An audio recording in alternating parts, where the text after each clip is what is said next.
Hello, hello, hello, and good morning. Trying to speed this day up. I really don't want to, but happy Saturday. My name is Glenisa Gaylord, and I'm an attorney and partner with Gaylord Pichardo. And I'm so happy that Nina has asked me to present today during her Trademark That Thursday series. So, welcome to the summit. Welcome to day two. I hope everyone is getting some great information from these powerhouse ladies. They are all queens in their own right. So please stick with today. Finish it out. Some great information that hopefully inspires you as you continue your legal journey. So I'm presenting today on switching careers, switching practice areas mid-career. I did not have a presentation today purposefully because I wanted this to be more of a conversation. So please put your questions in the chat. Let's talk about if you're thinking about switching your practice areas and reasons for that. Before we go into that, I just wanted to give you a brief background about who I am and where I am currently in my life and in my legal career. So again, my name is Glenisa Gaylord. I am partnered with Gaylord Pichardo, and I started my career graduating from Albany Law School in 2007. Upon graduation, again, being very hard for myself, I was a single mom at that time, couldn't really do firm life, the traditional firm life, trying to figure out where I wanted to be in my career. And I thought I was going to be a prosecutor. I was going to do criminal law. This is what I was going to do. And I interview with, I want to say, the 10 to 15 prosecutorial departments within the state of New York. And I got as far as the second round of interviews, but never got to the finish line. And I stumbled across a organization called Equal Justice Works, where essentially create your own jobs, and then with that, you're able to get some go through their program. It's public interest jobs. You get with their program, and they will provide you with what you need as far as training, so on and so forth. They'll partner you with someone with the training, and then from there, you fulfill this job, whatever it is that you create. So I was blessed enough to start the foreclosure prevention program at my local legal aid society. And I'm proud to say that program is still up and running. And I say that to say is that I've always been an innovator. I've always been a trailblazer in my legal career, and wish to continue to do so. So what does that mean? So I stayed there for 6 years doing foreclosure prevention, and then totally switched gears and started doing investigative work with the state of New York, with the New York State Inspector General's office. That was a great opportunity and a great time, a lot of learning. Still got me my prosecutorial bug under wings, because what I did was criminal investigations. And what we did is we put together the entire file and pretty much made it ready for the prosecutor to just go into court and try the case. So I was still able to get my prosecutorial wings under my belt, just in a different way. But I wanted to switch gears again. I had an opportunity to go in-house with a local health insurance company here, CDPHP. And I did that for a couple of years as well, and learned more about transactional work, learned more about contract drafting and negotiating and mediating and deal making, and in the healthcare sphere. It is very challenging and rewarding work. I enjoyed while I was there. But around year 10 and 11 of practicing law, doing this, raising my daughter is now in college. I've now decided that I wanted to take a break, a little bit burnt out. And so I took a break. Took about 6 months off just to figure out what I want to be when I grow up. And so after that time, I also had a travel agency. I still have a travel agency, let me be clear. And at that time, that's when COVID happened. And a lot of my travel agent friends were not seeing any bookings coming in because there was no place anybody could go. And they wanted to get the legal stuff together because they, were all about booking travel, but did not have the opportunity to really shore up the legal side of their travel business. And they looked to me for help.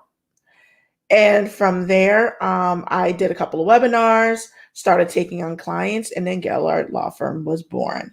So that's how I ventured out on my own, being able to do what I did on my own. So I love doing that, have my total niche in travel. And then I started partnering with one of my good friends where he did immigration and I did the business law, and we both did real estate. And we both sort of would give cases to each other so much. We were like, why not just partner up? And that's how Gaylord Pachado was born. So that's where I'm at now, doing my own thing, off on my own, enjoying every minute of it. And I say that because I have the unique experience to show that you can change practice areas and you can bring skills from one practice area to another, build upon them, and add to your skill set and still be successful. You don't have to be, if you start out a prosecutor, that's not where you end your career unless that's what you want to do. But you can utilize those skills, your prosecutorial skills, someplace else. You may not want to continue to be a litigator. You may want to do something else, and that's okay.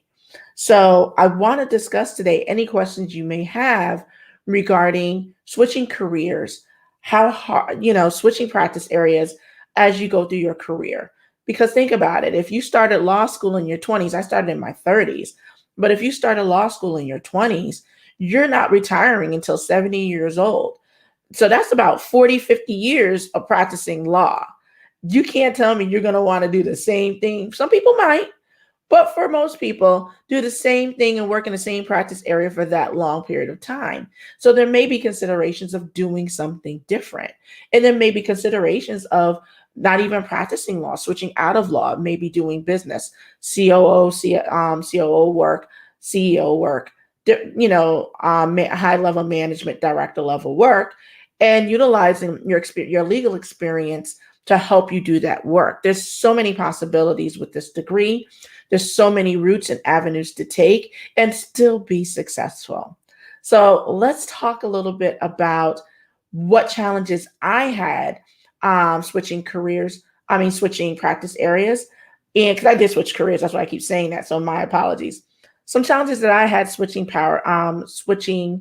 practice areas, but also let's talk about, if you have any questions, put in the comment what angst and anxiety you may have if you're thinking about switching practice areas too.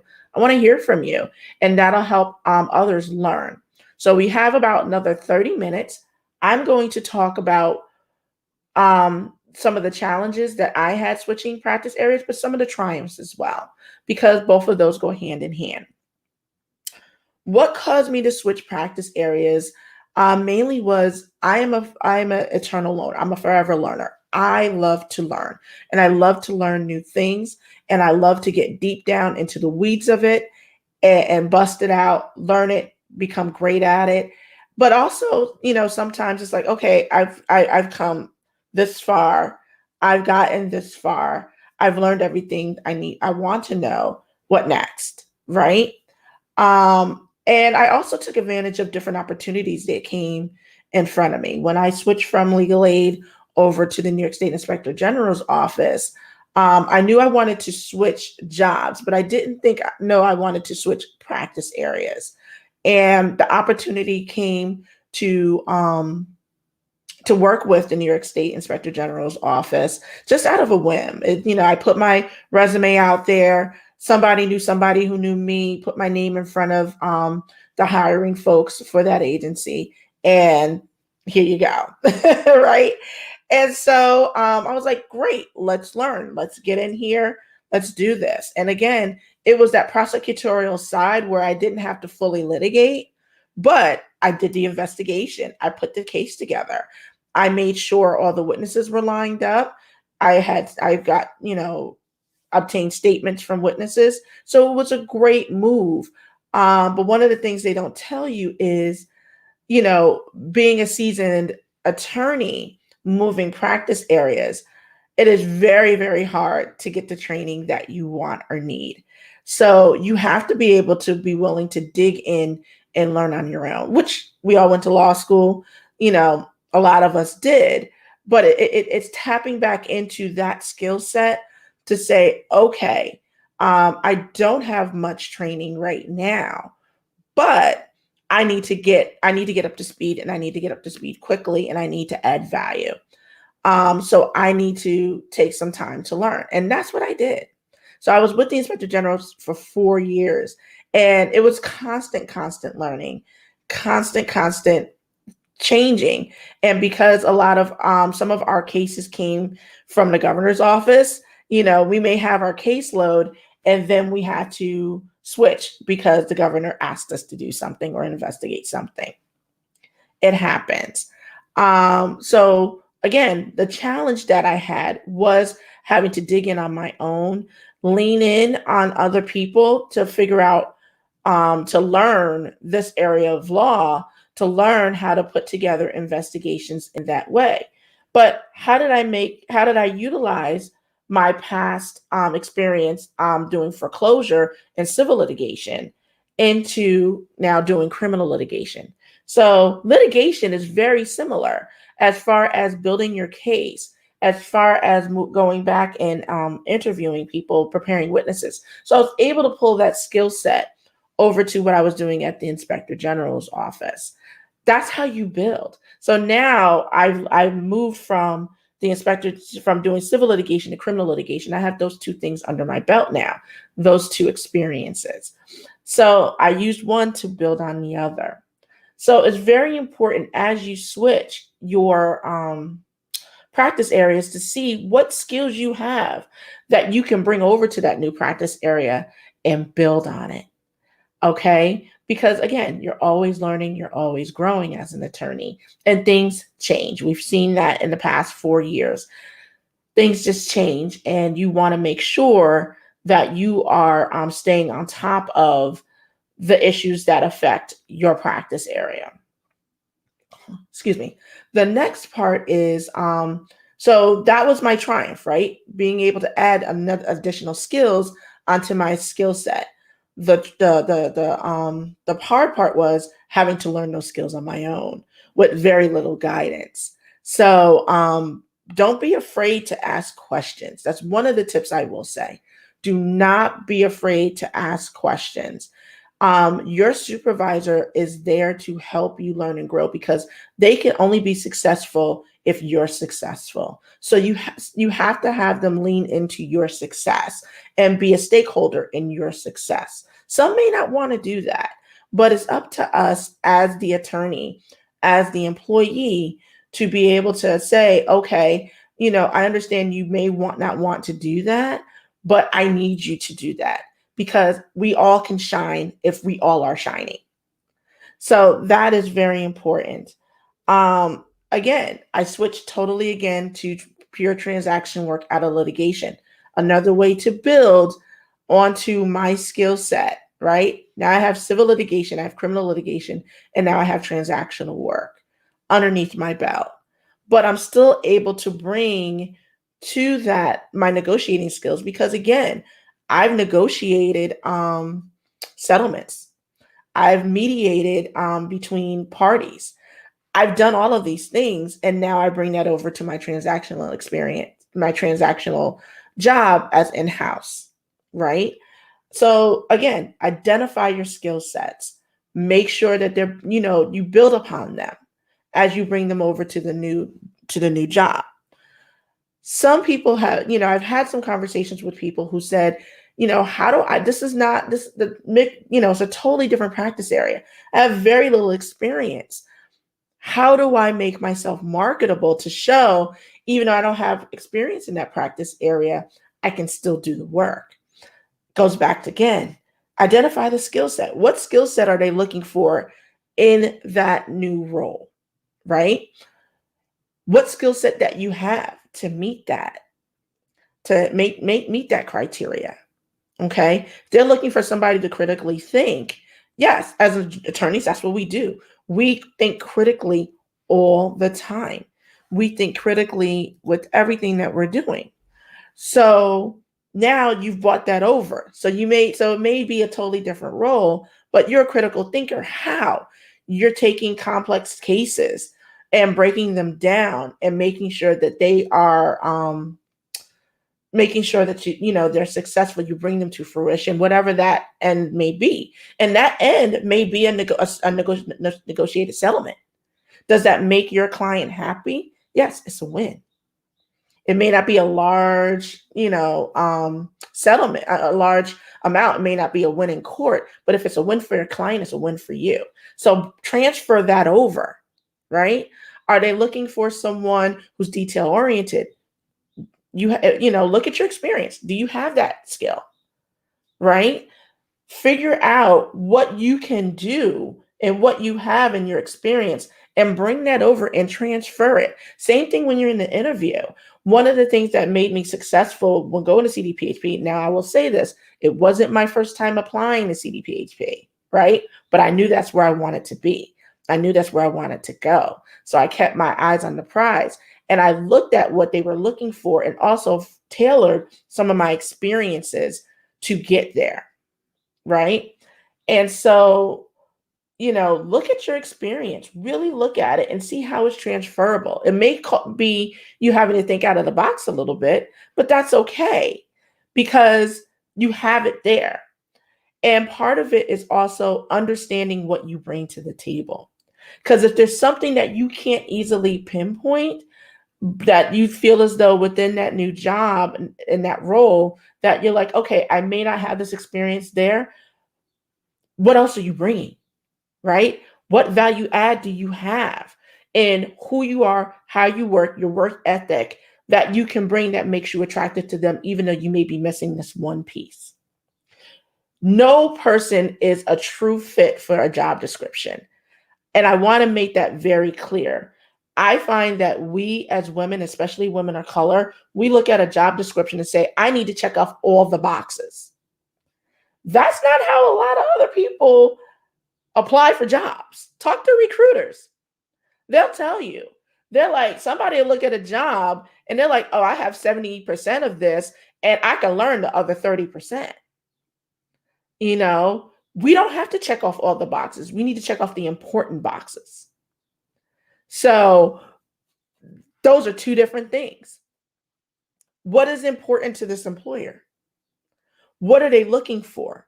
If you know someone there, definitely have a connection and talk to them and say, what are they really emphasizing? What is it that they're really looking for? And see how you can tailor your skill set to what the employer is really looking for. All the other stuff you can learn. Because again, we're attorneys, we're constantly learning. And we also know if we're going from one type of area of law to the other, we have to learn. There's just no way around it. We have to learn that area of law. So there's going to be a learning curve, right?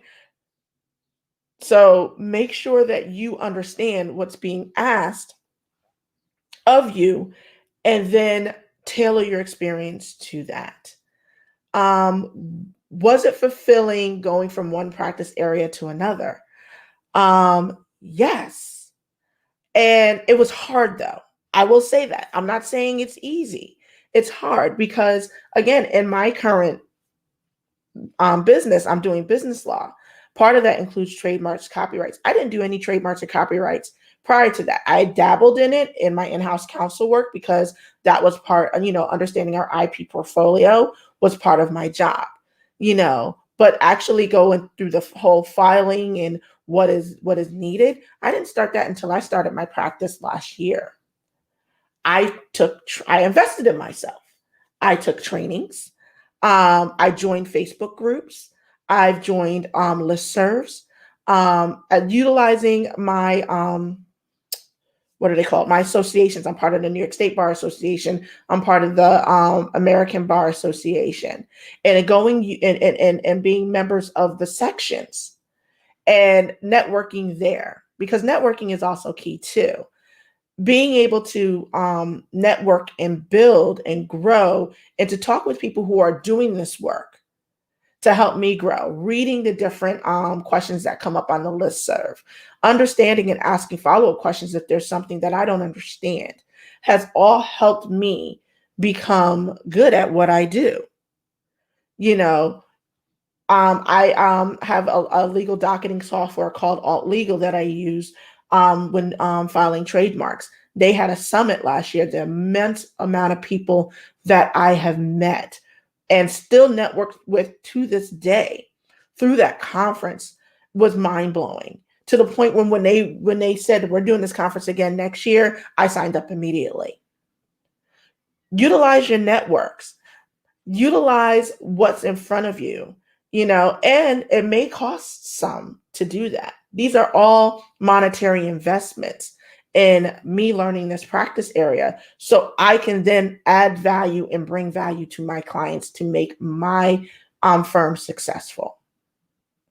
Don't be afraid to utilize that. And if you're going to an employer who pays for you to do that, take advantage of it. Get a book, read it, take time to do that, whether it be a treatise, find out what treatises work, what may help. Online classes, a lot of people are doing a lot of online classes. There's so many things out there, especially with technology. And one of the things that COVID has done, it brought everything online. So you can access it at any time on demand. Take advantage of it, and learn different perspectives, because someone's approach may be different than the approach of someone else. And don't be afraid to go a route different than what somebody else does. There's always more than one way to a point. So find what works for you. And don't be afraid to get uncomfortable. That's when your best learning happens. Learning a new practice area is a level of discomfort that some people just are not ready for. And so you have to be able to lean into that discomfort and say, and have faith in you. You went through law school. You went through taking the bar. You passed the bar. You may have taken more than one bar. God bless you if you did, because I absolutely refuse. But you may have taken more than one bar exam. Look at all of the things that you've accomplished. And learning a new practice area is really here in comparison to what you've already done. You can do it, right? So have that confidence in yourself that you can do this and you will be successful, and do it scared. It's not something for the faint of heart, but do it scared and you'll do well. So there are some questions. One of the questions was, what are some good business law courses or good business law books you recommend? So for me, the business law that I learned through my transactional work through CDPHP. So I really didn't read up on any books or anything. So I don't have any business law books. What I would do is, again, network with New York State Bar has a general practice area. I would network with those people. The general practice area is lit. They are on it. They always have something going on. Definitely network with some people there. With my civil, here we go, pulling back on my experience. As a civil litigator, I was negotiating contracts regarding foreclosure because we were trying to do workouts for people to try and keep them in their home. So I've been negotiating contracts for 13 years. So I pulled on that experience to hone my business law experience. You see what I'm saying? So, as far as books, I would check with the ABA. I find a lot of the ABA books are great as well. See if you have, I know if you're a member, you get discounts on their trainings and AB and their books. I would also look at the CLEs too. TRT CLE has like a bundle right now. It's like $60 for you, unlimited views of their CLEs. That's a really great place to start. And I think it's $60 for a year's access for unlimited for their CLEs, which is a great price, not very inexpensive. And through there, you can get recommendations for different treatises, different resources on things to do and take. But start with taking a CLE. Start with taking like, a 1 hour CLE on a topic that interests you in the practice area that you're trying to go into. That's definitely a great place to start. Network with the people there. And trust me, you would be surprised how many people are willing to help you as you're going through that journey because they've gone through that journey themselves. Yeah, I'm reading the comments. Yep, definitely. I want to say your name, Mike Land. And if I said it wrong, please correct me. You're right. Reframing is necessary, and learning how to think about your wins differently is key and it's vital. And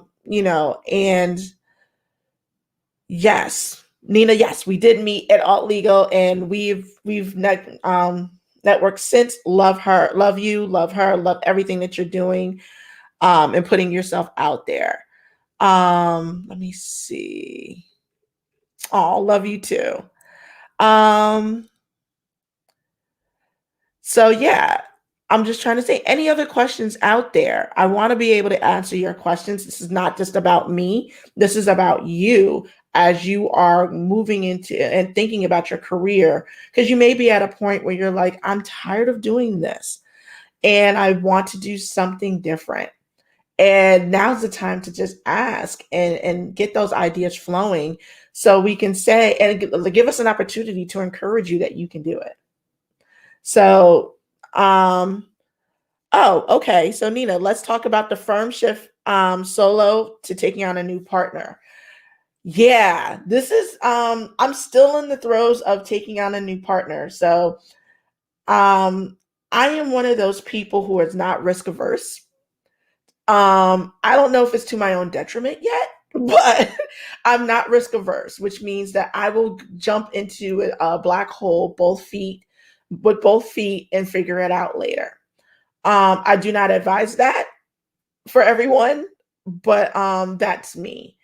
I am not afraid to follow my passion. I'm not afraid to follow my goals. I'm not afraid to follow my dreams.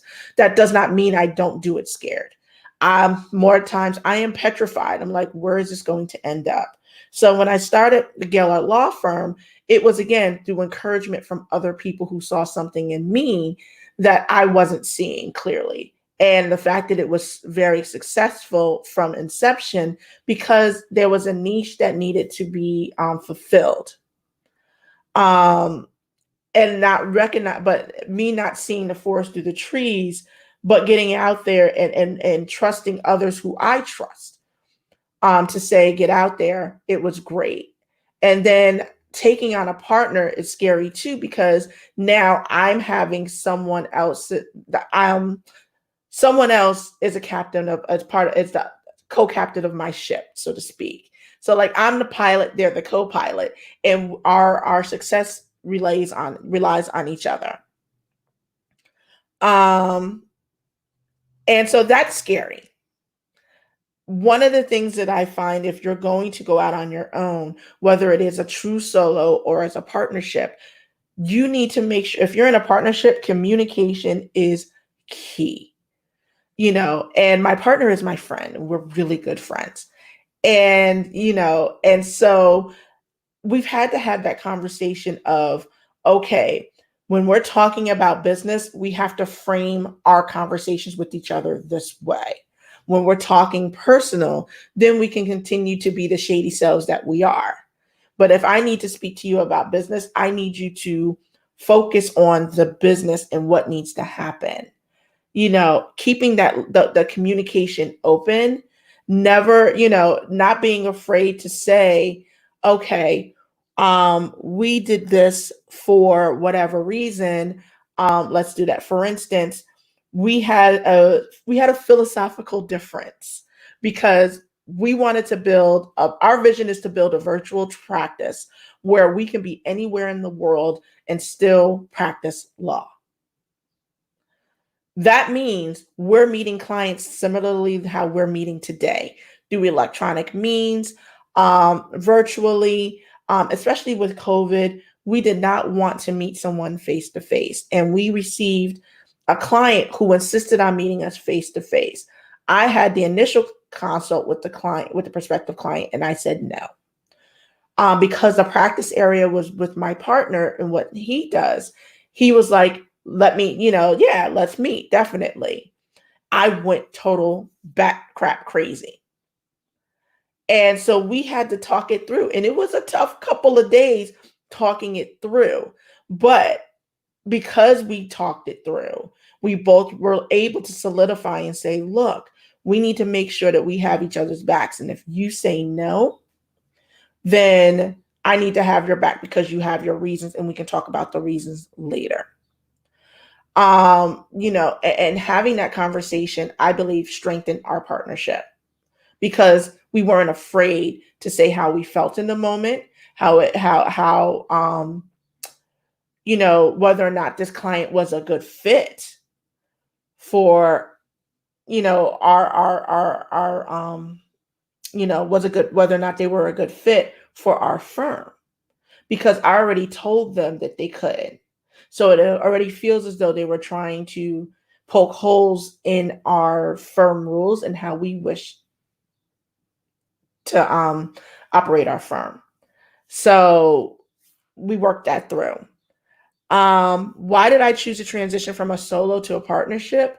Number one, because I felt as though the skill sets that he brought, because he's bilingual, and I felt that was a great addition to my firm, because I do have people who are bilingual as clients, and I can't service them, or I can't service them in the way that I want them to be serviced. So that was part of an addition to my firm. And he brought in a skill set that I feel as though I need to hone in more for me. And the vice versa for him. I'm bringing in a niche to him because we want to do more content creators. And a lot of my travel agents are content creators. So we're handling both. We want to do more trademarks and copyrights. And he wanted to learn more about that and do more with that. And so, and we found that we were working on each other's cases a lot, because we as first started as co-counsel, or what is the term? It's escaping me. Of counsel to each other. And it just became to the point where we were like, why? Why do this? Let's just merge. It made more sense for us because we both were honing in on each other's skill set to make us fill in the gaps of places where we wanted to go with our firms. And we were just like, let's just merge. Let's just bring it together. And then we can have that skill set and make us a more powerful firm. So that's what we did. Oh,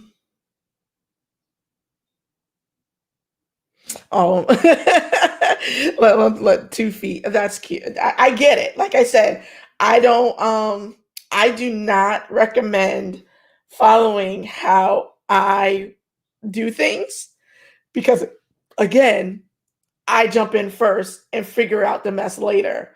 Whereas I tell my clients, let's plan this out.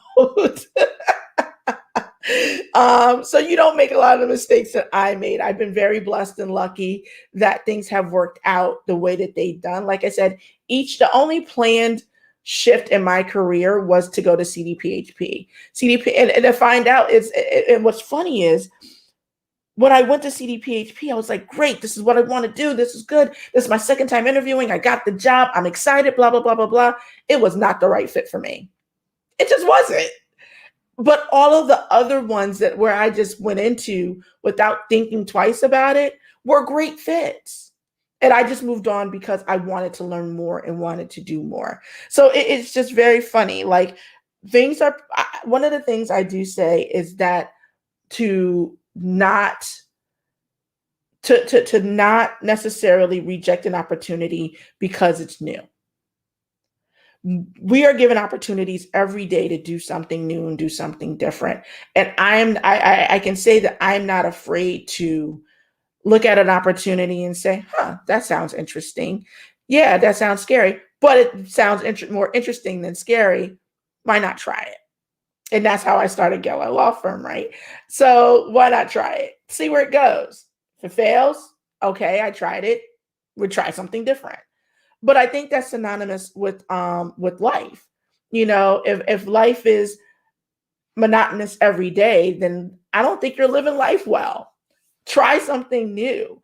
You know, like for instance, I'm not going to bungee jump. No. Have I ziplined? Yes. Will I do it again? No. I'm good. I got that out of my system. Let's move on. But I say that to say that there's nothing in life. Um, you know, you to live it fully, you got to try new things. You got to put yourself out there and making that risk. So right now, my new thing is I'm starting a YouTube channel called Travel Esquired, just for travel agents. I don't see many attorneys out there. There's my friend that I have a couple of friends who are doing the YouTube and doing the content creation and are killing it. But I really think it is YouTube and content creation and live videos is really a great place for attorneys to really get themselves out there and people know who they are because they're doing this work. And I'm afraid, like, I have a lazy eye and I hate looking at my lazy eye. It's just a pet peeve of mine. And that is my thing from moving forward with Travel Esquire. But I have no problem speaking publicly. So I'm like, all right, I need to get over the fact that I have a lazy eye. I need to deal with that internally and move on because there's some people out there showing all types of stuff that I would never do and killing it. So, you know, I have hangups too, but I also have to understand what is my goal? What am I trying to do? And keeping that in mind helps me move forward as I try new things and go out there. So we have about 15 minutes left. Again, I don't want it to be about me. Tell me, what are your thoughts? What are some of the things that you are any of you guys looking at changing practice areas? And if so, what was your old practice area and what is the new one that you're looking to do? Are some of you guys looking to move from practicing law totally to doing something else? Let me know. You know, I want to hear from you. I want these next 15 minutes to be about you, not about me. Come on, you can do it. Hit me with another question.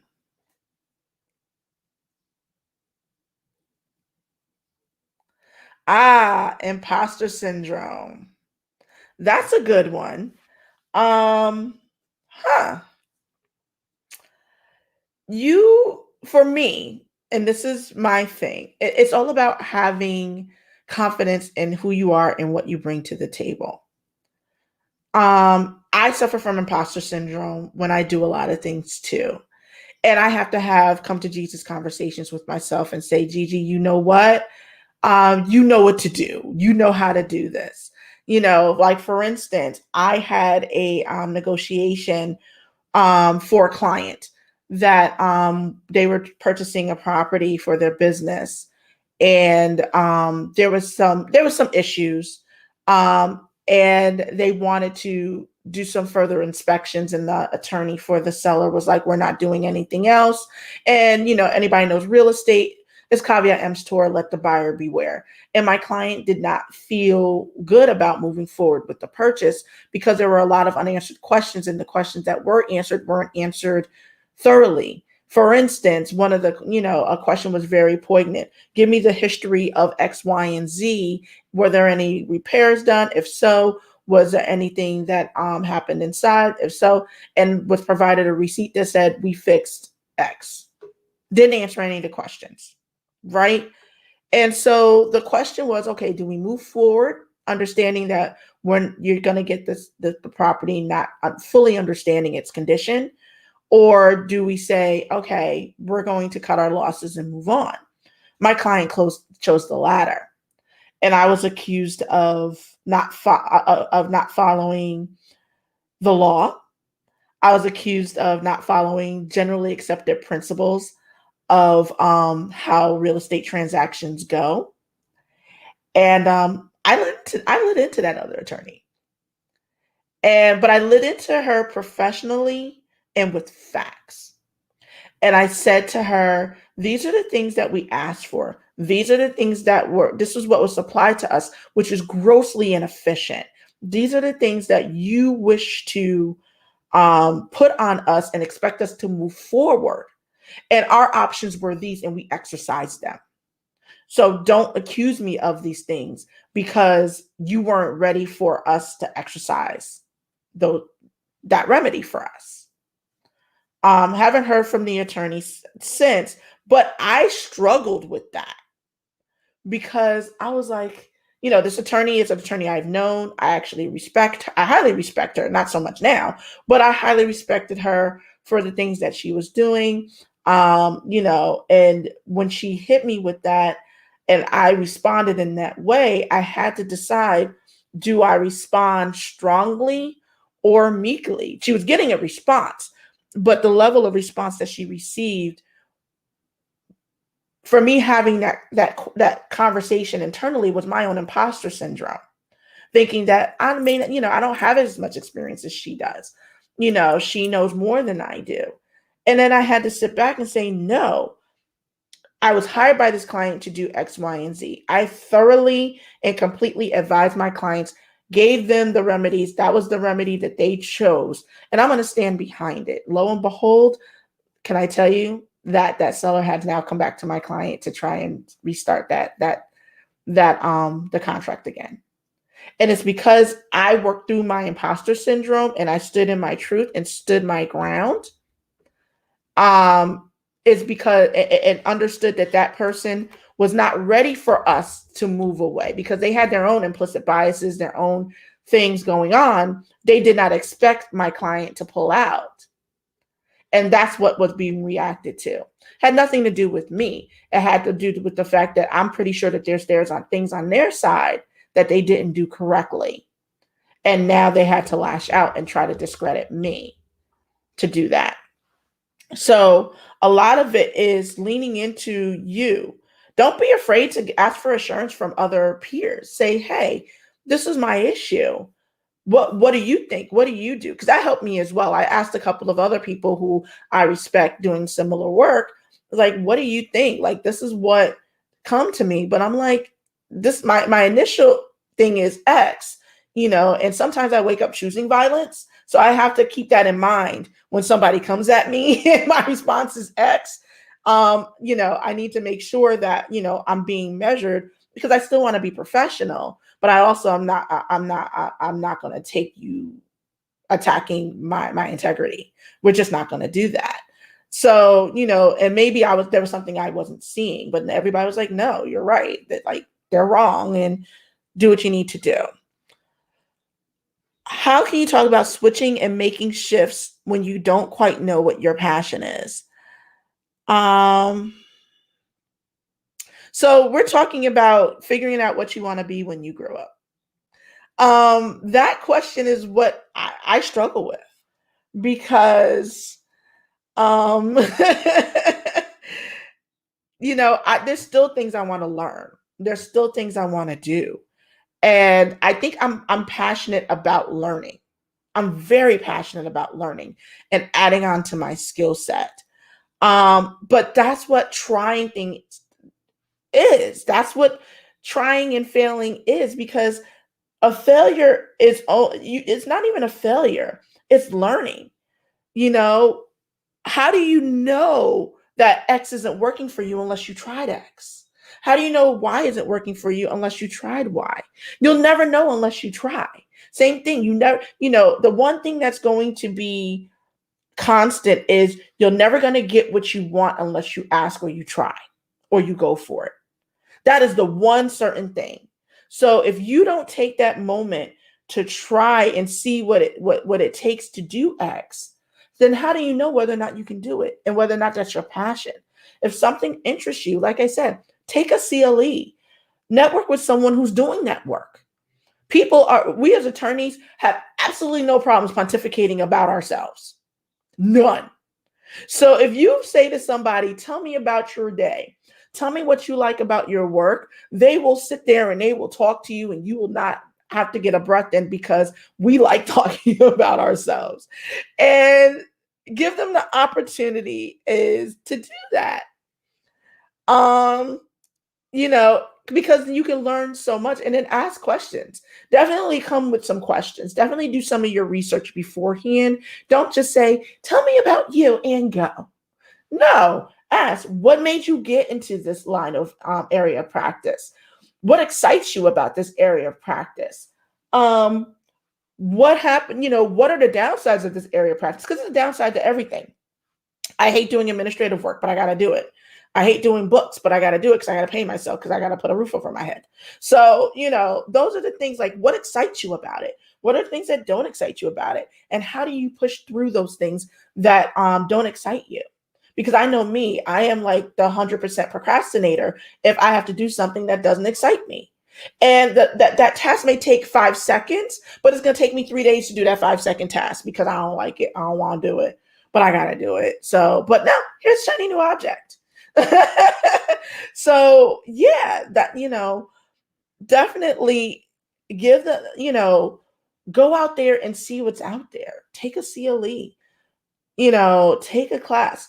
I know that there is I can't remember the name of the college, but if you're interested in copyrights, there's a name of a college that allows you to be a observer in the class for like $500 for the semester to learn copyrights.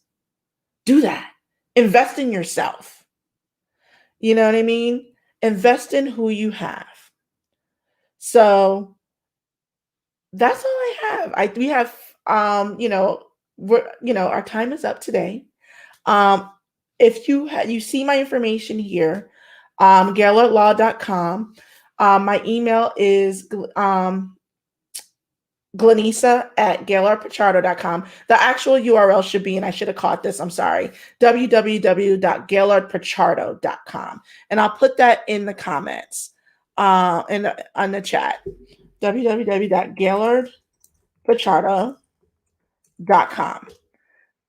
And my email is Glenisa@GaylordPichardo.com. Please feel free to reach out. I'm here to answer your questions. We can do a virtual lunch, or virtual tea, or even a virtual drink, which those I prefer a lot better. But let's talk, and I'm more than happy to answer any questions. And thank you for taking some time with me this Saturday morning and spending your time with me and listening to me pontificate about switching practice areas mid-career. Enjoy your Saturday.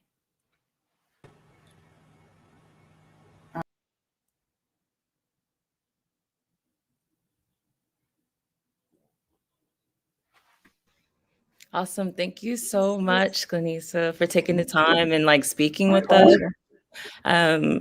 Very informative. I know there's a lot of people, especially with COVID going on, and getting that desire to say, okay, anything can change at any time. How can I take my skills and put it in another way that, I don't get caught in a situation that I don't want to be in? It's really important to be able to switch and use those skill sets to just grow yourself, just professionally, mentally. So thank you. No problem. Per usual, I have my notes over here. So thank you for your time. Thank you for being here with us. No, I enjoyed it. Thank you. And thank you for asking me. This is definitely an honor. Absolutely. So before we go, we do have the CLE code. I'm going to go ahead and pull that up on the screen. It's going to be CHI. It's going to be the number sign @ 2. And then once again, it's going to be CHI number sign @ 2. So thank you again, everyone, and we'll see you soon for our next speaker. Bye, everyone. Bye.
Hi, everyone. This is Danielle Lynn, the principal attorney of Boss Lady Legal LLC, a Florida-based business and intellectual property law firm. And I am so excited to be partnering with Nina Spear Law Firm once again to bring you the Trademark Thursday Summit.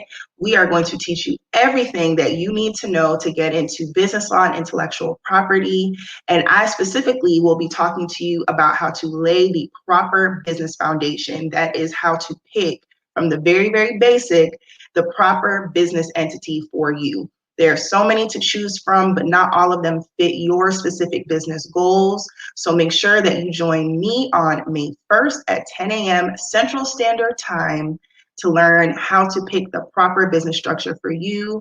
But I won't be the only presenter. There are tons of women that are ready to talk to you and pour into you and help you to learn how to get into this specific area of the law. So make sure that you join us, okay? See you soon.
But I'm really, really excited to be here this morning and join the ranks of all of the phenomenal women that you've already heard from. It is really, really exciting to be able to share this space, and I want to thank quickly Nina Spear of Nina Spear Law Firm for inviting me to join her once again to educate you guys on the realm of intellectual property and business law. So I know that you guys have already heard a lot about intellectual property, right? And that is probably the bulk of the reason why you are here. But in the intellectual property realm, especially when you are dealing with clients who own businesses, one of the first things that you should make sure of is that they have the right business structure. Even as an attorney trying to break into this area, if you are, starting your own law firm, that is something that you should think about as well. What business structure works best for you, and then how you're going to advise clients on what business structure works best for them based on their goals. So that is what we are going to talk about today. Building a foundation, selecting the right business structure. So let's just get started. So there are 4 basic types of business structures. The first is sole proprietorships, and we're going to get into more detail as we go along, but I just want to do a brief overview. So the first is sole proprietorships. The second is partnerships. The third is limited liability companies, LLCs. And the fourth are corporations, and that is where you will see the incorporated, INC. So those are the 4 basic types of business structures. So the first we're going to talk about are sole proprietorships. And I can't tell you how many times I have heard clients say, well, I want to legitimize my business. I want to start a legitimate business, right? And they're starting out as sole proprietors. And I always tell them, like, a sole proprietorship is a legitimate business. It is one of the 4 recognized business entities, right? But it is the least complex to start, and it has the least requirements. So with a sole proprietorship, you're talking about the most basic and uncomplicated type of business structure. There's usually no filings that are required. It does depend on your state, though, on what type of business you might be getting into. You might need certain licenses and things like that. But for the most part, you don't have to file any paperwork, and you don't have to pay any fees to be in business as a sole proprietor. The key word here is sole, right? So there's only one owner when dealing with a sole proprietorship. And you may have clients that ask you, well, do I have a sole proprietorship if I have a business partner? Or they might think they're sole proprietors, but they have multiple people that they're in business with. No, a sole proprietorship is just that, sole proprietor, one owner. As far as taxes, I do want to preface this by saying, because I don't want anybody coming back to me and saying, hey, Danny, I followed your tax advice, or I listened to your presentation and I did this with my taxes and it didn't turn out right. I am not a tax attorney, okay? I hire someone to do my taxes and my accounting for me. So I preface all this by saying that, especially when you're servicing your clients, you want to advise your clients to make sure that they have a proper tax professional or accountant on their team as well, right? To make sure that they are getting the knowledge that they need as far as tax liability is concerned, or to consult a tax attorney that can help them structure their business as well, or to kind of have those on deck in your Rolodex as well. Because I've had clients come in and also, say, hey, do you have a referral for a good accountant or an accountant that you recommend?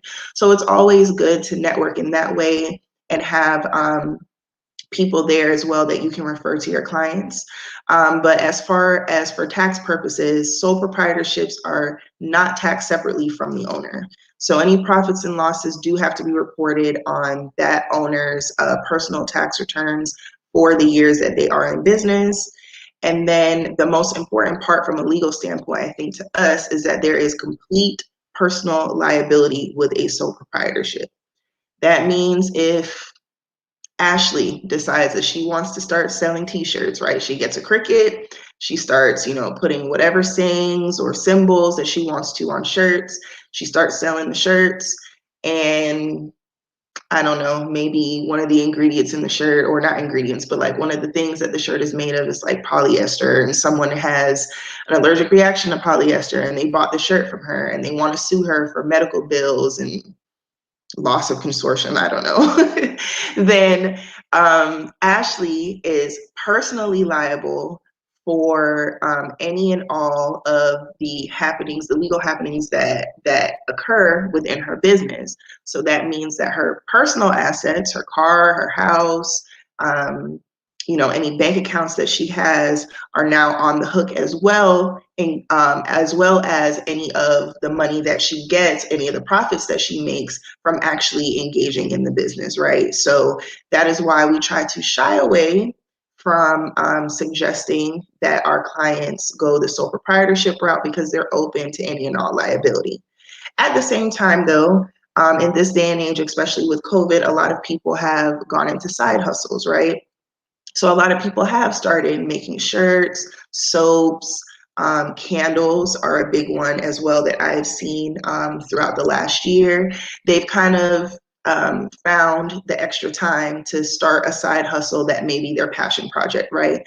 So maybe at this time they know this is not going to be my bread and butter. This is just a way I make some extra money. In that case, sometimes staying in the sole proprietorship route may work out for them.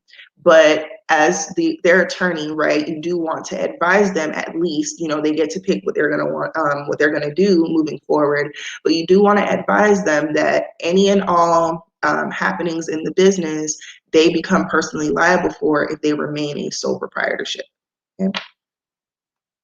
So the next one we have is partnerships. And partnerships are similar to sole proprietorships.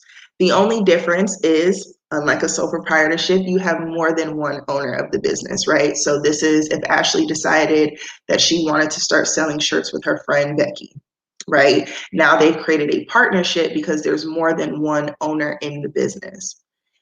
With partnerships, at least one of the partners has to have unlimited liability. So sometimes you'll hear situations where you have limited partners, or maybe someone just comes in and they just donate money or they invest money into the business, but they don't want any say so as far as like the day-to-day happenings of the business. If you have partnerships like that, at least one person has to be completely on the hook for the things that go on in the business, right? If the business gets sued for any reason, they're taking out credit or anything like that, at least one person has to be completely on the hook. Partnerships, just like sole proprietorships, usually do not require any formal filings with your home state. And the profits and losses, once again, like sole proprietorships, are passed through the partners. So each partner in the partnership would have to record the profits and losses from the business on their personal income taxes, okay? Once again, gonna preface that by saying, reach out to an accountant or a tax professional or have a tax attorney on deck that can help you understand some of the tax liabilities. And then also you can use them as a referral for your clients as well, okay? Next one, and this is probably every lawyer's favorite, every business lawyer's favorite, is limited liability companies, the LLC, right? And limited liability companies are exactly what they sound like, limited liability. So there's typically, we'll get to that later, no personal liability for the owners of the business. And you can have a single member LLC or a multi-member LLC. So for a lot of us who are kind of, starting out, have small firms or are solopreneurs, we are the sole owner of our LLCs, right? So we would be a single member LLC. And then for some of us, we might branch out, bring other attorneys in, or start firms that have multiple attorneys. At that point, we would be a multi-member LLC. Now, with LLCs, you do have to file paperwork with your Secretary of State, and each state has different requirements for what needs to be in the filings. And then, of course, you got to pay money, right? But the greatest part about that is that now whatever state you are established in recognizes you, right, as a business, but also recognizes the limited liability. So if you get sued, right, as long as you are acting within that limited liability, which, like I said, we will get to later, you will be protected, or you will have the protection of not having your personal assets caught up in any of the things of the business, right? So if you get sued or your company gets sued, then they can only go after what is in your business bank accounts or whatever assets like real estate and things like that the business actually owns. They would not be able to attach any liens to your personal assets, okay? Management is pretty flexible when it comes to an LLC. You can have a manager-managed LLC or a member-managed LLC. So a manager-managed LLC would be like if you had an LLC that had 18 members, but only 5 of those members are able to kind of do the day-to-day operations or make certain decisions within the business, then you can elect for your LLC to be manager managed, and then you would list who those managers are. Okay? And once again, this last little nugget is from my personal knowledge, but consult a tax professional. When you have an LLC, right, the LLC itself, the limited liability company, that's for legal purposes, right? So you're shielding yourself from legal liability. That has absolutely nothing to do with what the government wants from you, okay? Or how the government recognizes you. The IRS has a totally different standard and totally different process when recognizing your company. And this is something that you do want to mention to your clients as well. If you offer business formation services, you do want to remind them that just because they are an LLC doesn't mean that they will be taxed any differently because of that. The IRS does default to sole proprietorship or partnership taxation, right? So if you're a single member LLC and you don't ask the IRS to recognize you as otherwise, they will tax you as a sole proprietor. Same thing, if you are engaged in a partnership, you have a multi-member LLC, they will tax you by default as a partnership, which means that, once again, the profits and losses stem through the owners of the business. Because, as I stated before, the limited liability is a legal shield, not a tax shield, okay? So you would have to elect otherwise, which we'll get into later. You can elect to be recognized as an S Corp or a C Corp, and we'll discuss some of those differences later, okay? And lastly, we have corporations. Corporations are the most complex and formal of all of the business structures. They tend to have the greatest amount of protection, though, right? No personal liability. It creates what's called a corporate veil. But kind of going back to the LLC, you still have to act within that limited liability, right? Corporations, though, because of the complexity and formalities that are required, they tend to not have as many issues as far as like commingling and doing things that might pierce that corporate veil. But like I said, we'll get into that a little later. There are complex tax and legal requirements. For most corporations, you have to have meetings, you have to file minutes, you have to have a separate board of directors. There's a lot of complex documents and legal requirements that are required if you want to incorporate a business. 501c3s must be corporations. They have to be incorporated. If you think about it from a public policy standpoint, right, most charitable organizations are bringing in donations from the general public.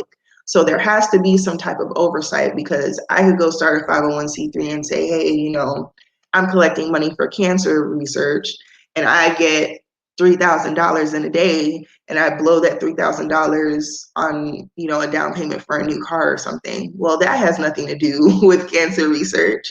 So I have to be accountable for how I'm holding myself out to the public, because the public has a certain level of trust, and it's, you know, it's benevolent, right? So if you think about it, it makes sense that there are these more complex requirements for charitable foundations or charitable organizations, which is why they would have to be incorporated, so that there is a level of oversight and a watchful eye over them.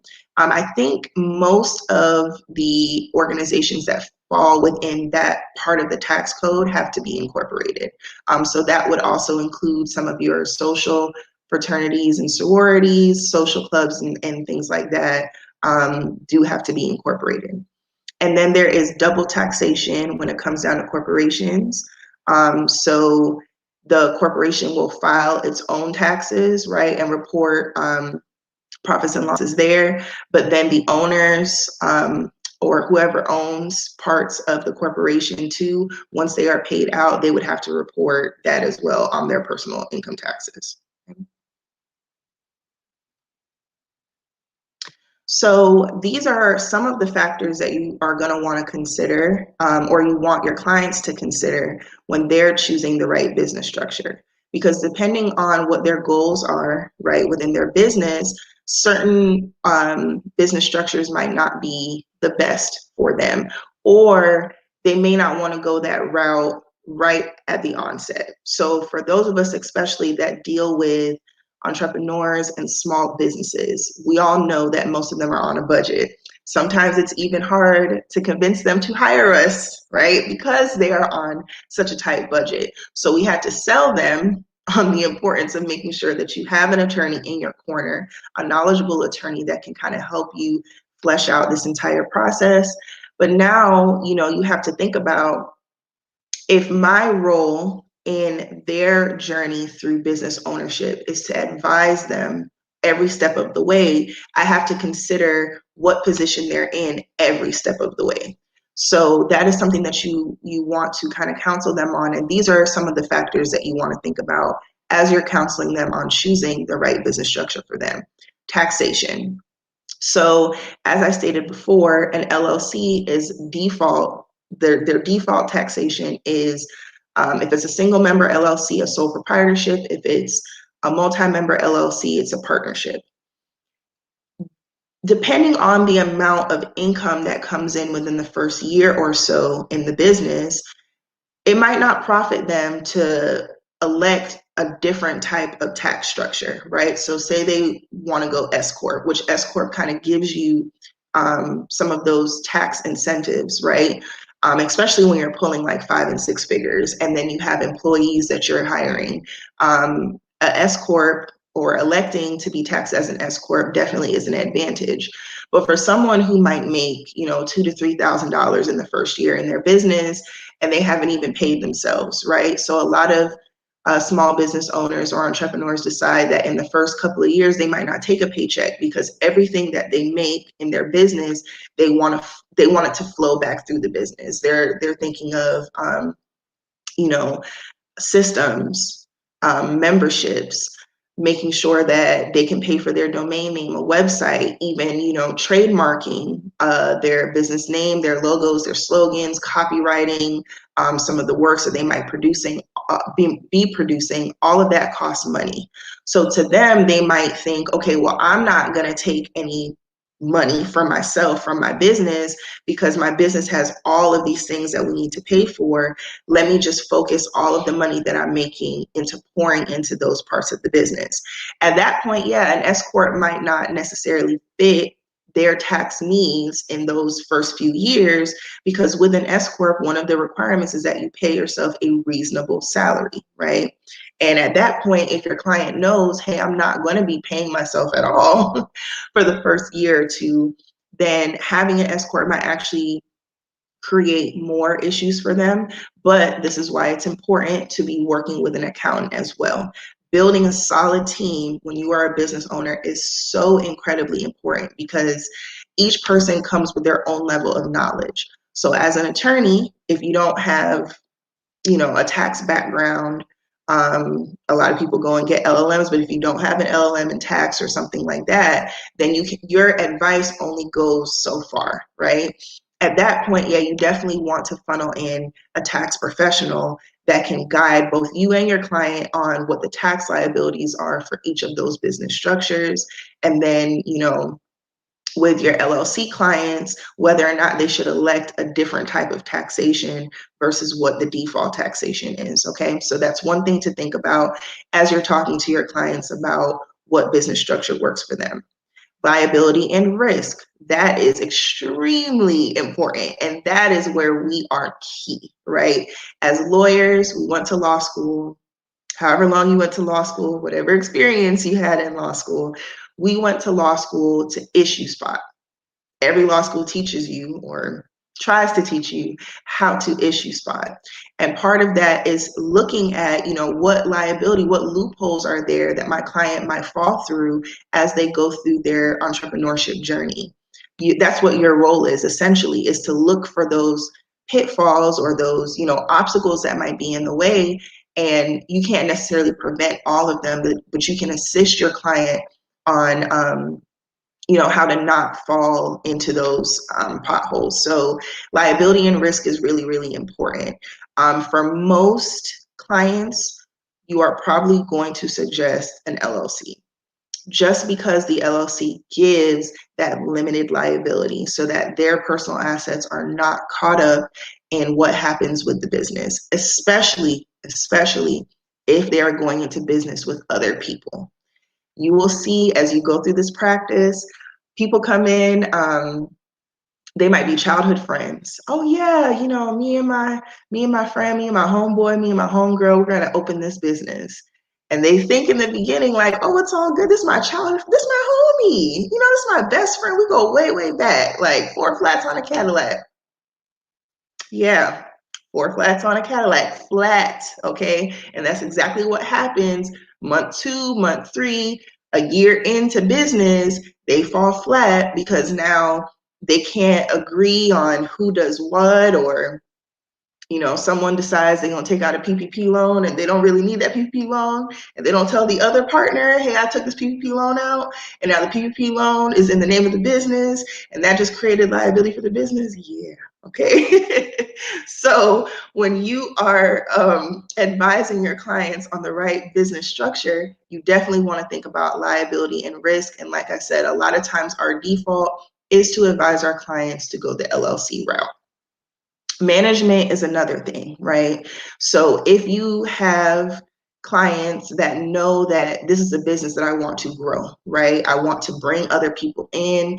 Law firms are a great example. Sometimes you start off as a solopreneur and then you start hiring attorneys, and those attorneys might want some ownership interest, right? Because they're bringing in work into the firm, and they want a piece of the pie.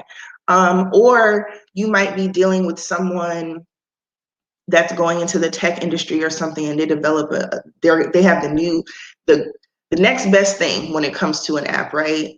And they know one day I want to be publicly traded. I want to be so big. I want to be the next Mark Zuckerberg or something like that. At that point, when it comes to management, right? And if you want people to come in as shareholders and stuff like that, that affects what type of business structure they should choose as well. So that is something you want to talk to your client about as well. Continuity and transferability. That is very, very important. When people go into business, they don't think about the end, especially when they start off small. They're not thinking about the end game. They're thinking about just surviving. How do I make money? How do I make this business profitable? But part of owning a business is thinking about what your end game is. Do you want to be the owner of this business forever, forever, forever into perpetuity? That's not even realistic, right? Because one thing that we know for certain in this life is that one day we're not going to be here anymore. So what do you want your business to look like if you were ever put in the position where you cannot be the head of the business, right? How do you want the business to transfer from person to person or entity to entity? What does that look like to you? Some business structures allow you to do it more freely than others. So when you're thinking about the business structure or advising on the business structure that's best for your client, that is something that you want to talk to them about. What does it look, what is your plan for this business in the next 20 years, right? In the age of side hustles, like I said, a lot of my conversations with my clients are, is this something that you can see yourself doing for the rest of your life? Or is this something that you enjoy doing and it makes you money and you just need a little wiggle room, right? You don't plan on doing this for more than a year or 5 years. Those are questions that you want to ask, and those are things that your clients or your potential clients are not thinking about when they decide to go into business. Expense and formality, back to the budgeting thing. Certain business structures cost more than others. We already talked about how sole proprietorships and partnerships do not require formal filings with your Secretary of State, right? You can just go into business right then and there. So those have the lowest expense. LLCs and corporations are very different. They require filings with your home state, and they also require that you pay annual fees to make sure that your business is not dissolved by the state. Perfect example. For those of you who might be Florida-based, I am a Florida-based firm. May 1st, today, your annual registration is due, okay? It is $125 a year in the state of Florida. And if you do not file it by May 1st, guess what? It goes up to $400 and your business might be administratively dissolved, right? Not good. So that is something that you also want to talk to your potential clients about when they're choosing business structures. Can they afford to pay the expenses that come in with having this type of business every single year, right? With corporations, it's a lot more as well. A lot more is required of you. There's more filings and more complex filings. So they want to think about expense and formality when they're choosing business purpose.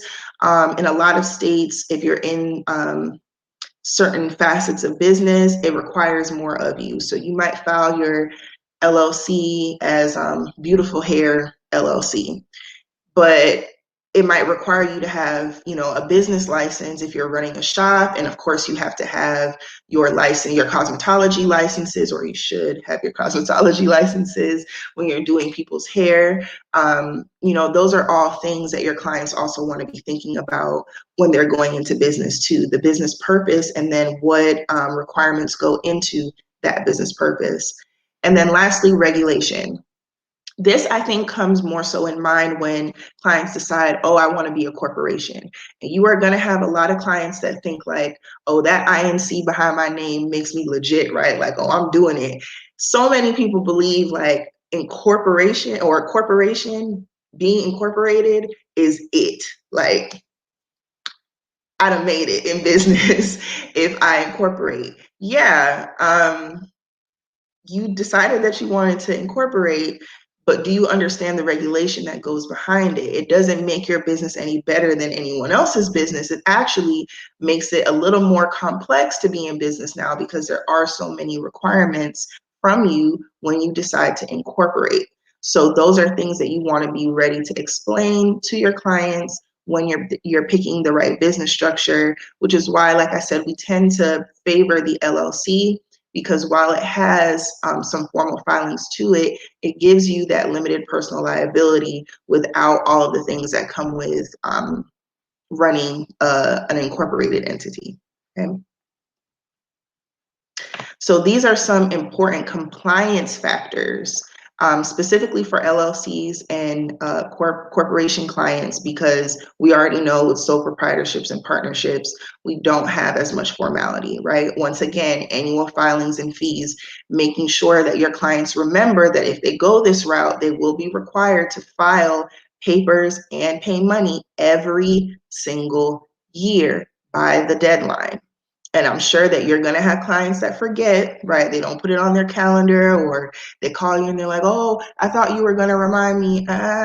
This is your business. This is your responsibility to remember that you owe this money to your state by this time every single year. And most states, I can't speak for all because I only have a business in Florida, but I know Florida sends you an email and they send you mail that lets you know, hey, the annual registration date is coming up. Make sure that you pay before then. Florida also makes it very easy because you can go right online on sunbiz.org and pay your fees that way. And you can update your business information as well, right? So if you have a new business address, if you have a new registered agent, if there are certain things that you want to change, maybe you don't want certain information publicly accessed through the internet, you can make changes that way at the time that you're doing your annual registration. Proper tax documents, making sure that, especially if they are deciding that they want to hire employees and stuff like that, make sure that they have an EIN number, which one of the strategies when you offer business formation services within your firm, one of the good strategies to have is include the filing for the EIN in your services, right? And it's super easy. It takes probably less than 10 minutes to actually do it, as long as you have all of the information that you'll need from your client. And that way you create a complete package for them along with all their registration paperwork once their LLC or their corporation is formally filed. W-2s, this is very important. You want to tell your clients and you want to have that conversation with them. Are they planning on hiring any employees? Are they planning on hiring any independent contractors? Because the tax documents that they'll need to issue W-2s and they'll need to issue 1099s for any of their contracted agents that they work with, and then any other IRS documents. So for instance, if you are electing S Corp status to be taxed as an S Corp, you would have to make sure that you send in your 2553 that is formally requesting the S Corp status, and then make sure that you receive a notification from the IRS that says, hey, we got your paperwork. Your business is formally recognized as an S Corp for, however long your tax year is, okay? Business contracts. If you have a client going into business, which if you're a business law attorney, you do, all your clients are going into business, you have to have that conversation with them about making sure that they have the contracts that they need to operate their business effectively. I can't tell you how many clients I have had that are like, oh yeah, I offer interior decorating services, and they just cash at me whatever fee. But then their fee is contingent on like how much the client is able to pay, which I always tell them, like, you don't let people decide how much you are worth, right? What your value is. No, you know how much work goes into the services that you offer. You know how much work it was. If you have a product-based business, how much work or how much time it took to develop, a quality product that you're now putting out into the market. Don't let people be able to essentially barter what your value is. No, you set the standard for what your prices are. With an interior decorator, you might want to think about charging per room, and then anything, maybe you guys come up with a styling plan and then you do the whole room and then they decide, oh, I don't like this. Okay, well now I got to charge you an hourly rate because I did all of this work on the back end and or on the front end, and you decided you didn't like it, even though we talked about it and we agreed on it. And now I have to start from scratch and get more materials and come up with a different, creative design for the room. That's all time and effort, which equals money, right? So make sure that part of your role too as the business attorney is almost like being a consultant, you know, almost like being someone who can come in and have those, both the hard discussions and the pep talks with your client, because they are on a journey.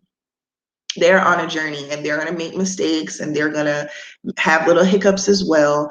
And our role is to kind of be the nurse, nursing them back to health if they make a mistake, the coach that's there to get on them if, you know, they're messing up in the game, but also to encourage them too and give them the pep talk that they need to get out there and score the touchdown. So that's something that you want to be talking to your client about as well, but making sure that they have contracts in place with every single person that they do business with, whether it's a client, a customer, or collaborators. Okay, if someone comes in as an independent contractor, or maybe they come in and you guys work on a project together or something like that, there needs to be a contract in place for that.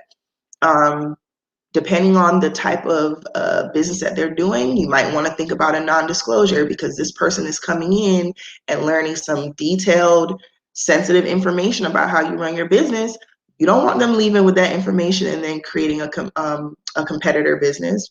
You don't want that. So making sure that, you know, they're thinking about all possible scenarios that they might face. And as their attorney, you know, if you're like their general counsel, you're also going to learn over time too what some of those needs are. You can't at the onset know every single thing that's going to happen in the business and every single piece of paperwork that they might need. So you are a team for that reason. You develop the playbook as you go. But you know, as the attorney, because your role is to spot the liabilities, right, that there might be some things that they're going to face down the line. So make sure you have that conversation with them as well. No commingling business and personal funds. Oh my gosh. I'm really passionate about this part, y'all, because I have had so many clients who have LLCs and they are swiping their debit card. They are swiping that Bank of America card that says Amanda B on it, not shirts by Amanda B. Like, no. This is going back to usually where we said, you know, typically for LLCs, there is no personal liability. This is the part where clients get mad, right? Because if you don't, you have to, like the Migo said, walk it like I talk it. Walk it like I talk it. Hey, walk it like I talk it. You can't be out here talking about you're an LLC and you're not walking like you're an LLC. An LLC is a separate business entity. There is a separation, a wall that's created between the business and the owner or owners, right? If you decide that every once in a while you're going to tiptoe over the wall, what are you doing? What are you doing? No, you gotta walk it like I talk it, right? If you have an LLC, the first things you need to do is open a business bank account.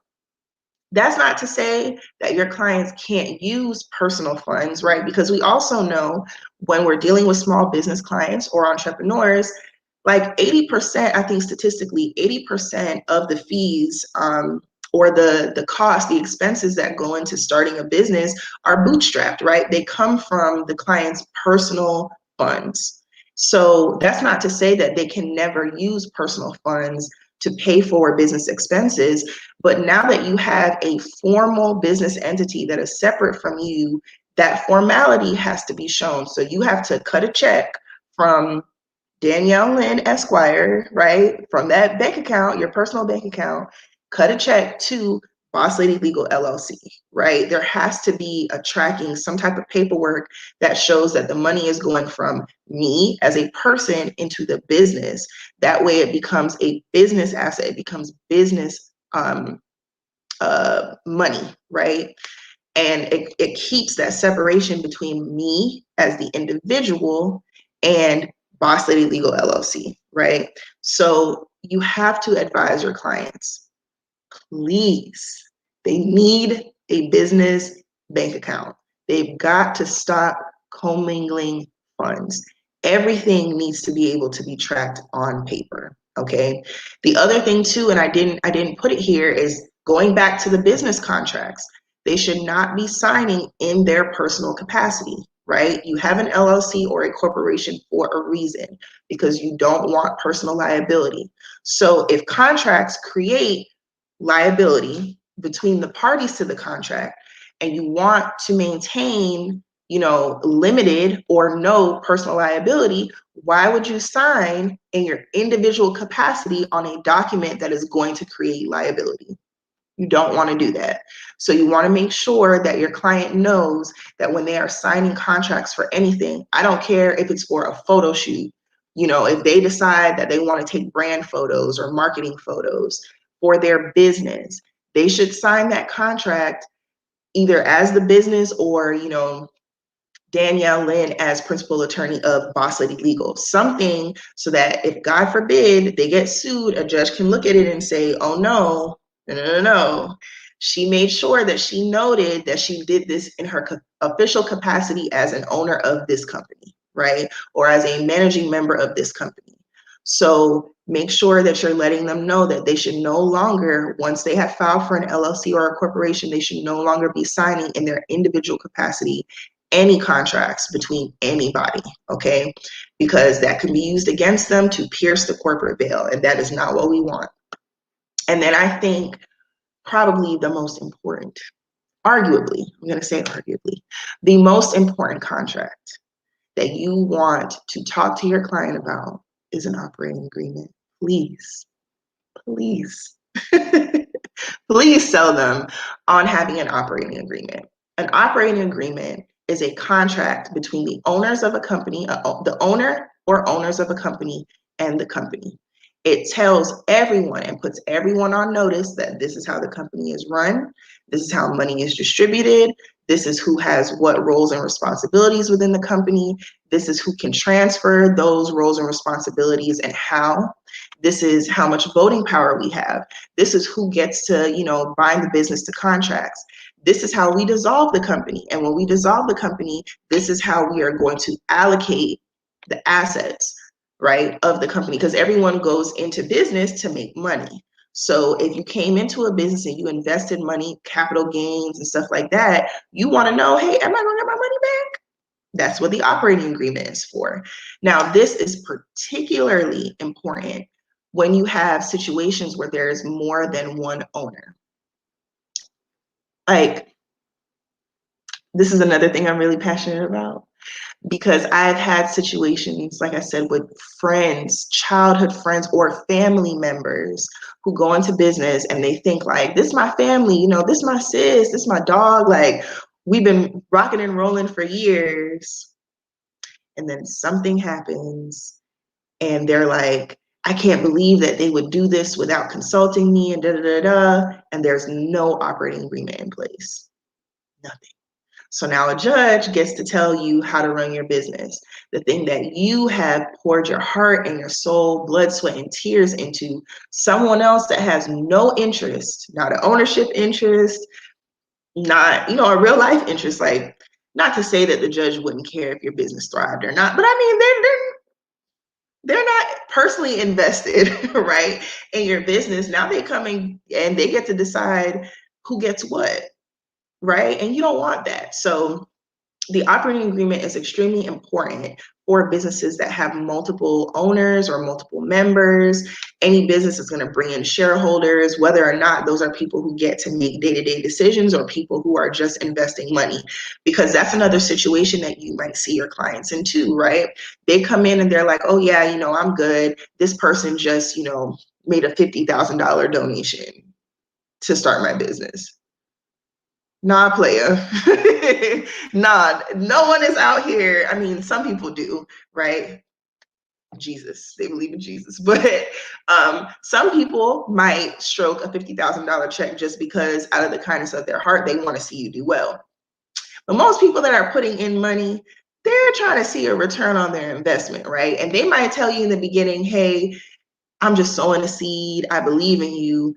But one day when you blow up, right, because you want to pour into your clients and believe one day their business is going to blow, those people can come back and be like, hey, remember that $50,000 that I paid you on May 1st, 2021 when you first started your business?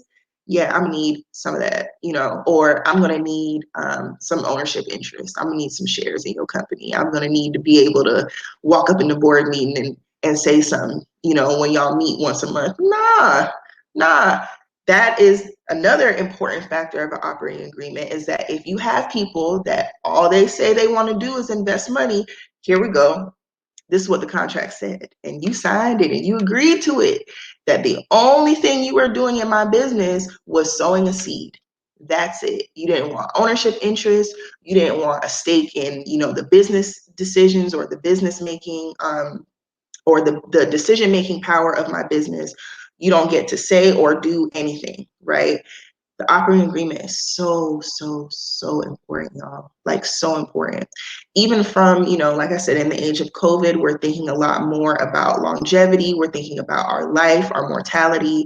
If you are a business owner, right, you want to think about, you know, if you want to keep it in the family, you might want to put that in the operating agreement. You know, it's almost a part of your estate planning as well. So you want to kind of advise your clients even from that standpoint, that for estate planning purposes, when you are dead and gone, you do not want your family to have to figure out what happens in your businesses. You just don't. So the operating agreement is very important, and you really want to stress the need for that.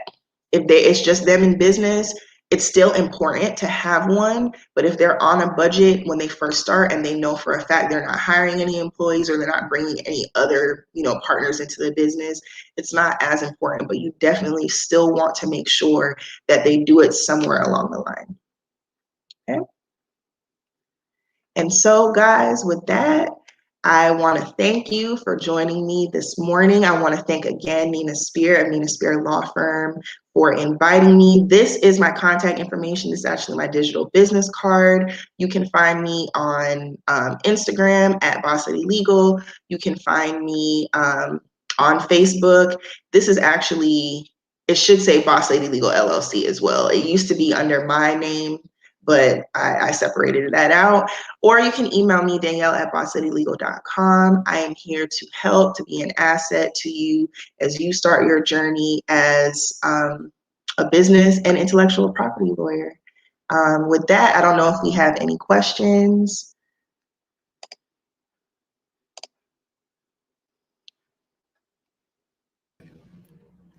Thank you, Danielle, for your presentation. It's very informative. I've heard the term LLC thrown out so many times, and just to have the facts about what you need to do in order to be successful is really important. So thank you for being here and speaking with us.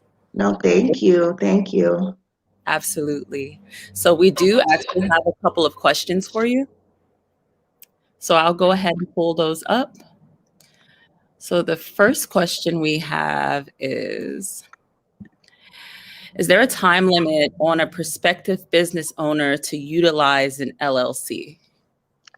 A time limit. I'm not exactly sure what that question means. A time limit on a prospective business owner to utilize an LLC, like from the time that you actually file to be recognized as an LLC. I'm going to assume that that's what the question means. No, there's no time limit, because the filing is just putting the state on notice that you have a business that you want to protect and have limited liability of, right? So you could say you decide, the example I use all the time is a t-shirt company, right? I want to design t-shirts. Say you file your LLC today, May 1st, 2021. You don't print not one t-shirt or sell not one t-shirt for the next 2 years. As long as you are paying your annual registration and you keep your information up to date with your state, the state does not care if you're actually in business. And I know several people who have LLCs within their home state, but they're not actually in business yet. They're still doing the day-to-day operations and figuring out like launch date and stuff, and life happens. So you might not be able to go into business right when you thought you would. But as long as you are filing the necessary paperwork and paying the money, the state doesn't care. They don't care. Okay, cool. Good to know. All right, thank you. So we have another question. Could you elaborate on the importance of vetting the individuals a prospective owner goes into business with? Listen, Listen. That is extremely, extremely important, right? It's like dating, right? You wouldn't want to just date anybody. You don't want just anybody to be your boyfriend, your girlfriend, your husband, your wife. Like, no. The process is to vet them to make sure that you guys have similar values, similar interests, especially in business where you have your money caught up in it, you have your time caught up in it. If this is your brainchild, even if you bring in, other shareholders or other partners, the investment isn't the same because this was your brainchild. This was something that you wanted to see out into to fruition. So the vetting process is extremely important. You want to make sure that you are vetting people that have the same values that you have, the same mission. I think that's why in the beginning, when you're developing a business plan and you have a mission statement and stuff, what are your core values and what are the core values of your business? Every single employee, contractor, anybody that does work for your business should align with the mission statement and the values of your business. And if they don't, then you probably shouldn't go into business with them. Right. Completely understandable. It's really important, especially with something that's protected and that you want to protect. So Definitely. So it actually looks like we have one more question from Michelle Collins. I'll go ahead and pull it up. She's asking, when it comes to trademarks, how do you advise clients about who should own the mark, an individual versus the company entity? Michelle, that is an excellent question. Oh my gosh. And I meant to actually bring this up during the presentation to kind of loop it back to all of the information that you have gotten over the last day or so. When you are advising clients, if the client is going into business and they know they're going to file to be recognized as an LLC, right? And they say, okay, I want to trademark my business name. You are probably going to want to advise them to have the business own that trademark. The business that then becomes a business asset, right? So they can license the use of their trademark to anybody, anything, and the business makes money. That is another thing that they want to think about when it comes to making sure that they're walking it like they talk it, right? I want to be recognized as an LLC. I want to limit my personal liability, but my intellectual property is filed under my name. Someone could use that and bring it to a court and say, hey, I know that on paperwork, right? On paper, it says LLC, but Danielle owns all these trademarks. She owns the trademark of Boss Lady Legal. I think that the court, should not extend that limited liability protection because she's not acting like an LLC.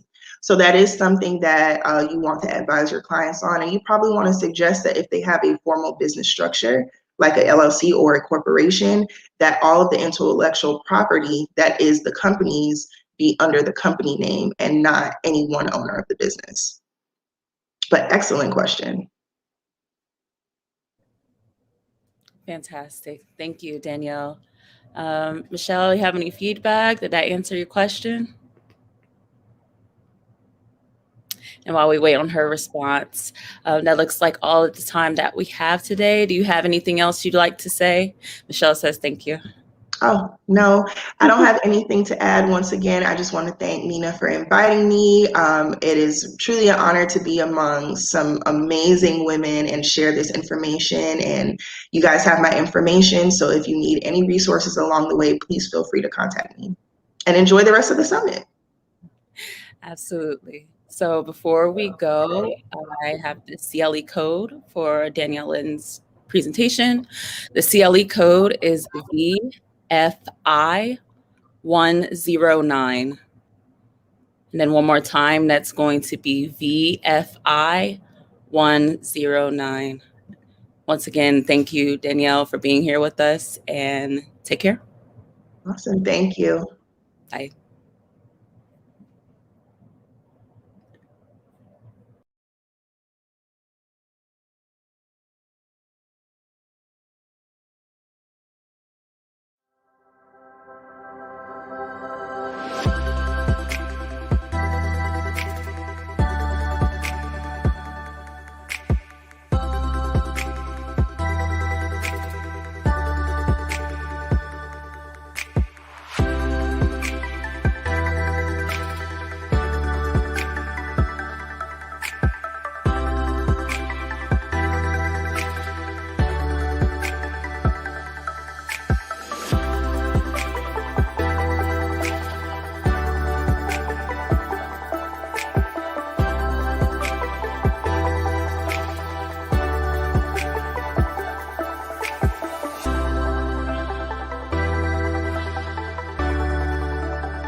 My name is Shakiria Northcross, and I am the owner and managing attorney of Northcross Legal, PLLC. The title of my masterclass is Go From Where Do I Start to That IP Lawyer. Join us for the first ever Trademark That Thursday Summit, breaking the 1.8% Black and IP law ceiling.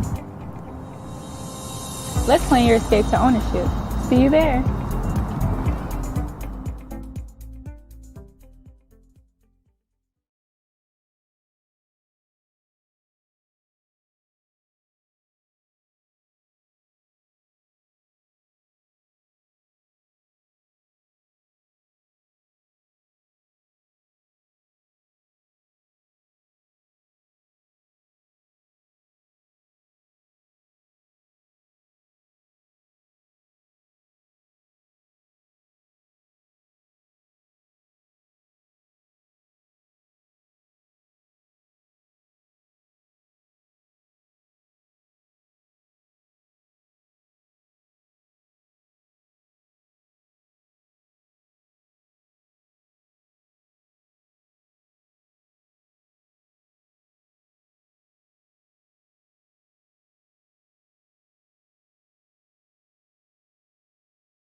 Hi, Shakiria.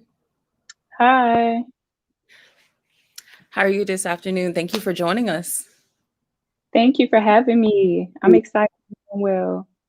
Absolutely. So we just wanted to welcome everybody back to the summit. This is Shakiria Northcross Esquire. She is going to present her masterclass to us now. So I will give the reins to you and we'll be waiting.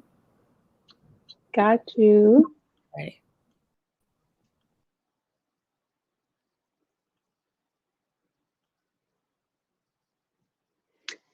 Hello, everyone. My name is Shakiria Northcross. As she mentioned, I am the owner and managing attorney of Northcross Legal. At my firm, we help entrepreneurs with copyrights and contracts in all 50 states. We help them with business startups and with their contracts. So today,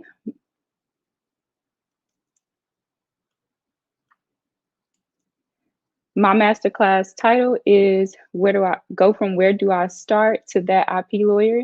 Let's Plan Your Escape to Ownership.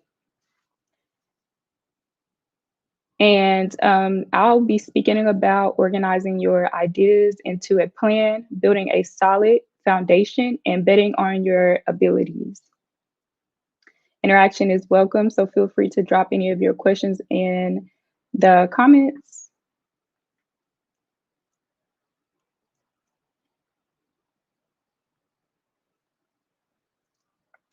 And so today I'm going to start with organizing your ideas into a plan. Here are some of the questions that I asked myself and answered when I was serious about starting my firm. I'll start with, what would you like your business name to be? So most attorneys, we name our firms after ourselves. However, when you name your firm after yourself, whether you name your firm after yourself or not, you should conduct a trademark search and a domain search to make sure that your name is available. This is really important if you have a common last name, because you don't want to choose a name that someone else is already using for their firm. After you choose a name, you want to make sure that you secure your domain name and your social media accounts for that name. Another question that I asked and answered when I was serious about starting my firm was which areas of law did I want to focus on.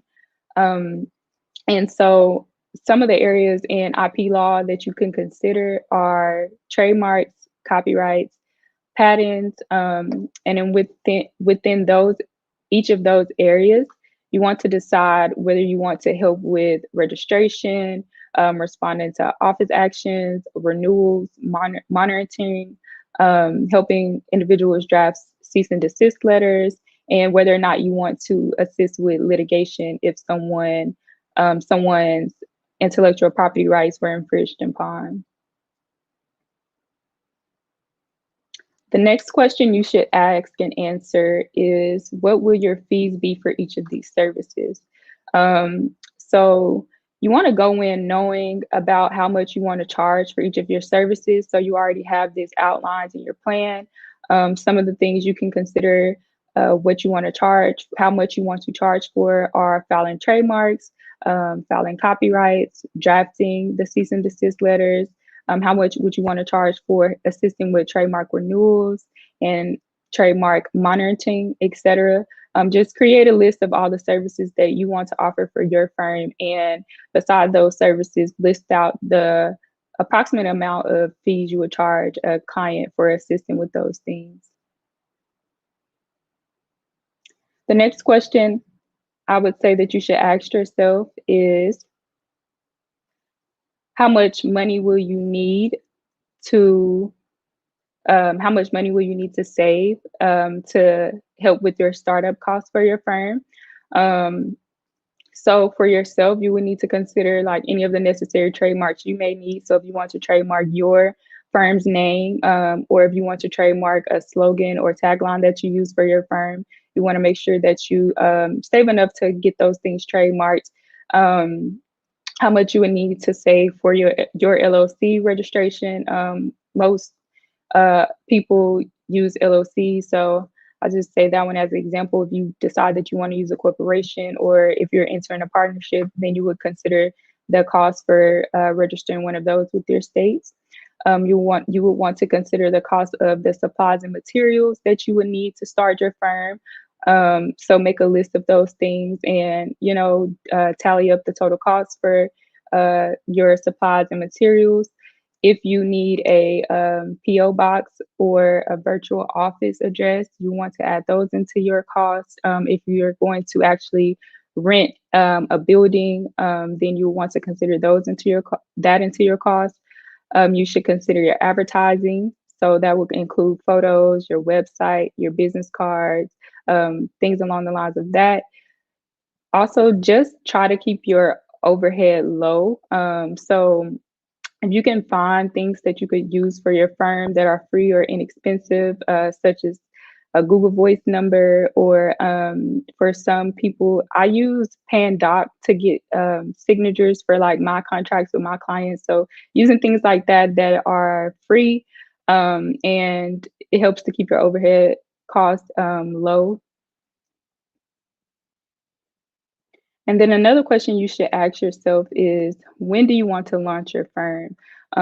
It's really good to have an idea about when you want to start. That'll help keep you motivated to, get those things done, the things that you need to get done, so that you can meet your goal and launch your firm on the date or around the date that you have set for yourself. So after you've organized your ideas into a plan, and these are just some of a few questions that I've asked myself. There may be more that you want to consider, but once you have a plan written down or saved, typed out, then you can move on to building a solid foundation for your business. So how do you create a solid legal foundation? As intellectual property and business lawyers, we teach our clients that the importance of building solid foundations for their businesses. So we have to make sure that we are practicing what we preach, and we are also building solid foundations for our own businesses and firms. Some of the ways that you can build a solid legal foundation for your business includes business formations, trademarks and copyrights, and contracts. And I'll just speak a little bit more about each one of those. So with your business formations, that helps to limit your personal liability. Most states offer LLCs, corporations, and partnerships as business entities that you can choose from when forming your firm. If you decide to go with an LLC, you will want to make sure that your state does not require you to register it as a professional LLC, which some states require certain professionals to get a professional LLC instead of a regular LLC. So just make sure that your state doesn't require you to have a professional LLC versus a LLC, just a regular LLC. You want to consider what you would need to do to form your corporation with your state, or if you wanted to form a partnership, what you would need to do to form a partnership. There are different type of partnerships. The types of partnerships vary from a state by state basis. So I know some of the few that Texas offer include general partnerships, limited partnerships, and limited liability partnerships. Again, you want to check with your state to see which type of partnerships your state offers. And so the next thing you would want to consider when building a solid foundation for your business or your firm is your trademarks and copyright protection for your intellectual assets. Most people don't qualify for patent protection, so I like to focus on the trademark and copyright side of intellectual property. Not all attorneys need to trademark their law firm name, as I mentioned earlier, unless your name is common, and a lot of lawyers are likely to have your name. Since most states have rules in place that make it hard for people to just start a law firm if they don't have a lawyer in that firm who has that last name, it's not as easy for people to steal your name and trademark it for legal services, since they would have to make sure that they're abiding by their state rules as well. So if your name isn't super common, then you may not need to trademark your law firm name, but you definitely want to consider trademarking any taglines or slogans that you use for your firm or your logo if it's really unique and different.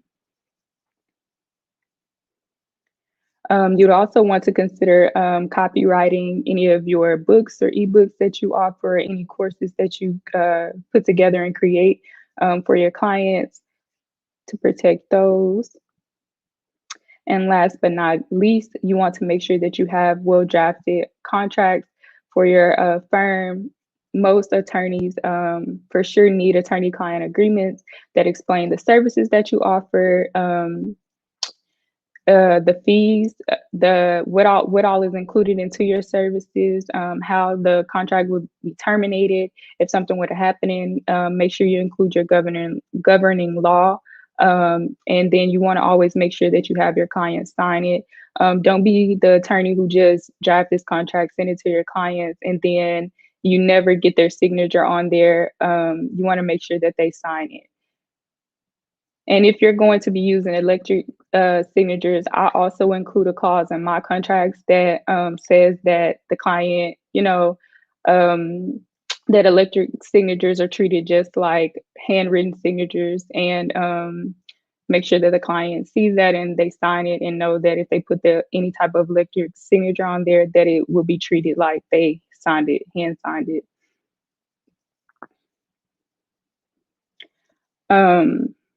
Another thing I want to touch on is you also want to make sure that you allow your clients to provide you with all their personal information that you will use when you're providing any services to them.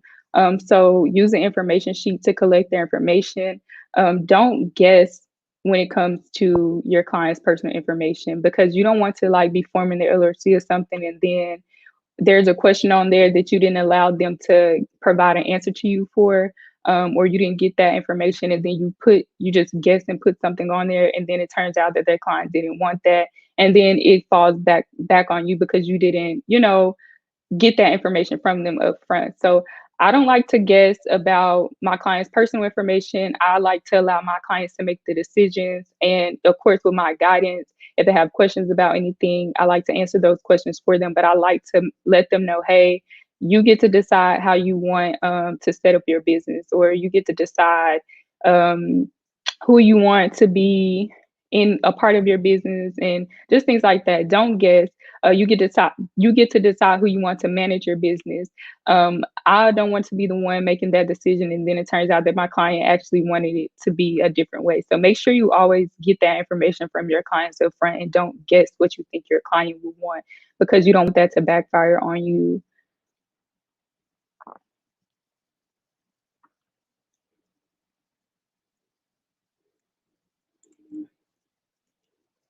So the next topic that I will touch on when it comes to starting your firm as an intellectual property attorney is betting on your abilities.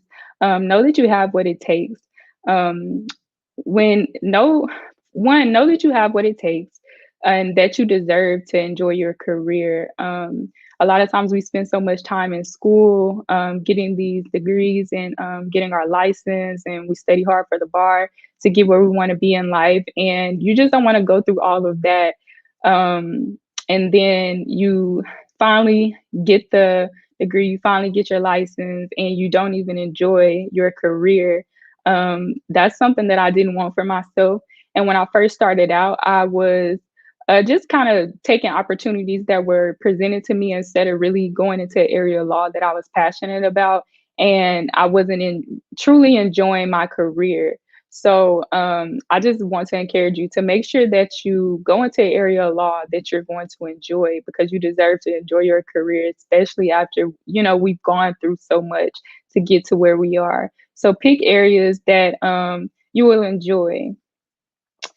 And then also just stepping out on faith and launching your own firm can be scary, but just you may feel like you're not ready, or that you have so much more to learn.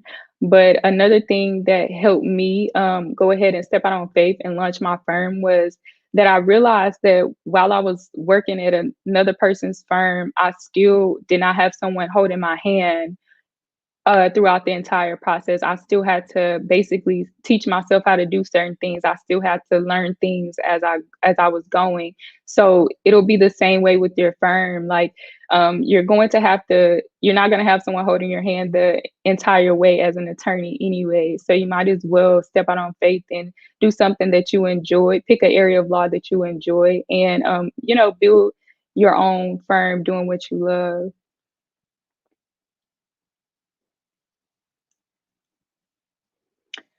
So another area that I want to touch on is how can you build your confidence to, step out on faith and start your own firm?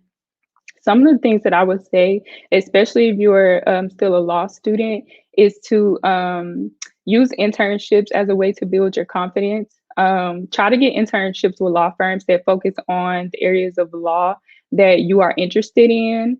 However, also don't be too quick to turn around internships that may not be in those areas that you want to focus on, because those areas could also help to boost your confidence, and it can help you realize which areas of law that you are truly passionate about. So as a law student, that's your time to kind of experiment a little bit, to really see what you like and what you don't like, and to really build your confidence up if you have that goal to one day run your own firm. Another thing is not being afraid when you're doing these internships or these jobs, not being afraid to ask for challenging tasks, or to attend certain things, like attend court or to attend certain events with the attorneys that you work with. Those things can really help to boost your confidence and help you really understand how things work in the real world, versus just, going to class and you're reading your books and you're answering your questions for tests and things like that, that doesn't truly prepare you for the real world. But when you have your internships, those are opportunities for you to actually get real world experience as an attorney and to really see what goes on behind closed doors, things that you don't really get to see in law school. So don't be afraid to ask to do certain tasks or to see like, hey, can I see how you do that? Can I go to court with you? Just so you can help build your confidence, because you will understand how those processes work once you are out of law school and you passed your bar and you become an attorney yourself.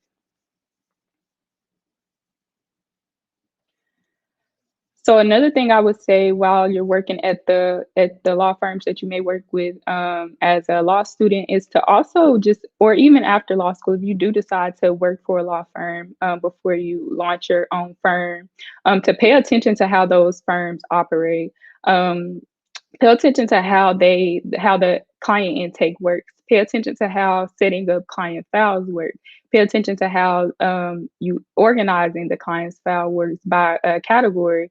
Pay attention to how they keep the notes for their interactions with clients, and the work that they've done for clients, the times, the dates, et cetera. I feel like that can save you sometimes. Like if a client may not be satisfied with something, or they may feel like you didn't put in enough time or whatever for something that you've done for them, like you have it documented and you can say, well, I worked on this at this time or on this date for you. You have those notes in each client's file about when you worked on something for them, when you spoke to them on the phone, how long you spoke to them on the phone. I know stuff like that could kind of be tedious to keep up with, but it can pay off in the end if something does come up and you need to know, like, okay, I know that I spoke to this client on this day, or I know that I sent this client that email on this date. I also save my emails from responses with clients or things like that, just because I just feel like you just always want to kind of have that information for yourself, just in case anything does go wrong. You can say like, hey, I did send you this on this date. It may got stuck in your junk mail or anything like that. So just, learn how to keep up with your interactions with your clients, and pay attention when you're working at other firms to how they use systems to do that. So yeah, let's see. So the last thing that I want to leave you guys with is that just know that you'll always be learning as you go, but you have to know that God has equipped you with the things that you need to be an attorney that thrives in the field that you want to be in, and just trust and believe in your abilities. So don't be afraid to do the things that you want to do in life and to go after the goals that you want to go after. And I want to thank you all for joining in today, and let me know if you have any questions that you want to answer.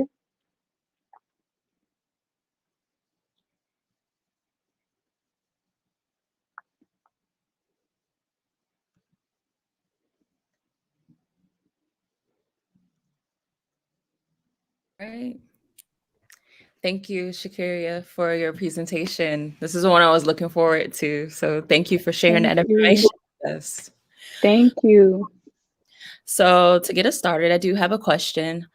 Since the topic of your presentation is like, go from where do I start to that IP lawyer, and you touched on the confidence aspect, from someone looking, like hypothetically, like for me, like I have plans to start law school next year.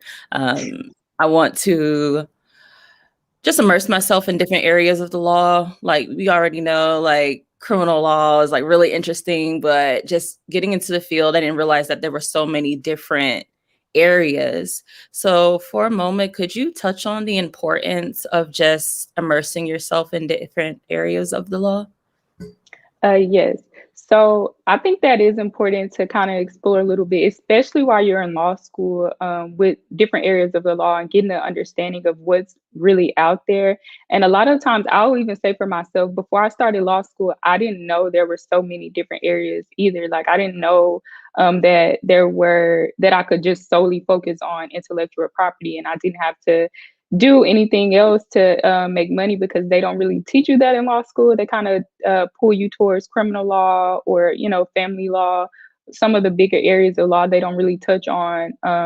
Other areas that are also important for people in their everyday lives. And so some of the ways that I can say, I mean, just look at the courses that your law school offers. That kind of helps you to kind of see, okay, what's really out there when you kind of explore the different courses. So I know I took courses like accounting and the law, and that kind of exposed me more to like the intellectual property side of the law. And then I also took a clinic that was about like transactional law, but it also taught me how to, in that clinic, I had to actually form nonprofit organizations. And so it taught me how to go through the process of registering an LLC and then getting the tax exempt status from the federal and state level. So just seeing what's out there by looking at the courses that your school offers, and that'll help you kind of become aware of the different areas of law that you can actually go in. And once you're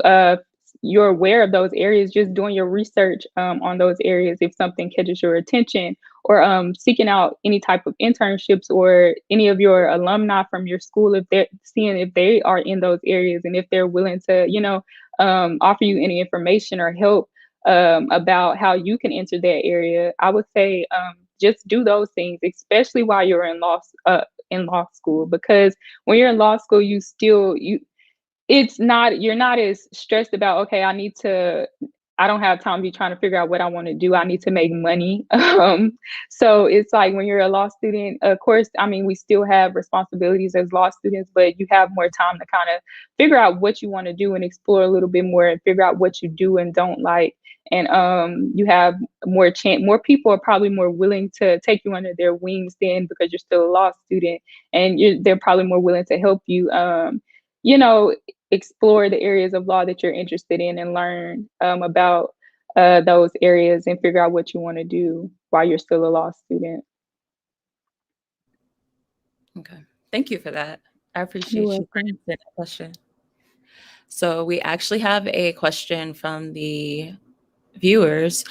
Michelle Collins, she's asking, when it comes to pricing, do you recommend hourly or flat fee? And do you recommend displaying your rates on your website?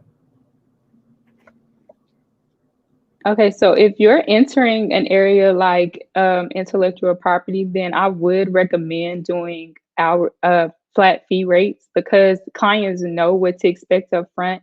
And when you're doing something like IP law, say for instance, if you're helping people register their contract, or if you're, I mean, their trademarks, or if you're drafting contracts for people, you kind of get an idea of how long it's going to take you to register that trademark or to draft that contract. So you kind of have a set amount of time in your head, and you know how much you would charge hourly for something like that. So it's easier to give a flat rate and let your client know upfront what to expect, so it won't scare them off thinking, I don't know how much this is going to be in the end. You kind of let them know, hey, this is the cost. This is it. You don't have to worry about any surprises. This is what the services include. This is the flat rate. And then the second part of the question, do I recommend displaying it on your website? I don't see anything wrong with displaying it on your website. I'm actually learning that once you put your prices on your website, it makes it easier to just send people to your website to see your prices, so you won't have to spend so much time sending out quotes to people, or like sending out super detailed emails to people to kind of explain your prices, because you already have them listed on your website. So it may help save you time in the long run if you do just put the prices that you can put on your website anyways. Like for contracts, that may change depending on what type of contract they want. Some contracts you may have a set rate each time, but then it could get kind of long, and if you're breaking down the details of each contract on your website. So some stuff you may want to like ask them to like request a quote for those, but for the things that you can, like a trademark, or for like a business registration, You can kind of let them know like a general rate for it. And then depending on like what state they may change if they have based on their state fees, that'll be added within it. And most people kind of know what their state may charge for a LLC or things like that, so they can kind of add that up in their head. So it does make it easier for your clients to know like, hey, I know what I'm going to have to pay, or I can start saving for this. And it just makes it easier for you too, because you don't have to always send out so many quotes to people if they can just go see it on your website. Right.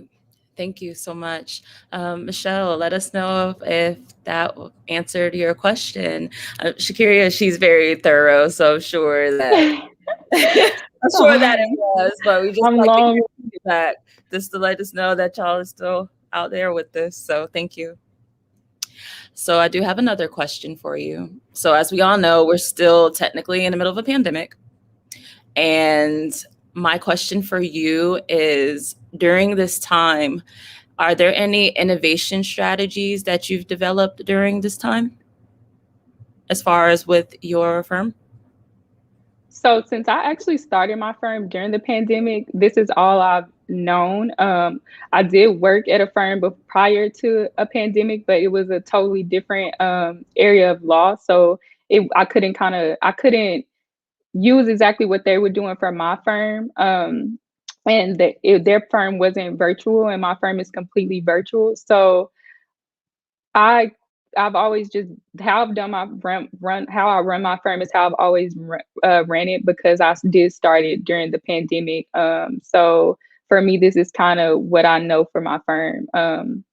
Is to operate virtually. Um, I would say at first I did have different practice areas, so I would have to like meet clients and stuff. But now since I don't do that, it's a lot of everything is virtual, and everything can be handled virtually. Like I don't have to go and meet a client.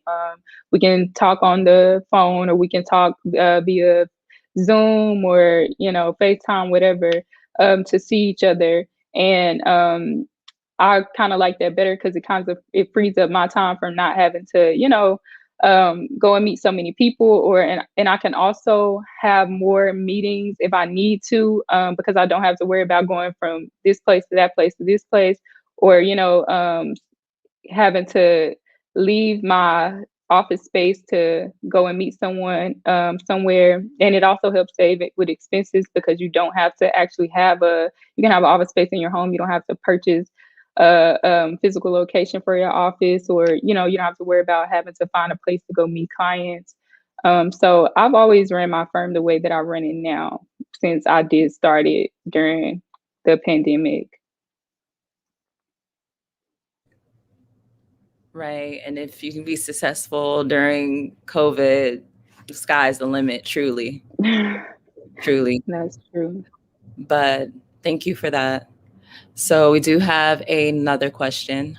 So as we know, the Trademark That Thursday Summit focuses on diversity in the IP field. So my question for you is, what do you do to be more inclusive and encourage others to be inclusive as well in this field, in your experience? Okay, so when I wrote down my mission, to help myself understand what I was doing it for and what really motivated me, I've kind of built my mission around inclusivity, and not just in this field, but in every field. I feel like that by helping other entrepreneurs, especially minority entrepreneurs, build something for themselves, I feel like this is my way of helping to make the career fields more inclusive and more diverse, to give other people the opportunity to um, run their own businesses and have positions that they deserve to have, because a lot of people work really hard in companies, and they may not ever be promoted, or receive a higher title for their work. But if you start your own business, then you have the opportunity to get the recognition that you deserve. You have the opportunity to um, get the pay that you deserve. And it also helps to make sure that we are having career fields that are diverse. And so children can see like, hey, I can be a lawyer, or hey, I can be this engineer, or hey, I can be, whatever, and not just feel like that they have to settle with working for someone who doesn't promote them, or who doesn't pay them what they should be paid.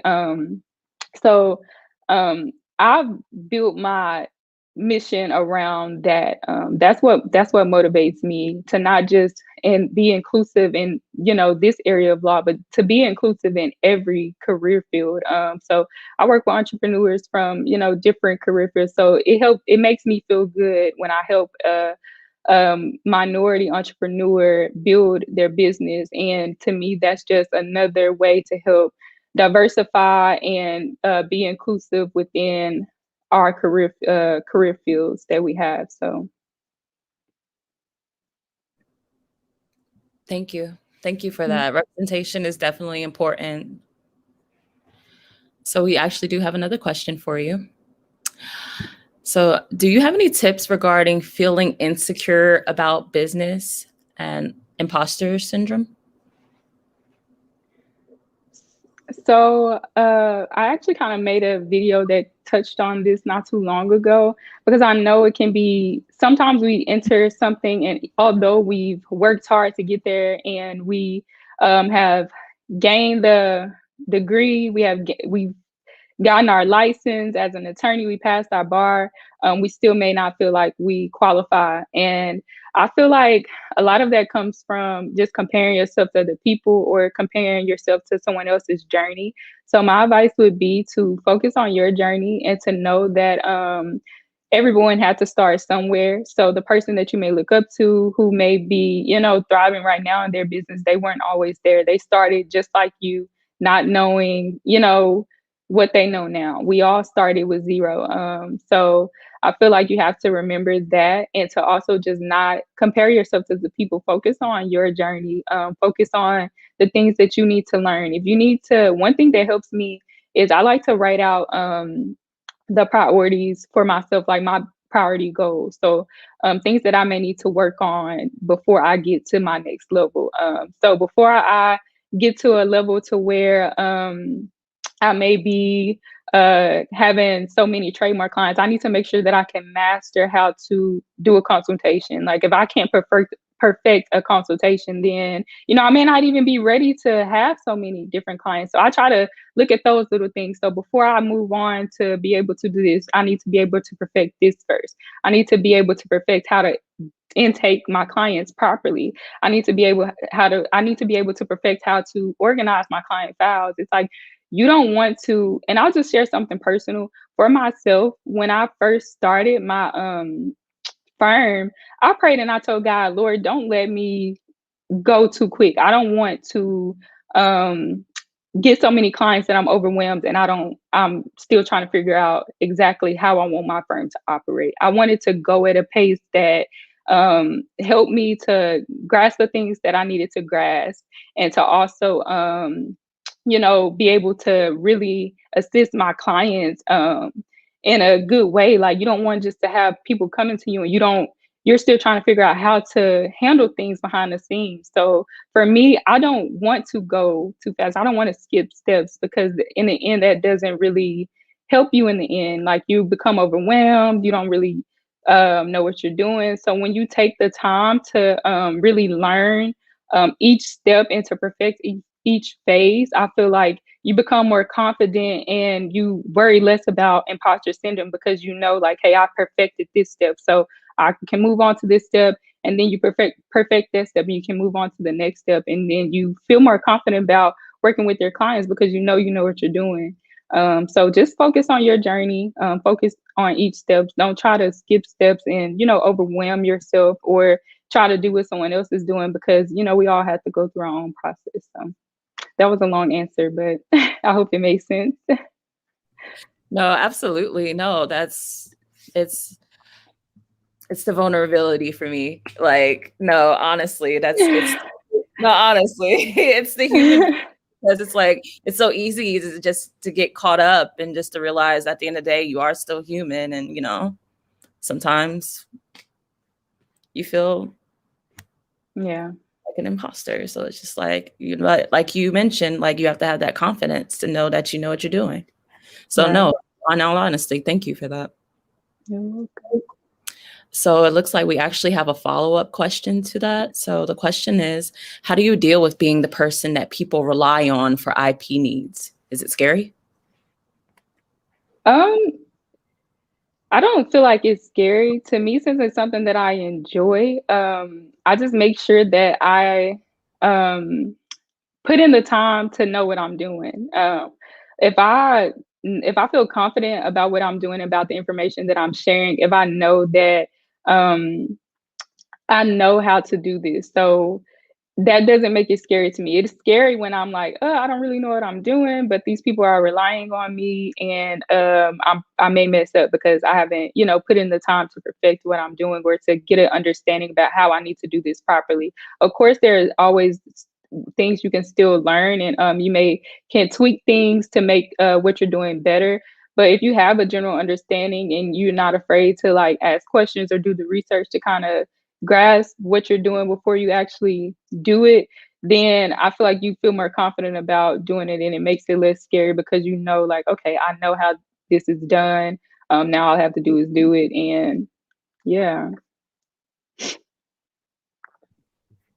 Thank you. So it looks like we have one more question for you. Okay. So what is your favorite part about what you do? I would say my favorite part about what I do is actually getting to interact with so many different people from across the United States. When I first started, and I still am, I'm very introverted. So I haven't always been the type of person to put myself out there, even with social media. I've had social media, but I don't always interact on there. And so um, now that I have my own law firm, and that's kind of the way that you market yourself, or you get your clients to trust you and people to see that you know what you're doing. Like, you kind of have to put yourself out there more and to share more of yourself with people. And for me, that wasn't something that came natural to me. Like, most people didn't really see my personality. I could go to school with people for years and like they probably never really see how I really am with my close family or friends. But I feel like now um, owning my own firm and doing what I do now has allowed me to share more of myself with people and to, meet new people from all across the US and build connections with different people. And I'm actually enjoying that. So that's surprising for me because I'm really introverted. So that's probably my favorite part, getting to meet new people. Yes, I can definitely relate to the introverted part. I'm definitely the same. But honestly, just looking at your work and social media, I would have never guessed because, like, in all honesty, it's top notch. Blown Thank away. you. In all seriousness, I had the And compliment. I am 90% introverted. I took the personality test and I'm like 90%. So it's that's been one of my biggest challenges, is putting myself out there and just, letting people see that side of me, because I don't normally do that if it's not like close friends and family. So, but it is enjoyable once you kind of, build your crowd and your audience, and you enjoy interacting with them after a while. Yeah, I definitely understand that. But it's just like once you get out there and then you're like, wait a minute, I have this. I know what I'm Right. doing. Here, It's world. not so bad. Right. So I totally understand. So speaking of social media and such, which is top notch, everyone. Seriously. Thank you. For sure. How can you be contacted after the summit? Okay, so you can reach out to me by email if you want to, if you have any personal questions, at Shakiria, and my name is spelled across the screen, at northcrosslegal.com, or you can find me on most social media platforms at North Cross Legal. So yeah. Okay. Awesome. Well, thank you for being here with Thank us. you. It was a pleasure for sure. As a fellow introvert, I felt this. So I'm thank you for being happy. here. So before we go, we do have the CLE code for Shakiria. So it's going to be TRSP exclamation point 2. And I'll say it one more time. It's going to be TRSP exclamation point 2. And then before we close out, do you have anything else you'd like to say? I would just like to thank everyone for having me, for joining. Thank you, Nina, for putting this together and for allowing us to have this platform to share with other fellow lawyers or future lawyers. And I just look forward to seeing you all thrive. Fantastic. Thank you for your time, and you take care. Thank you. Bye. Bye.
Hey everybody, this is Brittany Kay, founder and principal attorney of Anderson O'Neill. We specialize in business, intellectual property, and business immigration visas. I run a law firm that's virtual based out of St. Louis and Atlanta. I chose to go into IP because I wanted to see more people who represented me and other minority communities being brought to the table. The premise of my law firm is restructuring the elements of power, and I believe that I can do that through law and my firm for small business owners, creatives, and entrepreneurs. I'm speaking at the Trademark That Thursday Summit on May 1st. My topic is about jumping into the trademark.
Everyone, this is Brittany Kay, and you are here for Jumping into the Trademark Practice, the IP law firm startup and trademark tips. I'm happy to be here with you all.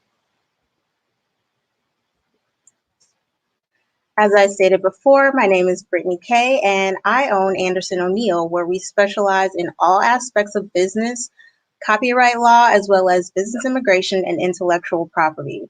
If you already have a firm, thank you for jumping on. I may touch on some things that you may or may not have implemented in your firm, so please stick with me. And if you're in the beginning stages of your law firm career or transitioning to starting out on your own, stay tuned because you are in for a treat. There will be tons of gems dropped and tips for you to use right now.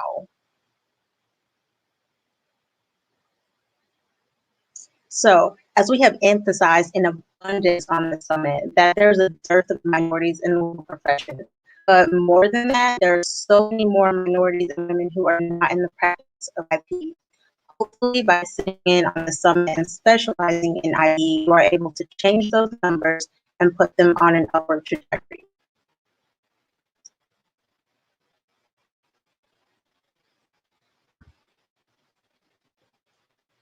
All right, so this is our little roadmap here, and first we will get started with how to start your firm. Then we will move on to the trademark process, and then we'll finish with the search. And of course, we have some technology issues because what kind of summit would it be over a tech platform if we didn't have tech issues? All right, so let's jump right into it. So if you're starting your firm, congratulations. I'm so very happy for you. And as a minority, know that this is a major, major step that you are taking. And I want you to know that you know that you know that you deserve to be in this space and that you are filling a gap in the legal community that is so very much needed. And I also want you to remember that you are here to run a business. Keeping that in mind, you can't take every client that needs a discount or that comes through your door. You want to make sure that you are specializing and that you want to perfect your craft while you're doing so. And at the end of the day, I know that if you're starting out on your own, this is something different. It's something new. So don't let imposter syndrome affect your ability to create revenue, because once you start to let that sink in, then everything in your firm will start to be affected. Your employees, if you have them, your marketing, your revenue, your profit, even how you present yourself to your clients. That's not something that you want to get stuck into your firm and then continue to just, I guess, exude that with your firm and with your staff, because I mean, nobody wants to be in a firm where even the owner has that bad attitude and doesn't feel like they know what they are doing. As long as you are practicing and you have mentors, you will continue to be on the right track. So let's get into firms to starting your law firm tips. So I want you to first know your purpose and the goals that you want to achieve by opening your own firm. I want you to stay hungry to learn, stay hungry for success, and always be willing to make mistakes. And more importantly, I want you to be able to learn from those mistakes, and that is how you actually learn. So making sure that you are also keeping your overhead low. And I know that these probably seem like very very juvenile steps, but there are so many attorneys that try to start out on their own and they don't even know where to start. So that's why I'm going through the basics, just so you know, okay, this is how I start, this is how I should start, or this is a step that I missed, and to make sure that you implement it into your firm so that you don't get caught up later on. So try and keep your overhead low as you possibly can. Everything is virtual now. That is a great thing. So you can be working from your home. You don't have to spend money on a fancy office, which is great at this point. I'm finding that my clients are loving the fact that they can meet me over Zoom. They meet me in their pajamas. They meet me however they can present themselves at that point in time. But it's also easier for, moms who can't get childcare, people who really don't want to go out right now because of COVID, and just your older clients who may not necessarily be able to navigate through the tech field. It's easier for you to help them over Zoom while you're actually in your office and you can control the computer for them. So I wouldn't take it lightly that you have the ability right now to capitalize on that. So moving on, you want to register or file your business with your local Secretary of State. And that's super easy. Go to your state's Secretary of State website. You want to file your LLC.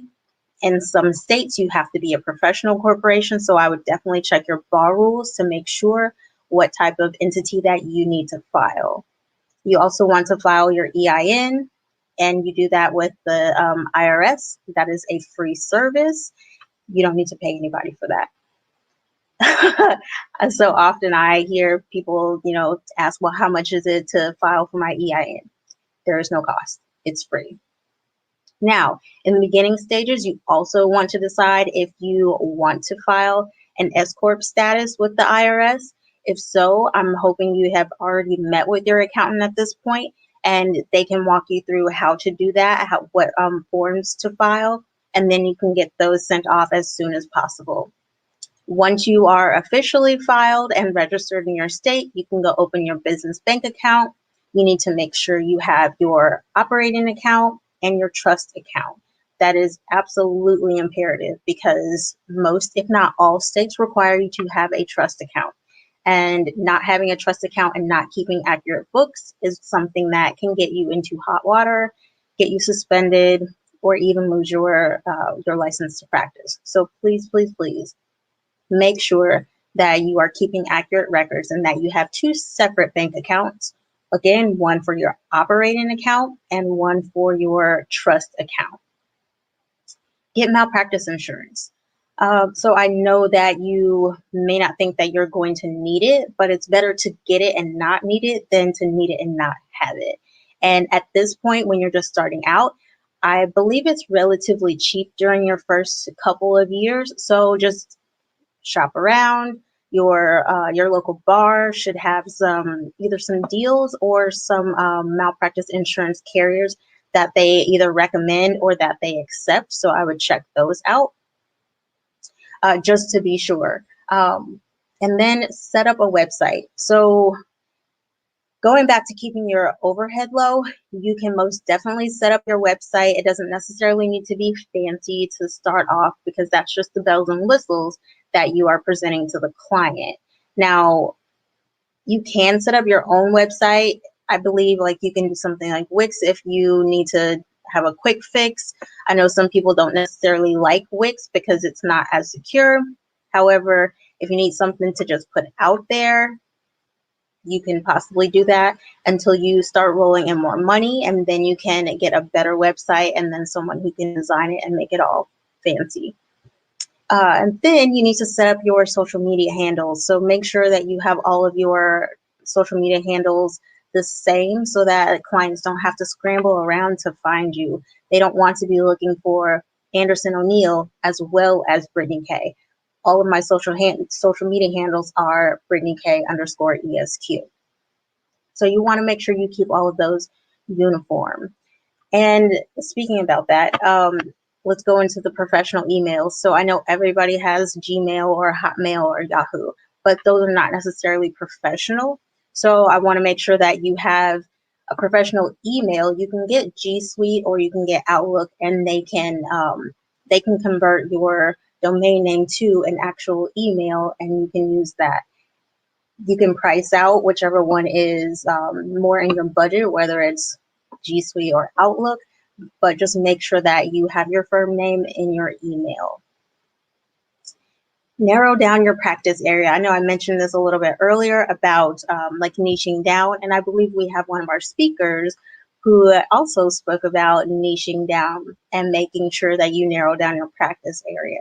And I think that is so critical so that you don't become a door lawyer. And a door lawyer is basically anybody, a lawyer that takes anyone who walks through the door. That's not how you perfect your craft. You want to make sure that you're narrowing down and niching down so that you can perfect your craft.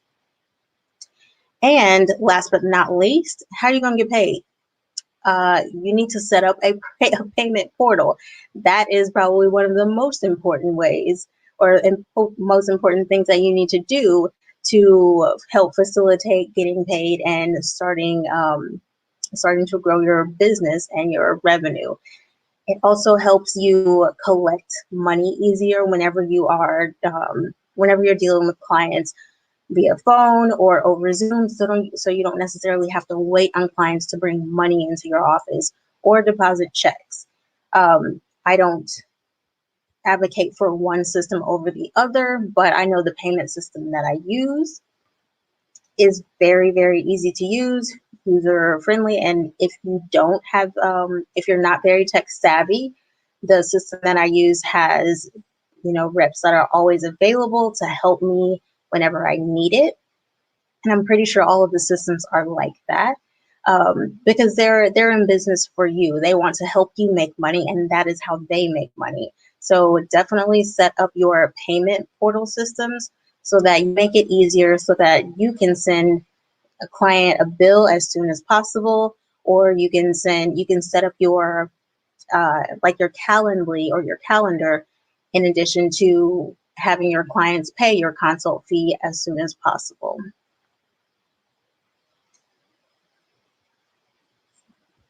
Oops, uh-oh.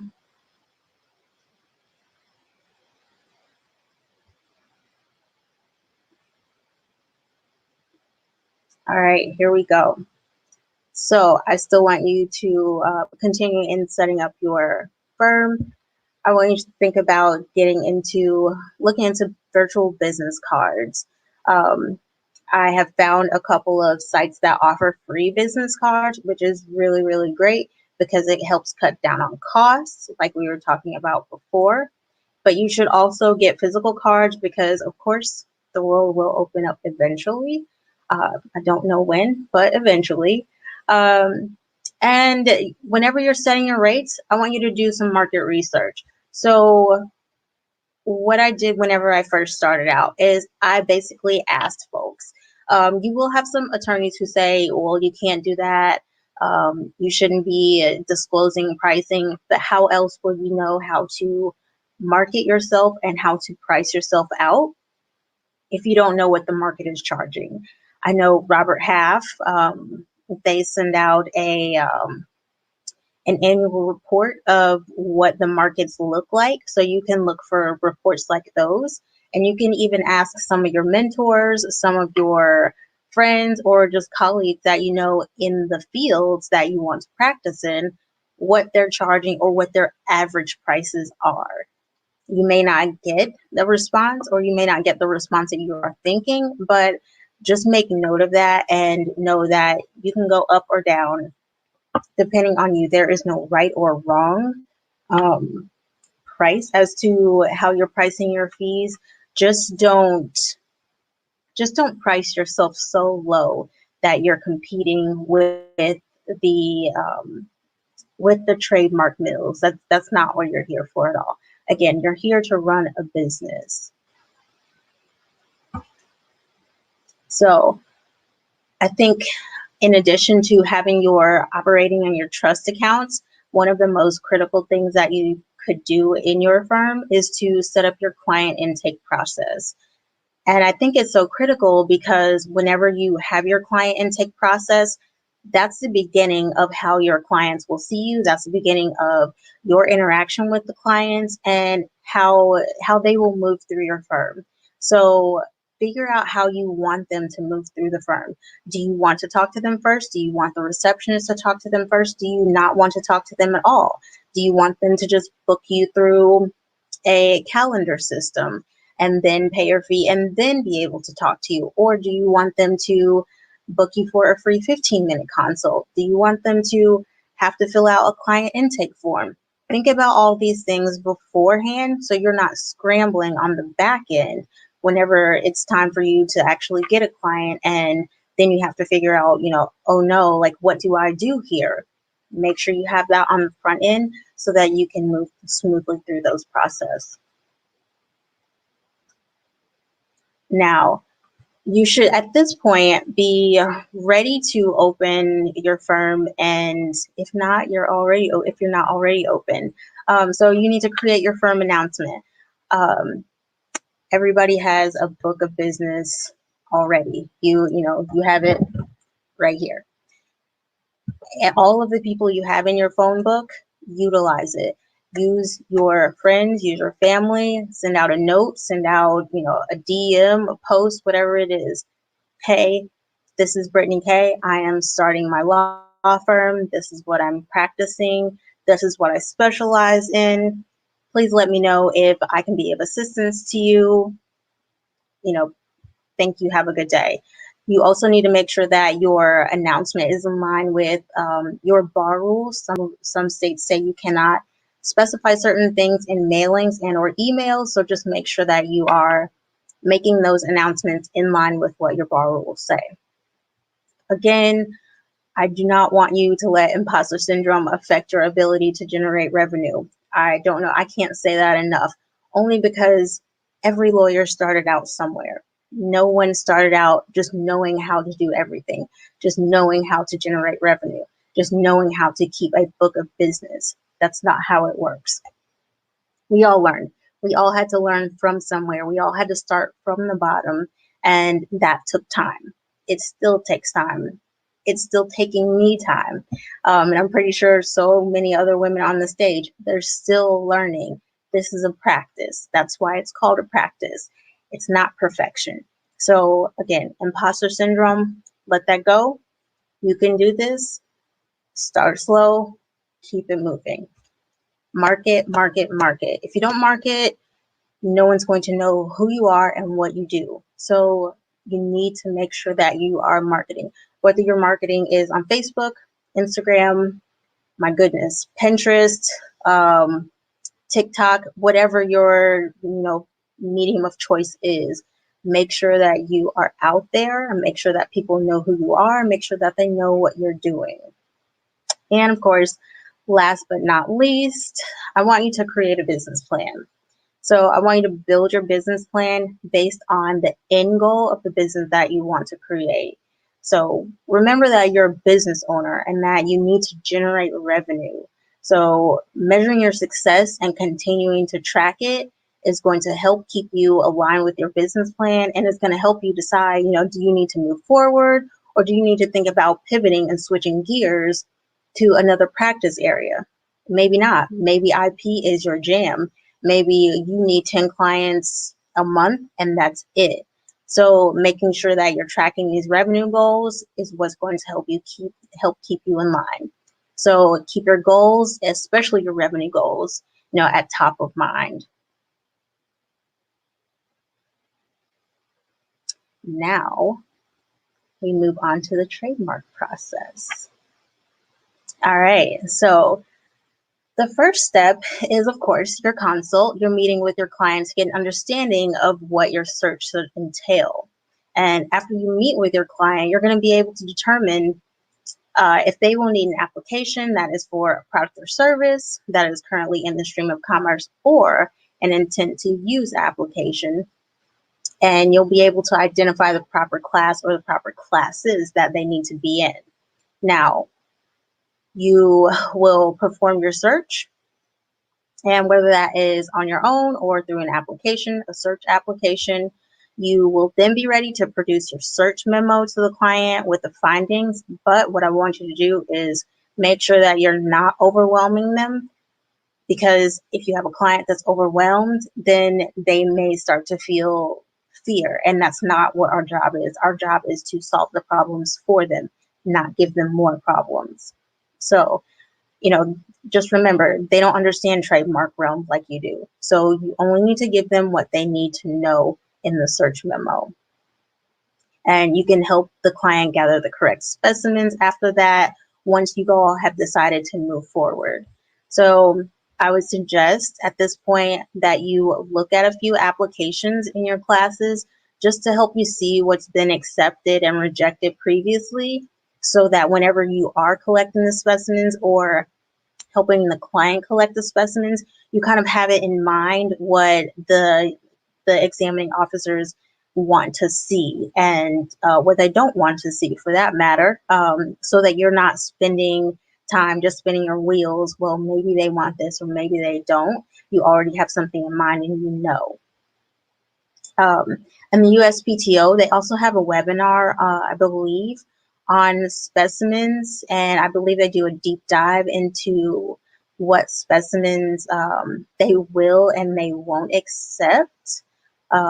So again, spend time on USPTO and make sure that you're looking at the specimens. And if you are submitting a use in commerce application, be sure that the class that you are submitting the application for is reflected in the specimen that is submitted, or else you will get a rejection. And that's not an office action that you want to have, because you want to show your client that you are competent and that you know what you are doing.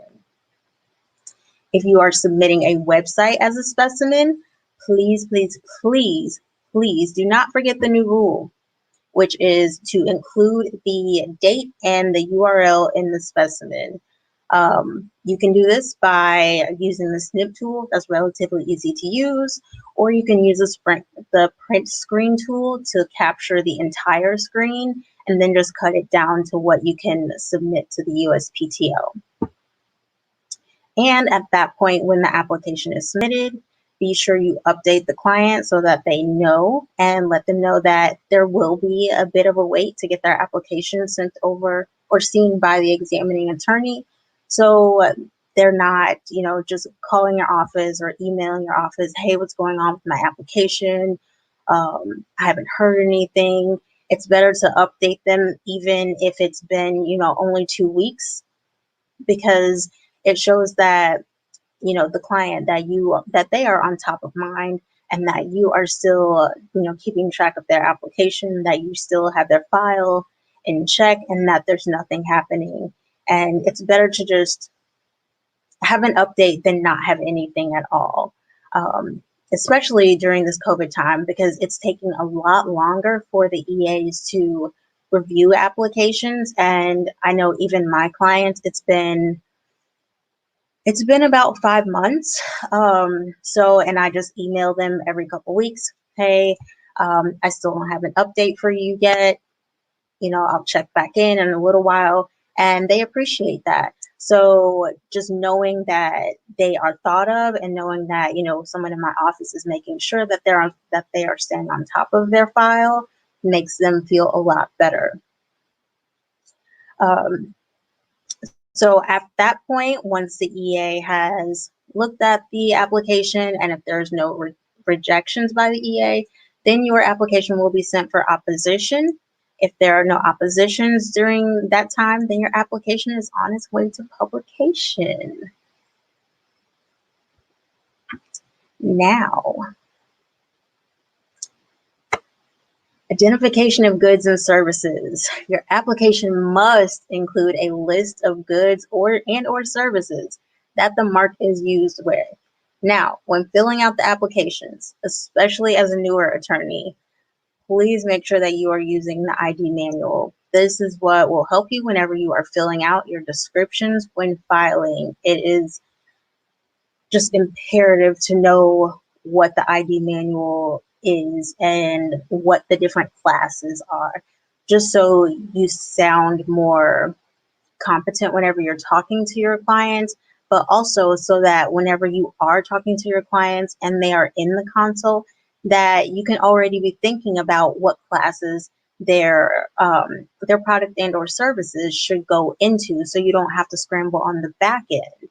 And there are only 45 classes. They're divided into 2 sections, which are the goods and services. So a big thing to keep in mind whenever you are identifying the classes of goods and services that your client's application fits into is that you want to be sure that you are adding all of the classes whenever you are filing your applications. And this is imperative because you cannot add classes once your application is filed. You can only delete classes. So again, that console is key whenever you're getting all of the key information from them, and so that you're able to identify, okay, my client needs 1 class or 3 classes, and these are the fees, and this is where we can go from here, as opposed to scrambling again on the back end, following up with them 2, 3, and 4 times when you could have gotten all of this information in the initial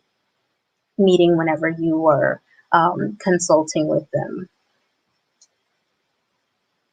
Now, there are different applications for different types of submissions whenever you're filing. The 2 you may use the most are the T's and the T's Plus. So the T's Plus filing option has more requirements up front when you submit your initial application. So you pay a lower fee per class for goods and services, and you pay all of your application filing fees with your initial application. You also have to select your goods or services from the ID manual. That's why it's key that you know what the ID manual is and know what the goods and services classes are, so that you can correctly choose in the ID manual. But if you don't see the listing in the ID manual, because again, it's not perfect, and it's not an exhaustive list. It's more like a guide. If you don't see it in there, then you have to switch over to the T's application, which is the standard application. Also, if your client is foreign domiciled and they want to file the T's Plus, they have to have an attorney file that application from the beginning. Now, the T's standard, which is, I could just call it the T's filing or the T's application, is that option has fewer requirements up front, but you don't need to necessarily meet all of the requirements up front, because you pay a higher fee per class for goods and services on the back end. You pay 1 filing fee with your initial application, which is $350, and then you pay the rest later if there are additional classes that your filing fits into after the EA reviews your application. Whereas you cannot do that with the T's Plus. And the client, if the client is foreign domiciled, they are able to start that initial application, and then they can transfer it to the attorney after the submission.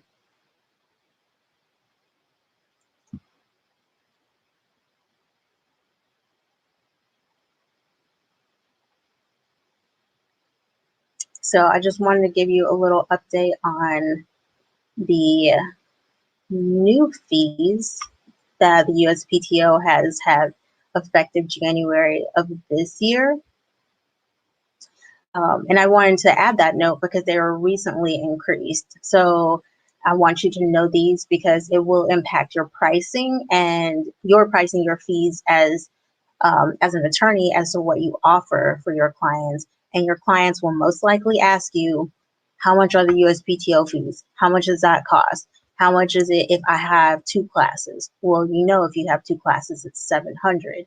But you need to know that if you're filing, or you would know that if you know you're filing a T standard application or a T plus application, you know it's $500. So just keep these fees in the back of your mind or sticky note wherever. But the more you practice, the more you know, the more you do this, you'll be able to rattle it off, and then you'll be able to say $350 per class or $250 per class. So just just practice. That's all. And again, also be reminded that the fees are per class. So if you do want to add additional classes to your applications, you want to increase your respective fees appropriately. So don't price yourself out, and don't get to the point where you are working for free. Now, the good stuff. Here we go. The search. All right, so there are trademark search engines like Markify that you can use as well, but I do want you to note that they may not capture everything and that you may need to supplement the search by performing your own search. I love technology, but sometimes it just is not 100% perfect. I'm not 100% perfect either. So I don't want you to receive a bar complaint just based off the fact that you didn't do your own due diligence or your research and that you just relied on a search engine and you ended up filing an application that was opposed because you didn't catch something because you didn't do further research and you relied on the search engine that could have easily been knocked out had you just done a quick search. So with that, let's move on into how to search. Just a quick note, if you didn't know, scents and sounds can be trademarked. I don't know how many people know that, but it's nice to know, especially, whenever you're talking to a new client, something cool to throw in there, like, oh, I didn't know that. So, that kind of gets the conversation growing. And if you're just starting out, the way I learned was by practice. So I suggest you practice searching, try searching the most distinct words in the word search form. So when you're in the test system, use the free form option to maximize the results that you are using, so you are able to pull in the different variations of the search. So if you're looking at the test, it's the third option. It's always the bottom option, which is the free form option. And in doing so, I want you to learn how to speak the language of the system. Breaking apart the words helps you do this. The more time you spend with it, just the better you're going to get. For example, when you're using search tools, use brackets for absolutely everything. What goes in the brackets is what you need to learn. So knowing what you're searching for, as if you're searching for a live or a dead mark, that is important. That helps you figure out abandoned marks, why the marks were abandoned. You can also search marks by filing date, and that's important when you may not know the exact name of the mark, but you do have the filing information about it. You should also know the field codes, and that will help you in your search, and it'll help you perform a more thorough and accurate search. So making sure that you're breaking the words into chunks, and whenever your mark is abstract, you can break that down into the component parts. So, and what I mean by that, we'll go into what Sugar Daddy Cookies is later. It's one of my clients. But whenever you're searching, you just need to make sure that what you're searching is accurate and you have the full picture, because if you're not breaking down these words, then you could be missing something that could get your application rejected because of a likelihood of confusion. And most applications are rejected for likelihood of confusion. So look for the similarities and the differences in the marks. And if you have the option to amend, then by all means do that. So take my client, for example, the Sugar Daddy Cookies, which is up here.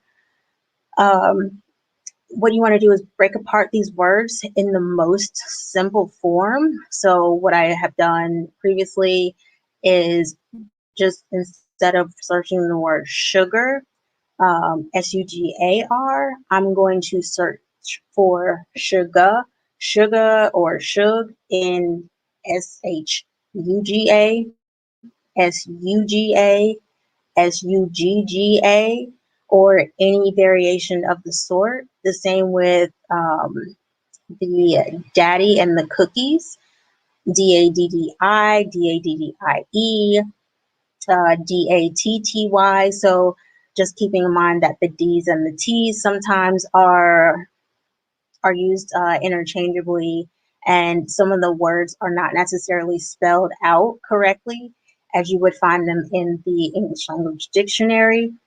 And again, this is where the brackets come in, because you can use the brackets to look for words that have a D or a T or an I and an E, I-E or Y. So learning how to use the brackets and the codes come in handy so that you can make the system search the different variations instead of you having to do it by hand. Again, and while you're learning the system, learn how to use the asterisks. That is also that's also key in helping you to further your search.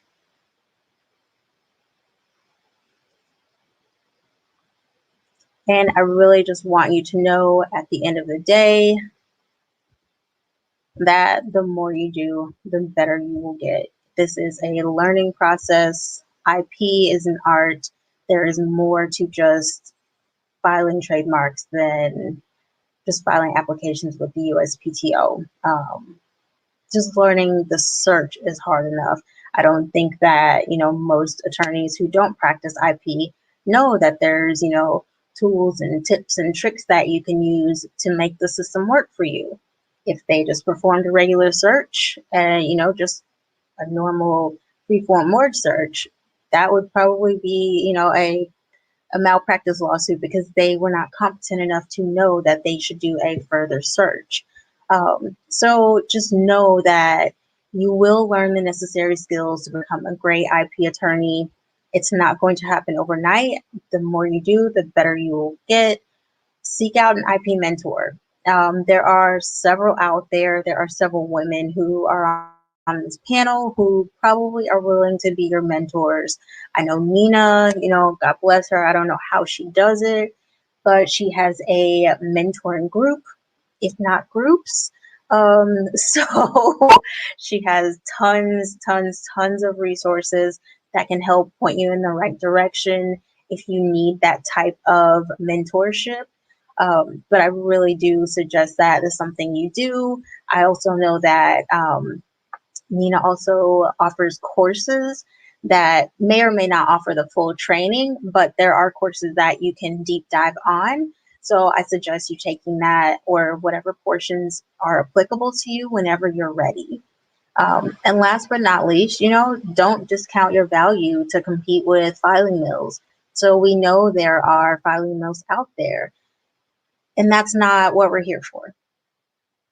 You are here to create a better client experience. You are here to ensure that the client has the best possible outcome. These filing mills don't even compete. They don't even complete their own trademarks. So why do you want to compete with them? There's no reason why you should feel the need to do so. Do not discount your services or your values to compete with them, because it's not worth it. You don't want to race to the bottom to be the cheapest lawyer. You just don't. That's not what you're here for. You want to be at the top. You want the premium clients. And in order to do that, you have to be able to offer premium service. And that's just something that these filing mills do not do. And lastly, questions. If you have any questions, by all means, you can ask them on this platform here in the chat, or you can reach out to me on Facebook or Instagram. And I believe there's a private chat if you have anything. I am ready to take questions. Oh, and don't forget my freebie. So I believe Nina has, it's there at the ticker. So like my Facebook, my Instagram, and tell me your money goals for 2022 by the end of today, 11:59 p.m. And we will be choosing the winners on May 2nd.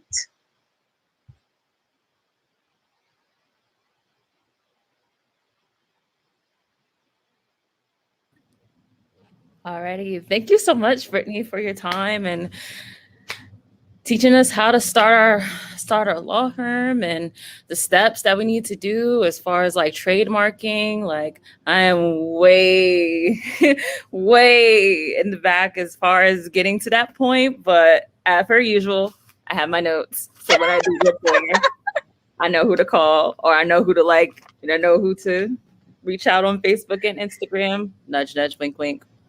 There you go. But in all seriousness, no, thank you for your thoroughness and everything that you've presented to us today.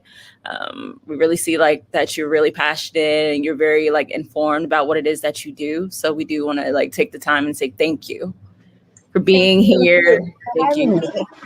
Absolutely. And if you don't mind, we actually do have a few questions for you. Sure. All right, fantastic, fantastic.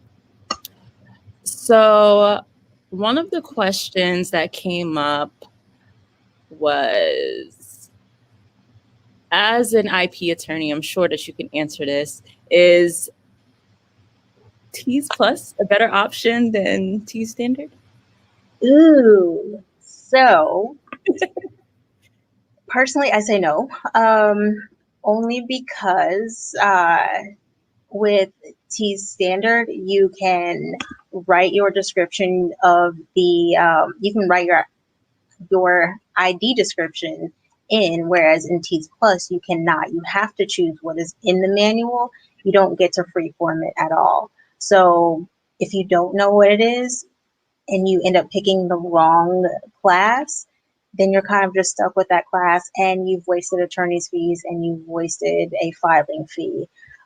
So I would highly, highly suggest, especially if you're starting out, to stick with the T Standard application just so that you can get more practice and so that you get a better result with your client. Okay, thank you for the clarification. So for those who are looking to enter the IP field and might not know exactly what this is, could you elaborate on what a specimen is when it comes to trademark law? Yes, so a specimen is basically what you submit to the USPTO for the examining attorney to review.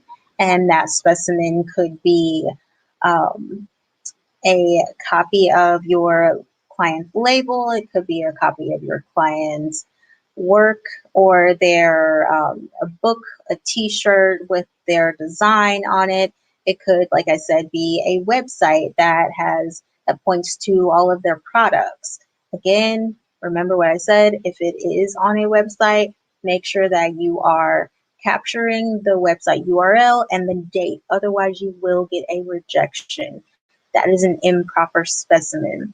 And the word for specimen is just a fancy word that they use just for evidence or what your client is using to show that they are using their mark on. Okay, thank you for the clarification. So we do have another question. Why is it important to search variations of wording during the trademark process? Y'all gonna make my braces fall out here. I have the Invisalign. Man, search variations. It's mostly because most applications get rejected for likelihood of confusion. So whenever you're searching the variations, you know that, okay, this word, like I said with sugar daddy cookies, you know that there's a sugar or a sugar daddy cookies or a sugar daddy, but is it a cookies variation? I don't know. I have to go in and see. That's whenever you're doing that variation, you're able to pull out those similarities or those differences, and then you can see, okay, sugar daddy is not sugar daddy cookies. You can go ahead and go search that on your own if you want to. I've already searched it and I know what it is. It's definitely not in the bakery realm. Making sure that you are able to get those variations and pull those out and distinguish from what your client does from what someone else does is imperative to making sure you have a good application. Awesome. Thank you. Thank you. Now it definitely makes sense as to why it's important to do that search. So please do the search. Yes. Yes. Definitely. Right. So we actually do have one more question. So Okay. as we know, the purpose of the summit was to bring together minority women, Black women in the IP field to show that, that 1.8%, we're here, but the diversification of this field is important. So in your experience, my question is, what do you do to be more inclusive and encourage others to as well within your network? How do you introduce diversity or the topic of diversity to those in your network to grow the law field? So I've made a commitment to hiring only minorities in my field. So whenever people see my firm, whenever they see faces in my firm, or whenever they hear people who answer my phones, they know that this is a minority on the phone. And I pride myself in having a minority-based law firm. And just even out in the field, in just in everyday life, people ask me what I do or what my ultimate goals are, and that is to build one of the most successful minority owned law firms. And I do plan to do that. So I wear my brand on my sleeve all the time. I am happy to talk about my law firm, and I'm happy to share my gift with those who are entering the profession. I know it's hard for, young attorneys, not young in age, but young being new attorneys, to get their feet in the game, just because sometimes you can't find mentors, especially Black or Latina mentors in this field. So if they're looking for them, I'm like, hey, I'm here. I'll help you. Let's walk through this. Let's walk through, an application. Let's walk through how to search. So I'm definitely, I'm helping diversity with just being out in the field, boots on the ground. And of course, in my posts, for sure. For sure. Thank you. Thank you. So that looks like those are all of the questions that we have. And I know you mentioned it earlier, but one more time, how can you be contacted after the summit? Yes, you guys can contact me at BrittanyK_ESQ on Instagram and Facebook. Yay. Again, if you have listened to the summit, if you joined us, make sure you are liking my Facebook page and my Instagram, and tell me your money goals for 2022. And I will choose a winner on 5/2, and the winners get a free business growth course where we walk through their business growth. You're able to really just formulate your business at that point and just be ready to take off. So you'll have a step ahead of the game. Sorry guys, I can't, if I could give it away to everybody, I would, but I can't. So, good luck. I hope you are chosen. And if you are, like, I want to see that money goal hit 2022. It needs to be in the six figures too. It's like, I don't want 10,000, like add another zero to that. Yes, we are going where the money resides. Don't. Yes. Don't. It's like, I know this is a summit, but You know where I'm going with that. Like, Insert song. just for intents and purposes. But no, love seriously.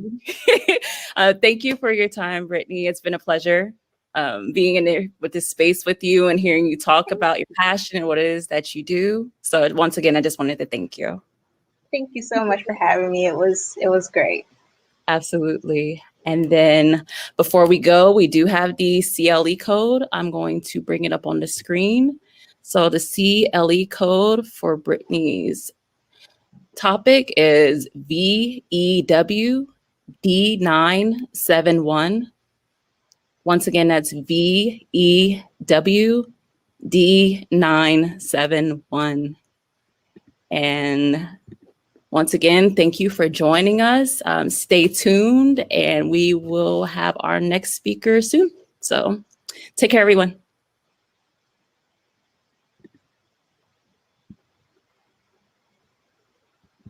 Guys, guess what? This is also a recording. Got you guys. But I'm glad that you guys stayed tuned to the end. I just wanted to make sure that, threw that in there for you guys. But thank you guys so much for tuning in. And make sure you guys ask questions of Brittany, you interact with her page. But I just had to come in here and tell y'all that. So I wasn't going to come in, but just felt like it was important because, like, she put her heart and soul in this.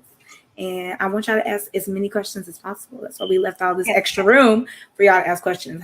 See, you got you. Y'all really thought this was live. Anyways, so y'all go ahead and ask her questions in the comments. Cool.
Hey y'all. So again, we are at another Monday. I hope it's like inspiring for y'all. I hope you guys are taking full control over everything. As you guys know, I use my pictures in my life to tell stories. Okay. So this is a story about what's behind this picture.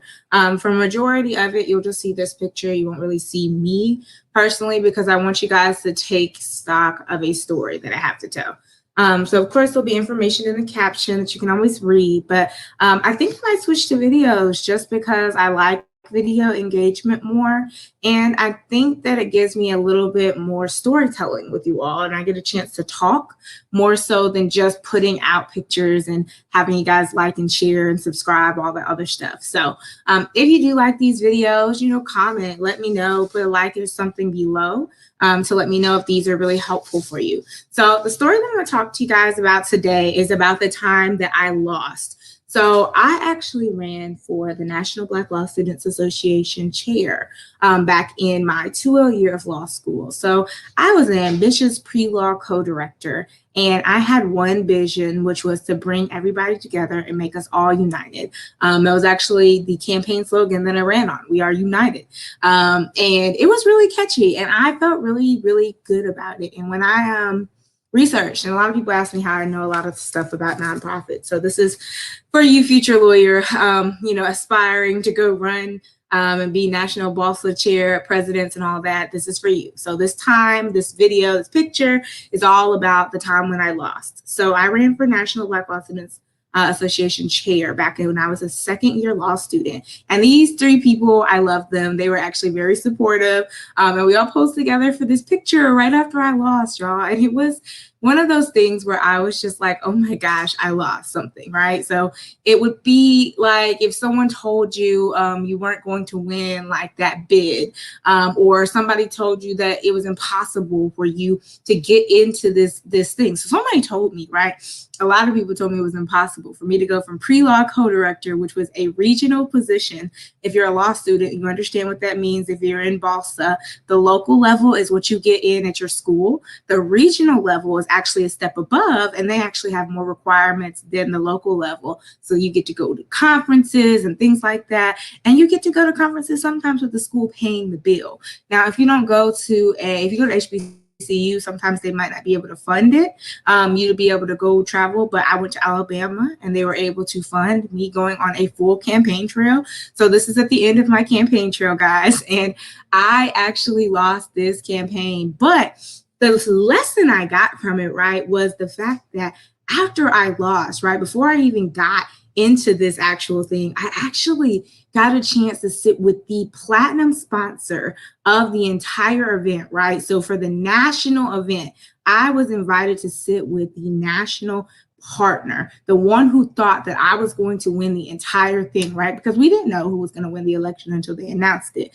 And, I felt good even right after. I think a lot of national chairs had congratulated me like I was the national chair, right? And I actually turned out not to be the national chair. And I had to take this picture and really signify to people, you know what? It's okay if you lose or if you don't make it sometimes. And I think that that's really, really difficult for people if they're taking it in or they're trying to get to know you as a person, as an organization in general, if they don't understand where you come from. So where I came from, right, was from my law school days. So my law school days were not like beautiful, like wonderful, like I guess renditions.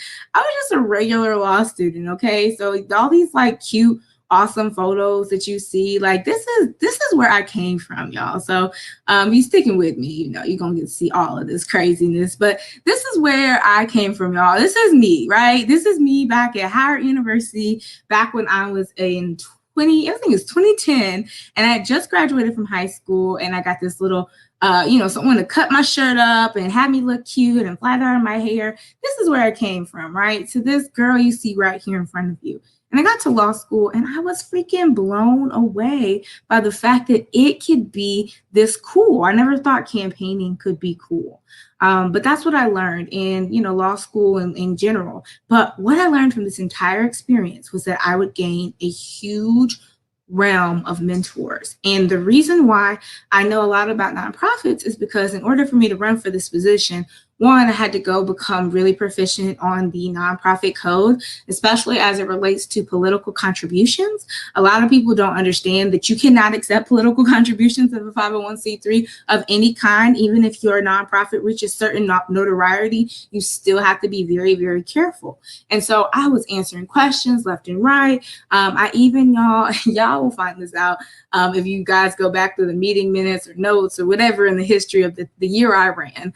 I actually flipped off the stage before this picture happened. Okay, so before this happened, I flipped off the stage and literally, like, my chair flipped off the back of the stage, and I had to get back up and answer questions. Everyone was freaking out because they thought I was like severely injured. Most people who know me know that I'm a very clumsy human being, but at the end of the day, it didn't matter because at that point, I had really had the time of my life. I'd really campaigned with all of my heart and all of my effort, and everything that I put into it, it was worth it to me because I put time and effort into everything that I was putting forward. So I just found a way to kind of laugh at all the different things that I went through to make this up. But the reason why I thought this was a great picture is because on top of seeing this, happy face, I was not happy. I had cried my little eyes out because I had lost this election because I just knew I was going to be national chair and I wasn't. All right. Right after this election, I had to go back and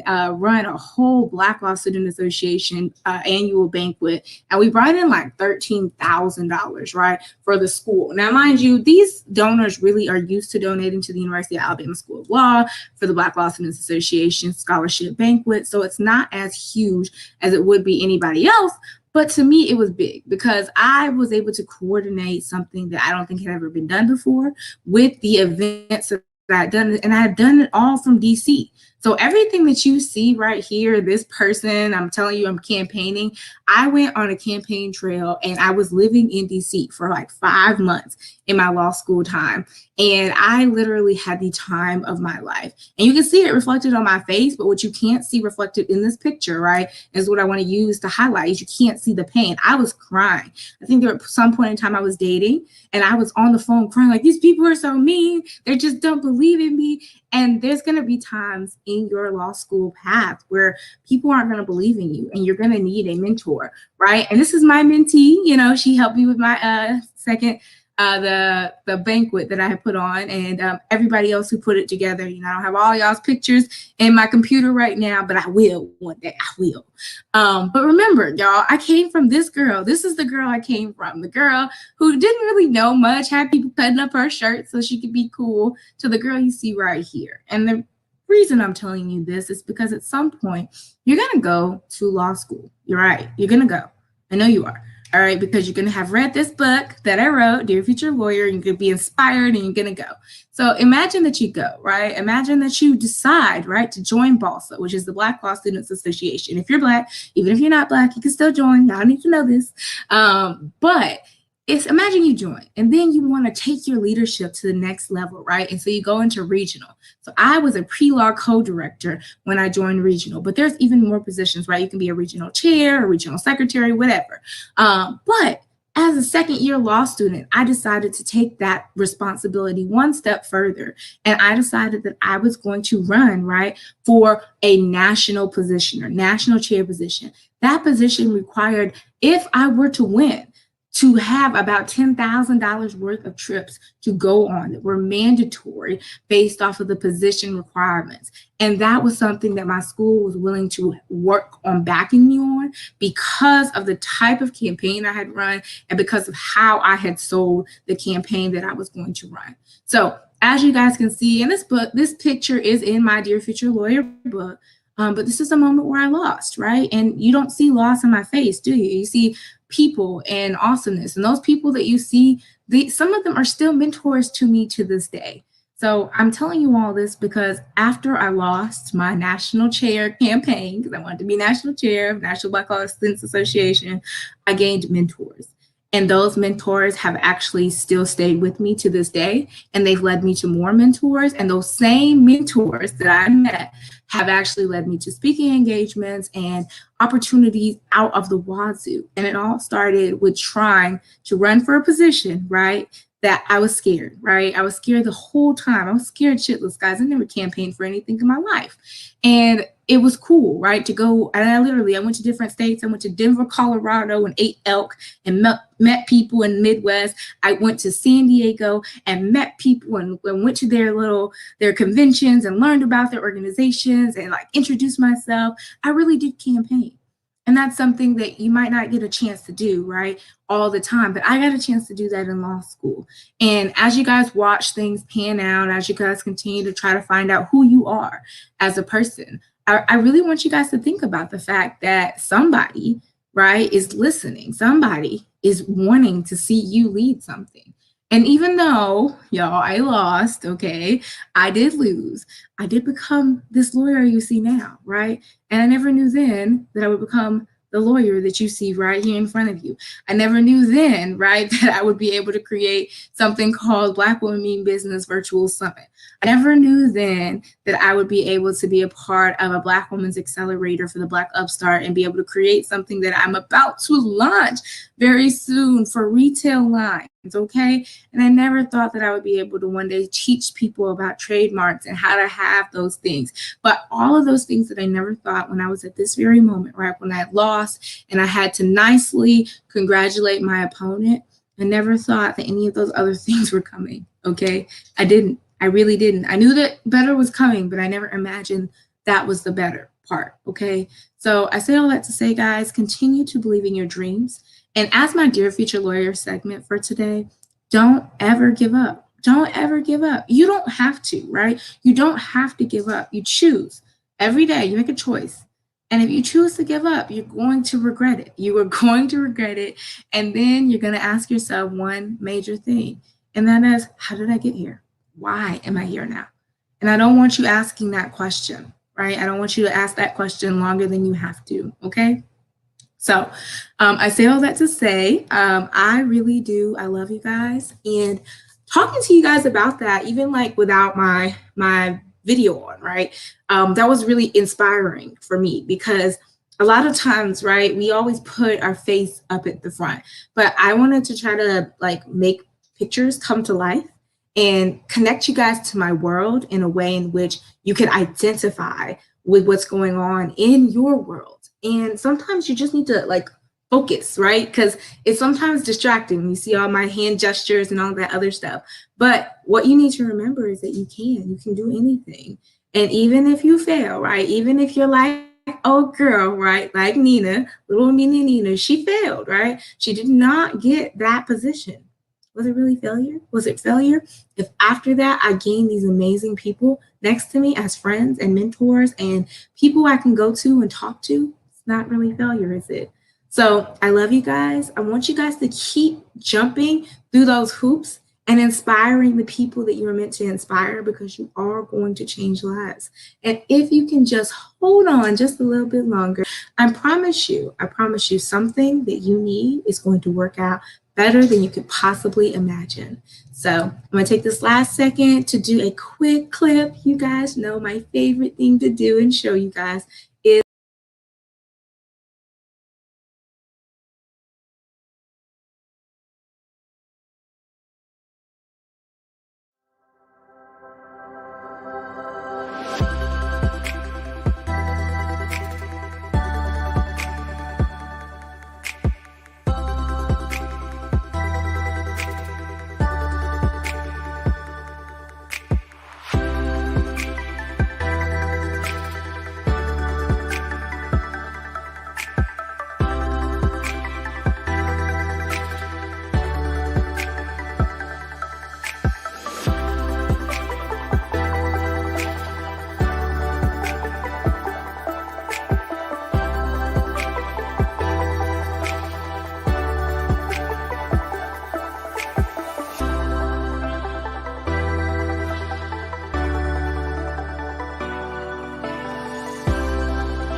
Hi, everyone. Good afternoon, good morning, wherever you are in the world. Thank you for joining the Trademark That Thursday Summit.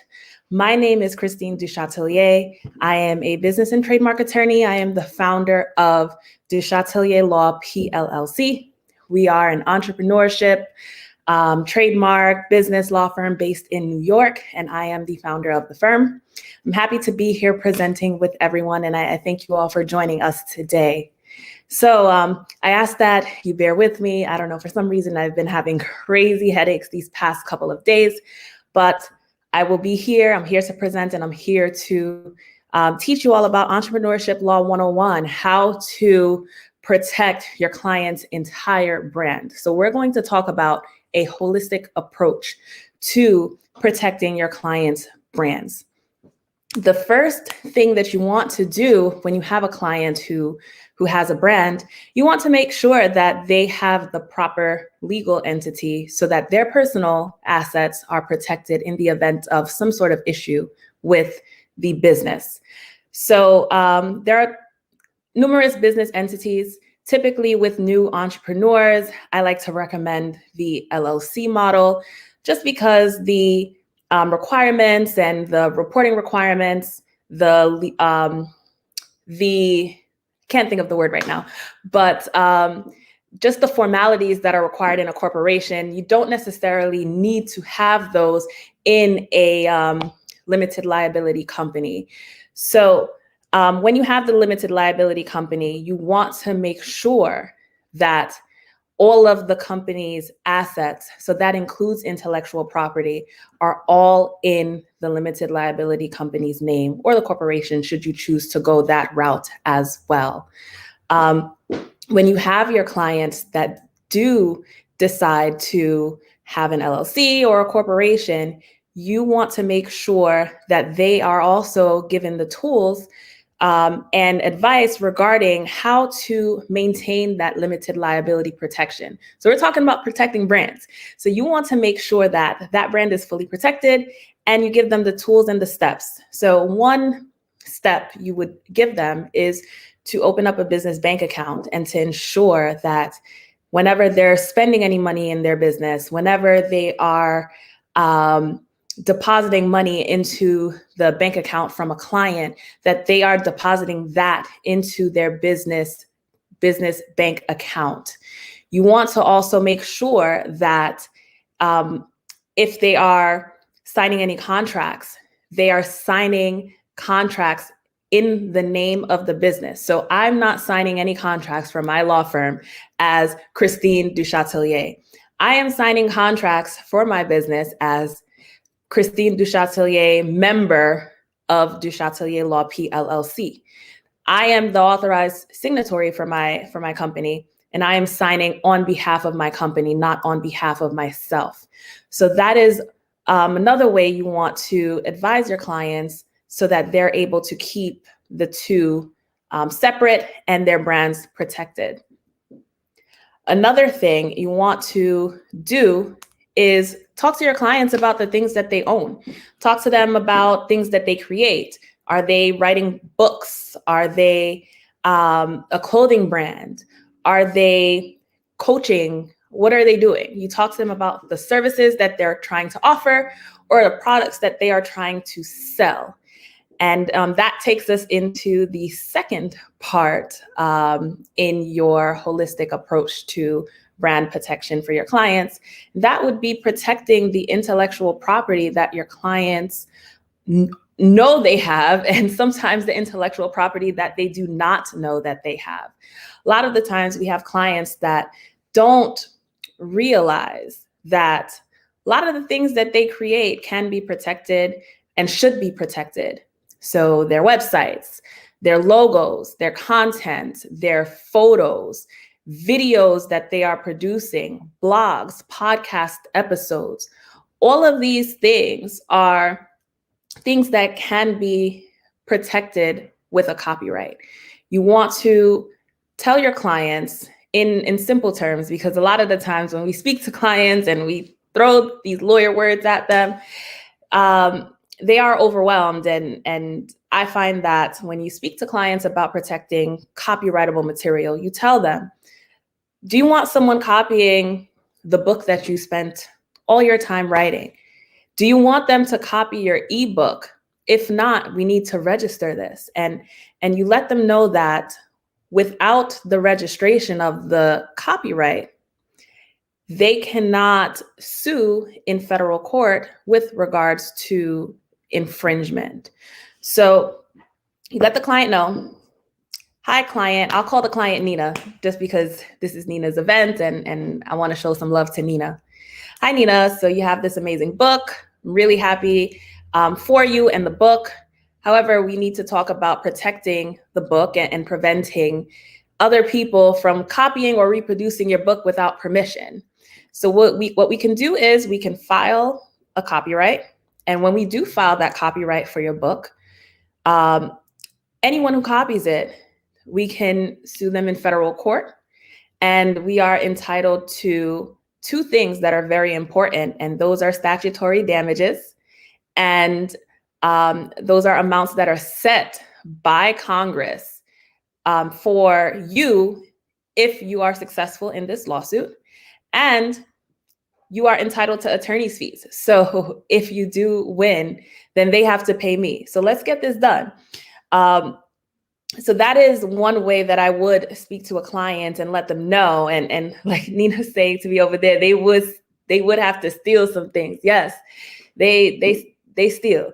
So you want to make sure that you are protecting your clients' brands and your clients' products as well.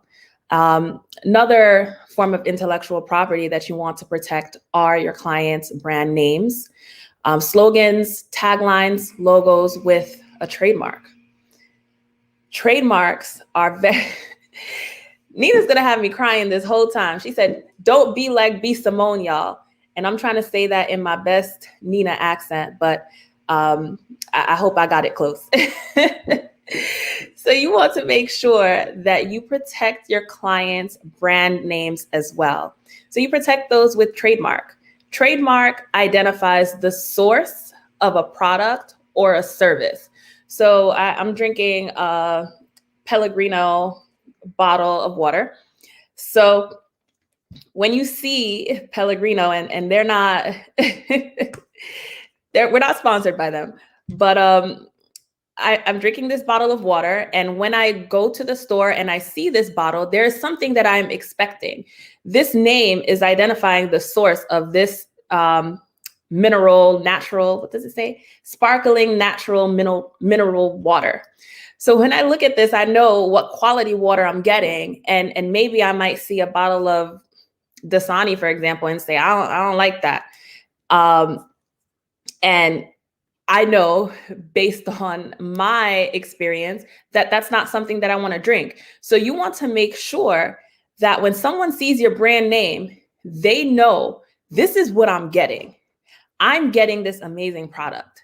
I'm getting this amazing service. I'm getting this amazing customer service. I'm getting to speak with the people that I want to speak to. You want whatever it is that you are selling, you want to protect that brand name so that if there is someone else out there that has the same name or has a name that's similar to your name, you don't want them to try to steal your customers because you don't know. I might see a bottle of water that kind of looks the same, brand name looks the same. Maybe there's a missing letter. As an average consumer, I might not notice that. I purchased the bottle of water and let's say I open the bottle and it just pops and all the water just spills out. So now I just think that the bottles are cheap and I don't want to buy from you anymore.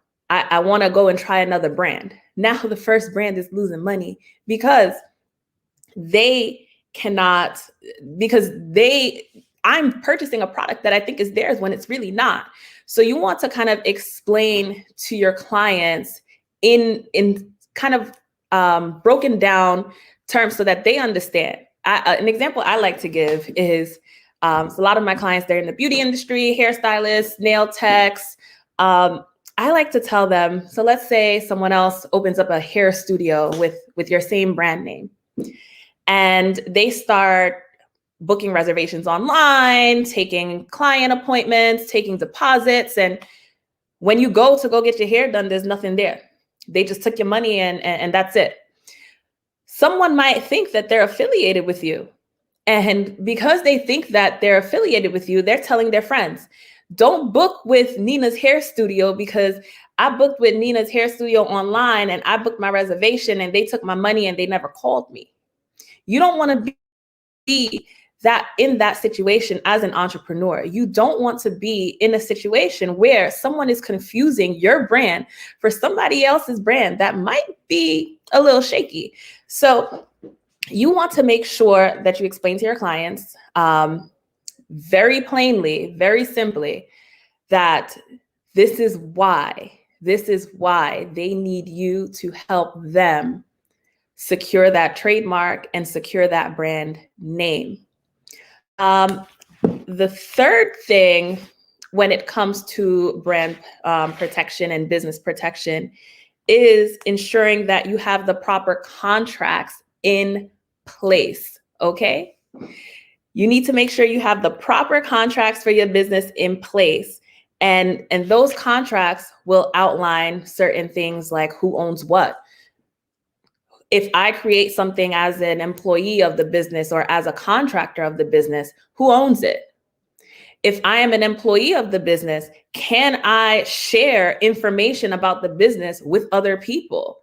If I decide to leave this company, can I go and work for a competitor? And if I can't go work for the competitor, for what time period? So we'll go through a few of those contracts and we'll start with first a simple copyright assignment agreement.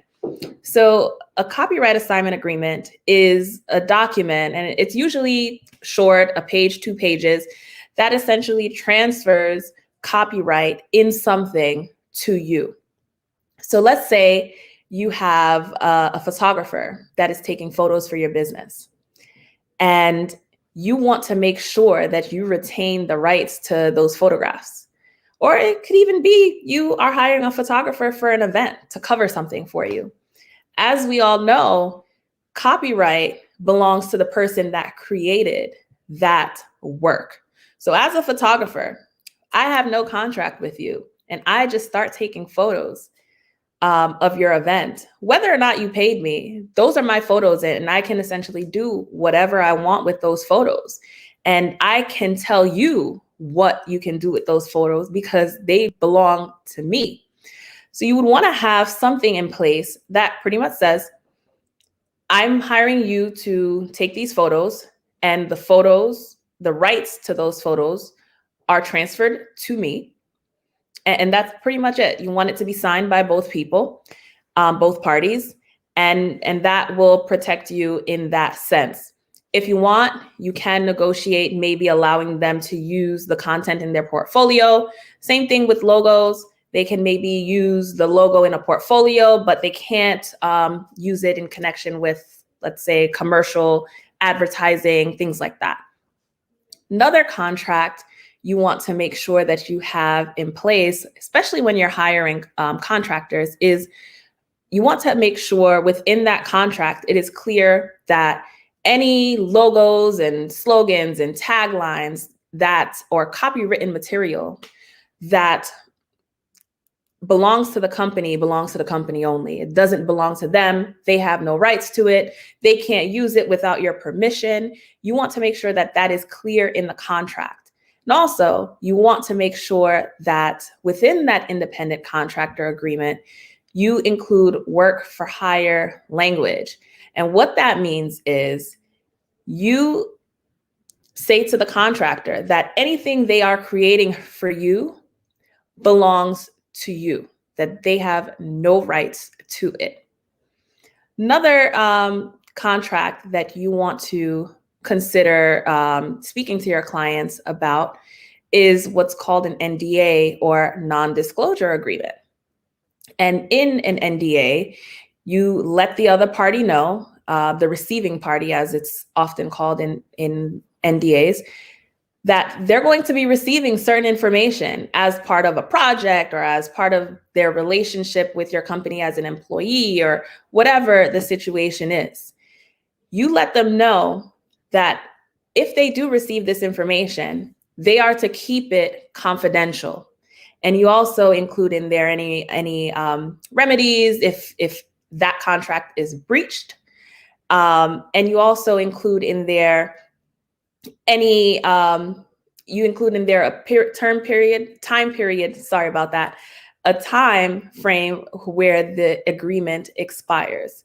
So you want to make sure that any processes in your business, any techniques, anything that maybe can't be protected with a trademark or a copyright, that you have a contract in place with people, and those contracts make clear that they cannot disclose this information. They can't go to Pepsi employee, can't go to Coca-Cola and say, I got the Pepsi formula, let's make some Pepsi over here. You can't do that. There are agreements and documents in place preventing that. And you want to make sure when it comes to your business that you take this very seriously, because it is a very serious issue. Lastly, I want to talk about non-compete and non-circumvention agreements. You want to talk about what happens when an employment or when a relationship has been terminated. You want to talk about who's unaccented. Is it me or is it Nina? You want to talk about what happens if an employment relationship or any kind of business relationship is terminated. Can I go after your clients? If I can't go after your clients, what happens if your clients come to me? Do I have to give you a percentage of any profits that I make based off of former clients that have come to me? What happens if I steal clients? What happens if I go work for a competitor? Can I go work for a competitor? Can I work for a company that's in California when your company was in New York? You want to have those items clear in terms of protecting your business, your client's business rather, and the brands that they are running as well. So we talked about 4 different things, and I'll kind of recap them again. We started with the LLC, or the corporation, the business entity that your clients will be running their business as. And of course, remind them that this is a business entity name and it just gives you authority to do business.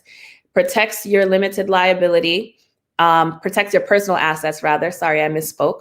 Protects your personal assets in the event that there is a lawsuit against your company or your company is unable to satisfy some sort of agreement that it had entered.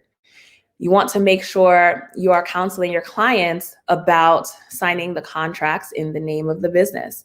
Instead of signing their name as themselves personally, Christine Duchatelier is signing this contract. You want to make sure that the company is signing the contract. And I am just the person, I am just the representative of the company that is signing the contract. You also want to make sure that you are counseling your clients to run the business properly. Have your business bank account.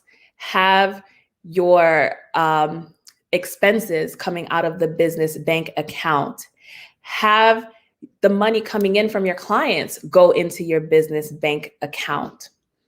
The second thing that you want to do when you are discussing protecting your clients' entire brands and businesses is talk to them about their intellectual property.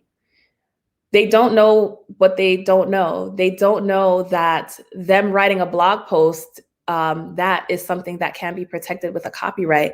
They don't know that the videos that they are putting together on YouTube or distributing to people, the webinars, the course materials that they may have, anything of that sort can be protected with a copyright. Explain to them that copyright protects copies. Copyright protects unauthorized copies. I should say, of their materials. You also want to talk about the trademarks and differentiate. The copyright is protecting your content when someone is making unauthorized, I should say, copies of your content. And copyright is something that is original that you've created on your own. Trademark identifies the source of your product or the source of your service.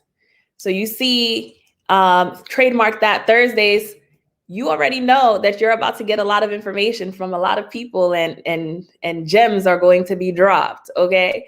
So when you see a brand name, you know what you're going to get, and you want to make sure that your brand name, your business name, your slogan, whatever it is that's associated with your business is protected.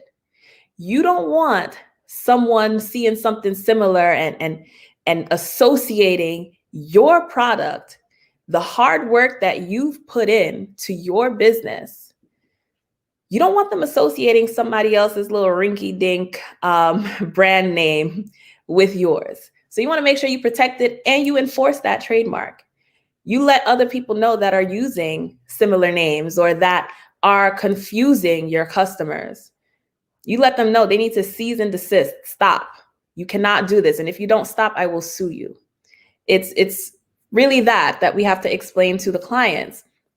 And lastly, you want to make sure that your proper contracts are in place. Your NDAs, which we talked about, and keeping those items that are secret to your business, guarding those secrets. You want to take care of the copyright, anything that is copywritten that maybe you had someone else create for you, and transfer those rights over to yourself. You want to look at your independent contractor agreements and outline who owns what. These are all my trademarks. And if you create anything for me, it also belongs to me too. And the non-compete and non-circumvention agreements. You can't go and work for my competitor within a certain amount of time or within a certain distance of New York City. You can't steal my clients. And if you do steal my clients, this is what is going to happen. So let's see. I'm just trying to read some of the comments here. So that is pretty much when I am talking to my entrepreneur clients, pretty much run through everything just like that, and show them that protecting your brand is not just I went out and got a trademark. Protecting your brand is continuing to enforce your trademarks. Protecting your brand is running your business properly. Protecting your brand is having the proper documents for your business in place. That is what I wanted to come here to talk to you all about today. I don't know if there are any questions. Let's see. Oh, here's a question. How do you show your more difficult clients the crucial need for a copyright? Okay, so a lot of people don't like copyrights because they just don't understand it. And they don't understand also the benefits of having it registered. As we all know, when you create something and once it's fixed in a tangible medium, so I took a pen, I drew a little picture on my iPad just now, that pretty much is copyright protected, right? I created something, it's creative, I drew it, it's fixed in a tangible medium, copyright protection. However, if someone without my permission copies my drawing and starts selling it, starts distributing it to other people without my permission, and I don't have that copyright registered, I would have to prove in court how much money I lost as a result of them distributing my materials without my permission.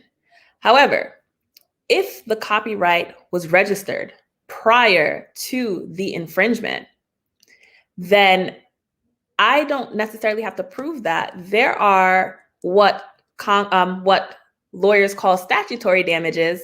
I like to do that too. I like to say what lawyers call and I just say what it is. And then from there, I explain to them in normal everyday talk what it means. So what lawyers call statutory damages, and that pretty much means that there are amounts that are in the law, that are set by law, that you can be awarded on the basis of the infringement. So you're not necessarily proving how much you actually lost. There's law that says, all right, you can be awarded between X amount and Y amount based on the infringement. And that's a determination that's made in the courts. So I talk to them about it that way. And usually that is what helps. And also the lawyer's fees. That's very important as well.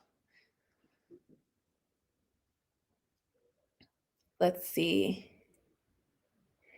All right. What are the best tips for obtaining your copyright for a logo if the designer is charging a buyout fee? So I guess my best tip for something like that, and I like to advise clients to try to, I would just leave them alone. Whoever it was that did that, I would just leave them alone.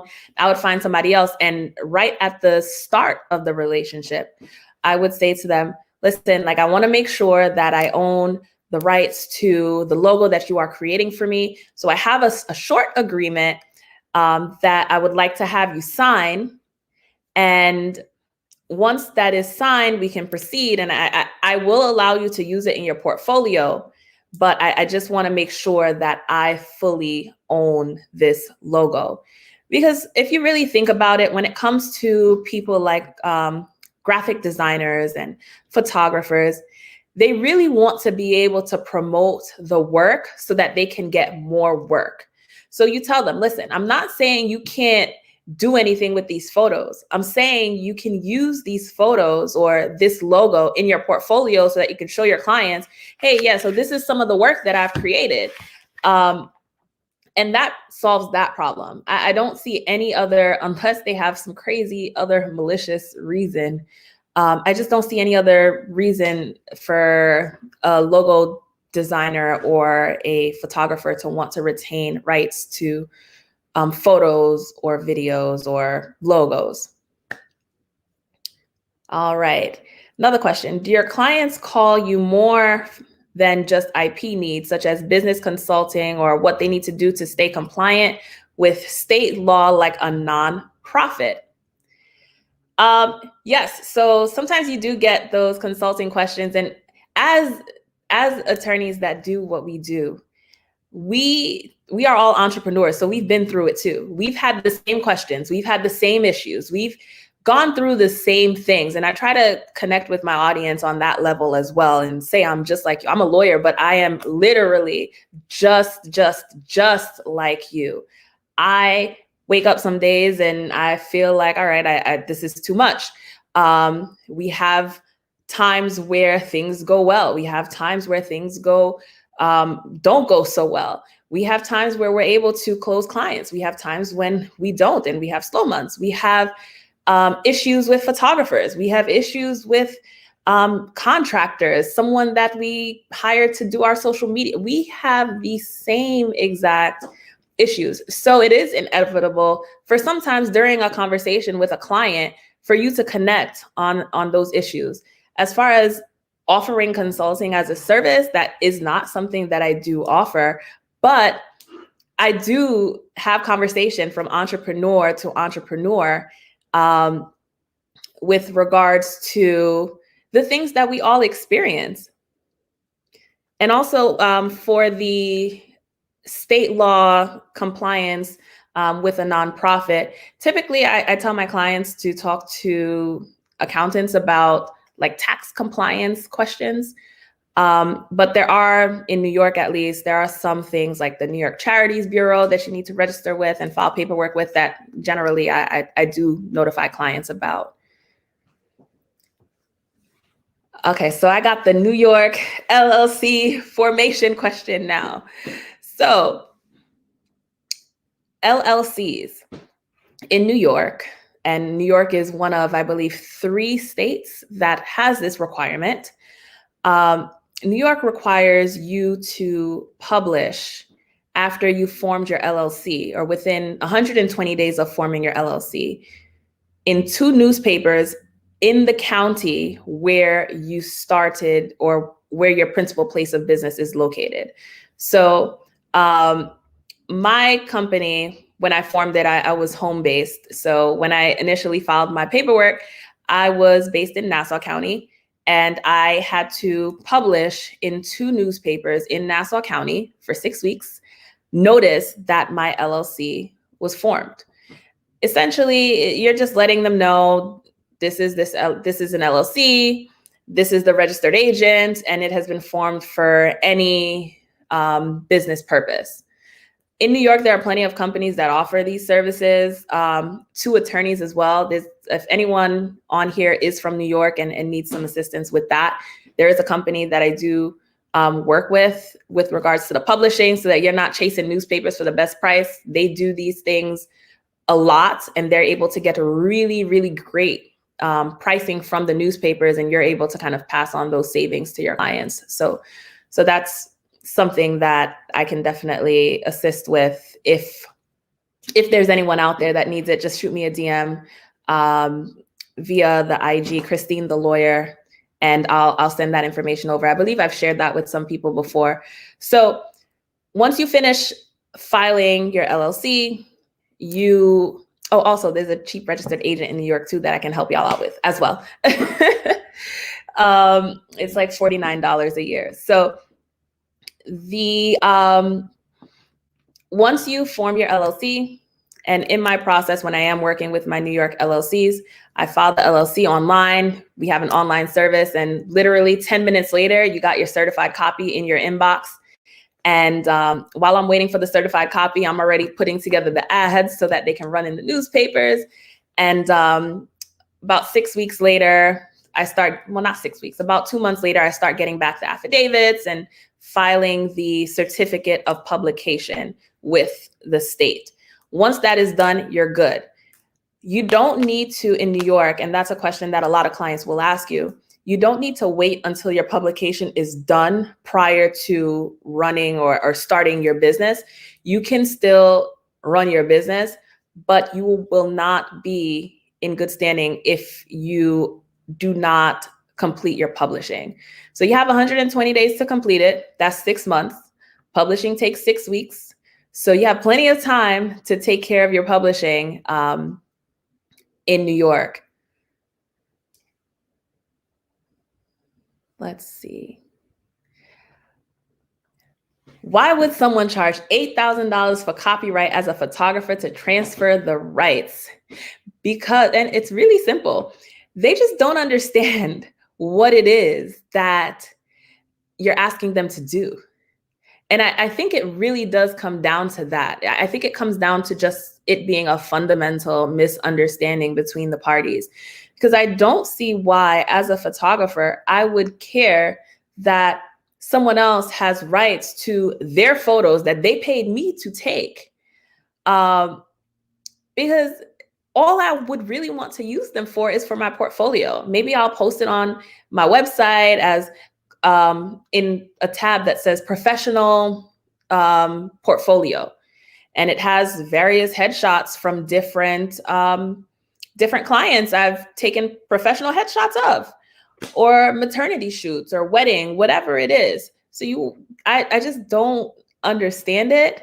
And I think that they maybe don't understand it either, because most times photographers are not coming to you and telling you to take down photos that they've taken for you. And what they're really doing usually is just using it in their portfolio. Same thing with logo designers. So them asking you for $8,000 to do that, I would just find another photographer, because it really isn't worth it, especially if they're only charging you a couple $100s for the photos. And then they tell you, yeah, but if you want full rights to these photos, I need $8,000. Like, that is insane. Insane. Somebody said because they whack.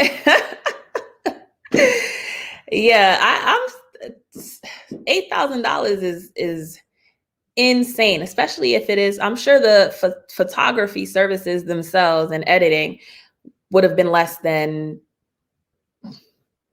less than $500, you know? Okay. How do you show your client that you are an advocate for their interests with cease and desist letters and responses to office actions? So first thing I would do is say to them that we're on the same team. I want what is best for you. And this, you know what, I'll even go back to the trademark search, because I think that would also be a good thing to add to this question. Sometimes you meet clients and they have brand names and you run your trademark search or your knockout search even, and something comes up and you tell them, listen, I found something and it's not looking good. Someone has your exact brand name. It is a registered trademark. So here are your options. You let them know that you want what's best for them. So it is not best for them to continue to run a business with a name that is already registered, that maybe already has a reputation. It is not in their best interest to keep using the name. Sometimes they'll say if I keep using it, like, what's going to happen? You might get a cease and desist. There's a chance that you might not get one either, but do you really want to run that risk? And also, do you really want, when people Google your business, for your business and for this other person's business to show up? You don't want that. You want to be the only. You want to be distinguishable. You want to do something that you know is yours and that no one can take from you. And that is how I kind of let them know that I am on their side. I'm an advocate for them. I am here to do, of course, what they want me to do, but I'm also here to let them know this is what is best for you. This is what you need to do to take your brand to the next level. I had this happen with a client. She has a jewelry business and she was tied to her name. She loved her name. And she went back to the drawing board. She came up with a really nice name. She made up the word. It's a complete, I'm not creative enough to do anything like that. But she came up with a word. It is nice. It is good. She is on her way to a registered trademark right now. The application is filed and pending. So it unlocks in them, and sometimes they don't know this, it unlocks in them some creativity. It unlocks in them a desire to do something that is good for them and for their business. And it makes them feel more confident in their business as well. You'll find clients that kind of just say like, oh, well, I don't want to think of another name. So I'm just going to, it's fine. Don't worry about it. And they just continue to do business under a name that does not belong to them. Those are people, and you know that from that experience, that aren't thinking big. They are thinking small, you know? So I want to go back to the cease and desist and office action part of the question as well. You get an office action for a name that's too similar, you kind of let them know, all right, we can fight this. These are the best arguments that I can make here, but I think that this might be successful, but let's give it a shot. You love this name. Let's give it a shot and let's see if we can do it. And if we can't do it, then we can go back to the drawing board and I'll offer you some sort of incentive to do another trademark with me because you paid me to do an office action response. Because you want to keep the client. You want to keep the client happy, and you don't want to seem like you're just standing there and saying, I'm doing an office action response and you're going to have to pay me for a full trademark after that. You want to work with the client and show them, I'm here to work with you. I'm not here to take all your money, but I will be compensated for my time. And you let them know, excuse me, you let them know, here's how I can respond. Let's give it a shot. If it doesn't work, we take the next step. Same thing with cease and desist letters. But you also got to let them know, you got to be ready for the next step if these people don't cease and desist.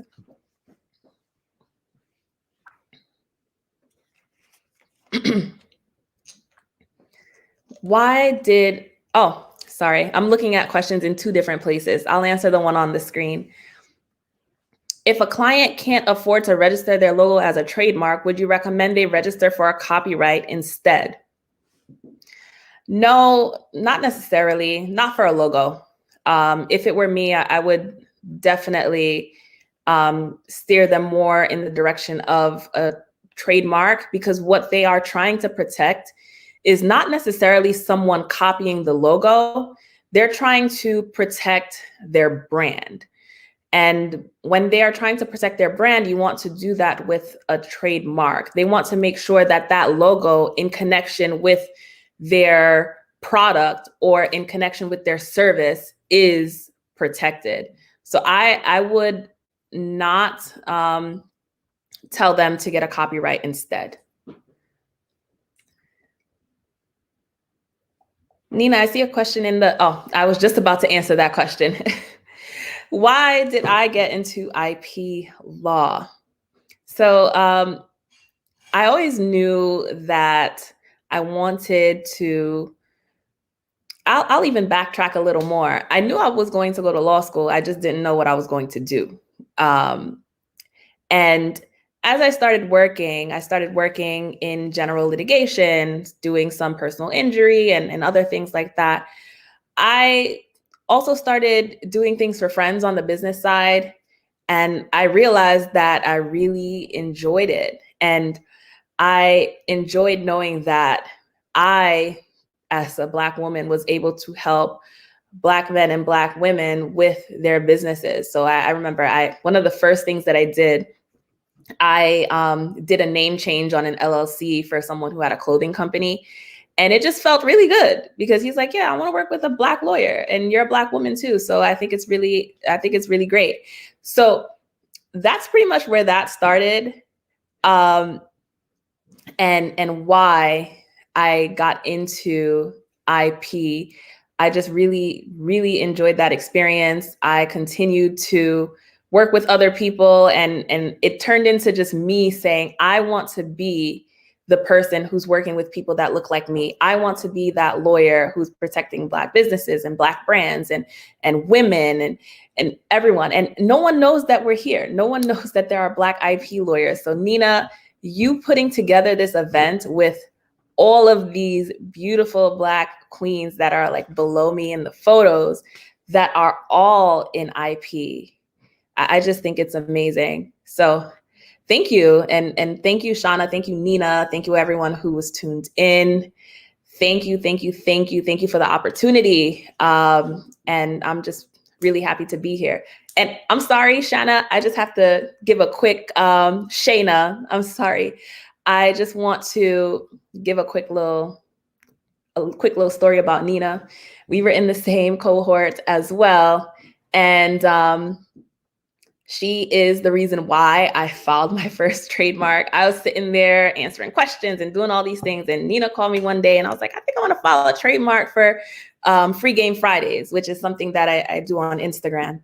And Nina said, all right, file the trademark. And she called me. She's like, all right, so you're going to file it right now. And I'm on the phone with Nina and I'm filing my first trademark online. So Nina, I know so many people that are saying this about you, and you can cry all you want, but you are amazing. You are always there to help. You are always there to reach out to other people and bring them up with you. So you are appreciated. And I just want to give you your flowers today.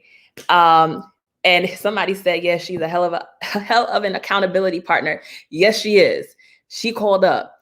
Christine, you filing the trademark today, because if you don't file it, you're never going to file one. And I remember it was the pandemic.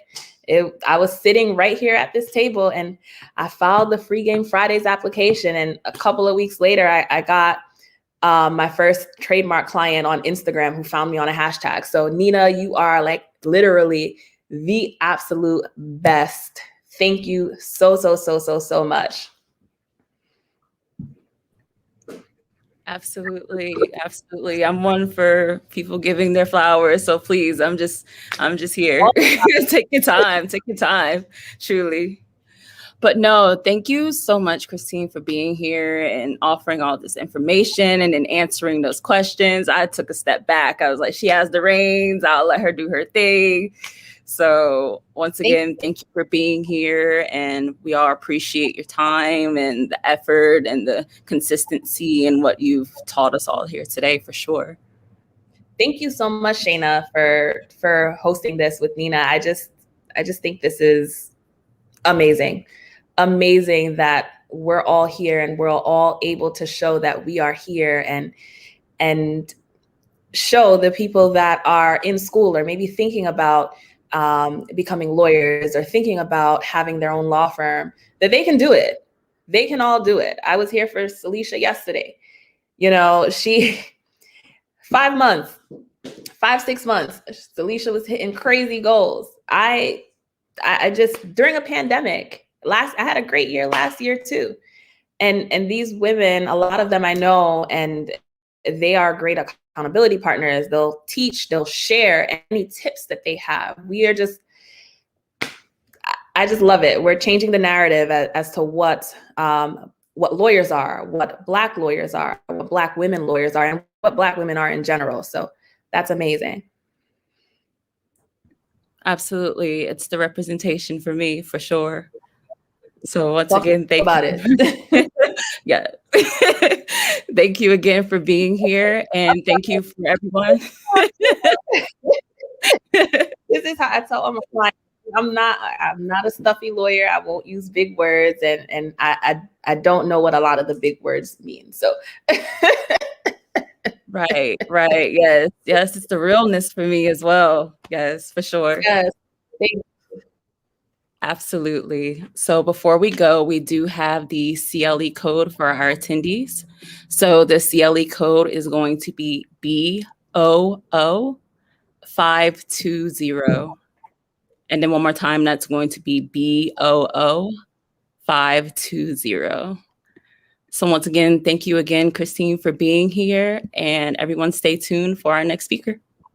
Thank you so much. Take care. Bye.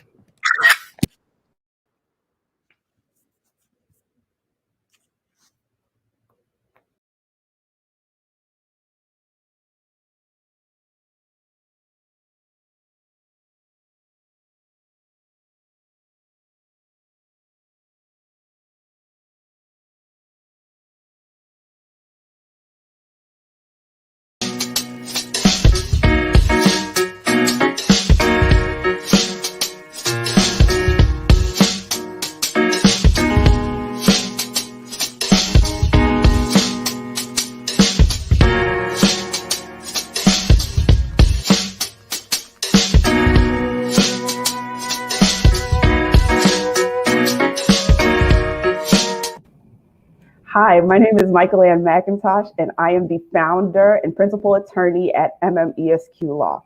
I am so excited that I'm going to be a part of Trademark That Thursday Summit. I'll be giving a talk titled Ready, Set, Automate, Tips for Effective Management of Your Practice. We're going to talk about how you can run your law firm more efficiently and effectively using automation for your email marketing campaigns and for your social media posts. I'm going to be there. You should be there too. I invite you to attend Trademark That Thursday Summit, April 30th and May 1st. Thank you so much, Michael. And we can't wait to hear about automation. Y'all know, if y'all know anything about me, I love my automation. So this will be a fun talk.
Good afternoon, everybody. My name is Michael Ann McIntosh, and today I am going to be presenting on a topic that is very dear to my heart.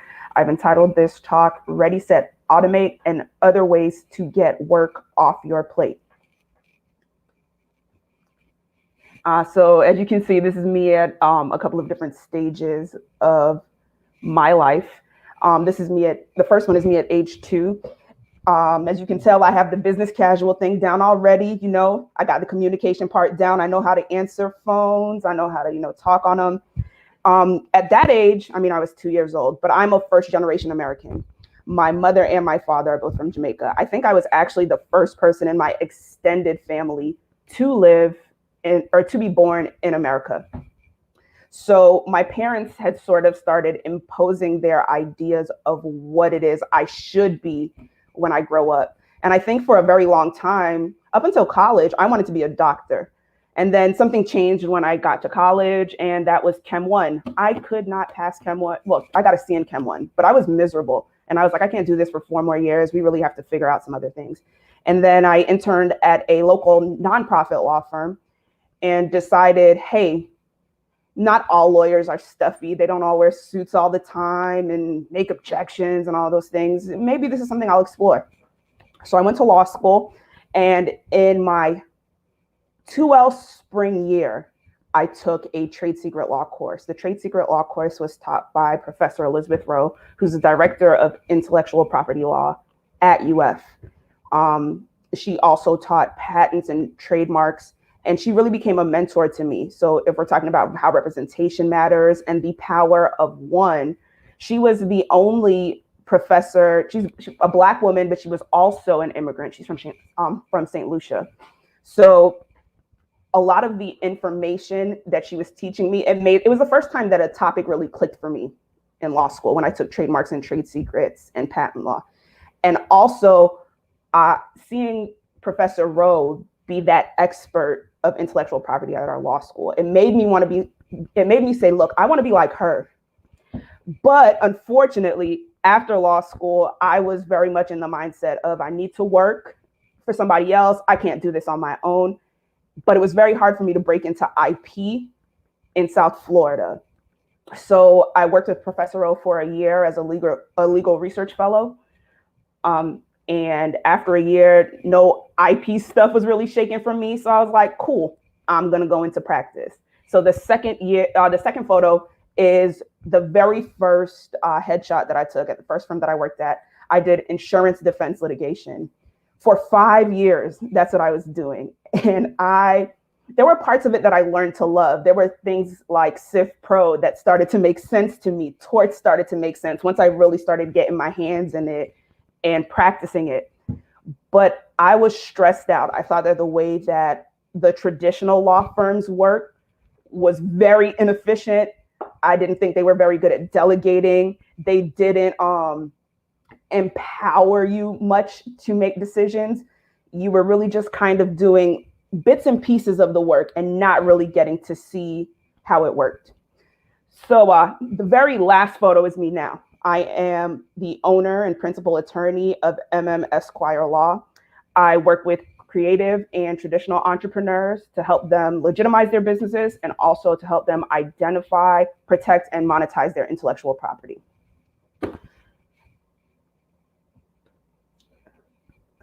So of the 31.7 million small businesses in the US, 81% have no employees. Drop some ones in the chat if that's you. If you're doing it all on your own, everything it is, you're doing it. I see a one coming. I'm telling you, I know. One-ish. Okay.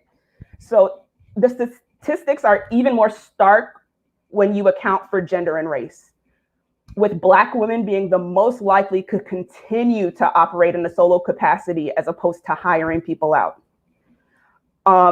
This is a general survey with all of the businesses. The ABA also sent out a survey, and of the attorneys responding, 26% were solo practitioners, 30% work at firms of 2 to 9 attorneys, 17% of firms to 10 to 49 attorneys, and then everybody else that small percentage, I think it's, 27% people are attorneys working at firms that have 50 or more attorneys. Something that I figured out very quickly is that ownership takes on a very different meaning when you have to do everything.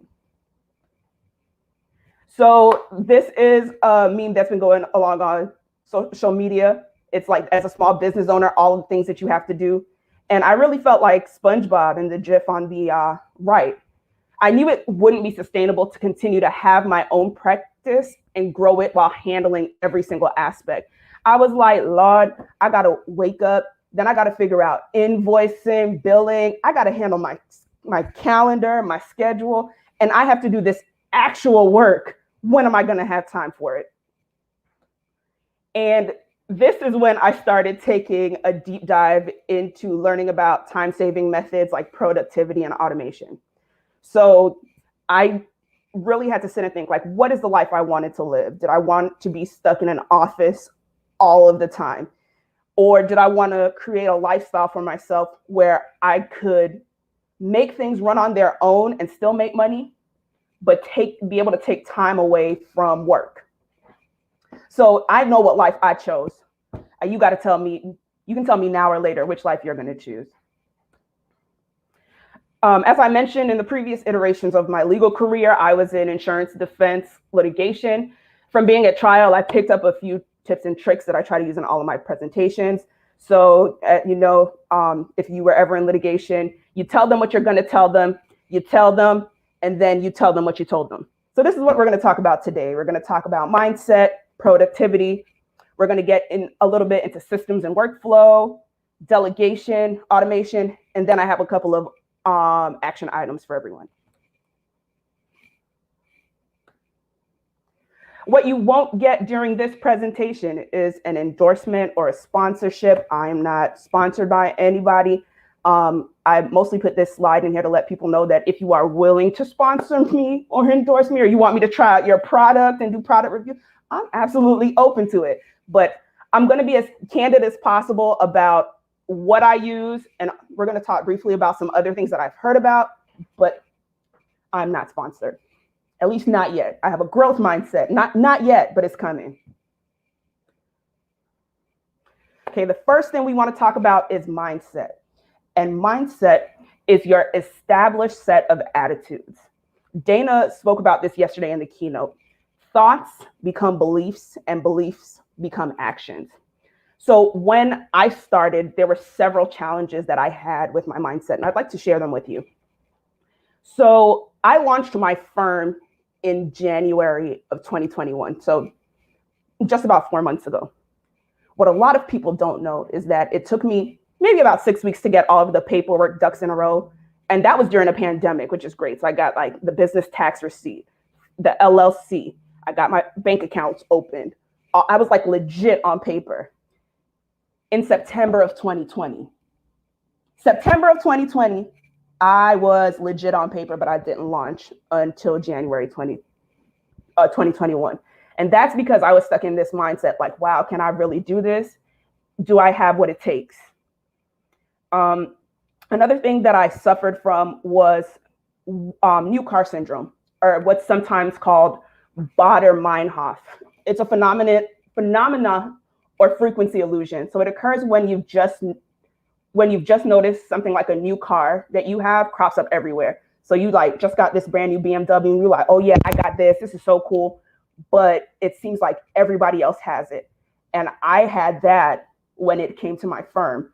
I was like, okay, I just started this new firm. I have this great business model, business idea, only to sort of enter into spaces where it seemed like every attorney I was meeting was starting their own firm, and it was going to be a trademark law and business and copyright.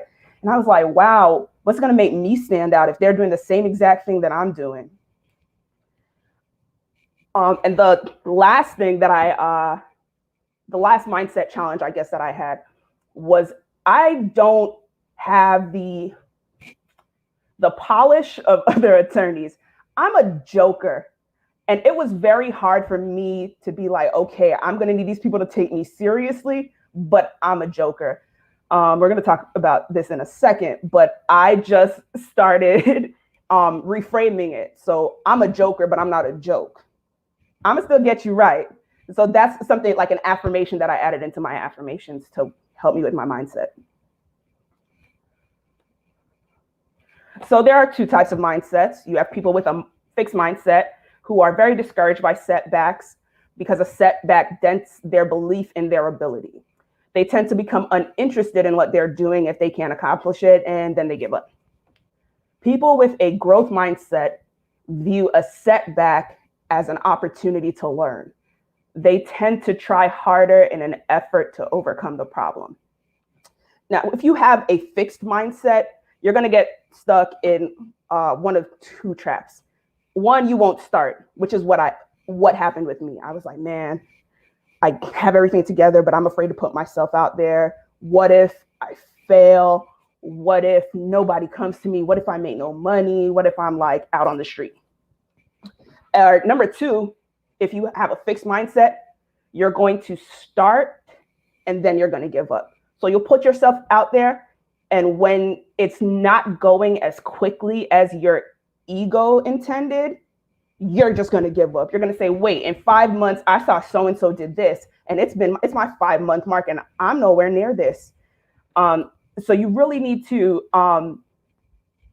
switch out of a fixed mindset and go into a growth mindset. You don't want to start, invest time and money, and then become discouraged when the clients aren't pouring in. Having a growth mindset is going to save you time, because this is a talk about saving time and automation. So having a growth mindset will make you think about how to save time. It'll make you open to trying new things. And whether you think you can or you think you can't, you're right. Like with anything, there's going to be setbacks in law firm ownership. There will be setbacks in transitioning from your current area of practice into IP. There will be setbacks when you're trying to incorporate IP into your current practice. There are going to be times when you want to give up. I know recently in a couple of weeks, it'll be 7 years since I graduated from law school. 6th year and 7th year are the years traditionally, at least for most mid-sized firms, where associates are being promoted to partner. I was seeing a lot of my friends and my colleagues being promoted to partner when I decided to take a step back from practice and do my own thing. So I was like, wow, they have this title and now they're making, all of this money, and I'm starting back from scratch. All I did really was reframe that. Like, okay, yes, they gained a title that somebody else gave to them, but guess what? I created my own title. Yes, they are making money, but I'm getting to make my money on my terms. Fighting your mindset every day is a time waster. Start focusing on your mindset now. It takes time, but the initial time investment will save you tons of time down the road. So here are some tips for cultivating the right mindset. The first thing is having a morning routine. The most successful people in the world all have a morning routine. My morning routine is to wake up at 6 o'clock in the morning, work out for about an hour. I don't check my social media first thing in the morning. I am a mind-body medicine practitioner. So based on my studies, I know that the first 5 minutes in the morning and the last 5 minutes at night are when your brain is the most receptive to programming. So the first thing I do when I wake up in the morning is set my intention. I say my affirmations to myself. Then I work out. I try to have a decent breakfast, and then I get to work. Mindfulness is a way to cultivate the right mindset. So people get really confused about what mindfulness is. And I think this is probably my favorite way to explain it. Imagine your brain like a highway. So like a very intricate highway with like roads going everywhere. Your thoughts are like cars on the roads in your brain. Mindfulness is taking a step back and just watching the cars pass by. So watching your thoughts without getting into one of the cars and getting carried along with the thoughts. So today, my mindfulness practice was actually about anxiety, because I get very anxious when I have to give presentations. So what that entailed was me taking a reflective pause at 5 or 10 minutes, doing some soft belly breathing, and then acknowledging my anxiety, but saying, I acknowledge you, but I will not follow you. I will not go down the rabbit hole of all of the things that could go wrong or all of these made up scenarios in my mind. Affirmations. Affirmations are a really great tool to like program your mind and get you in the right mindset. I have some of my own affirmations. A lot of them are about worthiness, but there are actually some really great songs with affirmations. Flo Milli has one. Also Juvenile, you a paper chaser, you got your block on fire, you remain in a G until the moment you expire, you know what it is, you make something out of nothing, you handle your biz and don't be crying and suffering. Or Flo Milli, I am healthy, I am wealthy, I am rich, you get it. Let's see. Committing to the right mindset. If there's one thing that you remember, committing to the right mindset is not a one-time thing. It's a daily thing. Sometimes it's an hourly thing. You need to continuously commit and recommit to having a positive mindset.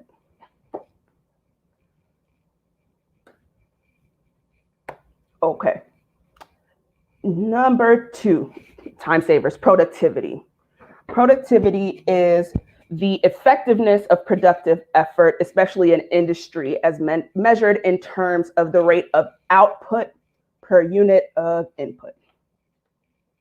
We can talk about productivity all afternoon, really. There's so many productivity hacks out there.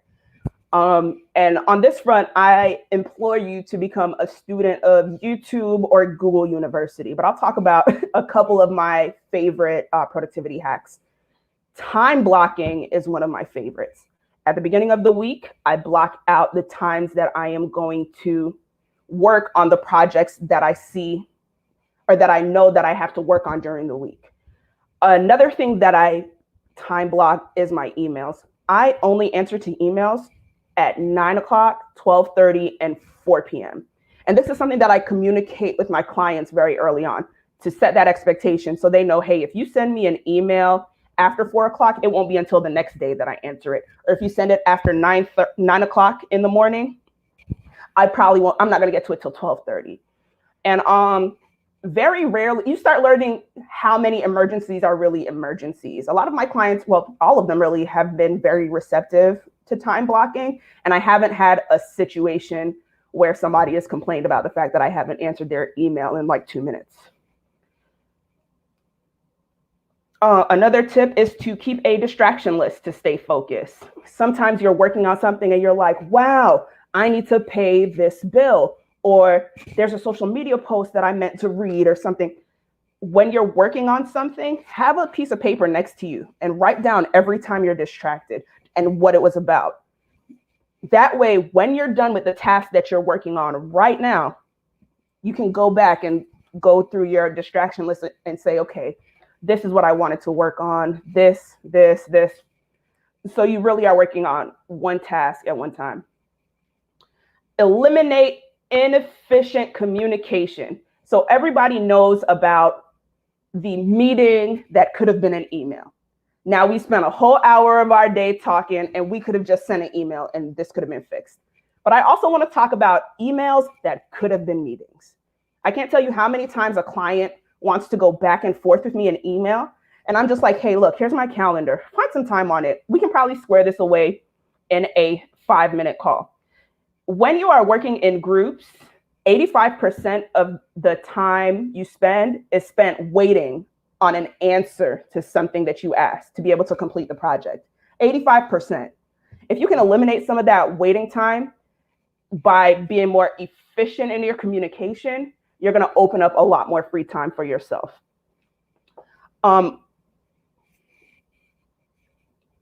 Managing your energy and not just your time.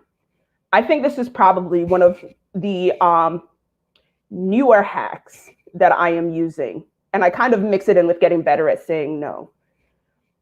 Because I am the owner and principal attorney at my own law firm, I get to decide which clients I work with and the cases that I work on. So my energy isn't wasted working on things that I don't want to work on, things that I dread working on. And I also don't have to work with clients that can suck my energy. You know, everybody has that very high maintenance client. Everybody has had one at one point. Yes, I am your attorney, but I try to avoid high maintenance clients or clients who will try to find an issue with everything it is. The client who wants to be the attorney, basically, that is the client that I avoid. And by doing that, I have a lot more. I see somebody saying they're about to fire a client right now. Look, I just told somebody I'm not taking like any more of this type of clients right now because I was like, look, we can't do this anymore because every day when I have to deal with you, I don't want to do anything else. But when you can manage your energy like that, you do find more time to handle the actual issues.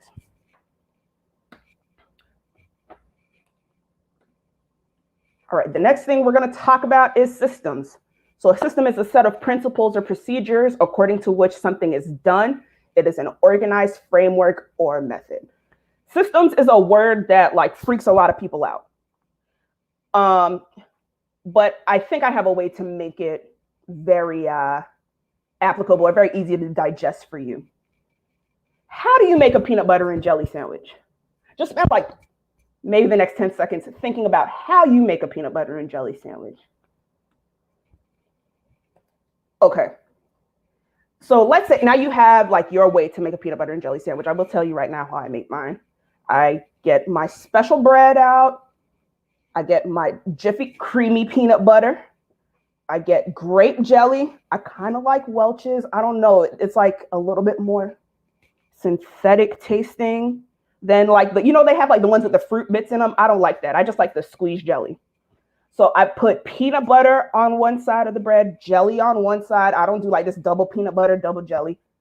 Put the bread together. I get a pan. I put some butter in the pan. I toast the sandwich on both sides. Boom, I got my peanut butter and jelly sandwich. That is a system. That's all it is. A system is just a way. We have systems for everything. Some people have systems for the way that they tie their shoes, but we also have systems in work. So systems help one person get something done the same way every time.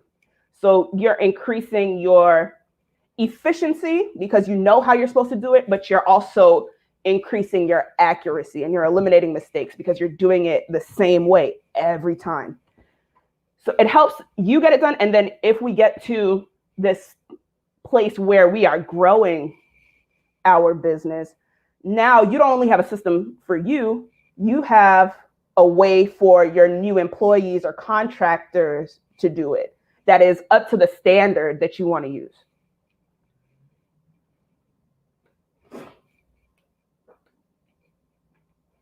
Oh, wrong side. There we are. So keeping track. There are really two ways you can start developing systems in your own firm. You can decide to capture them. We have some of the most powerful tools at our fingertips. This is my cell phone. Yikes. This is my cell phone. I can screen record my process or my system for invoicing. Excuse me, for invoicing, for billing, my consultation system. I can screen record it and do a voiceover, or you can use project management software. So a lot of people keep track of their systems as a list. I prefer case management software or project management software because then you get to visualize it and really see what comes next in the process. So I know there are a couple things that people use in terms of their project management. A lot of people use ClickUp. I enjoy that. There's Airtable, Monday, Asana. I haven't used Trello yet, but I hear good things about that as well. Another thing you can do when it comes to systems is curate.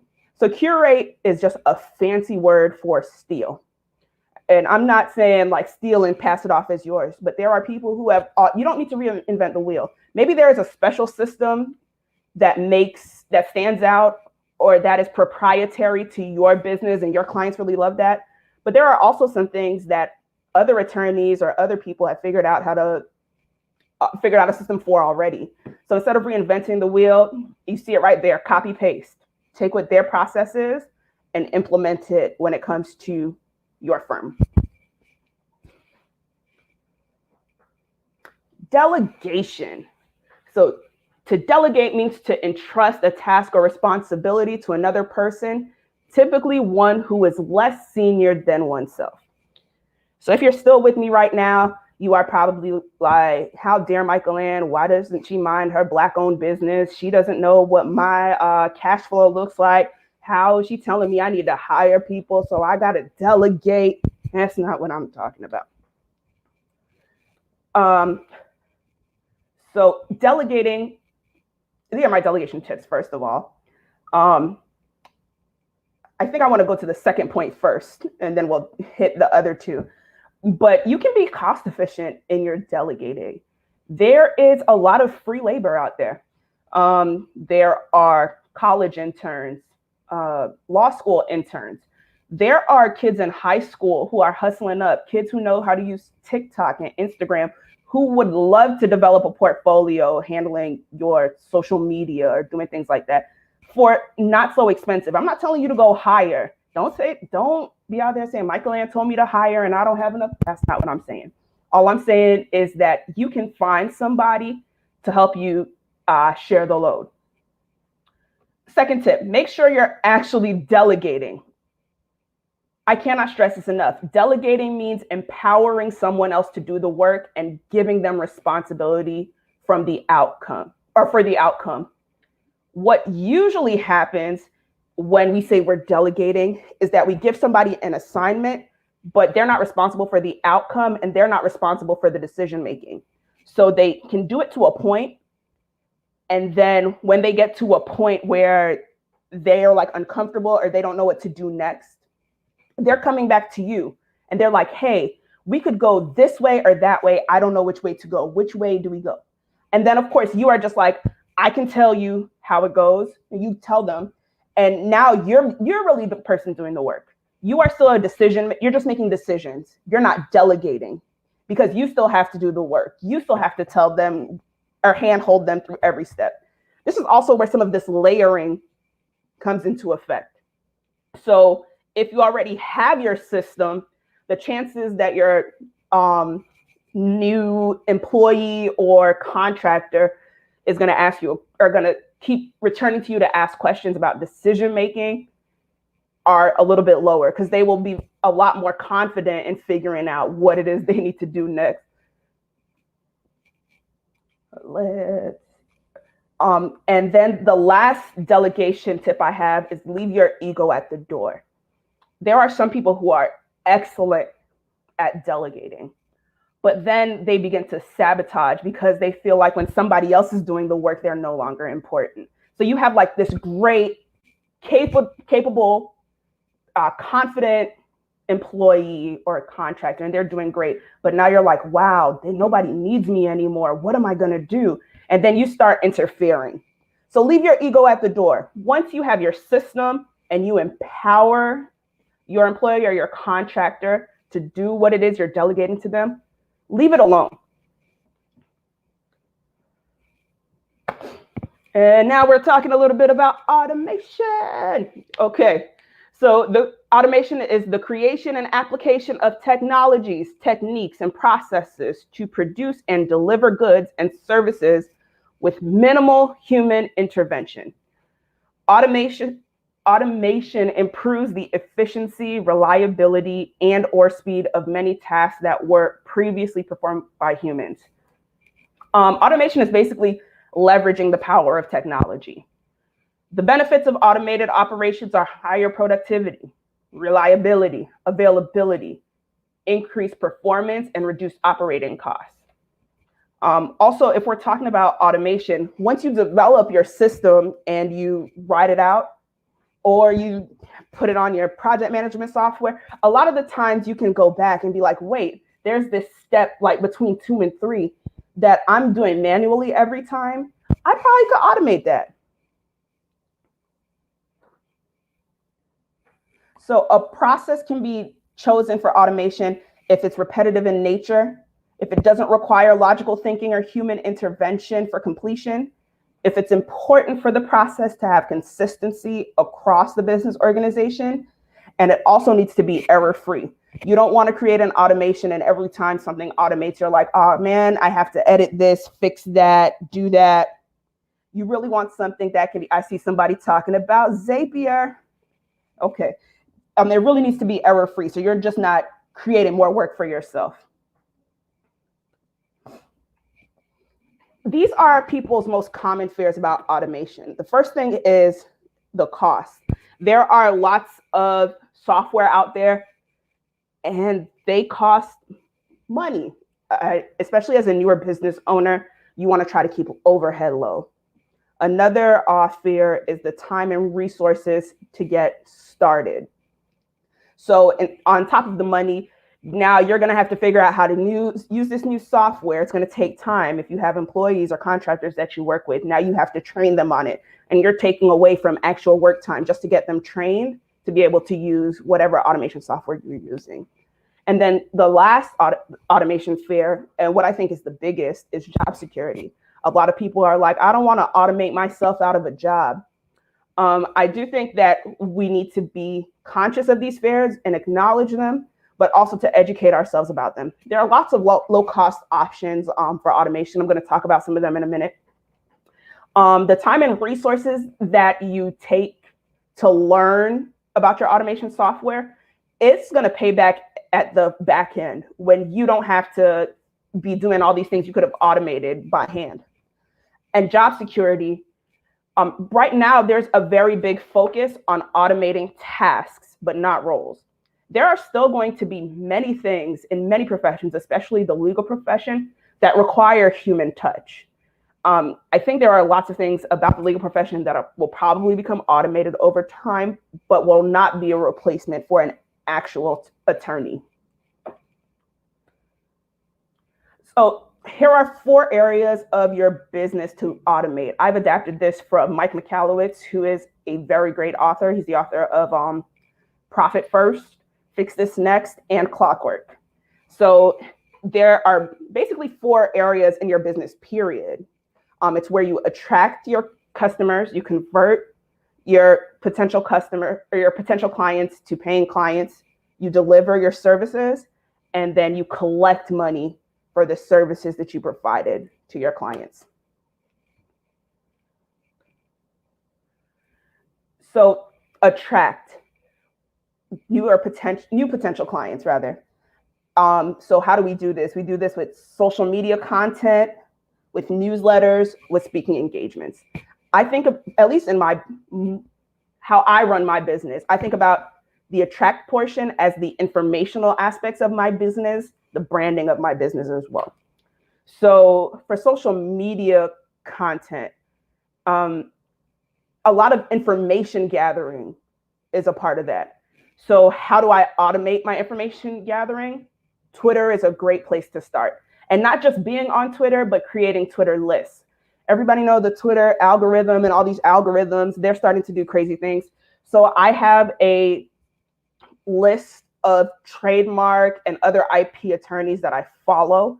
And I can just open up that list and it'll filter out all of the other things that are going on in the world. And I will see what my IP lawyer friends are talking about. What are the hot topics? Google Alerts is also a great way. I use Google Alerts. I try to set my alerts for once a week. And I use that when I'm creating my social media content and also when I'm creating my newsletter. Also, Feedly. Feedly is really cool. It's basically a tool that pulls all of your information and the news sites that you're registered with and your Google Alerts and even your Twitter feed into one place. So you just open it up and there's all of this information that you've curated to your particular interest, mine being intellectual property. Also, hashtags. If you have hashtags that you use routinely on your posts, there's no reason why you need to be typing those out by hand every single time you go to make a post. Templates for social media build consistency and they save time. I am not a Canva whiz. And Canva can be a very daunting tool. There's a lot of things that you can do on it. So I have my set of templates that I use for my social media. And then I have like my color scheme saved. That helps me to build consistency, but it also is a very big time saver. For your social media, for posting, Buffer, Hootsuite, Planoly. I think Canva might be in beta testing for a tool where you can, where it will directly post the photo and the comment for you, or the caption to social media for you. This is a time saver for me because I can plan out my content, I can put it on a calendar, and then I don't have to stop and like manually upload every single time I have scheduled a post. And also, I mean, at any time you open up social media, that's going to be a time suck, because if you're anything like me, you're going to be going down the rabbit hole of social media. Another, I'm not sure if this is really automation. I consider it automation. I have seen people utilize an FAQ page on the website. So instead of having to answer emails with all of these questions, and a lot of the time it's the same thing, have an FAQ page. And when people email so I have a email address that's just for my marketing stuff. So every time they email hello@mmesqlaw.com, they get back an automated response, an automated message that says, hey, thank you for your email. This is when I'll check it. If you have a question, visit this FAQ page. And that's going to save you time, because it could be that when you read the email, you're like, wait, this is definitely a question that's on the FAQ page. Nothing to worry about. And then with speaking engagements, videos are the gifts that keep on giving. So I'm giving this talk today. I'm not sure if it's going to be recorded or not. It probably is. But when you create video, that's a great way to distribute sort of the knowledge that you have over and over and over again, without taking time out of your schedule to actually physically deliver the presentation. I know people do that with social media too. A lot of people do video FAQs on TikTok or Instagram. So that's a pretty cool tool as well. Client conversion. So converting your potential client to an actual client. So in this process, you have your scheduling. Of course, people are very familiar with Acuity, with Calendly. I have CleoGrow, and it has a G Suite integration. I love that people can choose their time, and they'll go back and look at my calendar and see when I'm available. So I don't really have to keep going back and forth with the client trying to find availability. And also CleoGrow sends them the I think Clio does. I know Calendly does, but it sends the link. So wherever the meeting is, I don't have to follow up with you and say, here's the link. The link gets sent automatically. I do know people who do automated consults. So sometimes somebody is calling you and they really just want to call you for basic information. A lot of people will have a video and say, hey, if you're interested in trademark registration, watch this video. And the video is free. You get to, instead of spending time explaining a lot of things that are very routine to them, you can just send them the video. It's great. Virtual assistants like Smith AI and Ruby are time savers, so you don't have to constantly answer the phone. I do hear a lot of people with mixed reviews on those. I personally haven't tried it. I answer my phone every time somebody calls me, but I do know people who swear by Smith AI and Ruby.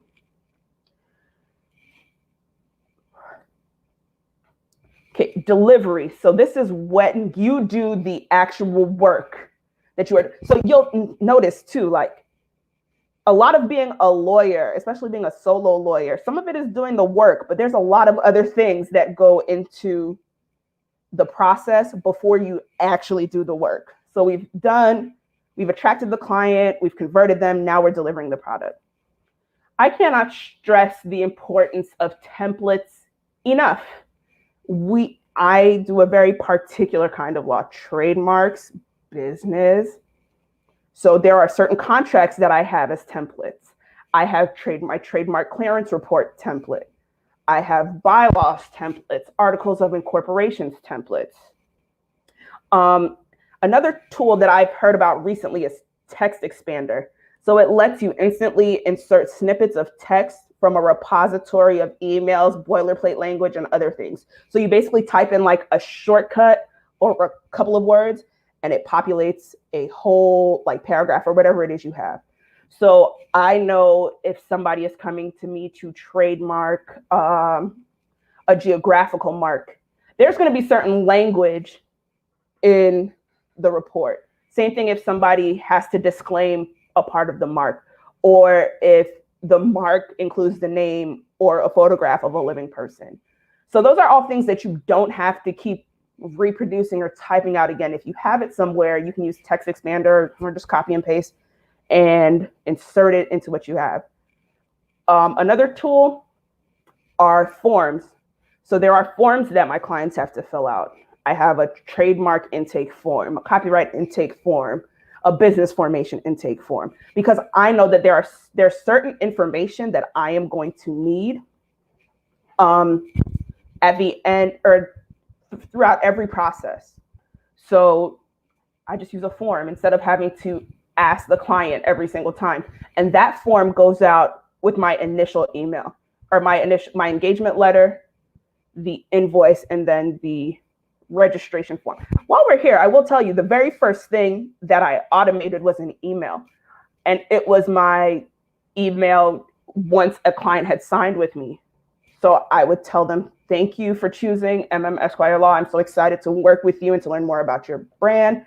And then I would have like some other paragraphs with detailed instructions. And then I include the engagement letter for them to sign,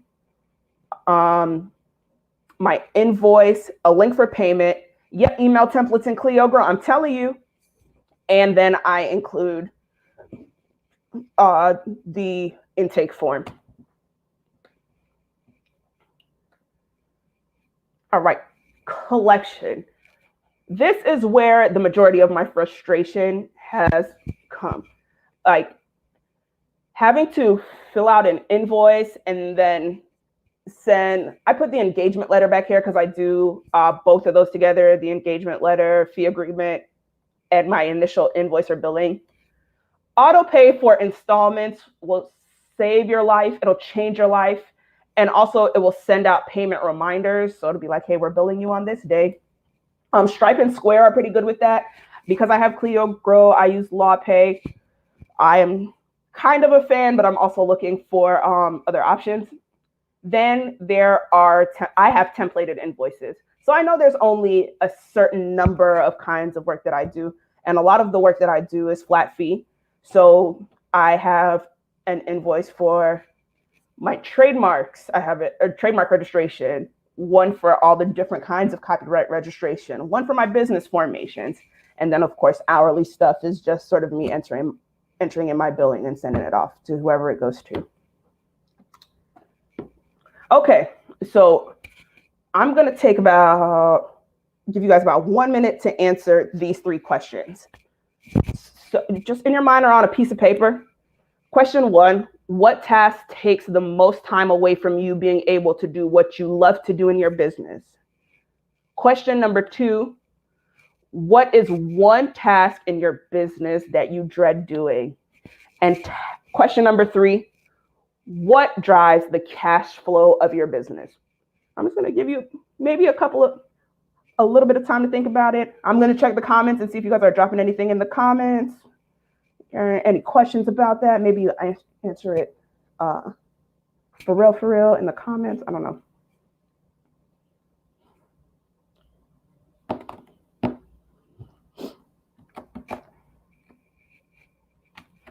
If I was Amina, I'd be like rapping, like dropping some bars during like the time that you guys are answering, but I don't got bars like that. But shout out to Amina though.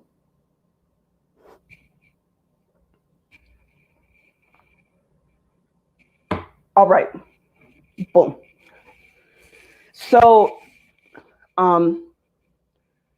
these questions are questions that are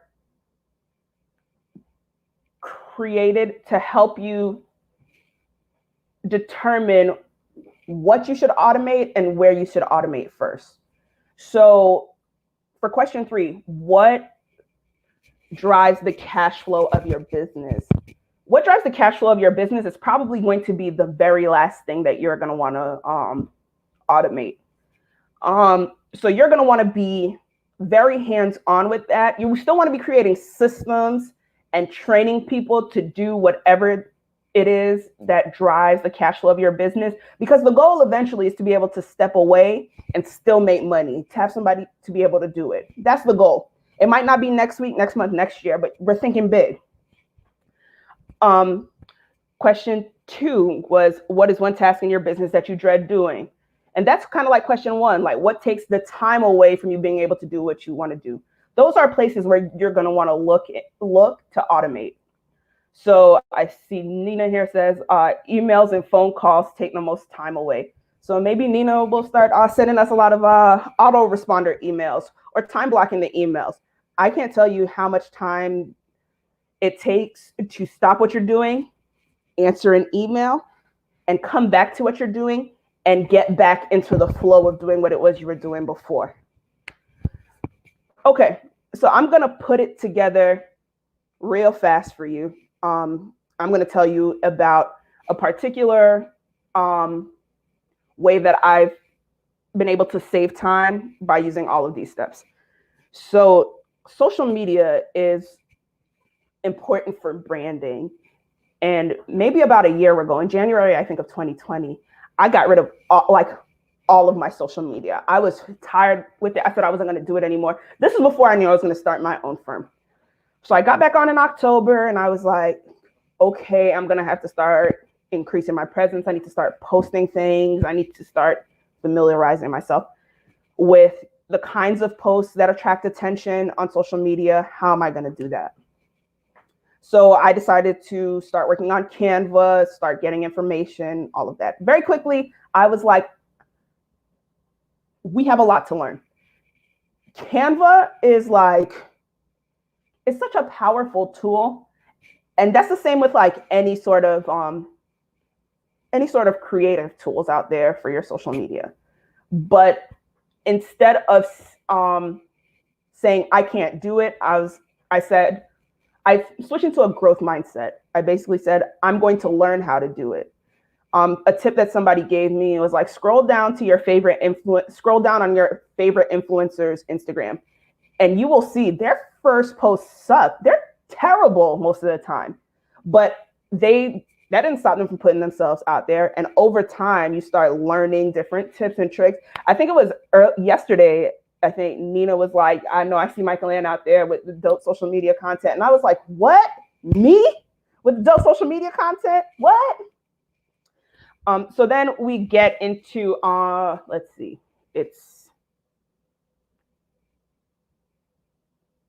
we get into delegating. So delegating for me looked like getting templates. There are some templates that I have that somebody else created for me. Also, in the very beginning, I had a friend of my sister's who was like, yeah, I'm good with social media. I can tell you when to post. I can go in and post for you.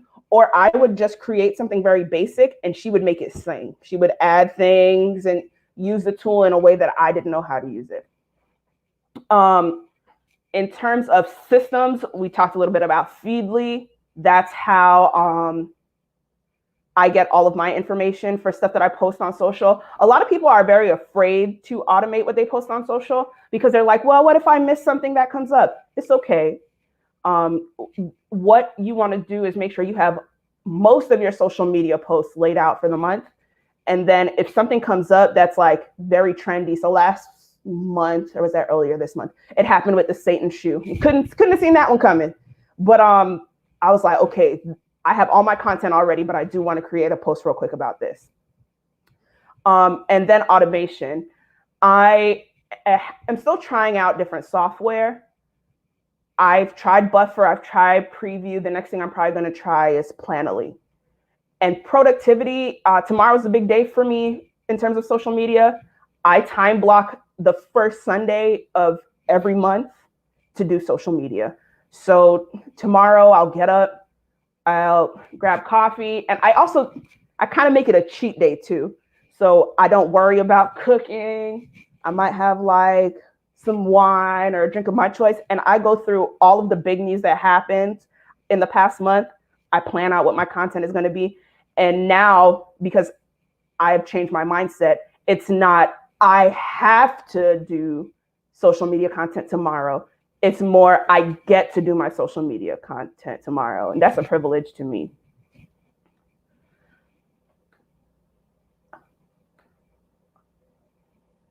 Okay, here are some tips before we wrap up. People shy away from automation because it looks daunting. It's like this system for this thing, that thing for that thing, and how is it going to integrate? But take it one step at a time. Also, you'll know when enough is enough. There are some people who put systems in place and automations, and then it just creates like more work. And that's what we're trying to avoid. So you'll know when it's like, I don't really think automation in this particular area is working for me. Demo. There are so many free demos of software that you can just try out to see if you like it. And that's for if you're in practice now, or if you're transitioning into your own practice. So even before you hang out your own shingle and open up shop, you can try out a lot of these things and see what works for you. The second tip is do not sign up for everything at once. Just like I said, it's going to be frustrating. You're just going to confuse yourself. My tip is to make sure that you have a system for everything before you automate it. Because once you write out the system, it'll show you where the inefficiencies are and where you can automate. The last thing is capture or curate. Are we going to capture our own systems? Or are we going to curate them? Work with your friends to find out. When I got my case management software, my first 3 clients in my case management software were my brother, my sister, and my best friend. Because I was like, I need to figure out this automation thing. I need you to tell me if it's working. Did you get this email? When you responded, what kind of message did you get? Did this come out the right way? I wasn't afraid to use them. And I think that's really showed itself and given me like a better end result, a better flow with the tools that I use for automation. All right, so now you got to know the assignment. This is what the assignment is. You can take a photo of this one, or I'll send it to you. I'll post it on my social media. It's to begin cultivating a growth mindset, whichever way it is that you do that. If you want to start implementing daily affirmations, if you want to start gratitude journaling, if you want to start podcasts, I like Trent Shelton's podcast. It's very motivational. Books. That's what we're going to try to do this week. Start cultivating a growth mindset. Number 2, try a new productivity hack. I'm sure you have your own. I think I've sold Nina on time blocking emails, but there's tons that you can try. Just one, just try. Number 3, capture or curate just one system. If there is one thing that you capture this week, you just lay out how you do it every single time. If it's your trademark search, if it's your consult, lay it out, look at it, put it on your project management board. Know that this happens when this happens, when this happens. This is also going to be a very good way to find any bottlenecks in your business. Number 4, make a delegation plan. So right now you might not be in a position to delegate, but say, okay, I'm going to start capturing systems, and by the fall, I'd like to hire an intern, or I'd like to hire somebody like a contractor for 10 hours a week to do my social media, or to answer the phone for me, or to draft follow-up emails to clients. Something, make a plan. So even if you can't do it now, you know that you're working towards a time where you can get people that you can delegate to. I think that's 5, demo some automation software. There's tons of software to try. Ernie the attorney has a pretty good list of automation software he uses. He runs the law firm autopilot program, which I recommend. And then the last thing on the assignment is email me. I will be your accountability partner. I will check up on you and be like, yo, what did you do this morning for your mindset? Did you try a new productivity hack? What are we doing about systems? Are you trying to hire somebody in September? I know cool people in Florida, people at law school who are begging for the opportunity to work with an attorney. Did you try some automation software? I really want to hear from you. I really do want to thank you for a lovely session. This is the end of my presentation. Thank you for spending an hour of your Saturday afternoon with me. I know you could be somewhere like safely having brunch and drinking mimosas, or maybe you were drinking mimosas during my presentation now, which means like this was double the fun for you. From the bottom of my heart, I am rooting for all of you. I believe in you. I want to see you succeed. I want to see us succeed. I want to see more Black people. I want to see more women. I want to see more queer people like me in IP law. And of course, I want to say, Nina, thank you so much for creating this platform. Thank you for having me. Thank you for creating this community.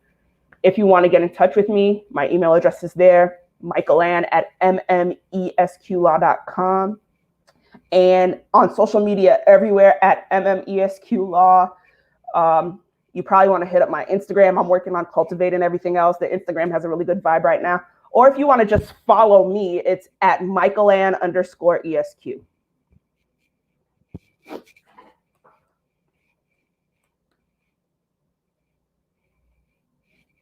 Let's see if we had, oh, Shayna's back. Hey, Shayna. You on mute, Shayna. Oh. What's up, though? Okay, you're not on mute anymore. Great. Awesome. Yes, we just got a comment from Michelle. She says this was awesome. Great tips. Oh, thank you, Michelle. Yeah, Michelle's been the real MVP today. So yes. No, for sure. But no, Michaelann, like, thank you for this presentation. Listening to it, mindset is just the basis for anything that we do. So this was really important. And I know a lot of people can really take advantage of this information and really like cultivate it into their lives. I know I can for sure. So thank you. Oh, no problem. It was my pleasure. Absolutely. So we do actually have a couple of questions for you before. Cool. Let's go.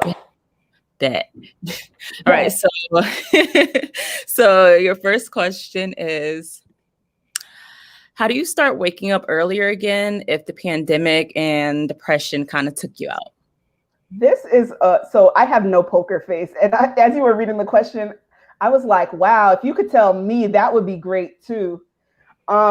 It's really about committing, like I said, and recommitting too. So sometimes you get into like a rhythm where you've been waking up early for 6 months or a year or years, but it's so very easy to break those habits. But give yourself grace and then just say, I'm going to try again tomorrow. And then be very honest with yourself about trying tomorrow.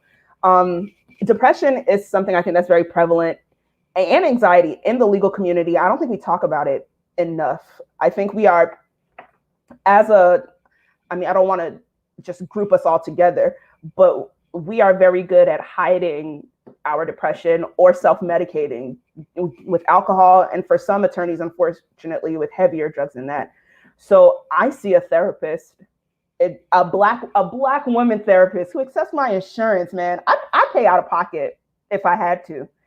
And she is about my age. She's also a first generation American.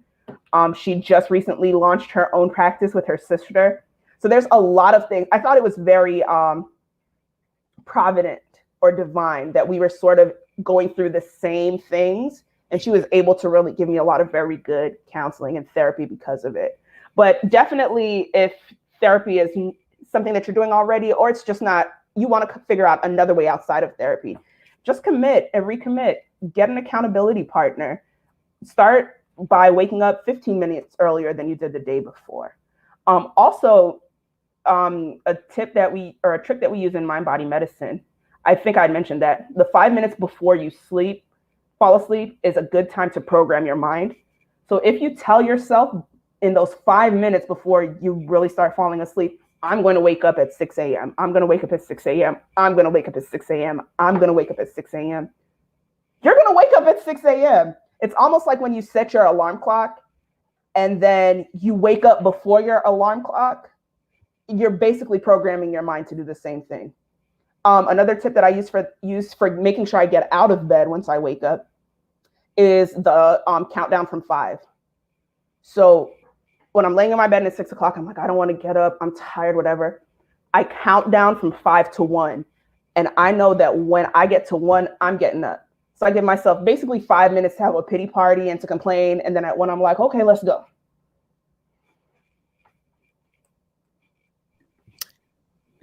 Yeah, I definitely feel that. I usually have to start at like 45 and kind of give myself that time. But whatever it takes. Whatever it takes. baby steps for sure. But no, thank you. Thank you. And then we have another question. So in regards to mindset, how do you feel meditation coincides with that? Meditation and mindfulness. So when I think about meditation, I think about meditation as under the umbrella of general mindfulness. So I do have a meditation practice, but I do think that it has helped my mindset because I become less anxious. I've become a lot better of recognizing my feelings, but not getting carried away by them. And sometimes it's just good to recognize them and be like, why is that there? What is causing this? Maybe I need to get to the root of this at some other time.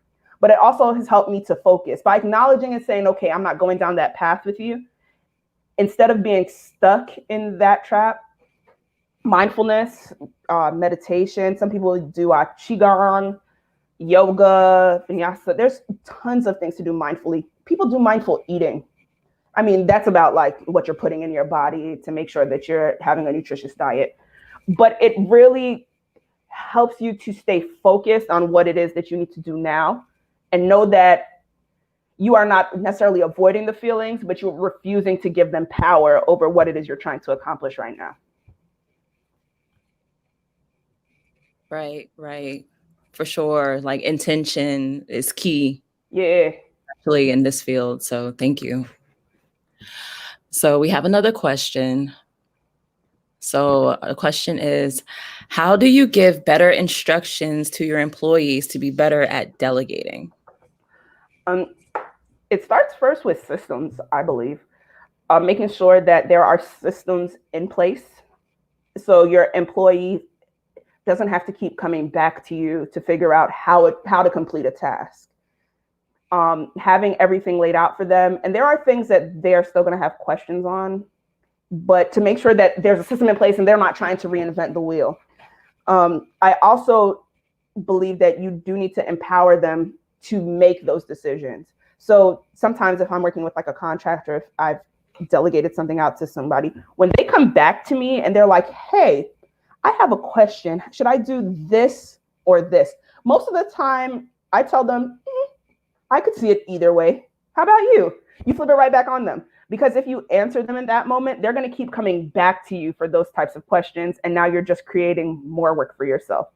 That can be a little bit risky. There are times when that could come back to bite you in the butt. But I think also as a manager, you need to be aware of what exactly you're comfortable with delegating. There are some things that I wouldn't necessarily delegate right now. One of those is my trademark clearance reports, just because those go directly to the client. But there are other parts of the process that I do think can be delegated, and it really starts with creating clear and efficient systems for your employees to follow. Right, for sure. And then on some aspect, it establishes that trust between the two parties to, Absolutely. So thank you. No problem. No doubt. So another question we have is, how do you build content so that you can automate?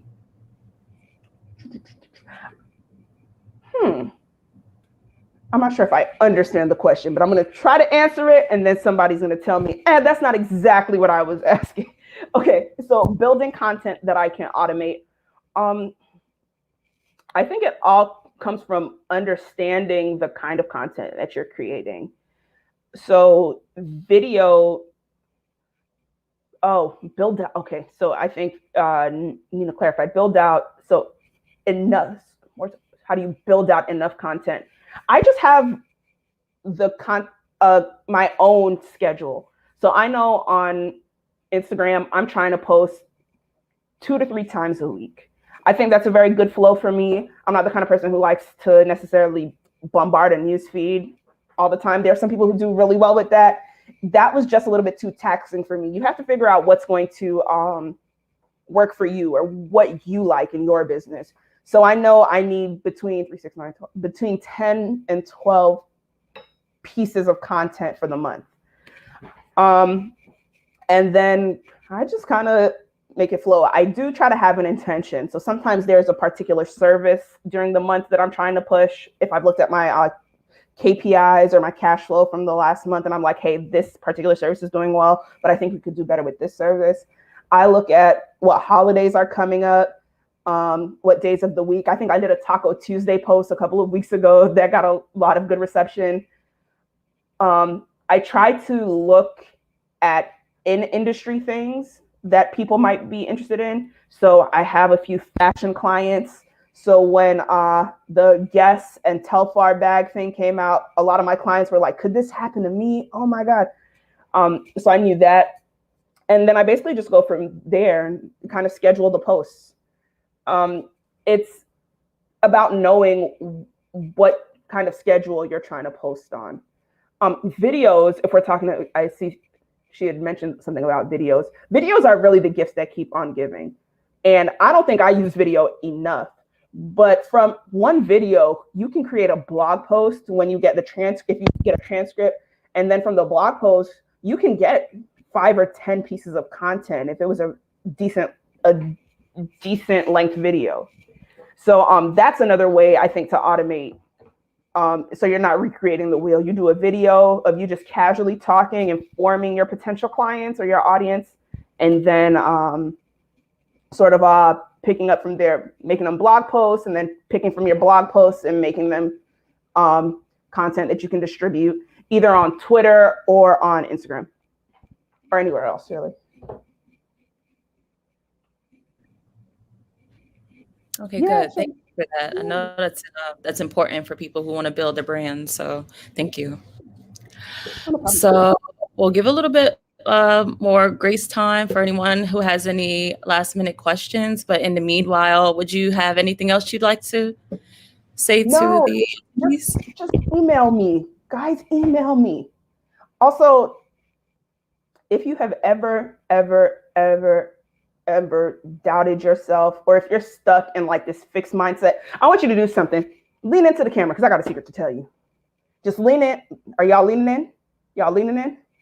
Don't do that. Don't doubt yourself, man. You got it. You got it. I'm rooting for you.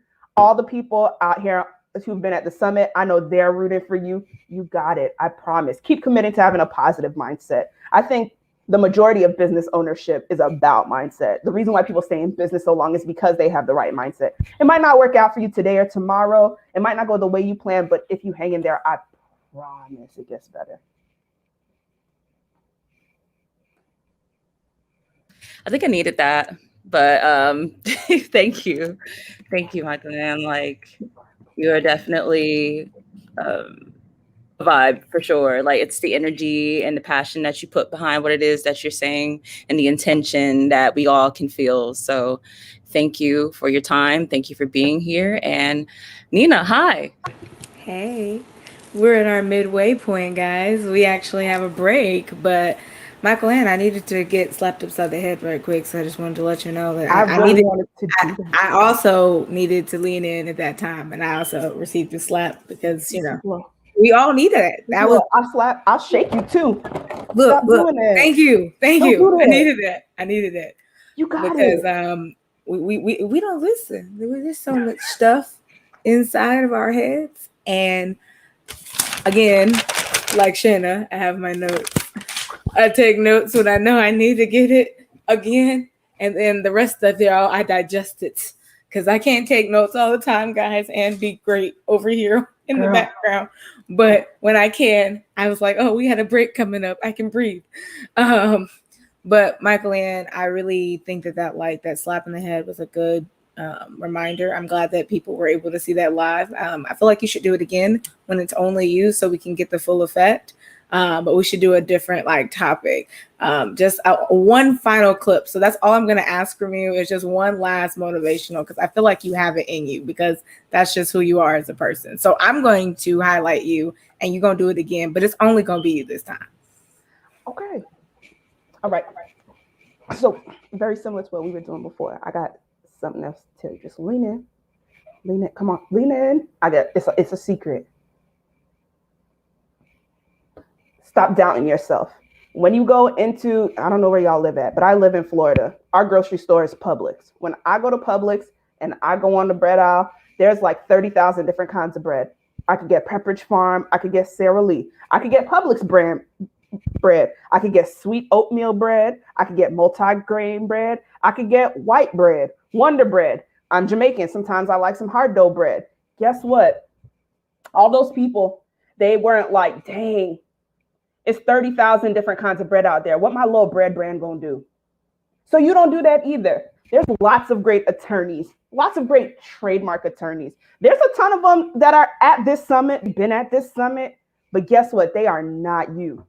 You could give them your whole client list. You could tell them exactly how you do everything, and they're not going to do it like you did. They're not. When the universe was created, if you believe in a universe or a God or somebody, God thought to himself, hey, this world is not complete without you. Do what you were called to do. You holding up other people's dreams. There's somebody who want to get a trademark. You don't want to get a trademark from me. They're waiting on you. There's somebody who want a business. They have no interest in working with me. They want to work with you because you're going to say something. There's going to be something in your experience. There's going to be your accent or your unaccent. If you're Nina, they're going to want to hear that from you. So stop doubting yourself. Just go and do it. One of my favorite songs, and it was a song I listened to every day before I launched my law firm. It's Jump by Avery Sunshine. It says, just jump and watch your wings grow. I know I've done it all before. Just jump. And that's all I got. That's all I got for y'all. I was like, I'll preach, but that's all I got for y'all.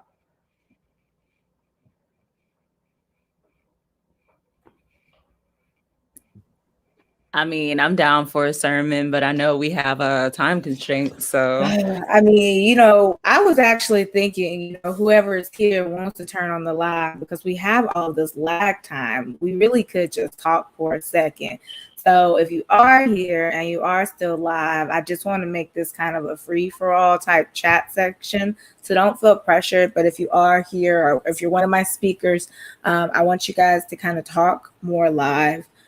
Just in general, I don't think we get a chance to have these powwows. So instead of playing a video from me again, but there's a room for everyone at the table. So this takes on up to like 10 people at once. So if you are watching and you are a speaker in my back room, if you'll turn on your video to signal that you want to be on, I just really want to have a conversation more so about mental health. We kind of like glazed over it a little bit, but I think that it was a crucial conversation that I don't want to glaze over. And if I'm going to have an hour break time, I want to actually talk about something meaningful. So I believe this is the topic that I was waiting for to just kind of have a conversation and powwow about. So while we're here and live and supporting one another, feel free. But if you are a live speaker, and Shayna, if you'll do me a favor and drop that in the messenger chat for everybody so they can join us live as well.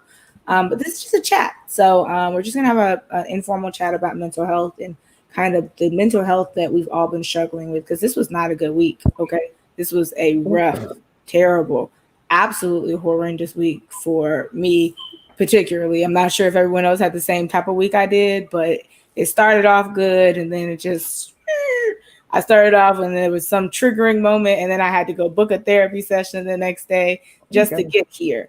And I had to book an appointment for a hair appointment like 2 hours before my session yesterday. Y'all couldn't tell. I was so happy spirited, but I was literally like, if you don't wash my hair, I'm not going to be okay. I need you to wash my hair. I don't need you to do nothing else. I just need you to wash my hair. and I literally, that's all I booked the appointment for. Is all I needed, because I needed to regroup. And I'm actually going to have to go out this evening because I need to regroup, because I need to reset the week I just had by going somewhere with good energy, because I've been around crappy energy lately, just crappy ones. I gotta tell you something, Nina, and it's something that I talk about all the time among my like local group of friends, and it's not scientifically proven or anything, but I do believe like if we were to take some data and look at it, I think we'll see like the increase of mental health care happening as we see like the decline in people going to the salons to get their hair done. So I had a relaxer when I was in high school and for some of college. And I used to just go, I mean, I'm talking about I was like 15 or 16 or 17, but I was going through some stuff. I'd go to the stylist and I'd just be sitting boo-hooing in Miss Carol's chair. And she'd be like, everything's gonna be okay. No, there's steps. We can fix it or whatever. But I think a lot of people were going to their stylists or even their barbers. I'm growing my hair out now, but I had a fade for a little bit. When I talk to my barber, that man turns into the softest, sweetest guy. How's it going? Did you buy that table that you wanted in your living room? How's the business going? Just keep doing it. So I do think that's like a really big deal. So you saying you like wanted to get your hair done? You just wanted somebody to wash your hair? I just wanted to wash. I get it. I just wanted to get washed, man. I don't know if y'all understand this, but like wanting your hair washed because the day has been hard, but you know that if you get your hair washed, it won't make everything right, but it will make something right that didn't go right all week. Because you didn't do it right? You missed the spot. It's itchy somewhere in the scalp. And when you get it washed, it's like an emotional, like, yes, it's fresh. I can take it off. I can feel free again. And I didn't even ask him to do it. He was like, all you wanted me to do was wash your hair? I was like, that's it. He's like, you just wanted to sit under the dryer after I washed your hair and leave. I said, well, I got the wet and wavy, so we all right. But still, I just wanted to wash my hair because I hadn't done anything to kind of wash myself of the energy I'd been around. I hadn't really distance. I hadn't got enough distance between the bad energy of this week and the good energy that I wanted to try to bring into the conference. And I was like, I need positive energy. And I know every time I get my hair washed, every time I, get a new outfit that I really love and I wear it and I do a really good job, taking good photos of it, because I hate when I do a really nice outfit and I don't take photos. And then I'm like, damn, but I just wanted to see how it looked on me. I can't even appreciate the outfit no more. I got to wear it again. It's not going to look the same. But I just wanted to do something that made me feel pretty. Like for the bar exam, I actually got my hair done before the bar exam because I wanted to be confident. And when I get my hair washed, I'm more confident, or I get my hair done or anything that I do for myself, I feel more confident because I did it for me to kind of make myself feel pretty, to up my confidence. But it helps. I don't know why, but getting your hair done, it helps. It's self-care, and it is actually like another productivity hack, because now you're getting yourself in the right mental state or the right mind frame to do what it is that you need to do. You're not wasting time feeling icky. You basically said it. You washed off the energy so you can refocus yourself. I think that's really important. Yeah. And I think it goes even further. Who's that? I think it's Christine, probably. Oh, Christine, where you sounded? Oh no, that was me. But it's fine. Can you hear me? Yeah, we can hear you now. I just said I love that you said that. Thank you. Yeah. I mean, I know that people think that things are so difficult. By the way, Shayna's gonna drop Michael and CLE code because we forgot. But shoot. We still live. Y'all still here. So it's like, let me write down my CLE code. Write down your CLE code, girl. Right. A quick pause for the cause.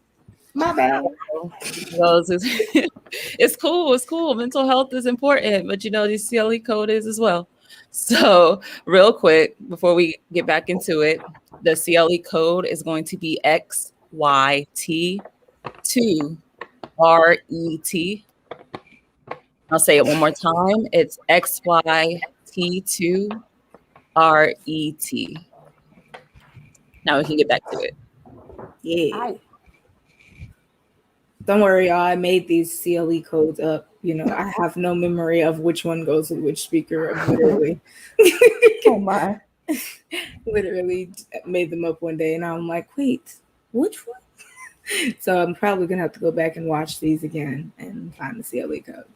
But I say all this to say, I want you guys to like really imagine like how many times we admit that we've had a hard week, and then also how many times that we prioritize making sure that people think that we got it all together, as opposed to letting people know that we don't got it all together. But we try to tell people that, right? Because people give you advice and they're like, make sure you tell them good news and all that so people can have good associations with meeting you, and make sure you don't complain, because complaining adds something to your day. And I believe that Bible scripture just like anybody else. But like, there has to be a point when like you can tell somebody, hey, I'm struggling today and I'm not complaining. I need to tell you guys what's going on in my head, because if I don't, we're gonna have a problem. I think that's so important, and something that I make sure I tell, not necessarily my clients, and that is also like a work in progress. Like I'm a very friendly person, so sometimes there are things like that I want to tell my client that I'm like, wait, I'm the attorney, they're the client, they can't know that. But for fellow attorneys that may be following me, if I have an opportunity to talk to them, or for anybody else that may be loosely associated with me, I tell them my social media is heavily sanitized. I don't be going on there and posting every problem that I have, because you don't want people with that negative association. But I do think it's important to have a place where you can go and yell and be like, this is some bull. And I think we do a little bit of that in the entrepreneurship boot camp group. Shout out to everybody who's a boot camper. It's a lot of us. We out here strong.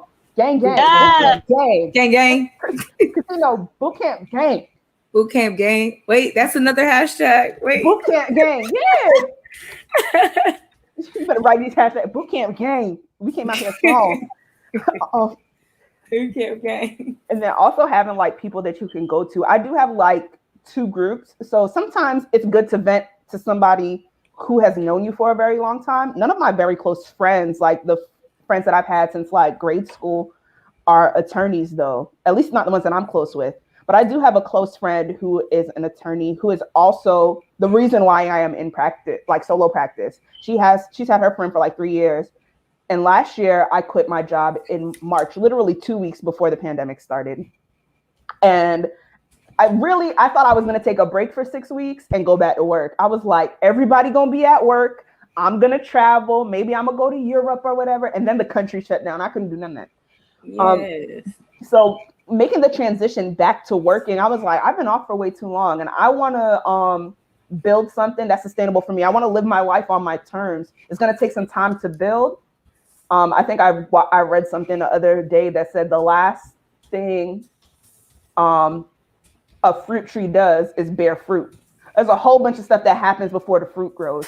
So I was like, dang, it's going to take some time. But maybe I think it was the end of July, she was like, here go a trademark thing I got to do. It's like a cease and desist. I know you did really good in trademark law in law school. Can you handle it for me? And I did it, and she cut me a check. And the check that she cut me was a good check, but I was like, this is only a third of what you billed for the work I did. I could be making this times 3. And I had a very fun time drafting that cease and desist letter. And that's how I ended up in practice. But she's somebody I routinely get back with, and I'm like, hey, this thing happened when I was in private practice. Be like, this judge didn't grant my motion, and this motion was solid. I don't know why this judge did that. I had one time, if we're going to talk about like microaggressions or something, I've been in rooms. This is why I'm so grateful for this platform, Nina, because I've been in rooms often where I am the only Black person or the only Black woman. And this was like a catastrophic injury case. So of course we have like 12 or 13 attorneys. We had like maybe 20 plaintiffs. It was a thing. And there was an attorney who he tried to fight me. He was throwing up gang signs. He was like, oh, I think this is what happened. You know, like if you've ever been in litigation and you've had to take a deposition or defend a deposition, you go to the court reporter's office. And this is what we did for this one, because there were so many of us. We needed a large conference room. So I get there and we took our first break. Because it was catastrophic injury, those depots went on for days and days and days. So we took a break. I got into the room with all the snacks because court reporter office got the best snacks. So I'm getting the snacks. I opened the refrigerator. Yes, they do. Yes, they do, Christine. I opened the refrigerator and this guy said, hey, Michael Ann. And my code switch flipped. It just probably wasn't activated because when I answered him, I didn't say hello. I didn't say good morning. I said, yo, what's up? And he looked at me and he was like, oh my God, Michael Ann, you could do the ghetto thing too. And I was like, excuse me? And he was like, yeah, I know about this kind of gang and that gang, and I'm cool with these people, that people. He was throwing up gang signs at me during the depot, and I was like, I don't even know these gang signs. What are you doing? And it's like that happens all the time, but I'm thankful for this platform to be with a whole bunch of attorneys, women attorneys, Black women attorneys. It's so dope. What? I'm still... How he got there from yo? What's up? Yo, I was like, yo, Mark, what's up? He was like, oh my God. Oh my gosh. I've discovered Black people. Oh my God. Let me tell you all the things I remember from my movies. And it's crazy. And that's why these kinds of spaces are so important, because I'm sure Michael Ann has crazy deposition stories. I have crazy deposition stories too, where I had to check people. And it's unfortunate that we have to, there was an attorney, he was an older white male. Mm-hmm. And he pretty much said he would not conduct the deposition if I was in, and this was a virtual deposition. So this happened earlier this year. I clarified, as my client didn't understand a question. I, tried to clarify his question because it was a bad question. And this man, he said, absolutely not. I'm not conducting the deposition as long as she is in the room. Christine, you need to go out, get out right now. And I'm just in the screen. I'm on Zoom and I'm just like, I was like, well, we could sit here all day because I am not leaving. I am not leaving. I'm staying right here and I am not leaving. And I'm just staring at the screen and he's staring back at me. What else and we're just staring at each other on the screen. And then he cursed out the interpreter. So he was just a whole mess. But we deal with it all the time. So it is important for us to have safe spaces where we can talk with people that look like us, that have gone through similar experiences as women, as Black women, and just be able to vent and share and understand what we're feeling, because no one else can feel what we feel. For sure. I have I love my crazy depo stories though. I've been confused with the court reporter or the interpreter.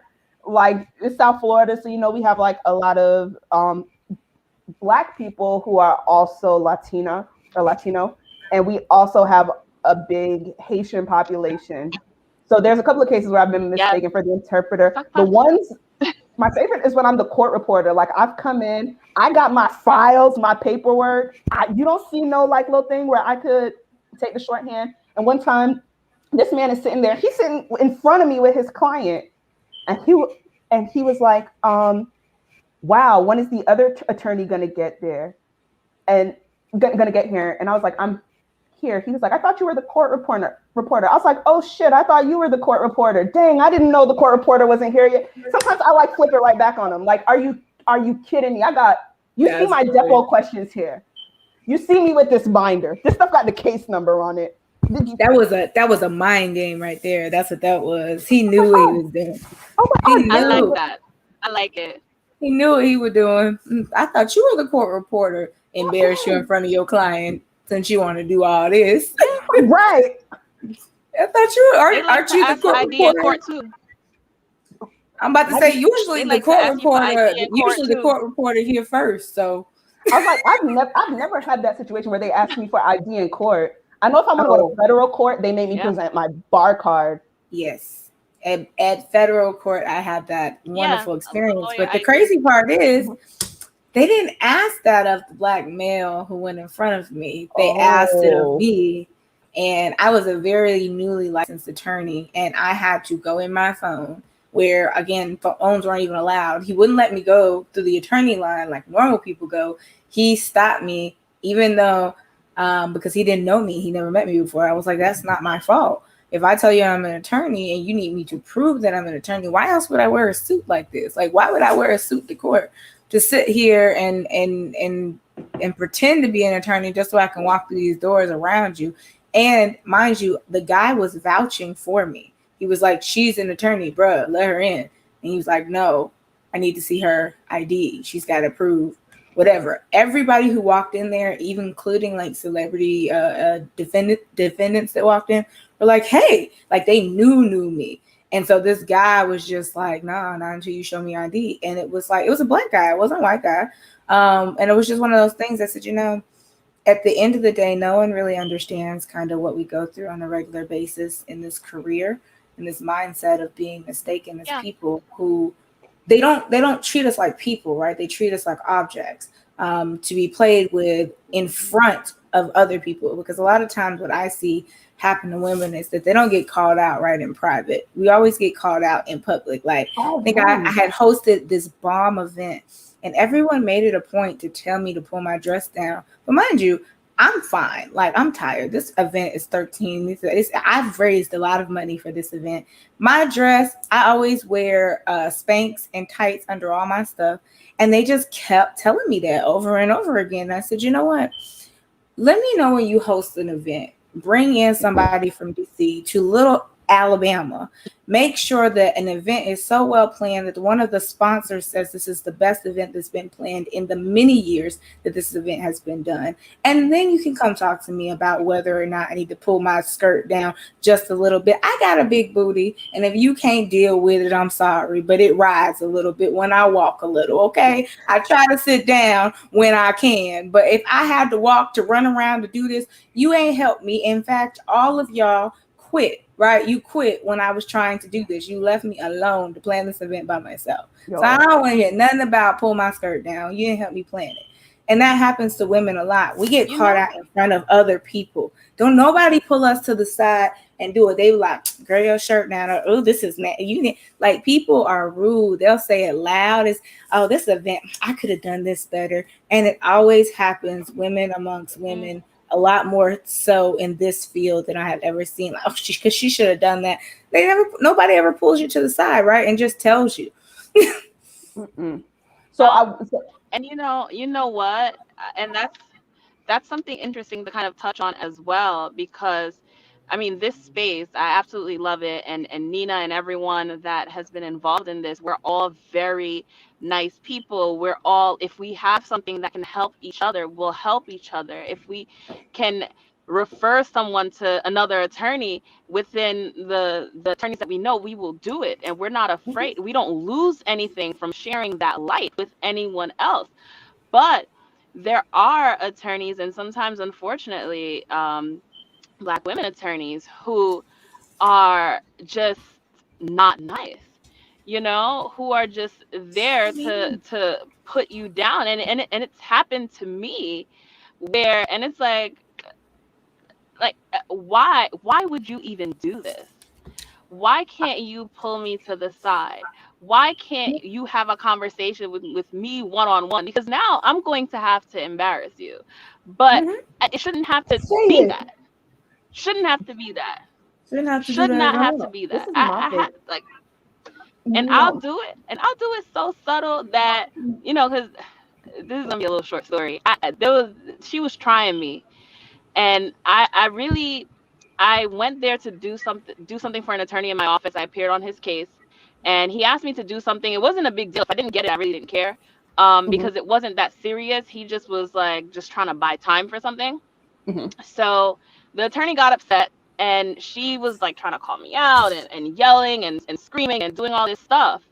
And I was just like, listen. And this was around the time that viral "It's Above Me" video came out. Oh. So I was just like, because it is above me, ma'am, it's above me. And she kept talking, and then I repeated it the same way. I don't know what to tell you. It's really above me. It's above me. And she lost it. Are you kidding me? Are you kidding me? The court attorney is like looking at both of us like, what? Like, Christine, what's going on? Why is she? I was like, I don't know. I'm just trying to tell her that I have my instructions and it's above me. Like, they told me to come and do something and it's above me. And I knew what I was doing. And I knew she knew what I was doing. She, you're unprofessional. Why would you you think that's, but you're not like, you are the one who looks crazy because I didn't do anything. I just told you it was above me. It literally was above me. Look, my mama is like is a one like middle age now, Jamaican woman. She just doesn't take no bull. And I remember when I was growing up, my mom used to be like, the same place you embarrass me or the same place you act up is the same place I'm gonna cut your behind. Basically the same way you're gonna get the ass whooping. So that's what I go by. Girl. I'm not the kind of person. I think somebody was like, I don't wake up and choose violence. Somebody said they wake up and choose violence. Is that Brittany or Glenisa? Somebody said that, and I was like, oh girl. But that was Vanessa. That was Vanessa. I do, and then Brittany a co-sign. But yes, I don't wake up and choose. I choose peace, just like Erykah Badu. I choose peace, but this incense and green tea could turn into Colt 45 and Newports real fast. Like, just don't poke the bear. Another thing that I wanted to touch on too is I don't think I've worked with enough Black attorneys to have been, or Black women attorneys to have had negative interactions with them. I just haven't.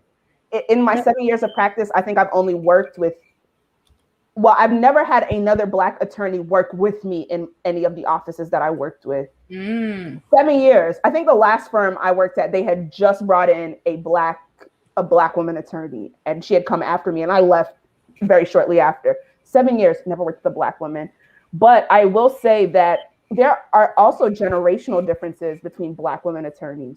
My mentor, I mean, in law school, I had like a mohawk, I had like starter dreads, I was doing everything. And one of the first things she asked me, like, I mean, and this is somebody who I trust, who I care for and admire deeply. She was like, so on-campus interviews is coming up. What are you doing about your hair? And I was like,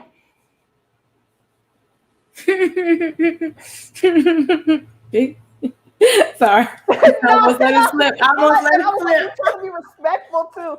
But also, you the deeper that you go into this profession, the more you realize it's a skin thing.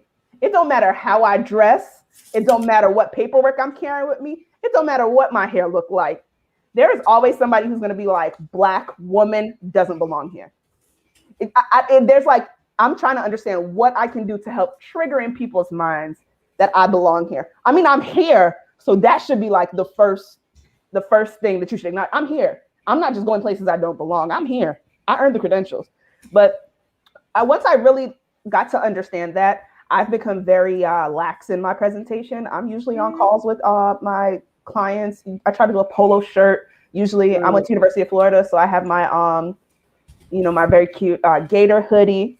And for some people, that will be a turnoff, but not for my clients. My clients appreciate, at least when I present, a little bit more casual. They feel like they can be more casual and more open with me. And I've had very great conversations because of it.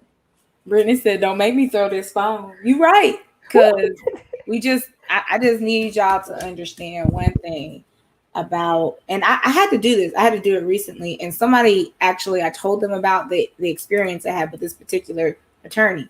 And this is bad when people know that you are unliked in your office. So I didn't even know this attorney and just was having an email conversation. And I had the client retained me, so they didn't want them to represent them. And instead of doing it the right way and just relinquishing it and withdrawing from the case, they were like, well, I mean, could you just like, file something again, just for our sake to let me know. I don't know if she was Black, I don't know if she was white, I really don't. But I said, why do I need to send you the order and the email where the court clerk said to give me my case? Like, why do you want to keep this case? Like, the client does not want you. I don't understand. Like, he's retained counsel. Why are you holding on to a case that the person that you apparently represent has never heard from you? They never talk to you. They are messaging me right now and asking me why it says that you represent them. They are confused. They don't want you. They have said this in many a frenzied text message to me. Why are you holding on to these weird traditional notions of appropriateness? When I filed, I was like, well, I went ahead and filed. How about you tell me all of the case numbers and I'll file it myself? Because I don't want to have to keep going back. I was like, why are you making this difficult? Like, withdraw. You want us to withdraw on everything? Everything. It's not your case no more. Talk to your client that you haven't spoken to. He don't want you. I was so confused. And so I mentioned it to somebody and they were just like, oh, that's what you was talking. Yeah, nobody likes her. That's terrible. But that's what happens is that I have noticed that there's a lot of people who forget that in this profession that it costs 0 cents to be kind. It don't even have to be this profession. It could be someone who works for me on a project or who does my self-care from my nails to my hair. If you talk to me out of turn one too many times, I gotta go. Like I have, as Michael Ann said, I do have the ability to choose violence. I choose to choose peace, but I choose blocking very, very quickly. If I get one sniff of bad blood, I've been through trauma. I've been through all of this stuff. I've been through terrible relationships, emotionally abusive. I don't stick around for increased trauma. And some clients, they like to bring trauma. And that's something that you have to decide whether or not you're going to take on. I've had clients where I walked away from the case depressed that I took that client on. And I had to explain to myself, if they ever wanted additional services, I'm making my price so high because I cannot take their unreasonableness anymore. I think I had one client, I had to spend 3 hours explaining why what they were doing was a terrible thing to do to another human being. And like when you have that type of experience with people, it can make you want to choose violence because that's the only way they will understand. But when you choose the violence, that's the issue. When you choose the violence, that's when they pull you out of your character. And that's when you lose the control that you had, that reigns. Like Michael Ann corrected me real quick because I was about to go back and forth via email with some people. And I just realized, you're right. I'm going to make them schedule a meeting. And if they still want to have it out at the meeting, we can have it out at the meeting. I ain't going back and forth with y'all. For what? And that just, y'all don't even know how that freed so much space just hearing that in my head. Because do you guys know how much we have become against talking to people that we forget that people are also lazy? And if they actually had to get on the phone and talk to you about the same stuff that they email thug warrior you about, they wouldn't get on the phone? Just I gooning out here. Because I'm not an email thug warrior. I'm gonna back up what I said. So let's have a meeting professionally and we can discuss these misunderstanding things that most people just don't get. Most people don't get that. Like you have to establish your parameters, and some clients will not call you or respect your boundaries. And as Michael Ann said, I have a therapist and she told me, you just establishing your boundaries. There's nothing wrong with establishing clear boundaries and making sure that people are aware of them. When I first started practice, I was out here emailing 1 o'clock in the morning because that's when I finished something. Didn't know that because a client received an email at 1 o'clock in the morning, they think it's okay to email you back at 1 o'clock. They look at you at 1 o'clock. Oh, it wasn't even an email. It was a phone call, Michael Ann, at 1 o'clock in the morning after the email went out. After that, I never sent an email before 8 a.m. ever again. And I said to myself, you know what? I made myself accessible at 1 o'clock a.m. That's my first problem. But the second issue is, well, how would you think it's okay to call your attorney at 1 o'clock? That's what I'm saying. You don't have no home training. And I said, you don't have boundaries. You don't have none of that. And so I had to learn how to make my clients and future clients understand that they can't just call and have access. Like we have text templates and email templates set up. Attorney Spirit cannot be reached through phone calls that are not a scheduled consultation. Please do this and make sure that we are actually having a scheduled consultation. And people get upset because they're like, oh, I gotta pay. Yes, you gotta pay. You gotta go to consultation, you gotta pay some money. I've actually kind of changed up like a little bit more of my consultation stuff because I used to do like send them to the same price for my virtual consultation, but I've changed it a little bit more. Okay. But I've had to try out new stuff because getting on the phone to talk to me is a privilege that should be recommended and highly fun. I can't have fun if you're calling me on the fly. We not homies. We not homies. Sometimes I will give people my business number because if it turns out to be a bad interaction, at least you don't have my personal number. Because the issue with personal numbers is people can, harass you on a Google Voice number, which is my business number. I can mark you as spam and block you, and I will never see your phone call ever again. And that's the thing. People don't understand. Like, I conduct business. I don't conduct business on your time, no time, but the time of business. So if you're messaging me after hours or you're messaging some type of hey, good morning type stuff, that's weird. Okay, first of all. So I don't know why, but that happens to women a lot. Like, wow, if you are a woman in this profession, they think, oh, wow, I've won a prize or this is a trophy, or they are flirtatious. I've had flirtatious clients that like got too friendly when I was trying to get them to sign documents. And I said, you know what? If you do this, excuse my French, but if you do it again, we're gonna have a problem. Like I don't respond favorably to that. That's not okay. You can't, like, I gave them what they needed to hear. That's the only time I ever get like in my thing. I said, you know what? I don't have to take on your business without charging you a ton of money. I can still take on your business, but I'm going to make sure that you understand that the only time you can reach me is if it's scheduled.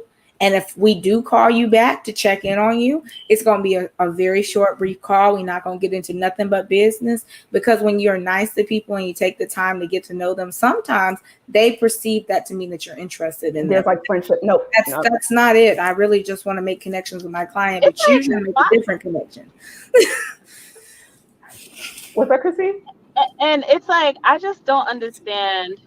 I said, I just don't understand why it is that men receive friendly, nice politeness as such. It just is insane to me, because me doing the same thing to Nina, Nina's not going to say, yeah, Christine is interested in me. You know what I mean?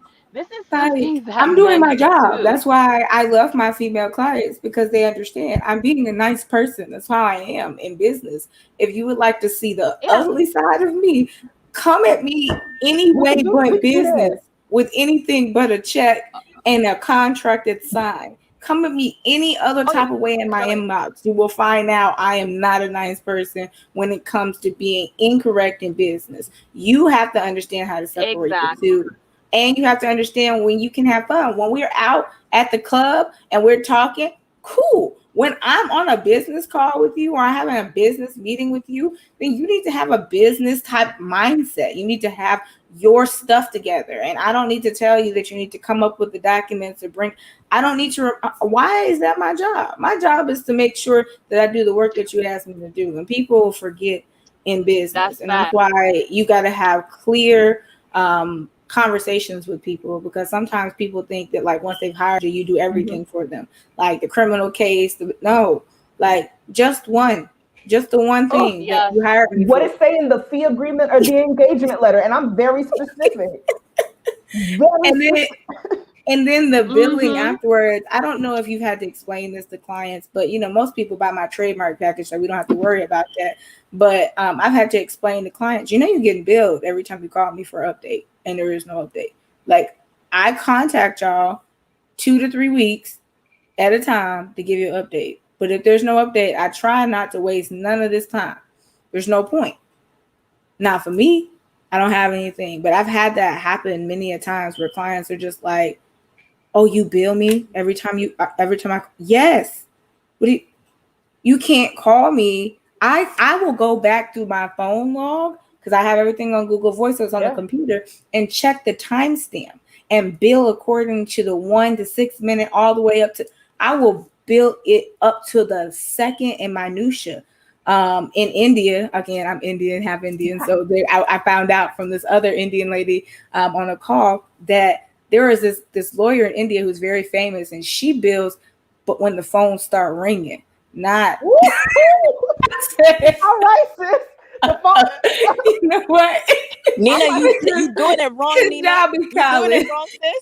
Yeah, I'll be calling, and then we got to take the time to send you an auto text message that says you can't reach me, and you're gonna have to schedule it. And y'all argue back and forth with us, like it's over. There's no reason for this. Like, you understand when you call an attorney, even though you might get the attorney sometimes, okay? Because when we first started out, our direct information is up there, but at some point we delegate phones and whether or not we're going to answer that phone when you call to a paid consultation. That's what we do. So, you know, I change the voicemail on my phone. If you have reached me and this is an emergency, please hang up and call 911. I kid your mom was like, you are so dirty. They call me for things that they think are an emergency and also my problem. I can't. And then I also change, there is a text message that will be sent to you after you call us by the end of the day that will explain the next steps. Please pay close attention to the messages you receive. They don't stay long enough to hear that voicemail because they wanted to talk to me and only me. And I was like, look, man, Avo, all these other sites, they put direct access at the forefront. So, yeah. Yo, I had a question for you, Nina. Do you use scheduling tools at all for your emails? Mm-hmm. Do you schedule emails? I was like, so that's how I've avoided like sending out the 1 a.m. email. That's what I was about to suggest. Schedule them from 9 to 5. And if I'm being real picky about like some people, I make sure it's within them same times that I said I time block my emails. So you getting an email from me between 9 and 9:30, between 12 and 12:30, or between 4 and 4:30. So, so there's no confusion. I'm just reinforcing what I already told you.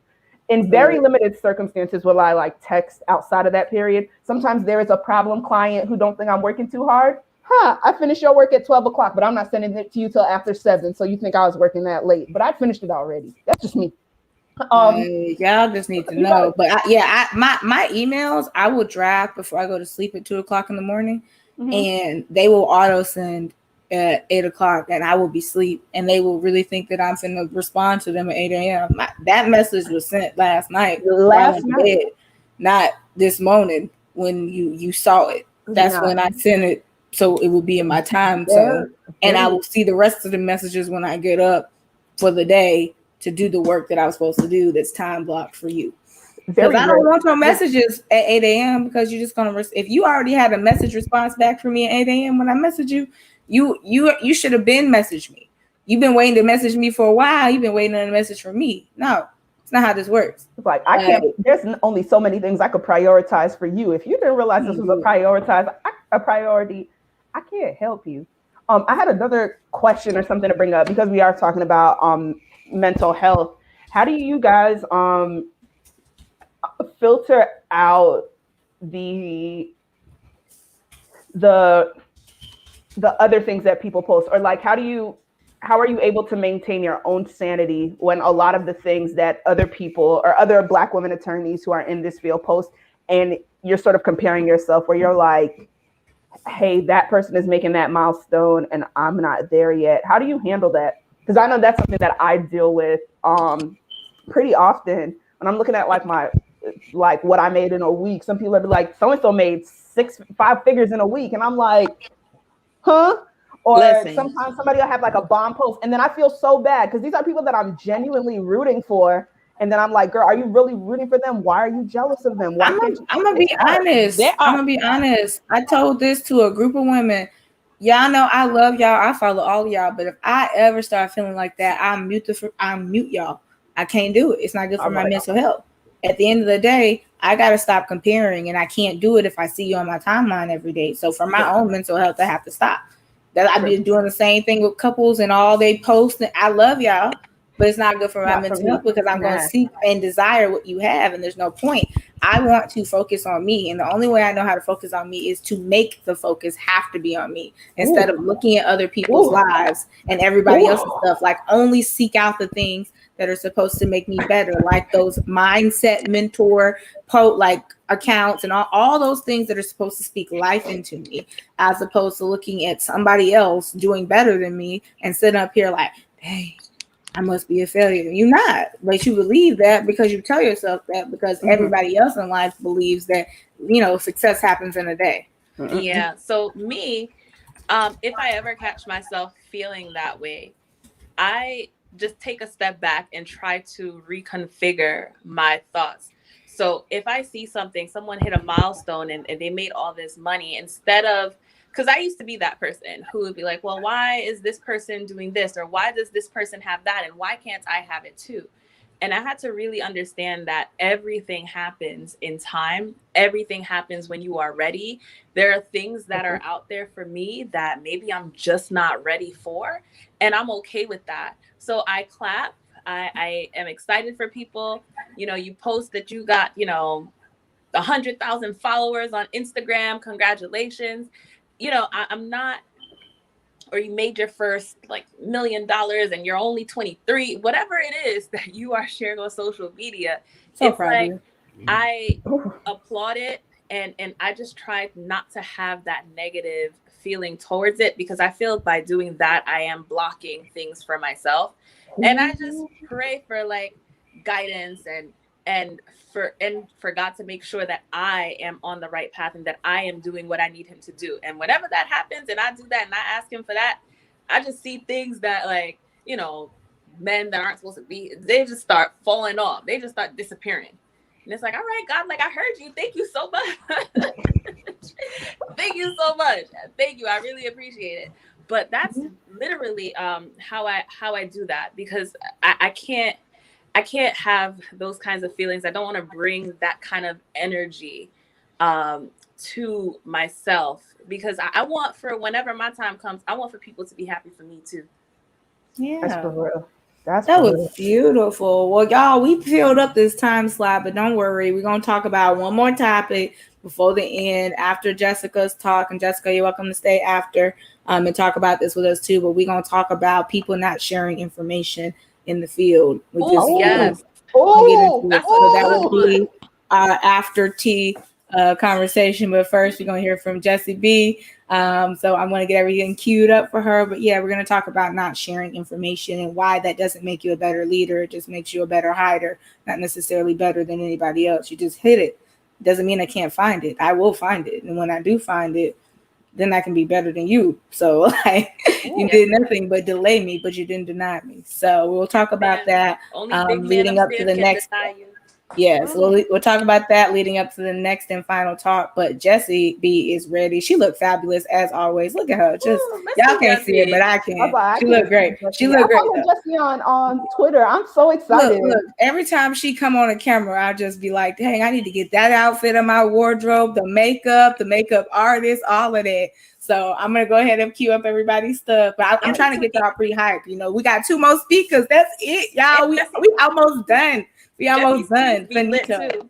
All right. So coming out the feed now, guys. Let me mute myself and stop. You good? You good?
How y'all doing? Everybody here? Y'all great? Can you hear me, Jess?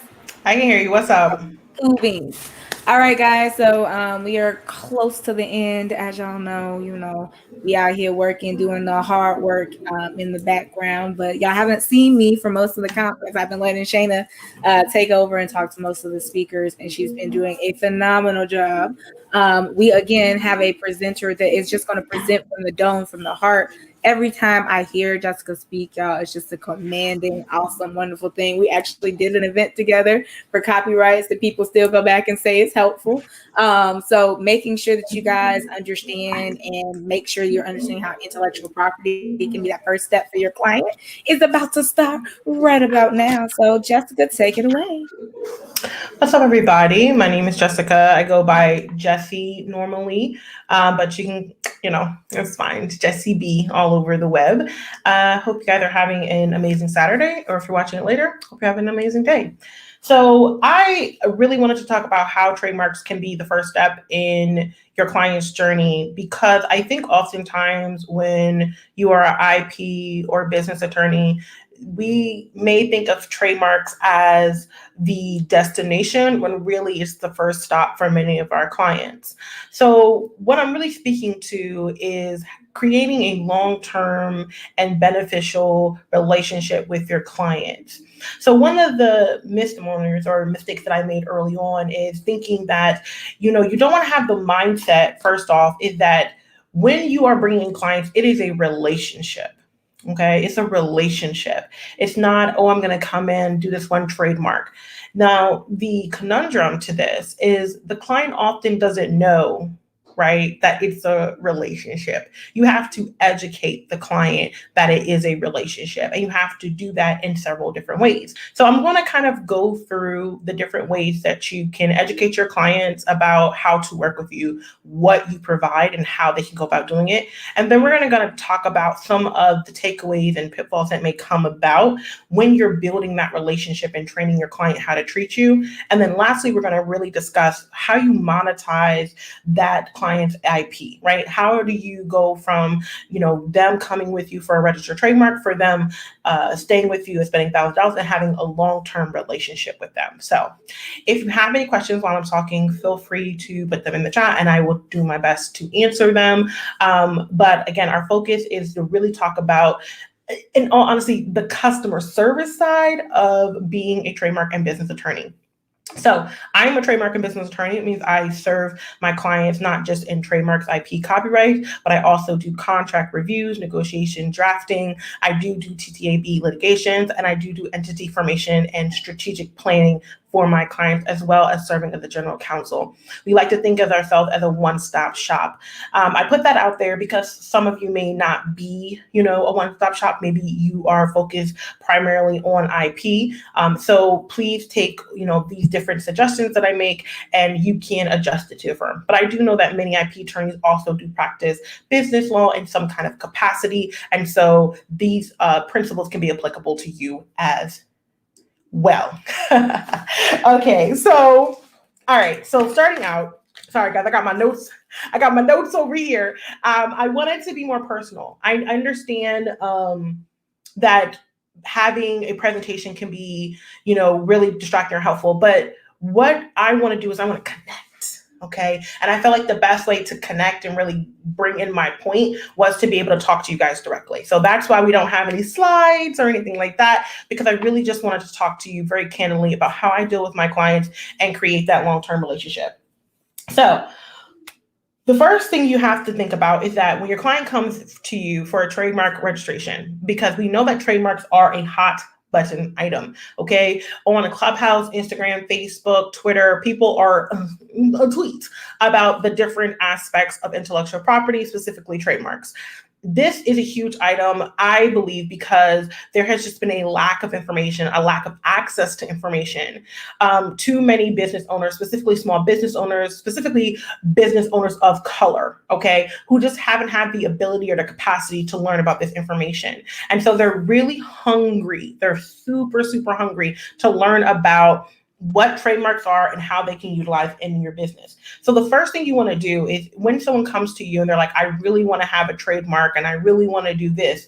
A lot of times we start kind of building the client relationship, right? Right. I spent so much time educating. Yeah. You have to remember, you are building the relationship with your clients the moment they touch on your front door. And so for many of us, people are touching our front door. If you think about a virtual office, your front door is going to be your email.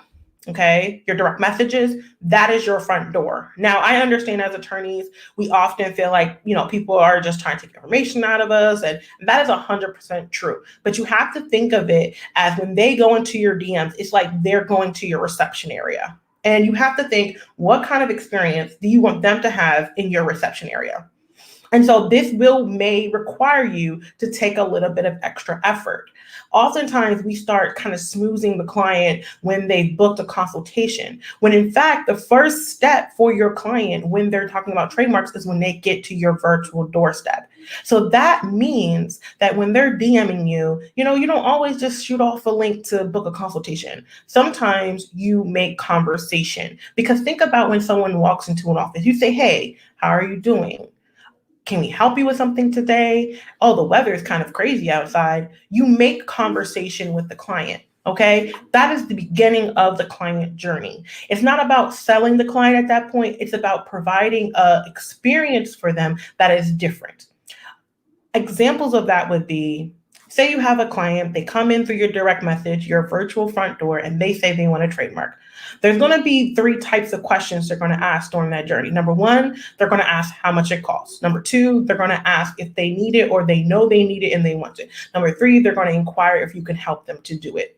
Now, we know that we can help them do it. They know that you can help them. So why are they asking questions they have answers to? That's why I say this is the beginning of the journey.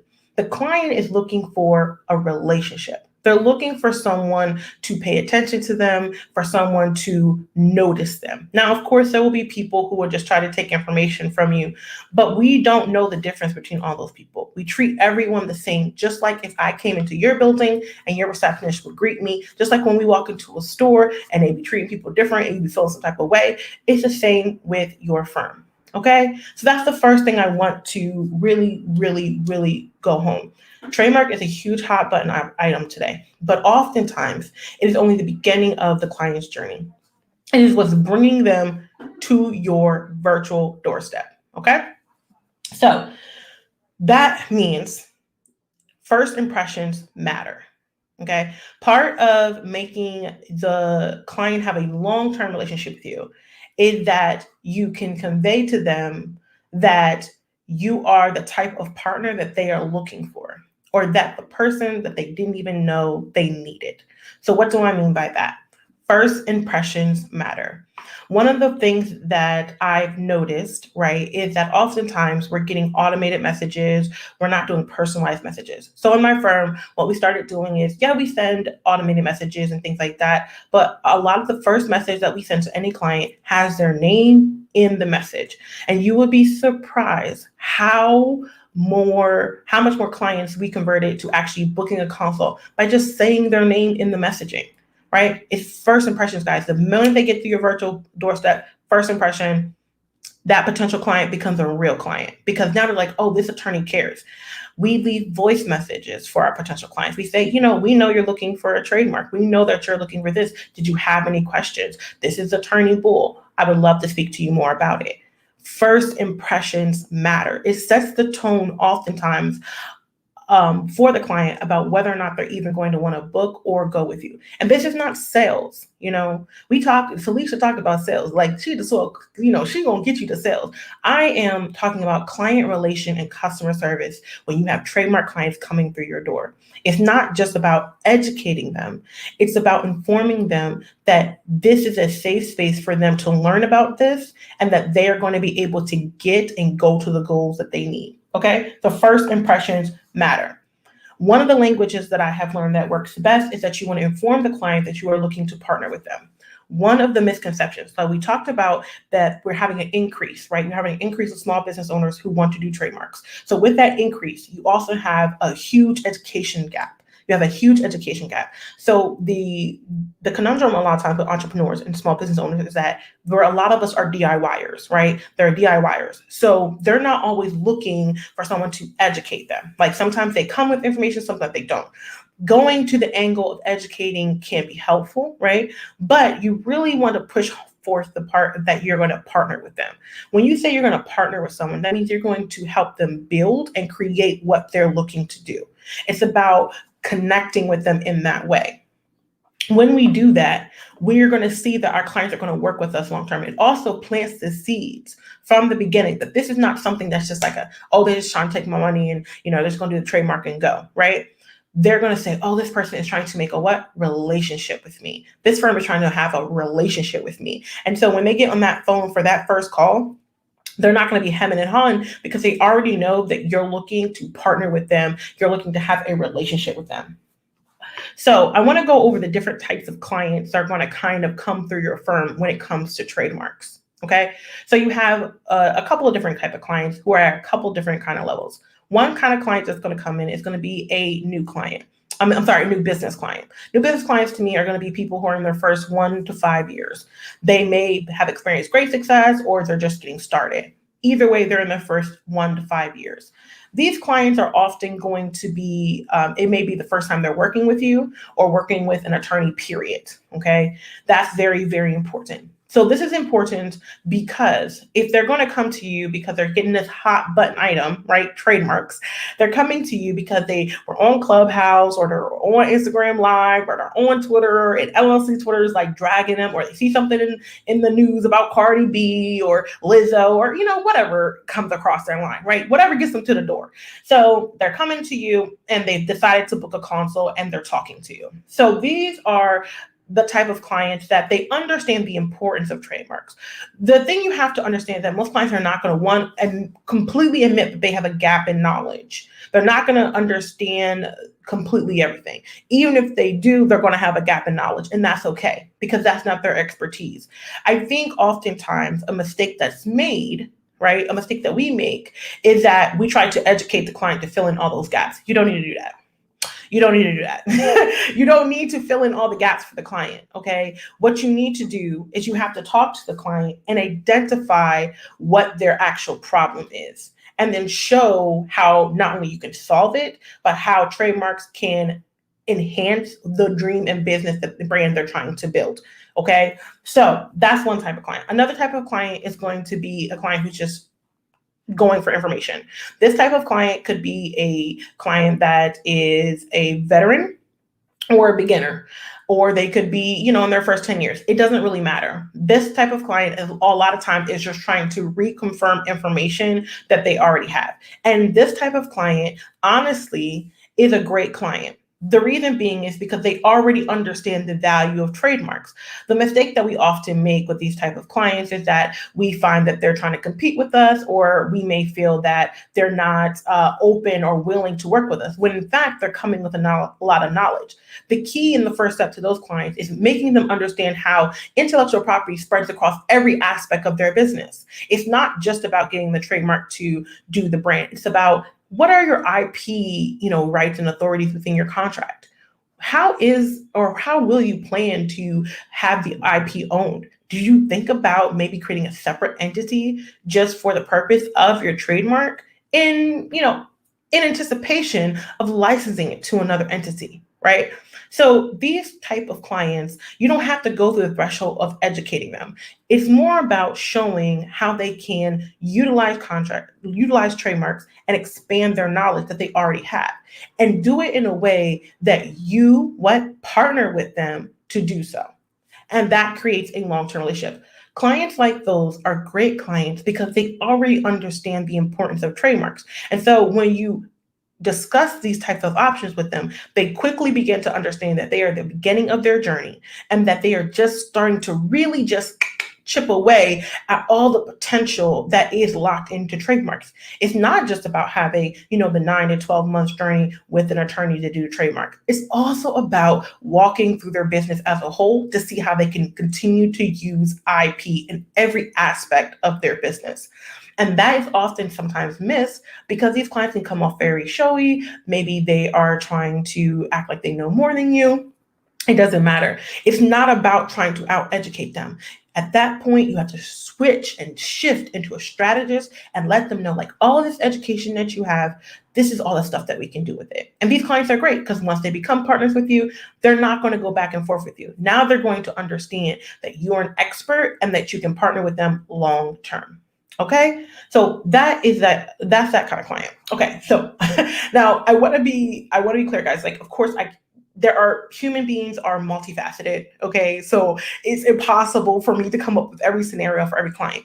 I'm basing it off my experience, but based off of my research, based off of me just interacting with people. Okay, so don't be like, I got this crazy client, because at the end of the day, it's gonna be crazy clients.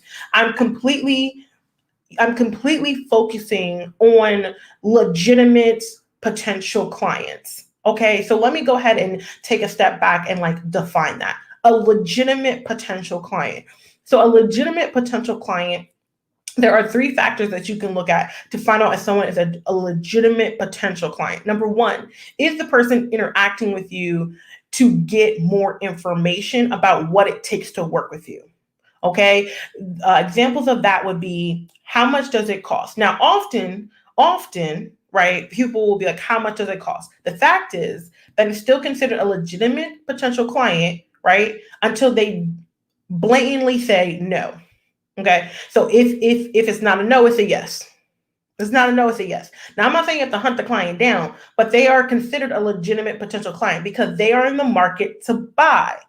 They're in the market to buy. Think about when you go to the store.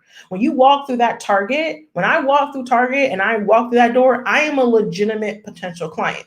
Now, when I'm at home and I'm just chilling and I don't want to buy anything, then I'm just shopping around. I'm not buying anything, right? But then if I go on the Target website and I start shopping around looking at the what prices, then I am a legitimate potential client. So that's the first thing. You have to really shift your mindset, like what really triggers a legitimate potential client. Number 2, if they are interacting with your content consistently and saying things like, I really need your help, blah, blah, they are still considered a legitimate potential client. They are a long-term legitimate potential client, meaning they may not have the price now. But when we're building client relationships, specifically with trademark clients, because we know that can be a high ticket item, you want to make sure that you have some type of system or lead generation in place to keep in contact with these people. The reason you want to keep in contact with someone like that, because they are a legitimate potential client, is that when you view these people as legitimate potential clients and you treat them that way, then you are exercising and they're going to feel that energy. They're going to be like, wow, this person is taking me seriously. They are taking my business seriously. And you know what they're going to do? They're going to refer clients to you. When you treat people like legitimate potential clients, when they are interested in your business, they will often become great referral services. They will be great referrals for you because they understand the value of what you're doing, right? Because they already said they need you. They understand that you have a decent price point because they've already said they can't afford you. And they understand that you are so personable and you have such great customer service because you have great first impressions and you talk to people great, right, as they go through your virtual front door. Do you see how I'm tying it all together? So that is still a legitimate potential client. Oftentimes, it will take longer for these clients to convert into paying clients. That doesn't mean they're not a legitimate potential client, and it doesn't mean they're always wasting your time. The third factor that you can look at as to whether somebody is a legitimate potential client is if you talk to them, okay? Right? It's just a good old-fashioned consultation. A good old-fashioned consultation is usually going to tell you, hey, this is a legitimate potential client. Oftentimes, you have to remember, with the rise of social media and the rise of things like Clubhouse and Twitter, a lot of small business owners are just not used to talking to an attorney. And let's be honest, guys, it doesn't matter how much money you make, you're still going to cringe a little bit when you got to spend a lot of it. And so we have to be aware of that. Everyone who comes through your phone, who takes the time to schedule a consultation, is a legitimate potential client. Okay. And so part of creating that long-term client relationship is that it is a yes until it's a no. Okay. So for many of my clients, it's a yes until you specifically say no. And I promise you 9 times out of 10, they won't say no. They will say, I need to do this. I need to do that. I need to do this. Okay, fine. right? You put them in your lead generation, you track them, you reach back out as time goes, but they are still legitimate potential clients. When you do all of that wooing, is what you call it, all of that interaction with that client before they even sign on, that is going to be a client for life. Because if you have been interacting with them without them paying any money, right? Maybe you put them on an email list to get certain interactions. Maybe you have your assistant reach out every 3 months to all of these legitimate potential clients who schedule consults but said at the time they can't move forward. If you send them a card for Christmas, if you do these things, you are creating a long-term potential client that, one, will send you referrals, and two, once they book with you and you become their attorney, you're their attorney for life. They're not going anywhere, because where else are they going to find someone who has invested as much time and as much energy into their business? Think about when your favorite store sends you something, right? Or you buy something from Amazon and it comes with a little card, or you buy something from Etsy and they have a handwritten note. That makes you feel good. You're like, wow, this person, like, they really appreciate my business. It's the same thing for us, okay? So when I'm speaking about these different elements about creating a long-term, I'm not talking about people who are trying to do gotcha legal services, like, I already filed my legal and I'm just trying to get you to sign off on it. Or, someone who is not a citizen and needs an American attorney. I'm not talking about scammers. I'm not talking about people who are trying to just sell you their services. I'm not talking about people who don't even got a business and just think it's interesting about what you're talking about. Those are not legitimate potential clients. Those are just people who are interested in what you're doing because they think you're fascinating, right? That happens. We go into Target all the time and don't buy nothing. Target's not a good example. We go to Target a lot and we buy stuff, but we go into stores all the time and don't buy nothing, right? So that's not what I'm talking about. So I hope that clears up some kind of confusion, because I know that when I'm talking, people be, acting calm, in your DM, right? So you have to filter it out. So that's not what we're talking about. So I hope that's helpful. Those are 3 types of legitimate potential clients that you have when I'm talking about creating a long-term client relationship with your clients through the entryway of trademarks. Okay. All right. So what you want to go ahead and do is, once you have those, how you can also create long-term relationships with these clients, right? Once you've gone through the potential client, they've decided to book the trademark, or maybe they're still deciding. One of the factors that I have found works most effective when it comes to trademarks is that you want to identify and anticipate their needs. Okay, so what do I mean by that?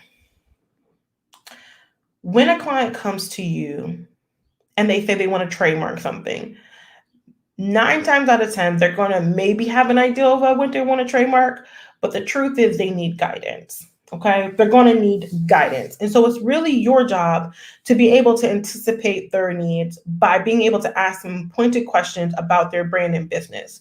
One of the top questions that I ask any potential client, and even current clients, I say, what are you doing? What do you want to do? Where do you want to go? And what is your biggest obstacle right now? Right? What's your biggest concern? It doesn't matter if they're coming to me for trademarks.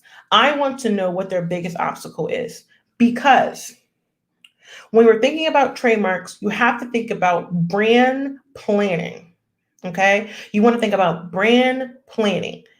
The whole point of getting trademarks is to be able to prep, monetize, and build a brand, right? That's the whole point.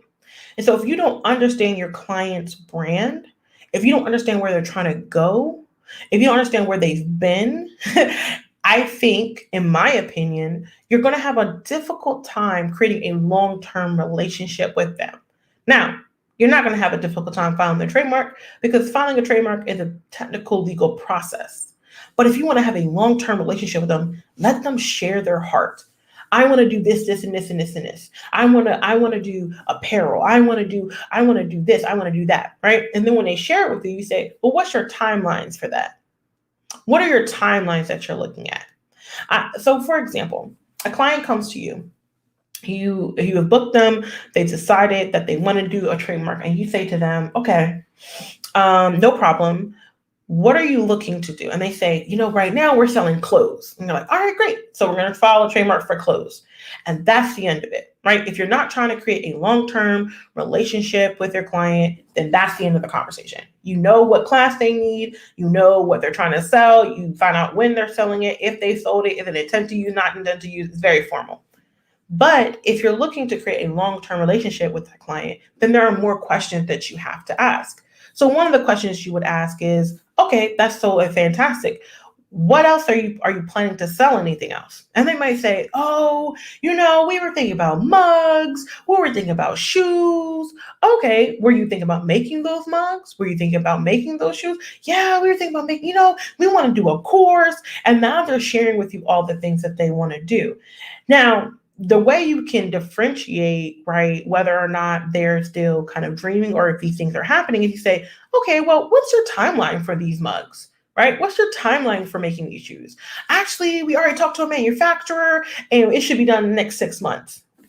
Okay, so right there, you know that you're going to probably have to file more than one trademark or more than one class for this particular trademark.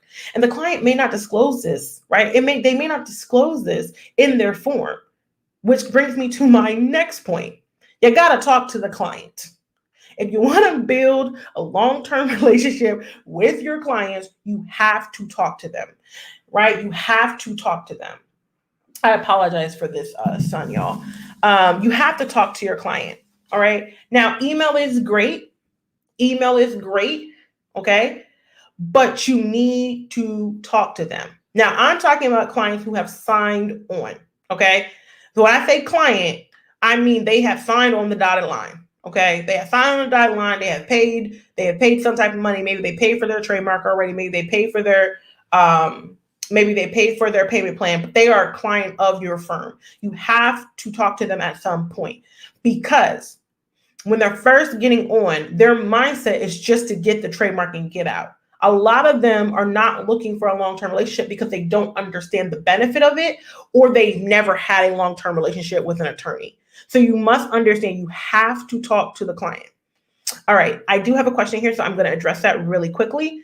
Do you advise talking to them before the consult? I say it depends. Now, some attorneys believe you should never talk to a client before a consult, and some don't.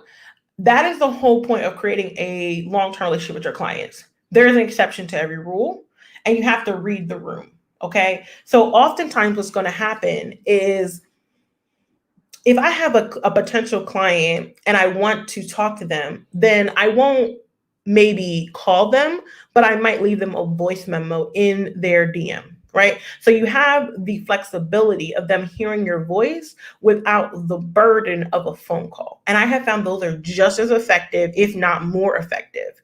Okay. So if you are working with a potential client in the DM and they have shown themselves to be a true, legitimate potential client, leave them a voice memo. If you leave someone a voice memo, that would tell you very quickly if they're really serious about working with you or if they are a long-term potential client, okay? Voice memos, guys, they work, especially as a follow-up to a text or a follow-up to someone saying they wanted a consult and they didn't book. Hey, I see you didn't book today. I just wanted to hop on here and see if I can answer any questions for you. I have some time available tomorrow. I would love to connect with you. Let me know what you have going on. 9 times out of 10, they will respond. Whether it's saying where they are in their circumstances, they will respond. If they are just then no. Yeah, everyone's a potential legitimate client, so they're not, right? Like you have to, don't rule people out until you rule people out. Like have some type of vetting process. Like look at your DMs, right? Look at your DMs and think to yourself, okay, so out of these DMs of people who maybe asked for a consult, how many of them booked it?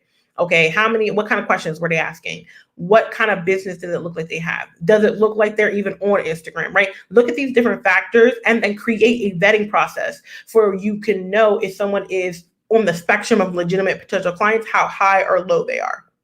Okay, I hope that answers the question. All right, so when you're, like I said, you want to understand your client's brand.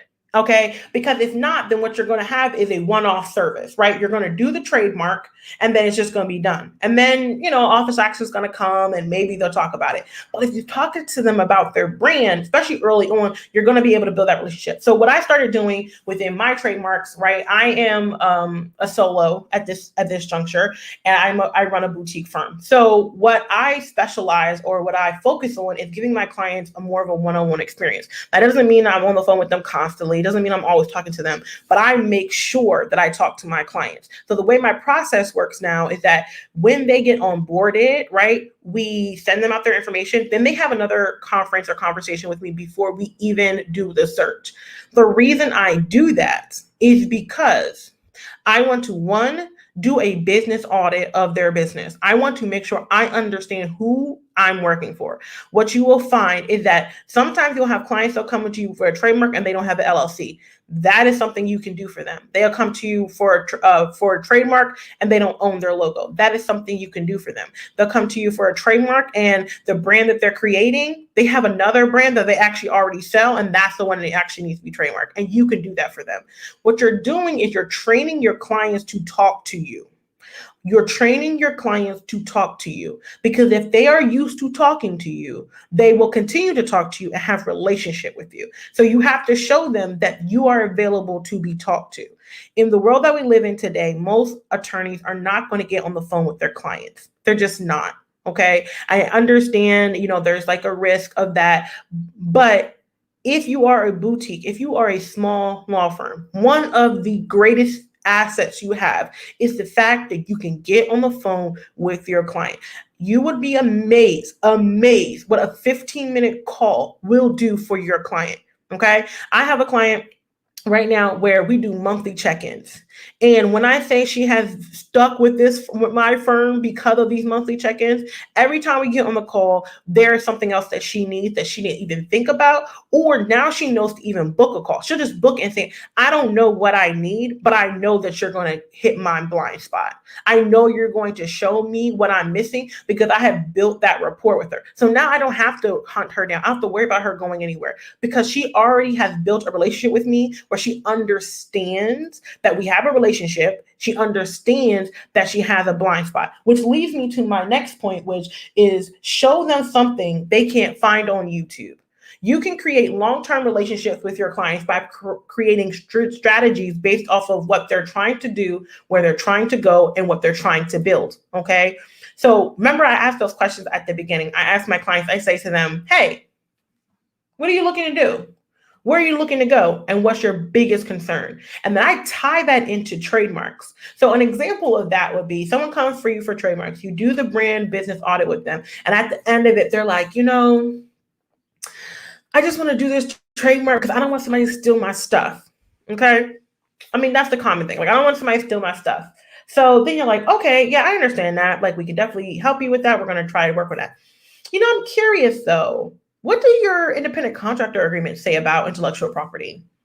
And they might be like, well, what do you mean? What do you mean? Well, intellectual property can extend beyond that. So if you have independent contractors, do they have access to your IP? What kind of system do you have set up to make sure that your assets are protected? Now, I can promise you most of them are going to be like, I don't know what you're talking about. And that's okay, right? That is a moment of when you can educate, right? You can offer strategies or ways or things that they can do in order for them to assist or do better with their trademark. This allows you to get to other areas of law that they didn't even come to you for. Because the truth is, trademarks and IP touch every part of the business, right? And so when you have those moments where you're just telling the client something they don't know or they didn't think about for their business on YouTube, then you will be surprised of how that can create a longevity agreement, that can create a long-term relationship, right? You could have a client who has a YouTube channel and they don't even understand that that's a form of intellectual property, right? They don't even understand. They may be like, oh, I didn't know that. Okay, like what can I do with that? What can I do with that? Or you may have a client who has children and you could talk to them about how you can create legacy planning for intellectual property usage. Now, you don't have to be a legacy planner to do that, right? You don't have to be an estate planner to do that. But having that type of mindset it tells the client that this is a long-term thing, right? This trademark is not just to stop people from stealing my stuff. It also can be created as an asset for my family long-term. So someone who has a big family or someone who has children, that's going to hit home for them, because I can promise you they didn't think about that. They don't just have to leave their car in the will. They can leave this asset as well. So that's something to think about when you're talking to your clients. Tell them something they can't figure out on YouTube. Tell them stuff that's specific to what their situation is. And you will be surprised of how many clients will continue to work with you, will continue to want to rock with you, because my attorney, he does it different. Like, they're giving me gems. They're giving me strategies that I cannot find on YouTube specific to my needs. Tell them something they don't know. Okay. All right. So when you're giving that, of course, you want to make sure it's fact-based. Like, give them information that's specific for their business, not just stuff that you're like, just general advice. Like, they're your client. Talk to them. It's okay. Just talk to them and give them that 411. They will stay with you for life for that kind of stuff. So the other thing I want to talk about is don't be stingy with the information. I think oftentimes we get into the mindset that we want to keep information back. But once someone becomes our client, especially once someone becomes our client, there's no upside to holding information back from our clients. Just because they hired us for one thing, you want to be as diligent as possible. When you're being as diligent as possible, your clients are going to be like, oh, my attorney cares. An example of being as diligent as possible is, it doesn't even take that much. One of the things that I do for my clients sometimes, if I have an influencer client, there's a great Instagram account that talks about like influencer agreements, and influencers like share their different stories and like, brands that they've worked with, etc., things of that nature. So, I send it to a client. I'm like, hey, you want to check out this Instagram? The client loves it, right? It has nothing to do with doing trademarks. Like, she came to me, she's a trademark client, right? But because I've touched every aspect of her business, I understand her branding. I've done contracts for her at this point. She came with me just for a trademark, right? Now she's a legal subscription client. And now her attorney is sending her this like really cool, just like random, social media thing. And she's like, this is amazing. This is so helpful, right?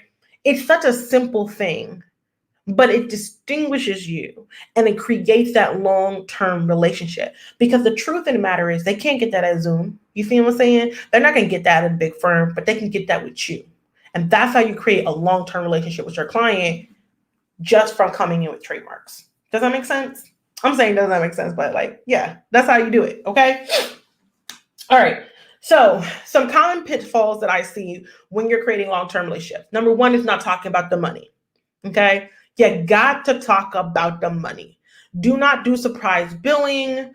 Do not do send you an invoice, no conversation. You need to be really, really clear about your fee structure. And so the client's expectations are understand it. Okay. So especially if someone is a long-term client, you really want to make sure they understand what is covered and what's not covered. And that is important by reiterating. Like, for example, with my firm, I don't charge my clients who are currently working with me. I don't charge them to call me or talk to me.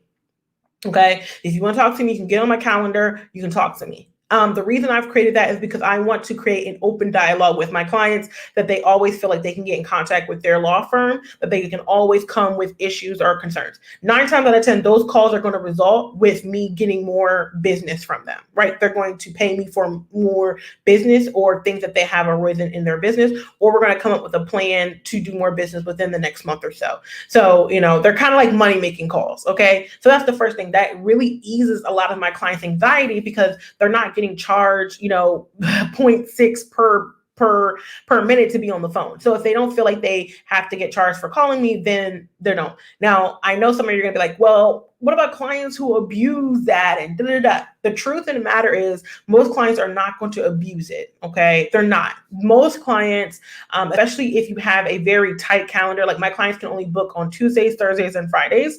I have daytime hours, nighttime hours, and then on Friday, then that's going to be it. Okay. Now, in a situation where a client is abusing the hours, then you have to let them know, hey, I understand that you have a lot of concerns. I understand that you want to talk to me about this, but you have to trust that I'm going to give you an update.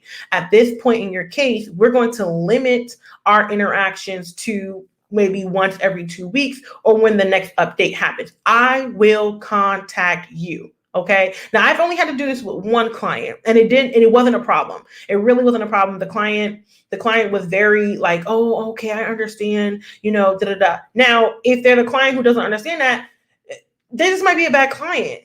It happens. Okay. it happens. Like sometimes the client is just a bad client. But for me, in my experience, I have been able to talk to my clients and let them know the expectation. The other thing is I don't answer the phone. I don't answer the phone.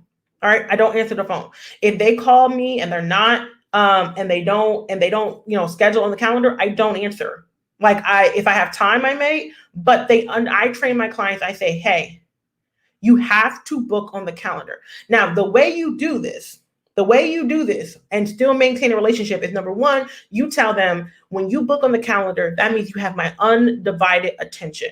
Okay. You won't have to feel rushed.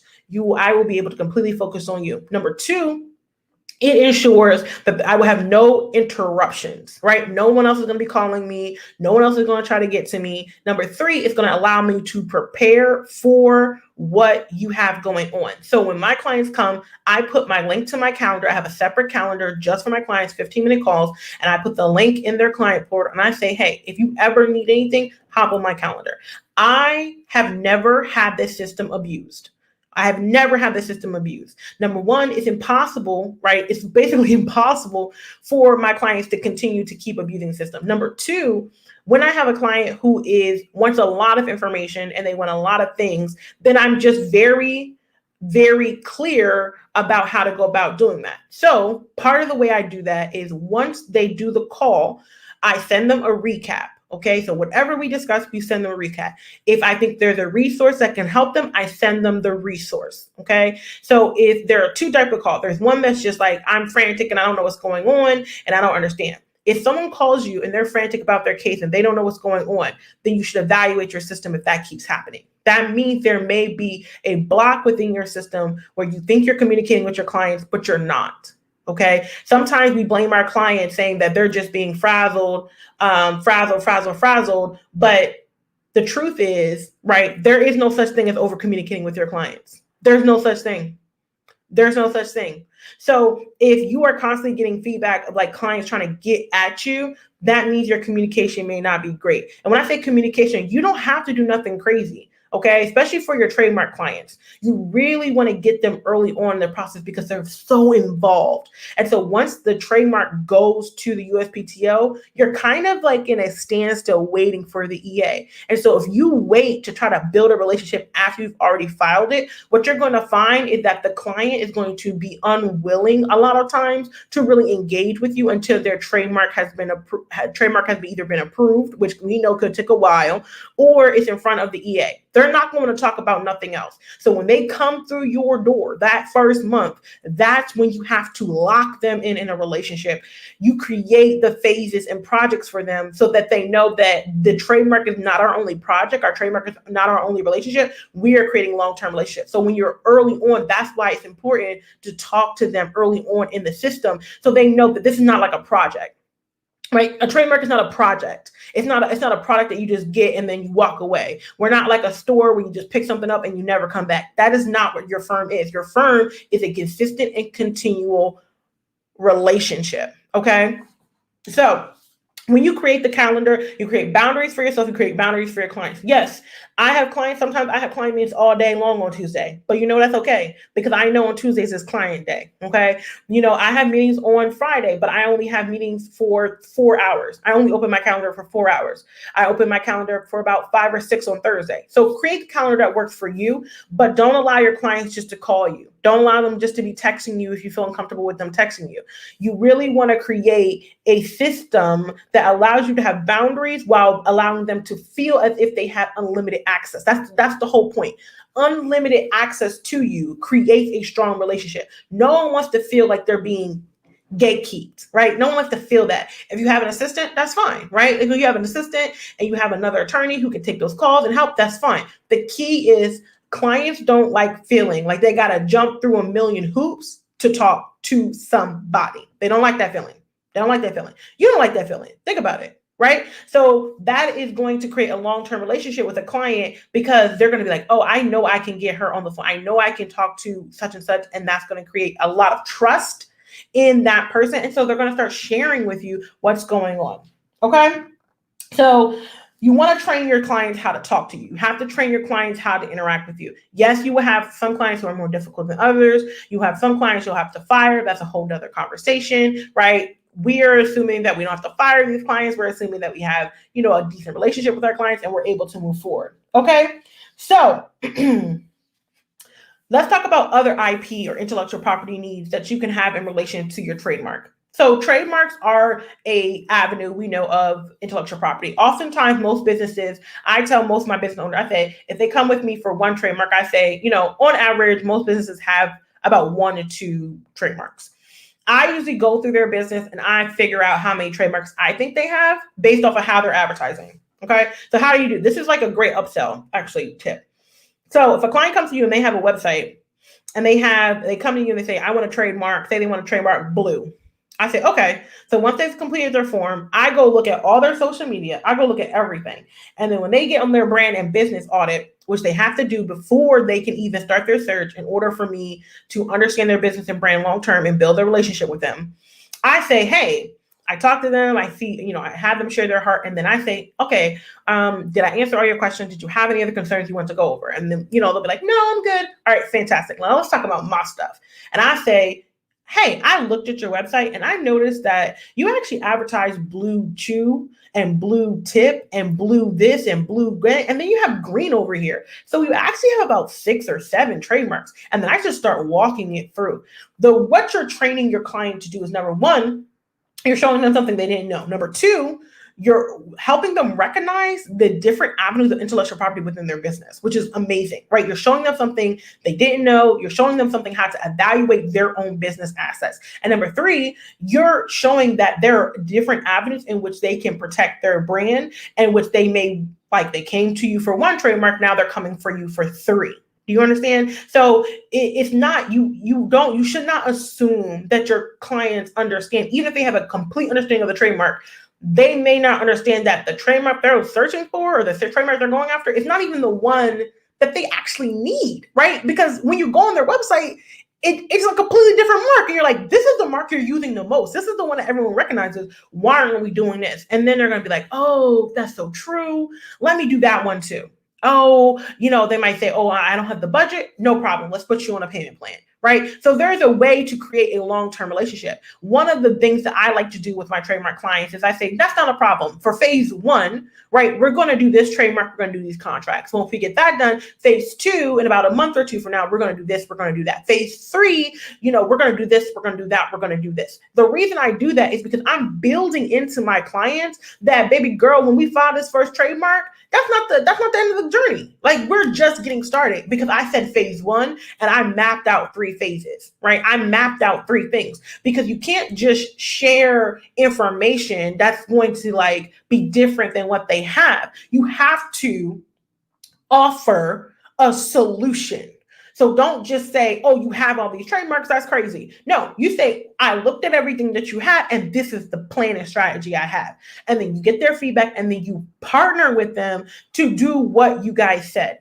You're going to see your clients increase their communication with you, because now they're going to be like, I want to get her opinion about what I'm doing. And then 2, they're going to understand, right, that I don't understand everything within my business, but my lawyer does. And number 3, this is a great opportunity for you to reiterate your other services, okay? Because you cannot assume your clients understand what you do.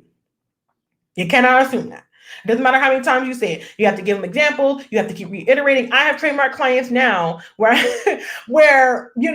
said, I do contract negotiations, and then they get into a contract negotiation. I have a client who got into a contract negotiation. I said, well, why didn't you let me know? I'm like, we have a pretty good relationship. I didn't know you did that. Now I could be like, how did you not know I did that? Right. Or I can say, okay, no problem. Right. We can handle that for you.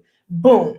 Because even though she's a trademark client, now we're doing all of these different elements and different things for her because she understands that her attorney has a relationship. And what did she say to me at the end of that call?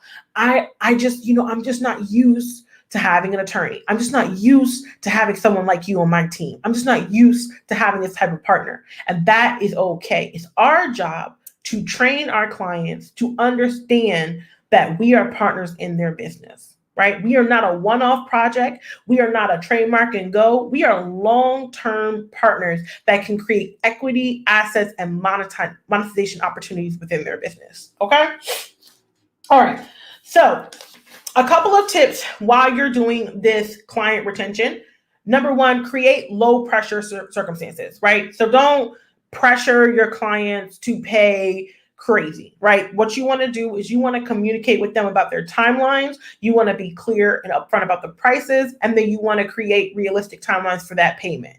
What I do a lot of times is I tell clients, listen, I just need to know if you are realistically going to move forward with this because I have to monitor my client work and I have to make sure that you're getting the best service no matter what. So should I put you on my calendar? 9 times out of 10, they're going to tell you, yes, put you on the calendar. Because you know what people don't like to do is be left out. So if you tell them like, hey, I appreciate your time, you're my client, I want to help you, but I need to be able to monitor my client work. I want to make sure that I'm giving you that one-on-one service that I promised. What are we looking like? A week from now, 2 weeks from now? Great. Never give them long timelines, right? I usually say, okay, let's get this started this week, right? If it's Friday, I say, I look forward to getting started on Monday. I don't give them long timelines. I tell them, let's get it cracking. Okay. Because once they understand that, that's what's going to matter. But I don't create high circumstances. I say things like, this is really great. I can't wait to get this started for you. I can't wait so we can get this done. I'm so excited for your launch. I'm so excited for you doing this new venture.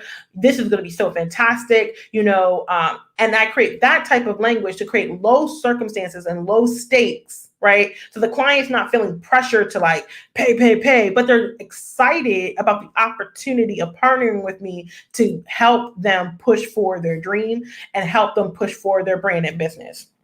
You want to be mindful of how to bend but not break, okay? So every client is not the same. Some clients are going to be easy with email and they're never going to call you. Some clients are going to call you. They want to talk to you at least once a month or every 2 to 3 weeks, okay? Every client is different. I've just introduced text messaging to my clients. Now, I don't offer it to all my clients. Like, I don't let all my clients text our business line, but there are certain clients that I have, if they have a good relationship with the firm, they've been working with us for a moment, I have started offering text messaging. And 2 or 3 of my clients that already are just like, I love this. I'm so happy you introduced this. Like I said, I don't offer this to all my clients because even if you're working with long-term clients, everyone doesn't become a long-term client. Some clients, no matter what you do, they're going to do a one-off and they're not going to come back. But for those who act like they want to really partner with you and they really want to talk to you, once you're really talking to them, you'll know. They'll be like, wow, this is really helpful. I'm so excited to keep working with you. There's no end in sight for them. And so those type of clients, I want them to feel comfortable texting me. I want to be able to text them really quick, like, hey, such and such, I really wanted to check in with you. I know you said that you were going to do this and it's been 2 months. I haven't heard anything. I saw you launched on your Instagram, but you didn't contact me. What's going on, right? Let's hop on a call. They're going to hop on a call. We're going to get their stuff together. That's what we're talking about, relationship. You can get your assistant to do that for you. You can get your paralegal, somebody to do it. You can create a schedule within your CRM to make sure you reach out to them at a certain time. All of these things are completely plausible, but you want to make sure you are able to bend if you need to, but not break. So I'm still not going to text my clients on the weekend. I'm still not going to text them after a certain amount of time. I'm still going to email them and do follow-ups. I'm not going to do full conversations and in text. Text is really just like a one touch point. Like, hey, it's like a hey. It's not a conversation. It's just a hey to get them to have a conversation with me, okay? You want to make sure you establish boundaries, but always appear open. So you teach your clients how to get in contact with you. You teach them best methods. And then what you do is you respond to them in a good amount of time, okay? So for me, a good amount of time is usually going to be 1 to 2 business days. So I try my very, very best to respond to clients. Even if my response is, I have to look into this, I'll get back to you. Even if that's my response, I try to respond within 1 to 2 business days. So I'm creating those boundaries, but I'm always open, okay? You want to be consistent. You want to be consistent. Do not ghost your clients. Okay, they can ghost us all day, and sometimes things fall through the cracks. It happens. But if you really want to create a long-term relationship with your clients, do not ghost your clients. Even if they have a pending trademark, if you haven't talked to your client in 6 months, that's a problem, right? You should be talking to your clients even if they have nothing going on, right? Say their trademark application is just pending. Check in with them every 2 to 3 months. Check in with them. Look at their Instagram, comment on their stuff. Just put a note on their account, like a little alert, get your assistant or somebody and say, hey, let's go like such and such thing. Let's go leave them a voice memo. Check in with your client. It doesn't matter if they respond. It doesn't matter if they acknowledge it. Trust me, they do.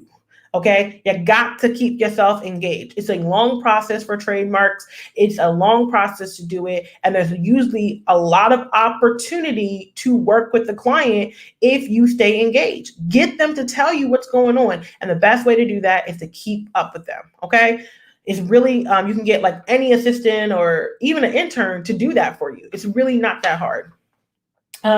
You want to remember that over communicating is not a problem. Okay.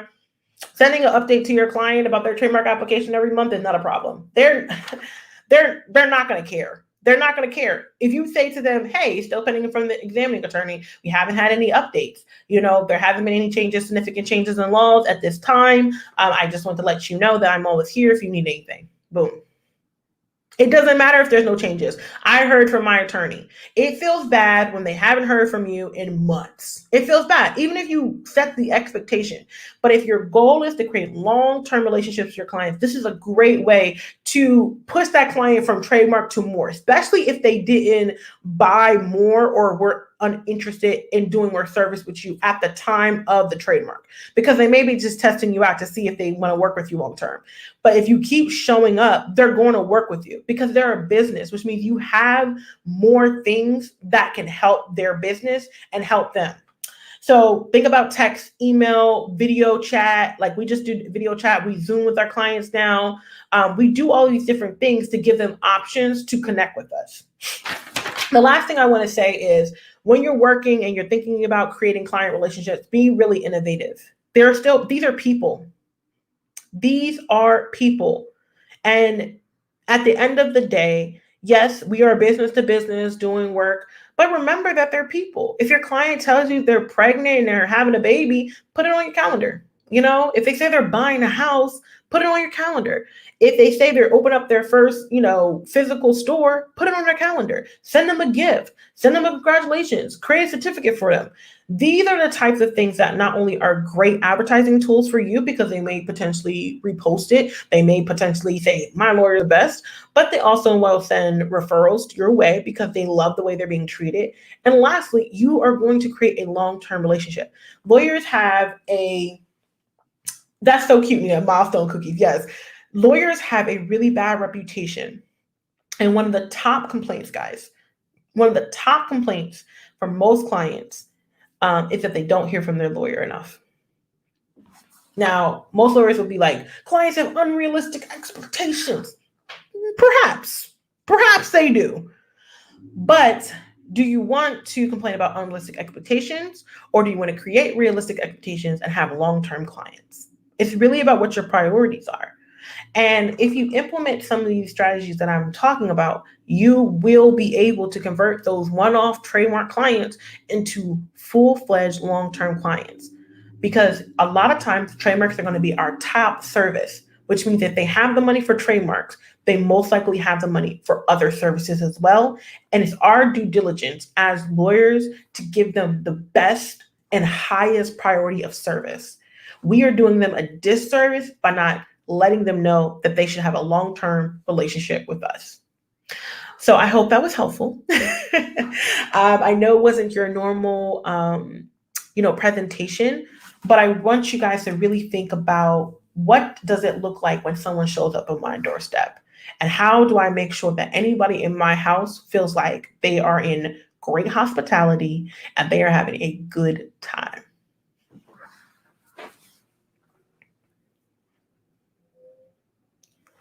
That is beautiful. Y'all heard from, I didn't even get to the questions, y'all, because the questions as they were coming to my mind and as I was looking through the stuff, honestly, Jessica is very good at predicting and anticipating most attorneys' issues because she listens and she pays attention and makes note. And when I first met Jessica, we had a long powwow, and she was the one who first told me, Nina, you need to go ahead and put some voice recordings with these little templates you're making. They don't know what you're talking about, and you keep getting irritated because they're calling you for questions, but you ain't made nothing so they can follow along without you. And that really did change how I did and conducted my business. I again forgot about the voice memo, so my behind's been doing phone calls and all sorts of stuff. So it's really been good. And just wanted to share, Michelle said this was wonderful, so good. It was so good, wasn't it, Michelle? Like the whole time, I'm just sitting here, I'm just like, I gotta redo some of my strategy because I think in becoming so big or like being more big or well known in my area, I think I started to kind of become antisocial again because that's my nature. So I had to, change the nature. But I used to just kind of like, okay, go through the channels. If when you're ready, you can book, because usually that's what it was. And I used to be more friendly. And what happened was I used to get bombarded in DMs, but then there would be not any action. But I like that reminder of legitimate business clients. And Celicia had a similar reminder, is that this is a courting process. So you're still courting them. They're still courting you. They're still waiting to see if you're the one they want to use. So I think that I'm going to implement that. And they may never book strategy. you. They may never book you, and they'll send you clients. I have people who don't book me, comment on all my stuff, DM me, won't book me, sent me three, 4, 5, 6 clients. Yeah. It's not always, it's just, that's what I'm saying. Treat people well no matter what. And then last but not least, guys, we're going to make sure I share the CLE code for Jessica's CLE. So it'll be PINED 12 or PINED 12. That code again is PINED 12. I thank you guys so much for joining, but what Jessica's saying is important, and it's easy to forget, right? I've been in it for 3 years, and sometimes I still go back into antisocial mode because at some point you realize that you have to establish healthy boundaries with clients, and that is a very hard thing to articulate and then also seem like a nice person, because clients don't necessarily understand when you're trying to establish a healthy boundary as a nice thing. They're like, oh, she's being standoffish, or she's like whatever. But the way that Jessica was talking about that actual message, that voice memo that accompanies the message or something, as opposed to just sending that message, is key. So I just want to thank you for your time. And we are actually going to get into one more talk, but I'm gonna let you guys kind of have a little breather, and I'm gonna take a breather, and we'll have one more speaker after this, and then we will have a candid discussion about, and you're welcome to stay or leave, Jessica, I know you're busy, but we're gonna have a candid discussion about sharing materials and being someone who does share. And again, don't feel like you guys have to have your cameras on the whole time. Just want to have a camera conversation. So if you can't turn your camera on but you want to talk, it's totally fine. But we're having that conversation because I think that we get lost, right, in this world of IP, where we feel like if we share something with somebody else, that somehow that's a bad thing. So we're going to get into that shortly. I'm going to play a couple of video clips, and then we're going to finish with our last speaker, KAMISHA Mackey. So y'all go ahead and thank Jessica for all of the great work that she just dropped on y'all. I hope y'all were listening, like really listening, like you turned your listening ears on, because she dropped some powerful stuff. So talk to you guys in a few minutes.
Y'all see, I had to put my hair up. So we are going to have a candid conversation with anybody who does want to join from my speakers. All you got to do is make sure your mic is off mute, and you're welcome to weigh in on this conversation. We're going to have this conversation once and for all. And I think we benefited really from having people share stuff with us. But I know when I first started practice, the one thing that I noticed is that nobody would share their prices with me. They just wouldn't tell me what their prices were. I don't know why, but it was something that I noticed amongst this profession. And it wasn't until I met my now mentor, DAYNA, who's the keynote of this talk, who actually gave her price list like it was nothing to us on a free masterclass one day. And it really helped me understand that there are attorneys out there that really will provide intense and high value.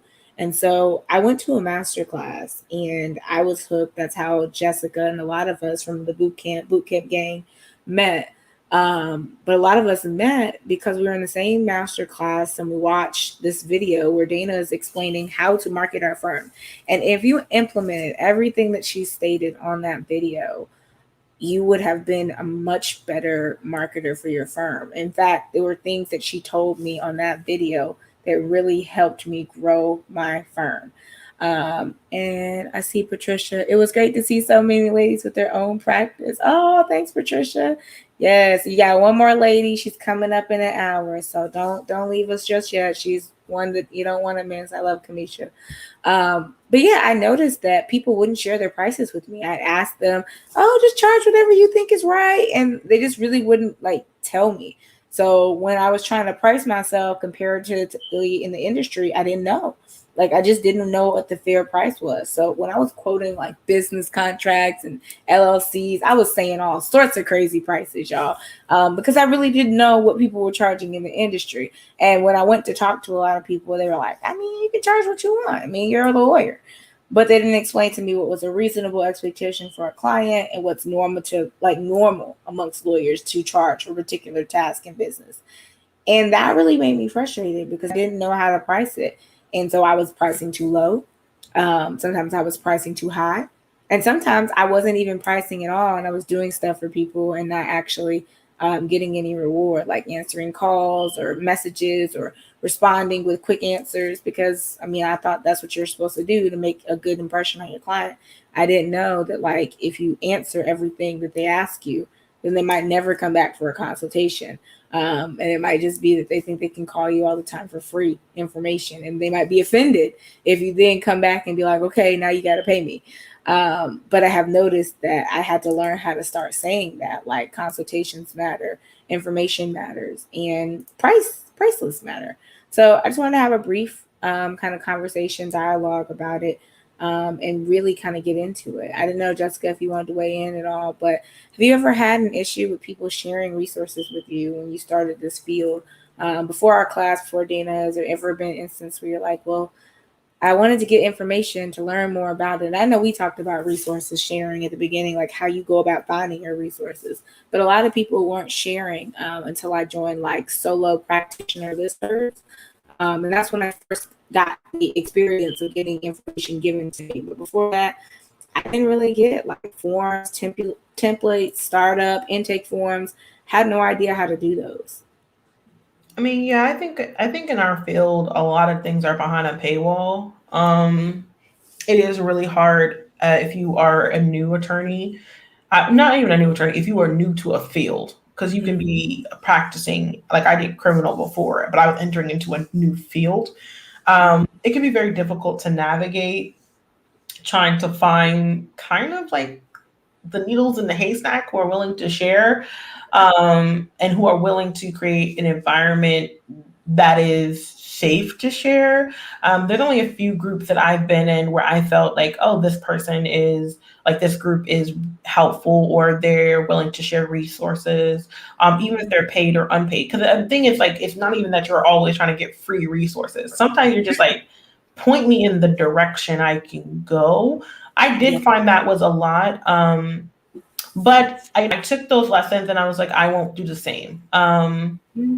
because at the end of the day, my clients aren't really usually hiring me because I'm more skilled than another attorney. They're usually hiring me because they like my firm, they like me. So there's really no benefit to gatekeeping information in that capacity, because even if I tell you everything, you're not going to say it the way I say it. You're still not going to think about strategies the way I'm going to think about strategies. I can give you that template and I can change it in, 5 months or 2 weeks because I found different, better ways to do it. So there's really no downside. Like, at the end of the day, it's the practice of law, so it's ongoing.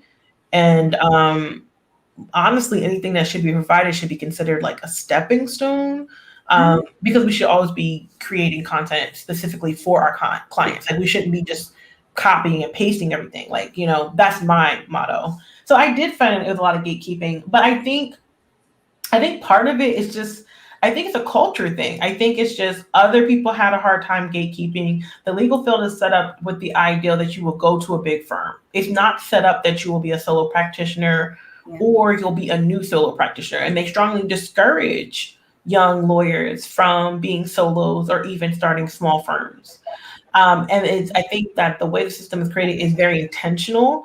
And most attorneys, a lot of attorneys, who start their own firm, they tend to have been practicing for a while. So they have like a network of attorneys they can lean on. I think that's what made it really hard for a young attorney, because you don't have that network. And if you do, your network is at the same level as you. Like, you're all in the first year or so. And I think that can make it tough. Part of the way I combated it was I just started connecting with other attorneys as best as possible. And if I said a no, I didn't take it offensively, because for every 10 no's, there were 2 yeses. And honestly, I didn't need that many yeses. And that's really what it came down to. I just had to realize that, it's okay. They're choosing how they want to move in the world, and that's fine. And I can choose how I want to move in the world. So I think it's just, I think it's just the field. Everything's a gatekeeping thing. How to get into law school, how to be the top in the class. Like, it's all gatekeeping. So it doesn't surprise me that it's within our industry as well. Yeah, and I'm glad that you brought up gatekeeping, because I mentioned it before you came on, but just because you keep it from me doesn't mean I can't find out. And I had a lot of people not necessarily keep things from me, but I asked a very simple question when I first started practice. And I was like, when I first started, I didn't know how to find certain things. So I literally didn't know to look up the USPTO. And so I was literally asking, what is the site that you're supposed to go to? And I think another attorney said they were going to charge me $70 to tell me what the site was. And I was like, yeah, I gotta know. And so I realized then that sometimes help isn't so much help. And then I even did a free consult when I first started, which is why it promoted me to go in business even more, because I did a consult with the attorney, the free consult, and they did a free lookup of a name. And this is I wanted to see what their free strategy call was like. And it was just a free lookup. But there was no advice, there was no imperative nature, there was no conversation about why this is important now instead of later. So it was available back then when I looked it up. So I just assumed that I didn't have to do anything with it. Nothing else was there, nothing else was said. And I learned later on, which is why I was more so motivated to go protect my brand, that it was not in fact protectable anymore. And so I had done the copyright stuff, but I hadn't done the trademark, because when I talked to a trademark attorney a while ago, one that was more seasoned than me, they didn't explain to me the imperative nature. And so I had to go learn all that stuff for myself. And when I learned it, I was like, dang, so you were giving out free consultations and not explaining the imperative nature of a trademark? That's crazy to me. So that's one thing that I learned, is that people don't always provide high value, even when they are sharing. They're not really giving you any information you can utilize for your own protection and your own benefit. I've had clients come back and say, look, I went and formed my own PLLC after talking to you. And I was like, that's beautiful, because I wanted you to be able to feel empowered to do that, because some of that stuff, I don't feel like I always have to do for you. I feel like if you want to do it, you can, but some people don't want to do it. I will go get my hair washed because I don't want to wash it sometimes. That's just how I am. And I talked about that earlier. So like knowing that about myself, I know what I'm going to encounter. And yeah, Shayna, wow. Yeah, they want $70 for them to tell, for me to find out from them which site. And I was fresh out the bar exam, fresh out of like, dead brain. And I just really wanted to enter this practice area and I wanted to understand it more. And I had to spend a lot of time learning it on my own, because when I found out from the 2 trademark attorneys that I ran into that I knew, they weren't helpful. And that's the issue. I would follow the content and all that, but there wasn't any helpful content until I started seeing our keynote DAYNA's post. And I fell in love with that post back in 2018 when I first saw it. Like I knew I wanted to do that boot camp. And it took me 2 years before I actually enrolled in that boot camp because I didn't have the resources. I didn't have the funds. But when I saw it again and I had the funds, I invested in the camp. And I met all of you wonderful women that were also mutually motivated to share information. But I don't think that there was anything, I don't think there's anything detrimental about what she was doing. I mean, she just put out a masterclass. And the 2 times that she had it, I missed it. And then I caught it back in the middle of COVID when everything was on crap. And that's usually when I find stuff. But it was such a high value masterclass. And I think that's what we miss out on. Like people think that they're helping each other by giving me like inferior documents or documents that I don't even use or documents that I would never use. And then they're like, yeah, I shared. No, you shared something that, you don't even, want anymore. And that's the issue. Like a lot of times people don't share what they learned or any new things. I think I've been on the phone call with somebody and like they won't tell them about new rules they found in trademark law. Like I like to talk about that with any trademark attorney I get on the phone with. How's it going to hurt me? Like I found this cool little new rule. Well, And I think I want to point something out though. I think that it should be noted that the ability to practice is not synonymous with the ability to educate. Yeah. Right. I don't believe that it's always in malice. Right. I think we have to realize that like we are growing up in a different legal world. We started our firms on social media. Yeah. You have to think about people who have been in practice. They're entering social media. That's completely different. So we were forced to educate our clients early on. We didn't have a choice. So we had to learn how to talk to people. We had to learn how to teach. We had to learn how to educate. We had to learn how to do it. And we became great educators because we had to educate ourselves. Where when you work for a firm, they educate you or you learn by doing and being supervised. So I think I just want to bring that into it. Like, I don't always think it's malicious. Oftentimes, I don't think it's malicious. I often think that it comes from a lot of the feedback that I get, right, from people who are on my social media is, wow, Jessica, I love the way you explain things. I love the way you talk about things. It makes it so easy for me to understand the law. Most of the clients who stick with me long term, that is the selling point for them. They're like, I understand what you're saying. Like, I don't have to understand everything, but I understand what you're saying. I feel confident in moving forward with it. So I think really the gap when it comes to gatekeeping is you're talking about a culture and you're talking about generations of attorneys who were not taught to educate. They can do, but they cannot educate. And so there's a reason there are not tons of DAYNAs. There is a reason that there are not tons of boot camps. DAYNA is not, has not been practicing for 30, 40 years. I'm sure there are people who have seen more things than she has, who have a wealth of knowledge. That's not negating DAYNA at all. She's amazing. Will they ever make a course? No. Will they ever write a book? No. Will they be able to educate their clients? No. Because, and if I came to them and asked them questions, they would not be able to give me straight answers because they are not required to communicate their skill set. They're not required to educate others on it. There's a reason that a lot of times when we go to continuing legal education classes, it's a snooze fest. Like, lawyers are not perfect. Like, they're not teachers. There's a reason in law school where you're a professor and you're just like, but why? Why are you like this? Why do But you not talk this like CLE this? though. Not this CLE, No, yo. that's 100% correct. But I think that's a different, like, we have to explore that. Like, you're talking about you have to teach yourself, right? That's why you're able to teach others. You understand the gaps of knowledge of starting.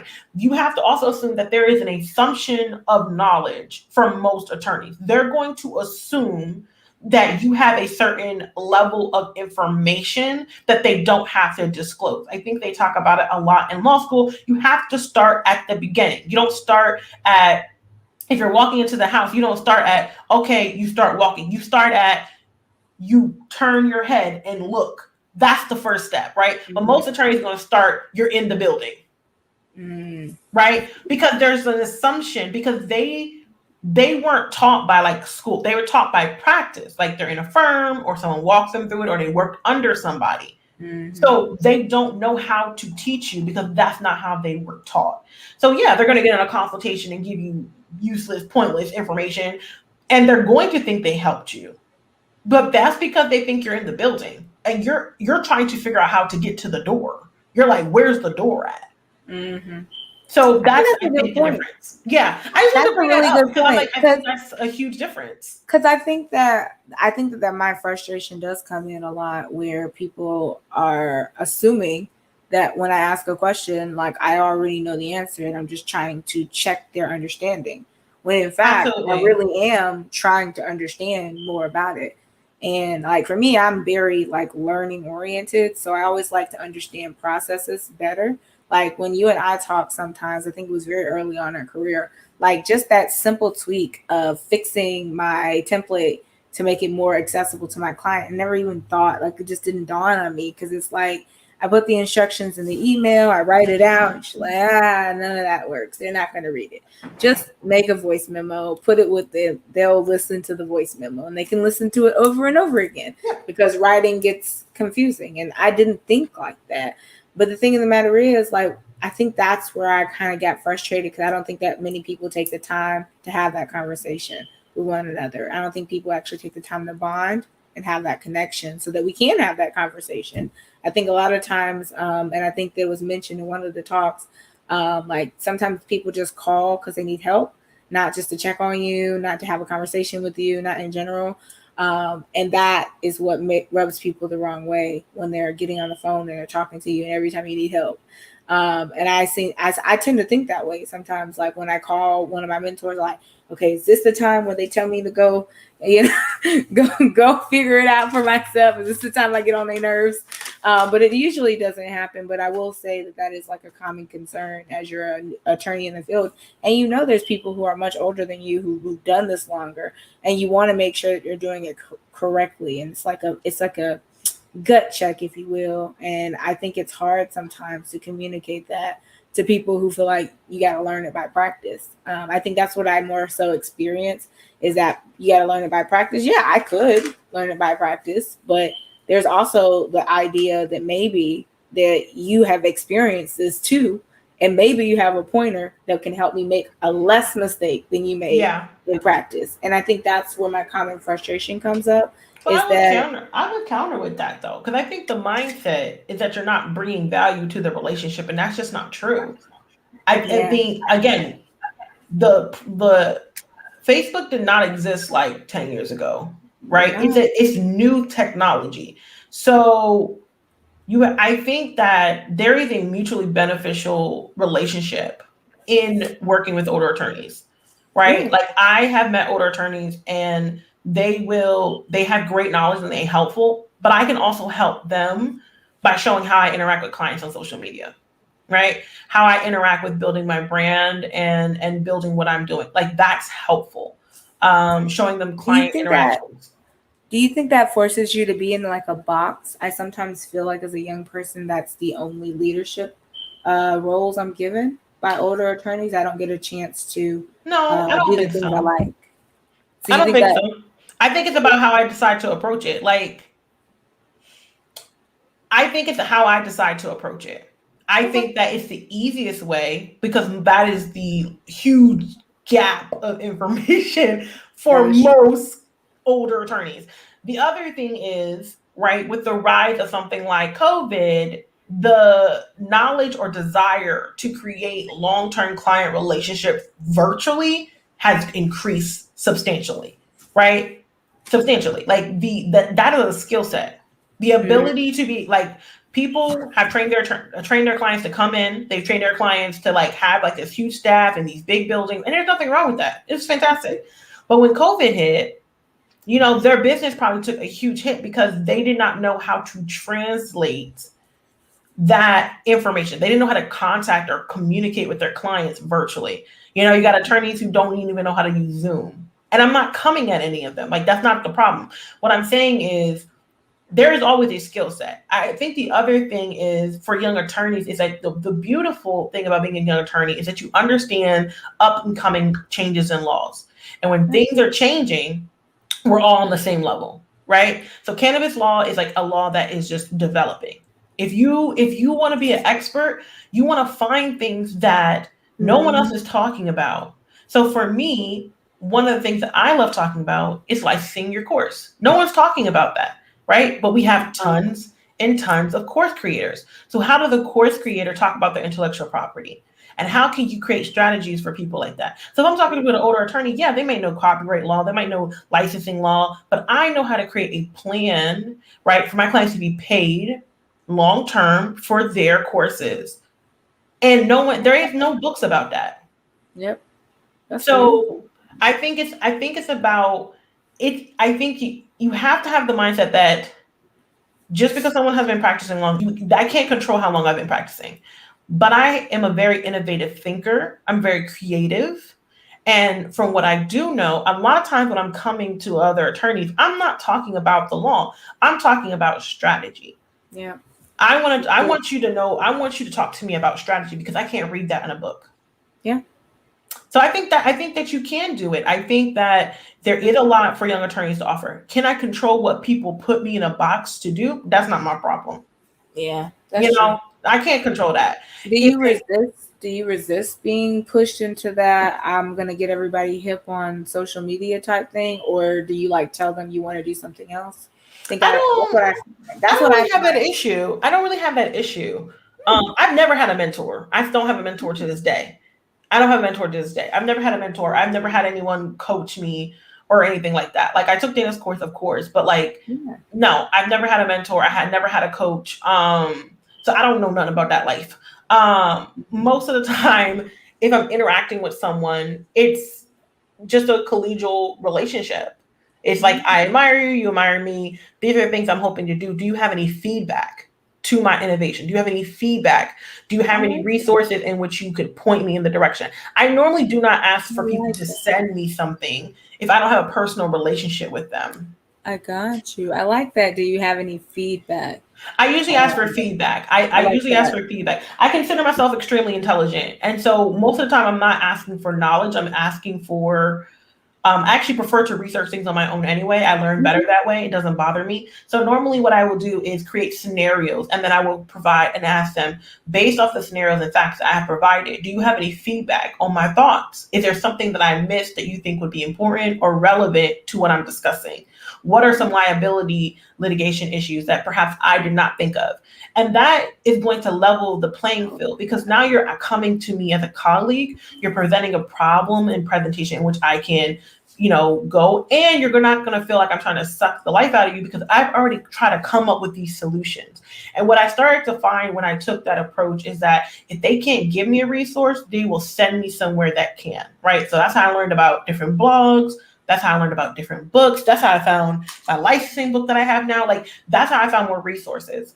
And I think that's a better approach, because at the end of the day, even if we feel some type of way about it, nobody owes us nothing.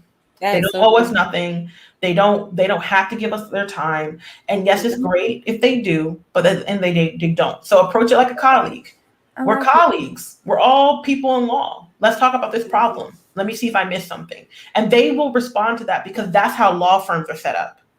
Like law firms are set up, right? You just walk to your colleague's office like, hey, I'm going through this. Let me just run it through. They know that. They will respond to that. You would respond to that, right? I've done that. And colleagues love that, because they're like, oh, it's a problem. I can solve it. Like, yeah, it's like a puzzle. Yeah. It's like a puzzle for them. Yeah, don't come and be like, do you buy some templates? They're not going to respond to that. They're not going to respond to that. Request so much. Unless you have a relationship with me.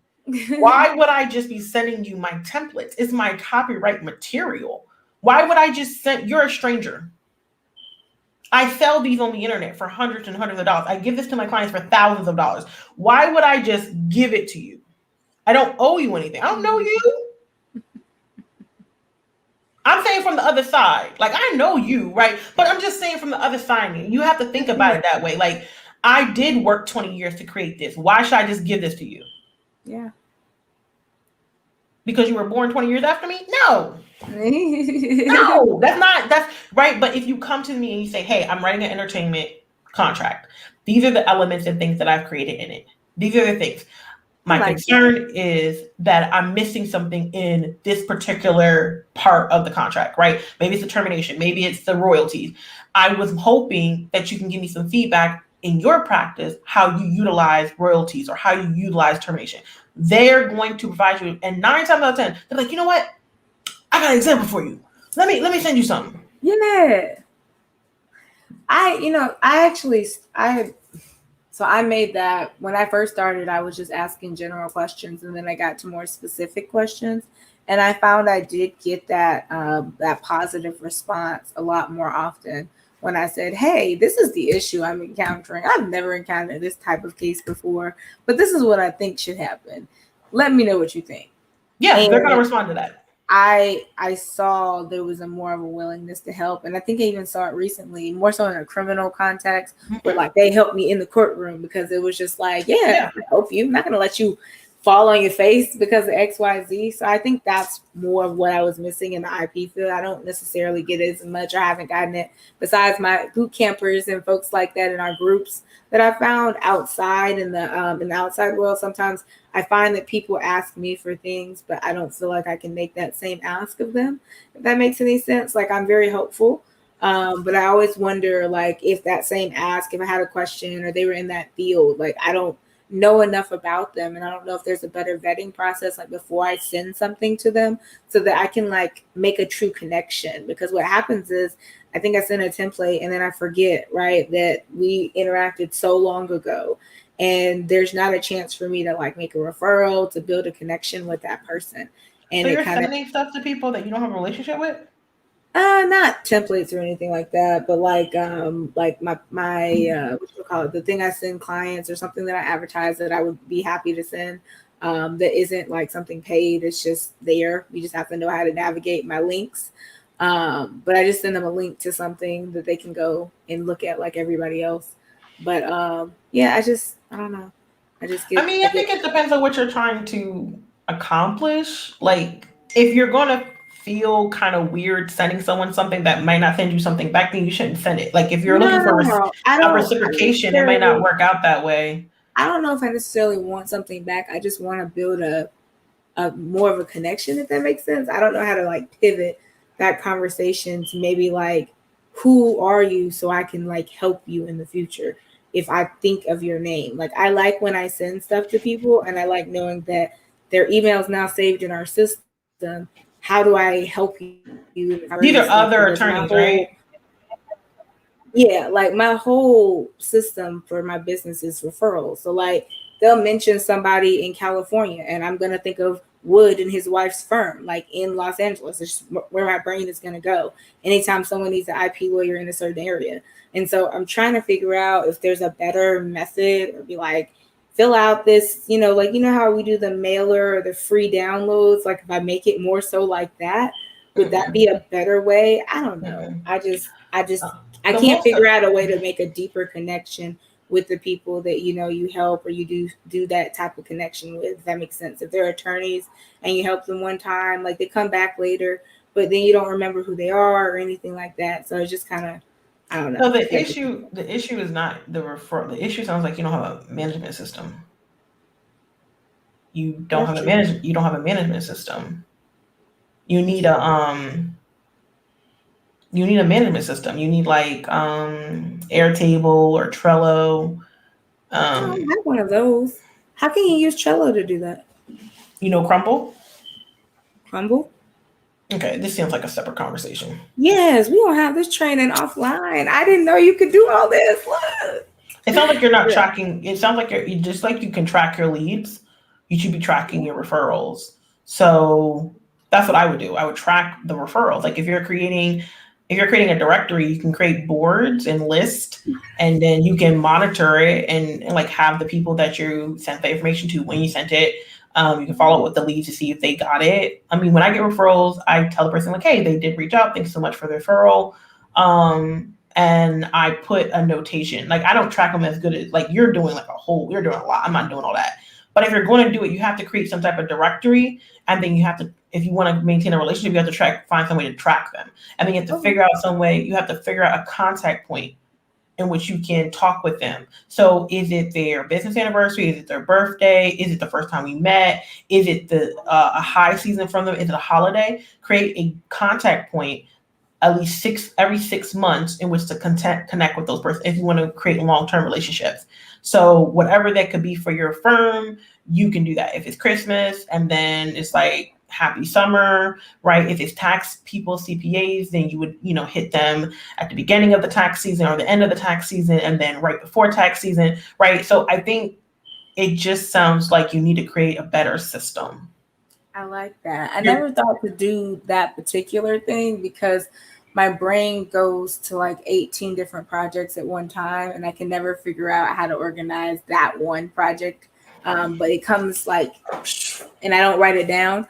And so like, I'm like, I know I want something out of like sending it. Like I want to build connections with people. I don't want to just send them stuff and help them and then like not know who they are later. It's like I don't want to forget people. And when you only have one email interaction or one conversation, then that's what happens. It ends up being like, oh well, thank you. That was a great feeling. And then like it dissipates. And then you don't really have that true connection, if that makes sense. I would create a referral journey, just like you create a client journey. I never thought of this. You just create a referral journey. You create it into a CRM. And then an assistant can do everything. And then the only time that you need to show up is if you are having a physical conversation with the person. I love you. Anyways, this is why Jessica optimizes processes and I just, do all this other stuff. I do all this other stuff.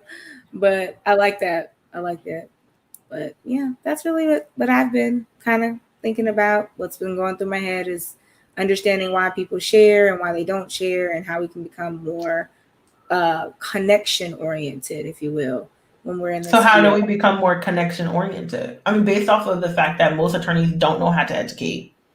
I don't know if it's necessarily that we have to have education in this component. I think at some point we have to put having a conversation on the table like this more often. Like I believe that having these types of conversations, being able to candidly discuss whatever it is you're facing for the day, even if it's just like how to deal with a client that doesn't want to listen or doesn't do something, being able to have these conversations maybe once or twice a month can kind of include or become more inclusive of more conversations and connections being built. Because noticing what this summit did was that people who've never seen you guys before, never connected with y'all, were able to have a conversation with you even virtually and like really appreciate all that you bring to the table. So I think that maybe just being able to have these conversations more often is the only way I can think of.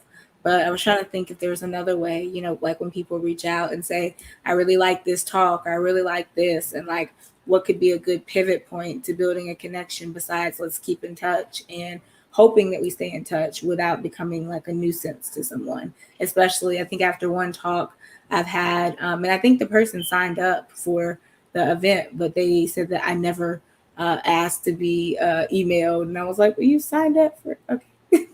Well, it sounds like you need to create, it sounds like you're discussing a community. You haven't created a community for what you're desiring. I mean, it's just like the boot camp. The reason you like it is because it's a community. So if you want that, you have to create it, whether it's through a Facebook group or monthly meetups. You're not creating a community. Like there's no community.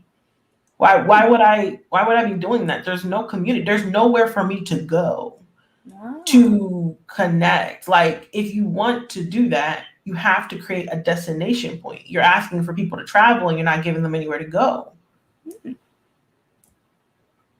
Yeah, I don't want you emailing me. Don't email me. Why? Why are you emailing me? It's not a multiple emails. It's just a follow-up email. Why? Why are you? You see what I'm saying? We're colleagues. Why are you emailing me? Clients email me, right? Like, I get that. Like, I'm going to unsubscribe. So yeah, you need to. It sounds like you're asking for You're asking for travel and no destination. Gotcha. If that's what you want to do, then create a group, whether it's on a group me, a Voxer, whatever the case may be. Make it private.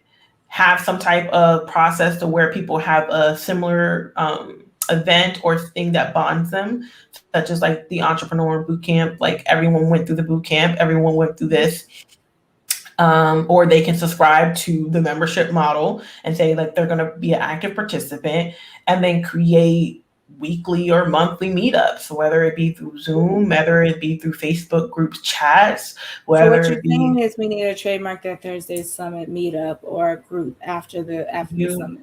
You have no destination. That's what I'm saying. I like it. So you need to figure out where you want to send people. Like, hey, I have this group where we talk to people and we connect with them. You have the group on GroupMe for attorneys, but for people who want to go to law school, but you don't have a group for people who are attorneys. Well, that's not true. But I'm saying like it's not a known group. But I hear that's not like it's not like a known group. It's not you're not sending people there, are you? Yeah, no, it's for a course. So right. It is a group. It's just not a known one. But yeah, it's not a community group. Yeah. That's what I'm trying to say. A community group. That's all I'm saying. If you want to put it on your podia or whatever the case may be, all I'm saying, if you want to have it, you have to create it if it doesn't exist. I like it. I don't know if you have time to do that though. I don't. Okay. I just be wanting things for the betterment, y'all. Y'all know this. I'm a free bird thinker. I think of all these things that I want. And somehow, some way, I find some people that my mom calls them angels that find a way to help me make it happen. I had Shayna for most of this event that made it a lot easier to host it instead of hosting it on my own and moving stuff around in the background. But yeah, it's been cool. But I like the receptive we got. I did notice a drop off on the connective nature. So it is like there are the people who are passionate about learning. I see what you're talking about, like the people who like engage with your content, and then the people who are actually, having that conversation with you. So I like the fact that I'm looking at that translate into real time, because it really makes it easier to have that conversation with people who are engaging and making that courtship process even better. So I like that you brought those up. Makes me think about how to be I'm a very connective person. So I'm always asking people about how to find ways to connect so that, we do make a lasting, helpful connection with each other, as opposed to having a conversation once and then not really talking anymore. So I think that is a common frustration of mine, of having that conversation. I don't have a problem. But some people don't want to connect. Like, I think you gotta make that. I know, make your peace with that. I like connection. But a lot of people don't want to connect. Like, and you don't want them there. Like, it is a small amount of group. It's a small amount who want to connect. That's true. I think you gotta make your peace with that, sis. I'm working, but it's really not your burden to bear. Like, it's truly God working on me. He is truly. Our field is an isolating field. Like, we're not trained to connect. Like, no, we ain't. We show. There's just going to be a lot of people who are not going to want to connect, and that's okay. That's okay. That's okay. It is okay. That's okay. Yeah. I appreciated this talk, this conversation. You gave me tons of tips on how to build some of those connections with my clients, especially in the calls. I think sometimes like we forget to do a temperature check in the call, but that timeline question is a good orienting question because it makes people kind of like think about what their next steps are. So I think that was a really great point you made about, hey, what's your timeline for doing all this stuff that you're talking about? So we can do it together. But I want to see what it looks like in the next 6 months. And ideally, you don't want them to have one, so you can create one for them, ideally. That is ideal. That's the Ideally, thing. You want to make you're like, you want to make your I own don't path. know. Right. I don't know. No problem. This is what we're going to do. I like that. Like, I like it. And I like that. And I don't know if y'all know, but like me and Jessica, we have these types of conversations all the time. And she gives me pushback on trying to become better. And Jessica has very good insights into like ways to optimize processes that sometimes I don't always implement on my end. And Jessica's like, wait, why? She doesn't mean like my therapist do me. She just like, no, why, Nina? Why are you doing that? Why? You don't gotta do that. I love a So good just know, process, okay? just know this all of Jessica and I talk like this on a regular basis. I don't think that there's anything bad. Anytime she critiques me, it's for the better. So I always take it and receive it that way. But I like open critique because sometimes your processes can be like wistful, and you're like, even your clients, they can be wistful, like thinking in the future, like, oh, like I'm good at doing it for other people, terrible for myself. Don't know why. Like I can always do it for other people, but for me, it's like y'all know your life, Nina. Nah, we good. We like confusion and chaos over here. Sometimes it don't make no sense, but it happens. And then I get a client. I'm like, hey, I noticed this, and I've been tracking your progress, and I'm going to come down, and I've been seeing you do this, and I've been watching.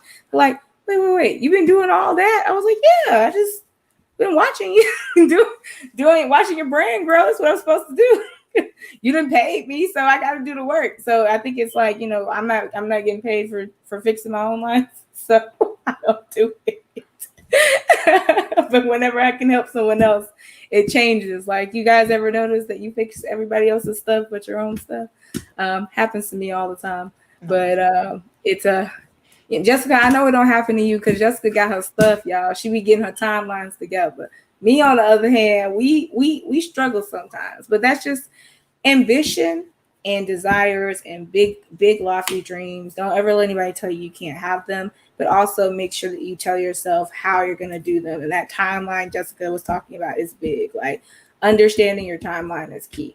If you don't know how you're going to do it, how and what and who you're going to use to do it, then you're going to have issues down the road, and you'll be like, wait, I don't know what to do. It's because you didn't think about the timeline. You didn't think about how it was going to work out. So I want you guys to really, really think about that and like get yourself to a point where you are worrying about things that you can immediately control. Yeah. And don't be like me and fall victim to being overwhelmed. If you ever get overwhelmed with stuff, just go back to the beginning, as Jess says, and figure out how to turn your head before you start walking again. You ain't got to just start walking again. You can just go back to the beginning and just start from square one. I think that's sometimes easy to forget in this process, that it is very overwhelming, and sometimes you can get bogged down if you grow too quickly and you're not ready. And that is something that people do experience, and it took me a while to understand that that's a real thing, but people experience that, and it's not a good feeling when you get bogged down and you didn't want to be bogged down, especially when you could have avoided it by just keep it simple, clear and concise. Yeah, for sure. All right, well, I'm going to put on our next video for the last time, guys. I appreciate you. This is the last speaker for the night.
Hi guys, I'm KAMISHA Mickey, bringing up the end of the 2 wonderful days of presentations that you've had. I really hope you've enjoyed everything.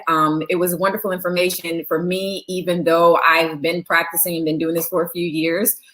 I am going to end everything with a little bit about niching and networking. And I will be frank and honest with you, it's not rocket science, but there are things that we're somewhat reluctant to do when we're practicing, and they're necessary. You don't have to pare down your practice, but I will tell you some reasons that it's good, why it's good to pare down your practice. So a little bit about me, I am a talker. There won't be a lot of slides because I frequently don't follow the presentations that I write down. I just talk. I like a little back and forth. So please jump in if you have questions, you have anything to say. And I'm happy to help out however I can. I am from East Texas, small town East Texas. And I knew that I had a fascination with celebrity and fame and whatnot. And so I just knew I had to leave East Texas eventually. And I did leave East Texas. I actually went up to the Midwest, to Notre Dame for school. Loved it. I am the biggest Indy fan, the biggest supporter, no matter how many times Alabama or Clemson beats us on a football field. I enjoyed Notre Dame, and I always wanted to be a lawyer. I knew I was going to do it, and I assumed I would do it directly after school. However, I did not. After school, I needed a break. So I came to Houston because there was no possible way I was going back to small town. And I started working. I was in marketing and business development for years. My first job out of school, I worked for a savings and loan company. It was a regional savings and loan corporate office. It was nice. I made great money, you know, especially for just coming out of school. Fantastic. I was bored to death. Eventually, I was laid off.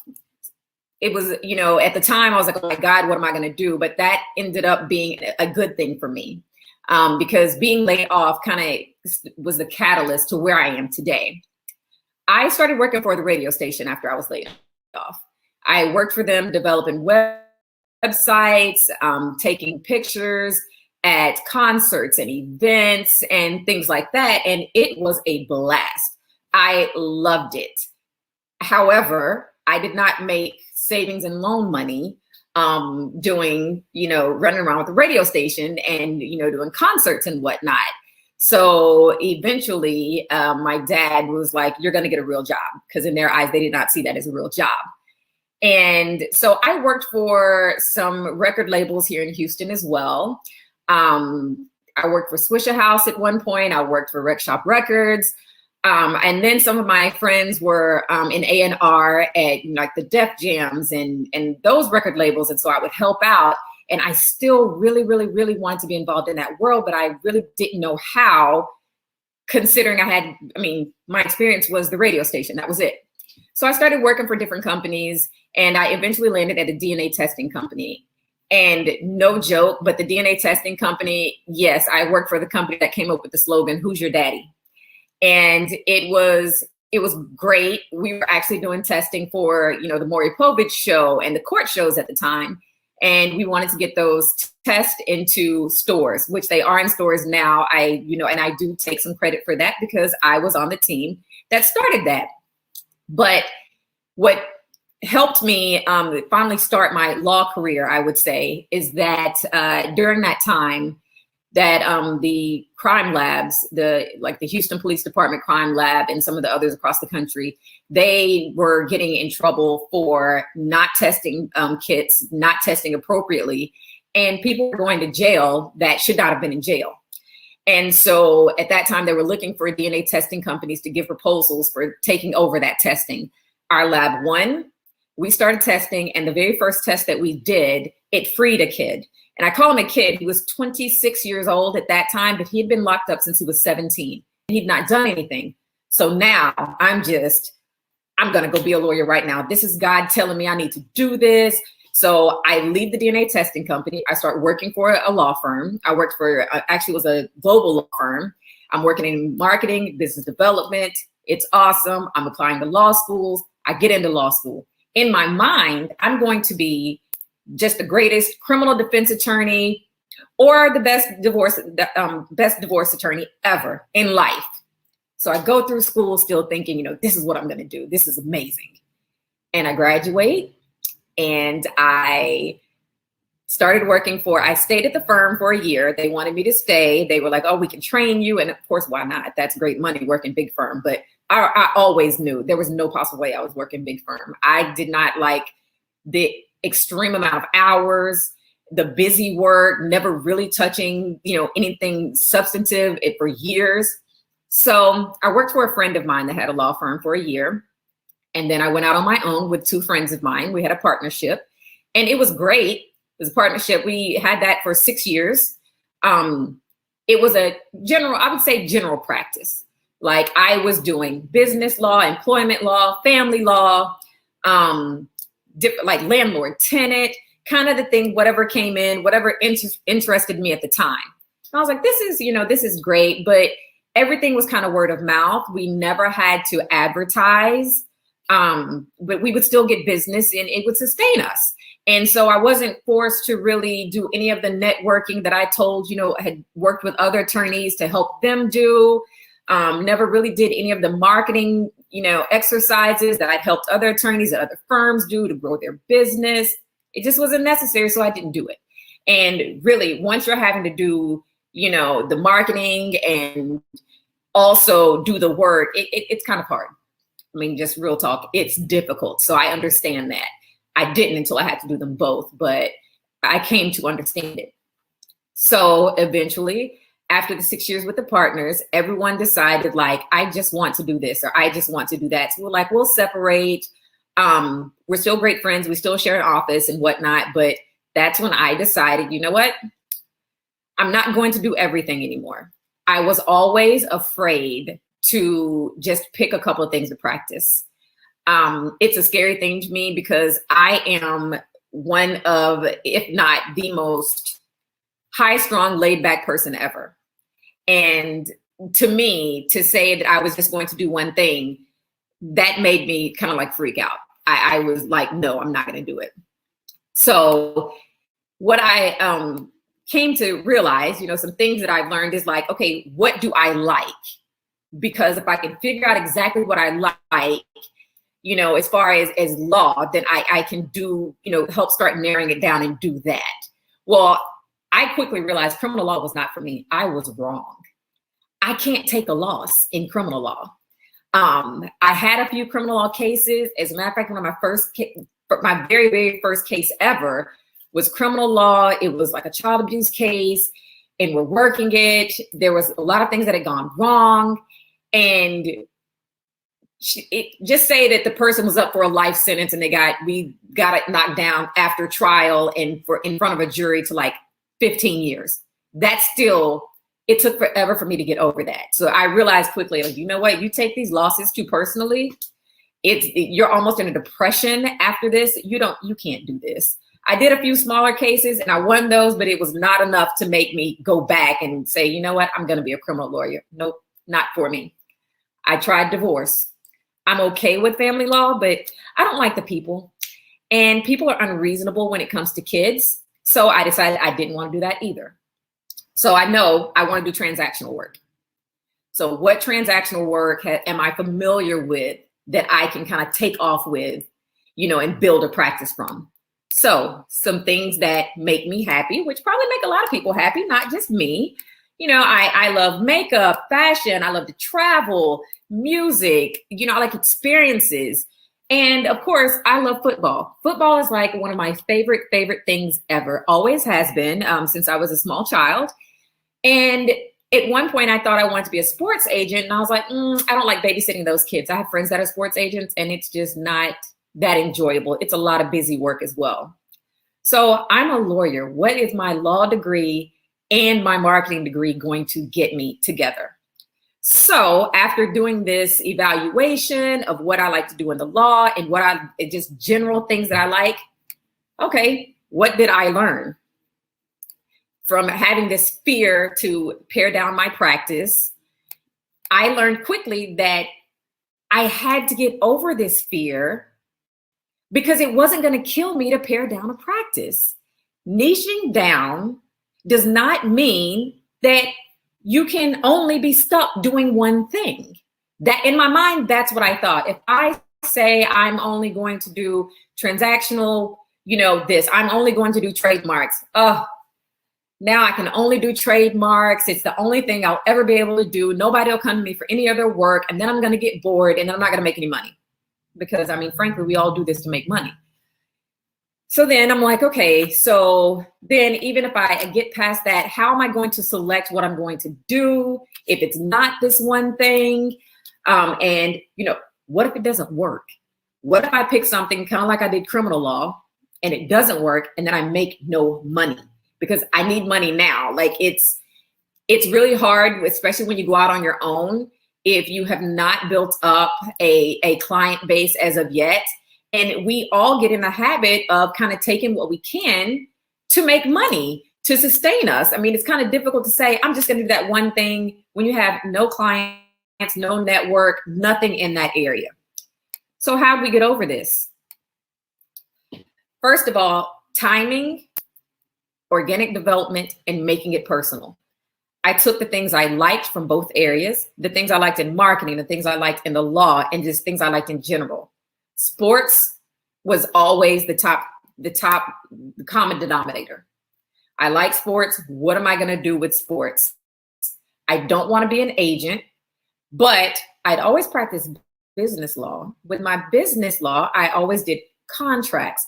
I love contracts. I love drafting them. I love finding the mistakes in them. I love finding what they should have. I love a gotcha. I love contracts. I love sports. Sports has a lot of contracts, whether it's player contracts, but most importantly, a lot of endorsements, advertisements, things of that nature. Okay, we're getting somewhere. We're starting to find it. Even though in my mind, I felt like I should have come to this realization earlier. And that's a common mistake we make. There's no timing on when you should have your epiphany of what you want to do. You are your own person. This is your practice. Try some things. It will come to you, whatever it is that you settle on, it will come to you. And there's nothing that says it has to be tomorrow, yesterday, you need it right now. That's not true. So take your time, try some things and find what you want to do. Eventually, whatever you like the most will rise up above everything else, and you will have a practice where you enjoy the work that you're doing. Because I enjoy my work so much, it's not like work. Like I have no problems, even looking up or trying to learn new things or new areas at all.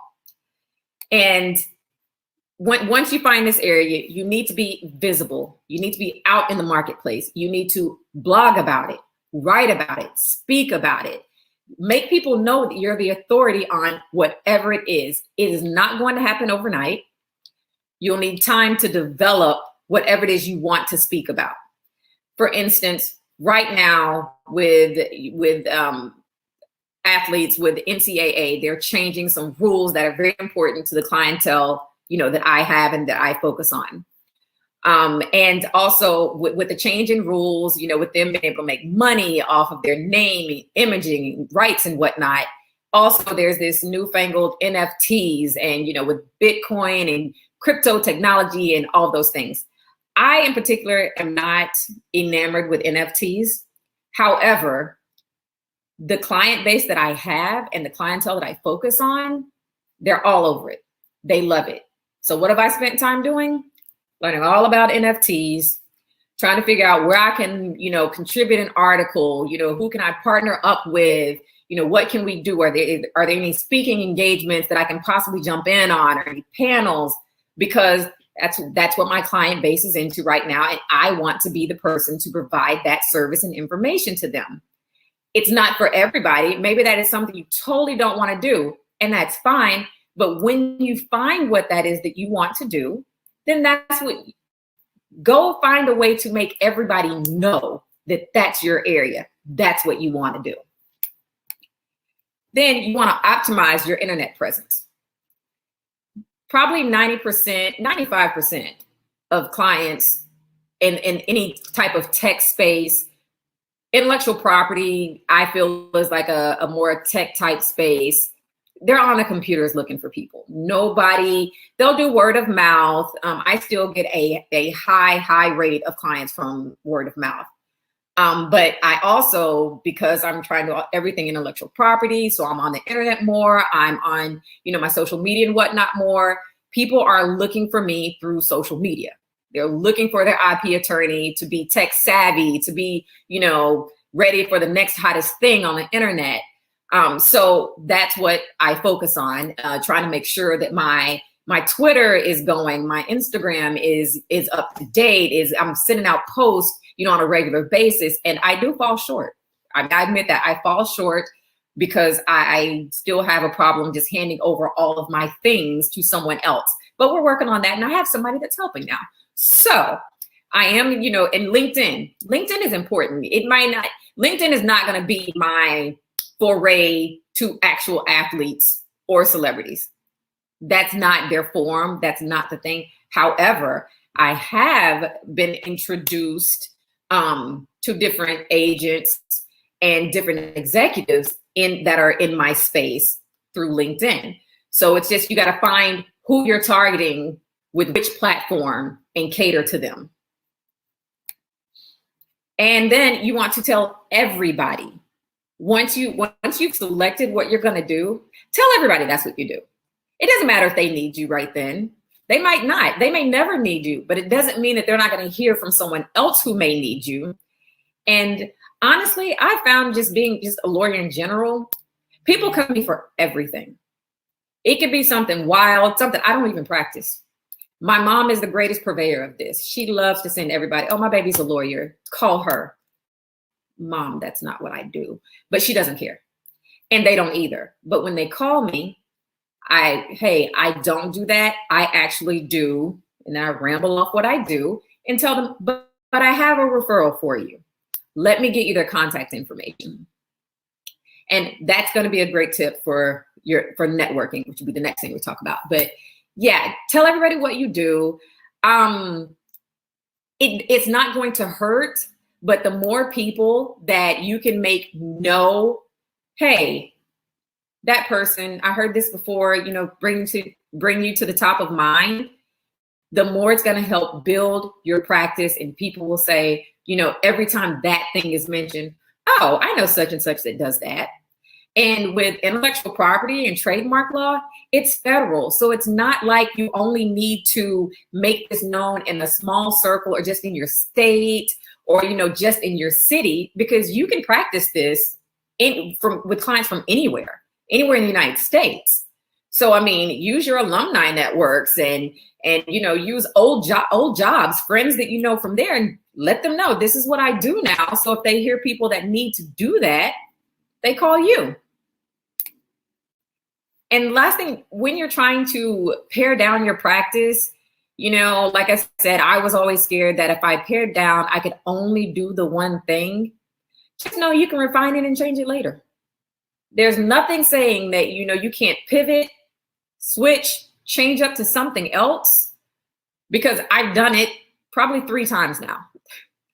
And like I said, every iteration of what I want to do, I've tried this and I don't like that so much, and these are not really the clients I want to work with, or this is not the subject matter that I like, then I shirk things off. If this is not what I want to do, because you want to be happy. And I've not found one person who, one of 2 things, they're either working away at an area they don't really enjoy. It doesn't matter if they're making a lot of money in it. They don't enjoy it. They're forever looking for a way out of practicing. Either they want to leave the law altogether, or I'm just tired of this firm, or I'm tired of this work, and it's bad, blah, blah, blah. I personally love being a lawyer. And one reason I love it is because I love what I do. So it's not bad, like I said, to niche down and find what you really, really enjoy doing, because then it doesn't feel like work. You can continue to build yourself up in that area because you like it. I mean, like I said, I don't like NFTs, but I'm going to be an expert. By the time everybody else catches on to this, I'll be the person telling them about it. And it just makes it easier. And once you know what your focus is, I tell you, it's a lot easier to network. And this is no lie. When people tell me to network more, I have that look on my face. I do. For years, my job was telling other attorneys, you know, how to network, the benefits of networking, you know, hey, you need to get out, you need to do X, Y, and Z, checking in on them, making sure they were doing it, making sure it was going. And then I became a lawyer and all of that went out the window. Networking is hard. It's really hard because I don't like to people. I like to party. I like to socialize. I like to brunch. I like to be in great, fun social situations. But if you put a networking label on it and tell me, hey, you need to go here, you need to network, you need to talk to these people, I don't want to do it. But it's a necessary evil. We have to. Unless I just want business to trickle in and you don't want to grow. I mean, some people are perfectly fine with that. I'm not. I want to grow my business to such an extent that I want to put it on autopilot. Another reason that I do transactional work is I like to travel. With intellectual property, I can travel and be anywhere and still work. And that's important to me. So I need to network because I need a larger base of referrals, a larger base of clients, just larger network. So the problems I've had with networking is that I always feel like I'm bothering somebody. I feel like I will say the wrong thing. I feel like sometimes we think that we ask for too much and you appear like less knowledgeable. I think, you know, if I ask this, they're going to think I'm stupid. They're going to think like, oh my gosh, why doesn't she know this? And that's a real me problem. And I thought it was just a me problem. But then when I talk to other people, I talk to friends, I talk to colleagues, we're all having the same issues. No one wants to feel like a bother or like you're bothering somebody.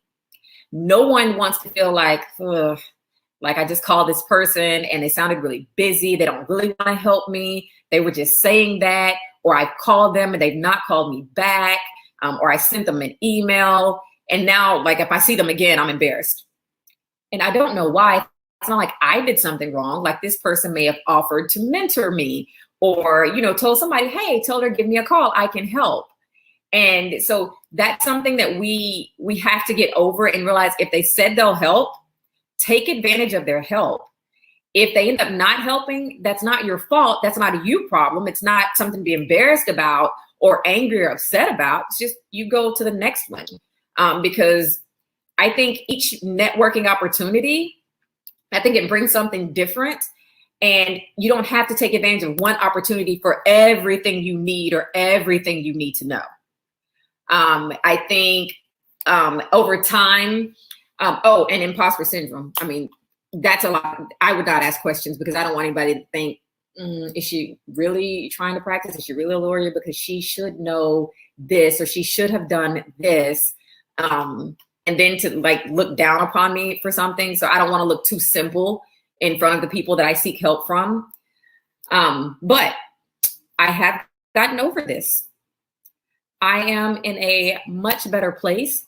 I am happy to say. One reason, you know, I went back to what I used to do for others. I actually started making time to have an actual networking plan. Winging it was not getting it done. It was too easy for me to say, oh, I'll just do it next time. Or, oh, I forgot about it. Or, oh, I didn't put that on my calendar. Or, you know, nobody reminded me I needed to go to this place or do this. So the first thing I did was I made time to network because it's important. And so how do you become a networking rock star? Join industry organizations. That's not, again, it's not rocket science, but industry organizations can be attorney related or non-attorney related. All attorney related organizations are not for you And there's no reason to join every single one that you're aware of. What happened for me is that I asked other attorneys in my space, hey, what do you know about this organization? What do you know about that one? What is it good for? Because I'm not going to pay money to join every organization just to say I'm a member. I need to get something from it, because that's how you should look at every networking opportunity, every organization that you join. What are you getting from it? What is it providing for you? How is it helping your practice? How is it helping you grow? If it's not doing anything, who cares that you joined it? Nobody else does. And you shouldn't. If it's not making you money or helping you grow, it's pointless. You need to attend relevant events and follow up with people that you've met. I am notoriously bad about that, or at least I was. If I email you once and you don't say anything, I was like, well, forget it. I'm not talking to you anymore. I mean, that's again, a me problem that I had to get over. Now, you may have to follow up 3, 4, 5 times. I do not recommend, hitting somebody up every single day. That could become a nuisance. But I will hit someone up once or twice a week for a few weeks following the time that I've met them.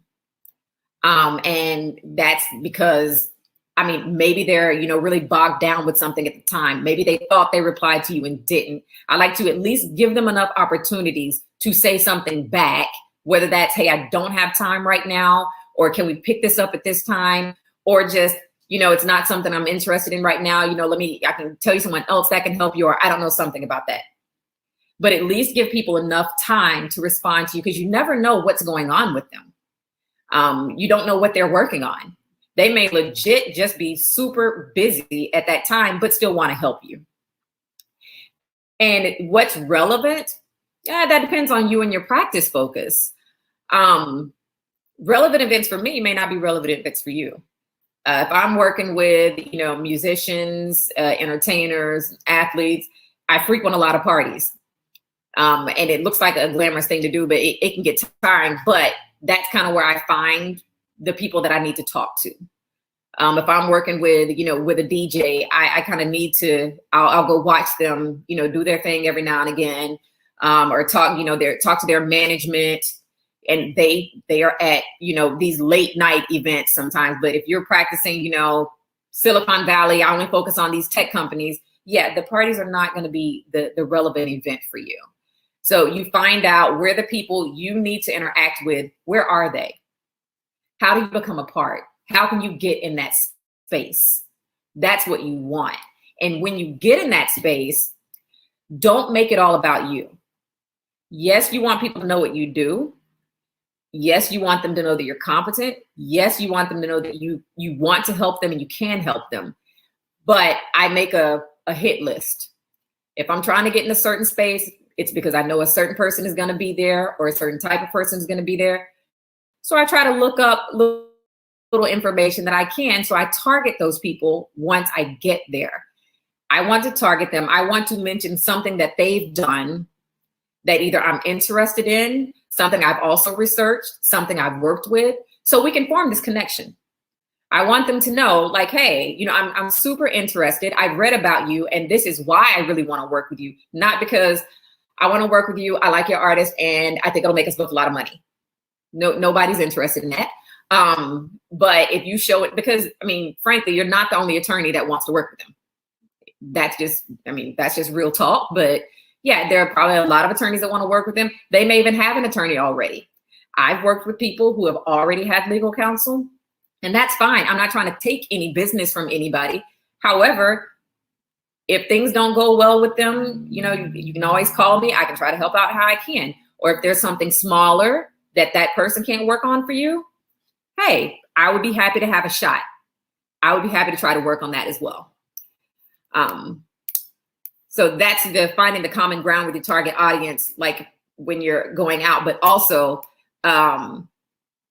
once you pick this subject matter and you're talking to, you're in these situations, you're talking to people, you don't have to have your full resume together. That's not necessary. You can just pick 1 or 2 things relevant to the space that you're in. Just keep repeating that to different people. It's not like every single person you talk to is going to be in the same circle or the same group with with everybody together every single time you move around the room. So it doesn't matter that you're repeating yourself. Get something that you're comfortable with, something that you are actually knowledgeable about and can actually espouse on, and just roll with that. It doesn't require a gazillion things or knowing everything about everyone in the room. Not necessary. And once you start these things, you have to nurture your network.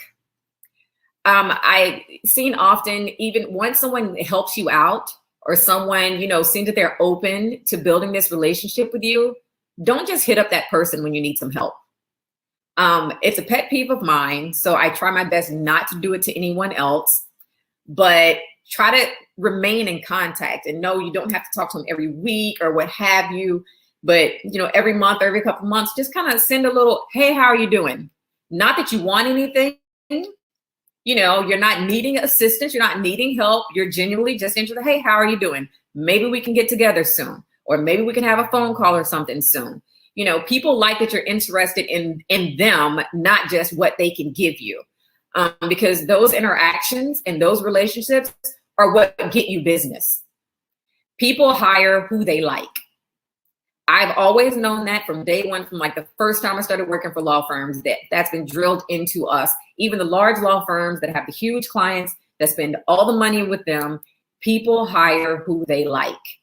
So you want to be the person that they enjoy speaking with, that they enjoy kind of hanging out with sometimes, or enjoy a lunch every now and again, because not only is this person, can they help me with X, Y, and Z, but hey, they're pretty cool and I like talking to them. So, it's not bad.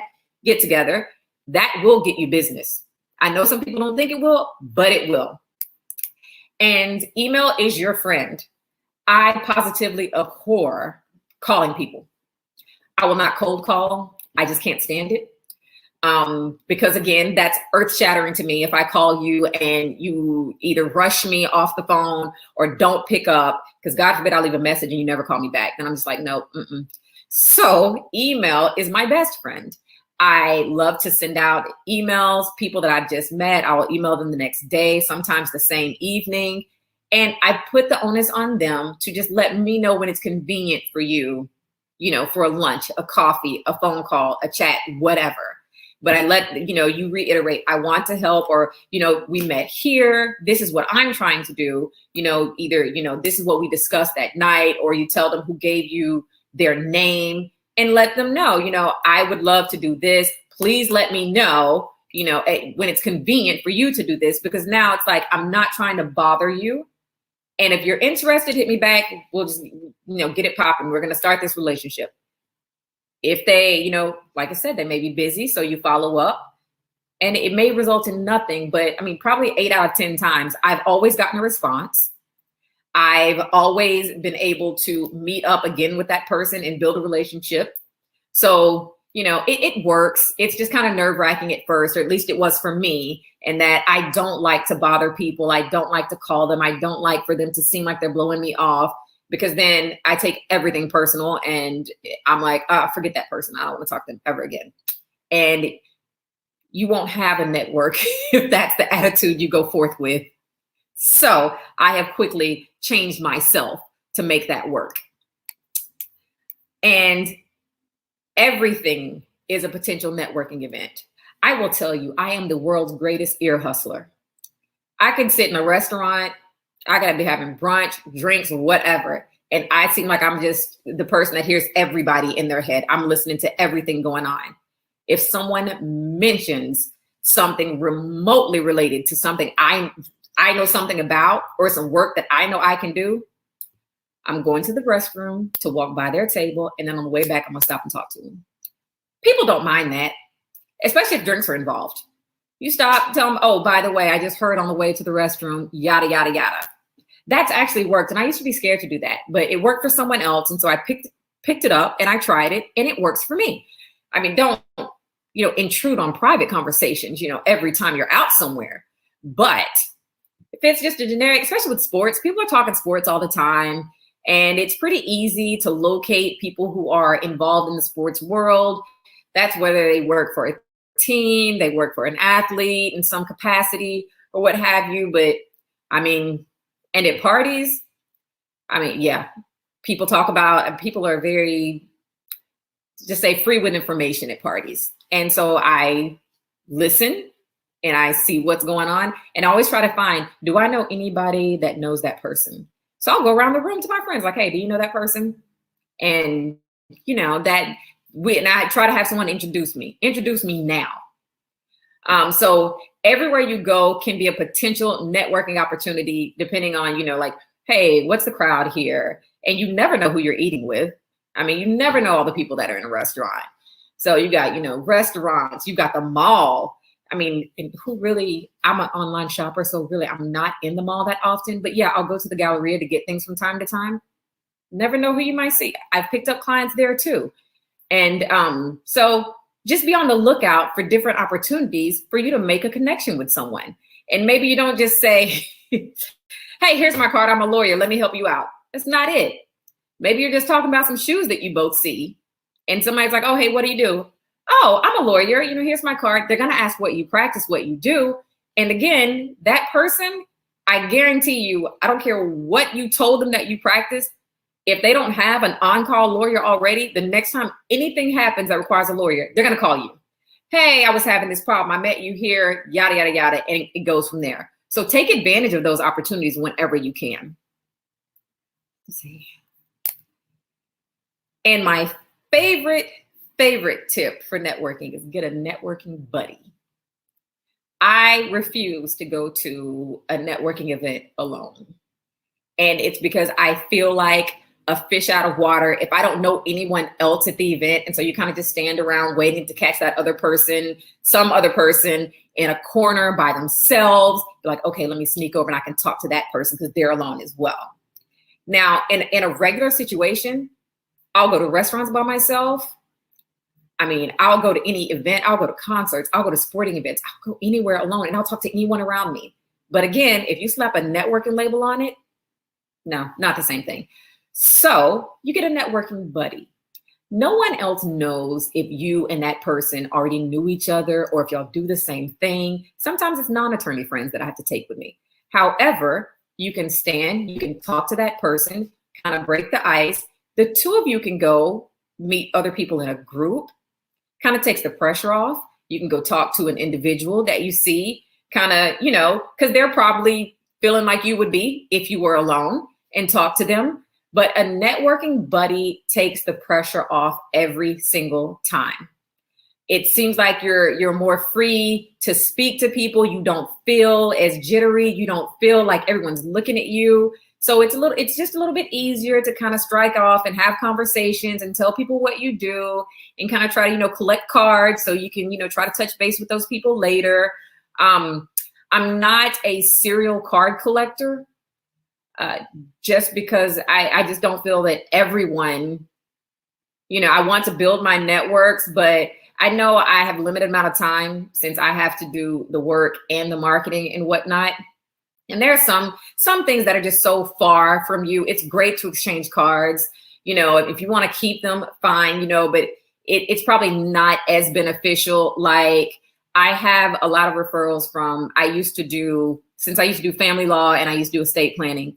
I do keep in touch with, you know, family lawyers, estate planning lawyers, and I'll still attend their events every now and again because since I used to do that work, I get a lot of calls for that.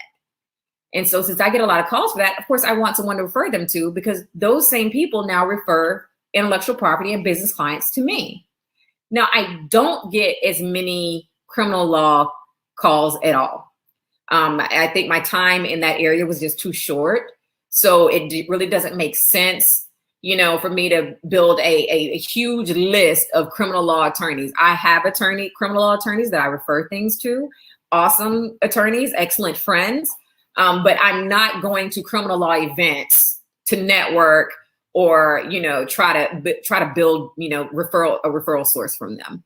I do focus on, you know, I stay in the business realm, I stay in the IP realm, but again, I do still do, you know, family and estate planning and employment, because I did employment law for probably 5 years.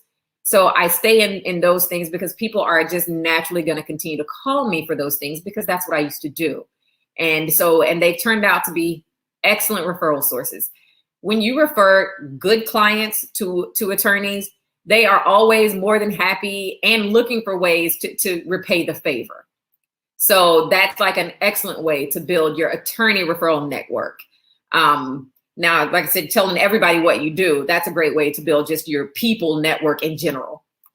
And so, you know, the larger your network is, the more of an authority you can become, because people come to you with all the questions. And, you know, and that's a way to also build presentations, to build articles, build blog posts. You know, people ask you about something that's kind of like, huh, that's interesting, or I haven't seen a lot on it. Let me check that out. There you go. You got a new blog post. You know, you got a new Instagram post, you know, something to say about that. So those are the things you really want to do. It's not bad to pare down your practice to just a couple of things. You know, a lot of things interface each other. That's why I do business law and intellectual property, because they kind of go hand in hand. You know, my entrepreneurs, my small businesses, you know, they have intellectual property. They need to secure and protect that intellectual property. And IP is such a burgeoning and a large field. I felt it deserved its own focus instead of just being a part of my business practice. And now, even though I try to narrow down the types of clients that I work with, you know, kind of what I focus on, it's still something different almost every day.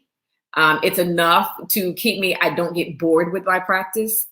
I don't just sit up like, I don't want to do this work today. You know, I'm tired of this or I'm tired of that. No, it's really legitimately interesting to me now that I work with the clients I want to work with, now that I'm doing the work that I enjoy. So I don't have those days when I don't really want to do this. And speaking of not wanting to, you know, kind of the spaces and meeting people as well, I will tell you, I've joined a variety of Facebook attorney groups. And I know some people like, Facebook is, you know, that's older people now, or it's not the thing anymore, whatever. But I will tell you that the intellectual property groups that I'm a member of, they have been the absolute most helpful attorneys ever. They're always ready to help you out with something. They don't mind the questions that you have to ask, because everybody realizes, hey, I was new at one time too. I've never felt like I was bothering somebody by asking questions in the group. And I honestly feel that that since I'm specializing as opposed to just the general attorney groups, like there's, you know, Texas lawyers or, you know, Texas, you know, attorneys, they have different names, but it's pretty much the same people in every one of them. Sometimes you'll ask a question. I've legit got into arguments with attorneys that are trying to go back and forth about the facts and want to get down to all the, you know, facts of the case and all the issues. I'm like, I just wanted to know this. I was only confused on this one thing, but thank you for making me feel like an idiot, like I shouldn't have asked the question. Never once have I felt like that in an IP group. I just feel like once you narrow things down, the group is smaller, but it just seems like it's just such a small world. There are people in every state, people in other countries, and they're all willing to help because there's enough business for everybody. So I've not run into the same issues with trying to reach out and build relationships and get to know people and brush up on areas that I'm not as well versed on. So that's an awesome thing. And I do suggest everyone do that. Join a group. I'm not saying go post. You have to go post up every day. But whenever you have a legitimate issue and a question, or you just want to sit down for coffee with someone or meet someone, if you're kind of like, I don't want to go to this networking event with all these people, reach out in one of the groups. I find there's always people that are happy to help. There's always people that are happy to meet with you. Always people that are happy to, you know, hey, I need this document, or does anybody have any information for this? That's been a really, really wonderful thing since I decided I'm not going to practice everything. So, you know, I guess in closing, please do not be afraid to pare down your practice and only focus on one or two things. I promise you will not go broke. I promise you will get business. You're just gonna have to work at it. And it's a lot easier to work and push yourself as an authority in one or two areas, as opposed to, I just practice everything. I practice whatever comes through the door, and I get the money to, you know, it's helping me to survive. And I just, you know, whatever somebody brings me, I'll just learn what I need at that time. I don't suggest you practice that way. Like I said, niching down and networking has helped my solo practice has grown, I mean, a gazillion times faster than the 6 years that I was in the partnership, and we were just kind of breaking off, practicing kind of whatever came to us, not specializing really in anything. And I mean, we're just kind of going, just whoever sent something our way, we were taking it. And it was okay for a while, but I have so much more business now that I'm actually having to hire people, which, I mean, that's a whole other issue in itself, but hey, that's a great place to be in, to be hiring someone and needing help because business is so good. So I encourage you all, try to get out there. Don't be afraid to network. Don't be afraid to pare down your practice and say, I'm only going to do these certain things. Business will come. You will survive. As a matter of fact, you will flourish. And if you have any questions ever, I promise you won't be bothering me. Feel free to reach out at any time. I'm always happy to help. And I hope these tips help some of you.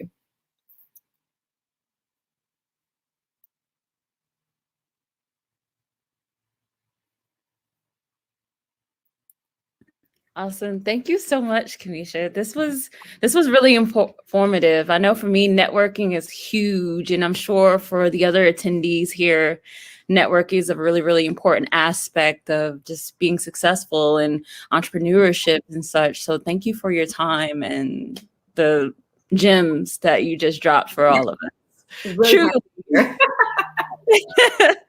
Truly, it's just very relatable. I could definitely relate to you in so many aspects. Yeah, I appreciate the memes. The memes very I love a meme. A1. So thank you so much. But we do actually have a few questions if you have some time. Sure. Okay, great. So one of the questions that we have is, can you elaborate on the importance of diversity when it comes to networking? Yes. My network is extremely diverse because, again, I worked for global firms, I work for mid-sized firms, and I work for smaller firms. I'm in Houston, and I know that Thurgood Marshall School of Law is here. I did not attend Thurgood. I attended South Texas College of Law.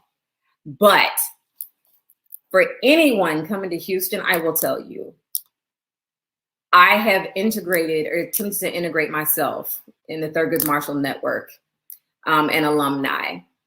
There's work to be done that people prefer us to do. It's not, once you build a trust within within our networks, then, that's also where we prefer to, we're trying to build each other up. So I'm not saying don't do, at the large firms, I did not have any, there was rarely any diversity there, which was another reason I decided I did not want to practice there. You can often feel like a fish out of water. You don't feel supported. And so integrating myself in my alumni network, but also having the benefit of Thurgood Marshall School of Law network being here in Houston, especially, that also has helped my practice grow. I mean, they have not been afraid to take me in, to help me become acclimated more, because I wasn't raised in Houston, and to give me cases where, I mean, plain and simple, they want to help Black attorneys. They want to, to help us flourish, and there's enough for everybody. So it's very important that you don't only talk to, oh, well, these large firm attorneys, they're going to be better. They're going to have a better network. They're going to, it's going to be more money. Those things are not true. So I feel like, just in general, I need gender diversity. I need different ethnicities in my network, and some people, that's how they focus their practice as well. Some people, I have friends that their practices are, I focus on Black women entrepreneurs. And Black women entrepreneurs want to work with Black women. And so, I mean, I think it's very important that you diversify in subject matter. Like I said, you don't want just your area to know people. You diversify as far as gender, and you also absolutely, and I don't know if some people look at that as bad or think, oh no, you can't do that. But I need a variety of races and ethnicities in my network. And I just like to be a friend kind of to everyone, because different perspectives always help. You're not going to know everything about everybody that comes to you. I completely agree. The diversification of thought is like really important, just not only for professional development, just for self-development as well. So thank you. I do appreciate that mindset and that mentality to be able to diversify your network. So thank you. So we do have another question. So the question is, how do we make sure that we are intentional when networking in unfamiliar career fields? Unfamiliar in something like you want to practice, or just in careers in general? Well, to keep it into the law space, like for example, to use the example, you used to practice divorce and family law, and then you made the switch over to intellectual property. So in your experience, how were you able to network to get from divorce lawyer to intellectual property is most likely what they meant. Okay. Yes. Well, that comes kind of piggybacking off the last question, like the diversification of my network. I knew people in all the different spaces. So in my business practice, I had done some intellectual property work. And even in school, I liked it. Again, I was going to be a sports agent as well. I mean, I had all these things. I'm a Virgo and I'm all over the map. So I was going to be a sports agent as well. And I said, no, I don't want to be a sports agent. But my switch came from, again, I did love marketing and business development. I'd worked in that field for years before I ever became an attorney. So I was really looking for, what can I do that'll give me the best of both worlds? I don't want to leave the marketing space because I enjoyed it. I liked it. But I mean, I really love being a lawyer too.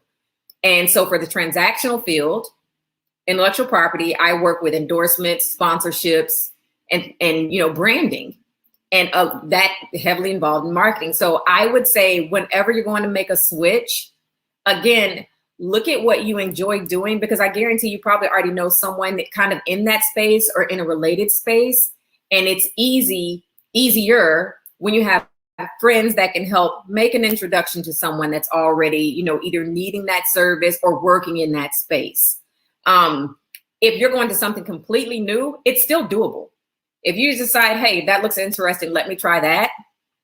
Again, that's where someone else's networking is going to help you, because see what's out there. Who's writing and pushing content on this? Normally, those people are okay when you kind of hit them up with an email or send them a question or something. Like, hey, I'm thinking about going into this space. Can we talk about it? That I've only done that a few times because, again, I'm networking averse. I don't like to people. But yeah, that's a way to help. If you are intentional, narrow down who you are trying to talk to and why. You don't want to talk to someone and be like, hey, I just need to know everything about it. I found that that's a failure every time. But if you find something specific and you want to talk to that person, go talk to another person about a specific something else. But kind of build and build and build until you're where you want to be. Thank you. Thank you. As a member of the introvert tribe, I definitely appreciate those tips for sure. So thank you. Thank you. You're welcome. So we do have a couple more questions for you, if you don't mind. So another one that we have is, how do you keep from overextending yourself when looking to network? I just won't do it. Okay. There's always going to be an event. There's going to be tons of events. And I used to try to make them all, because I was like, you have to go here. They're saying you have to go here. Well, one, if you're going and not talking to anybody, it's a waste of your time. If you're going and you're not comfortable, if it's not the type of people that you really need to interface with, it's a waste of your time. So now I try to evaluate each event on how many people are going to be there. You know, what's the point? What's the purpose of the event? Who's going to be there? A lot of times, well, sometimes they'll publish the list of who's going to be here. And, you know, a lot of times it's just like, eh. So I ask people like, hey, you know, I was thinking about going to this event. Have you ever been there? They're like, oh, it's like 10 people show up. It's nothing. And, you know, nobody's ever, you know, it's no good. Don't waste your time with stuff like this. Talk to people who have been there and who know, because the really good events, you will have a lot of people tell you the really good events. Like there, I've attended or about to attend the INTA conference. That's, you know, a conference for IP lawyers. Alt Legal has a conference. And I actually last year attended that for the first time. And I made so many connections there. And it was virtual. It was not even in person, but I benefited the absolute most from their little 3-minute networking, you know, virtual networking talks. And I'm actually looking forward to attending it this year. And the INTA conference, people say all the time, it is a heavy event for networking. That's probably pretty much, you know, the main thing you get out of it. They've got great, you know, seminars and CLEs, but the networking is kind of why you would want to go there. So if you attend nothing else, you know, from what I've heard, if you attend nothing else, you know, you want to go to this conference. So ask people and be really, you don't want to waste time networking when you could spend that time actually writing a blog that could go, you know, be published somewhere. You know, you can be sitting and talking with someone that can actually kind of refer you business or kind of get the word out that this is what you do. There are better ways to spend your time than I need to network, so I'm just going to go to this event. You don't want to do that. Evaluate them for what do you need to get from it? Are there people there that can help you do that? Are there people there that can give you that business? If it's not providing any of those things for you, there's no reason to go. There's no reason to be there. And I would say if you hit up a couple of good networking events a month, not a week. People are like, oh, you need to go network every week. No, you don't. Because 9 times out of 10, it's going to be a lot of the same people anyways. So if you hit up, you know, a really, really good event once or twice a month, I think you're fine. I mean, you still have to work. There's no way to just network every day. So yeah, evaluate them for if it can provide what you need from it. And I'm growing a practice, so I need people who can refer business to me. I need people who can make introductions for me. And if I can't get that from an event, I don't go. Understood.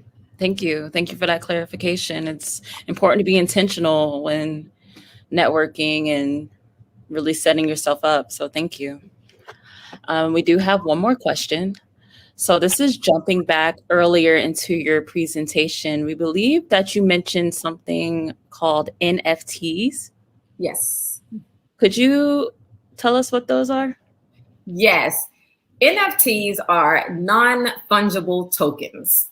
And they're all the rage right now. I guess in a nutshell, it's kind of like a trading card, kind of like an athletic trading card, except it's digital.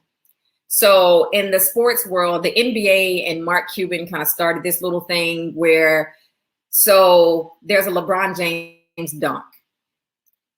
They made tokens to say, now I own the right to say, I bought this, you know, the first token for the LeBron James dunk. It sold for like $270 million or something. It was crazy amount. But the reason I don't like them is because, I mean, it's kind of like they're saying like it's artwork kind of sort of, like it's a sign tag something, but the same dunk that someone just paid $200 million to say that I have this NFT for, I can go on YouTube and watch it. So it's like, what's the point? But people love it. Athletes are starting to make NFTs of like different moments of their own. Like Ron Gronkowski made a set, and it is 5 different, you know, from the Super Bowls that he's gone to, 5 different touchdowns or something they made, and they sold them. And they only sell a certain number. And so people are, I mean, they're assets. They're really big assets, but it's kind of like a deed to a house. The deed is not the actual house. It just says kind of you own the house. And in this instance, you don't own the actual happening, but I bought this token that gives me, you know, that says I own this artwork, this digital artwork of this happening. and they're doing it with even they're painting now. Like I can't remember what one of the players, like he's an artist, or he fancies himself an artist, and he painted something, had it digitized, and he sold an NFT for it. And so, like I said, I'm not a huge fan because I like things you can touch. Having, the right to say, I paid $270 million for this LeBron dunk that I can go watch for free on YouTube, I'm not a fan. But the people that I interface with, they're fans. So since they're fans, it makes me have to be a fan. So I'm learning everything I can about NFTs. I started an article on NFTs, and I'm going to give them whatever they need to understand NFTs, how they work, how they make them go, how they get them, who owns, the copyrights for NFTs, all of those things. Because again, that's what my target audience is interested in. And that helps me get in front of them. Okay. Thank you. That's interesting. I hadn't heard of NFTs until today. So thank you. So it looks like those are all of the questions we have for now. So how can you be contacted after the summit? Email is wonderful. There's an email is your friend. Feel free to email me. If you go on my website, I'm pretty sure my email is there. Instagram, I always check my Instagram. It's always up first thing in the morning. I'm on Instagram. Like I said, I'm trying to even get better at posting regularly because I get clients from Instagram. I've built my work in my firm Instagram is better than my personal Instagram. So, feel free to hit me on Instagram. If you go to my website and the email's not there, you can call me. Tell me this is where you saw me. I will call you back. I will not blow you off and say you're bothering me. Okay, fantastic. It was a pleasure being in this space with you and listening to you talk about networking and NFTs now. Like, I know something I need to go Google now because I had no idea. But in all seriousness, this is really informative. Thank you so much for your time, for being here. Thank you. I was really, really happy to participate, and I can't wait till next year. Yes. So last order of the night, we do have the CLE code. Very important. So last, it's going to be LOPSOID1. Once again, that's LOPSOID1. And now I will bring the reins to our host, Nina, to take us out. Nina? We can't hear you. We can't hear you.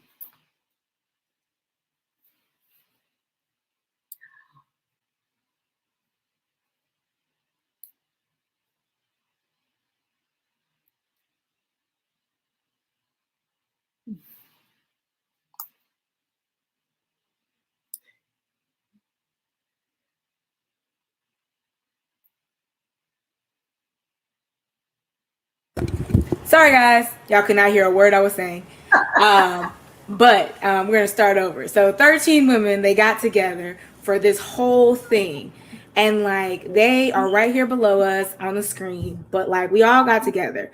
Y'all don't know what's going on in these people's lives, okay? Just like what KAMISHA said, y'all be emailing them and you being upset and frustrated because people don't email you back fast enough. But y'all literally have no idea what these women sacrificed in order for them to be here with you guys today, virtually, for them to be with you guys to put on presentations when they have stuff going on in their life. And I'm not going to get into it because that's their business, but I will tell you that each and every one of these speakers have really dedicated the time and the energy to be here for you guys because they value one thing, and that is collaboration and community. And that is what I see in all these women that have spoken today.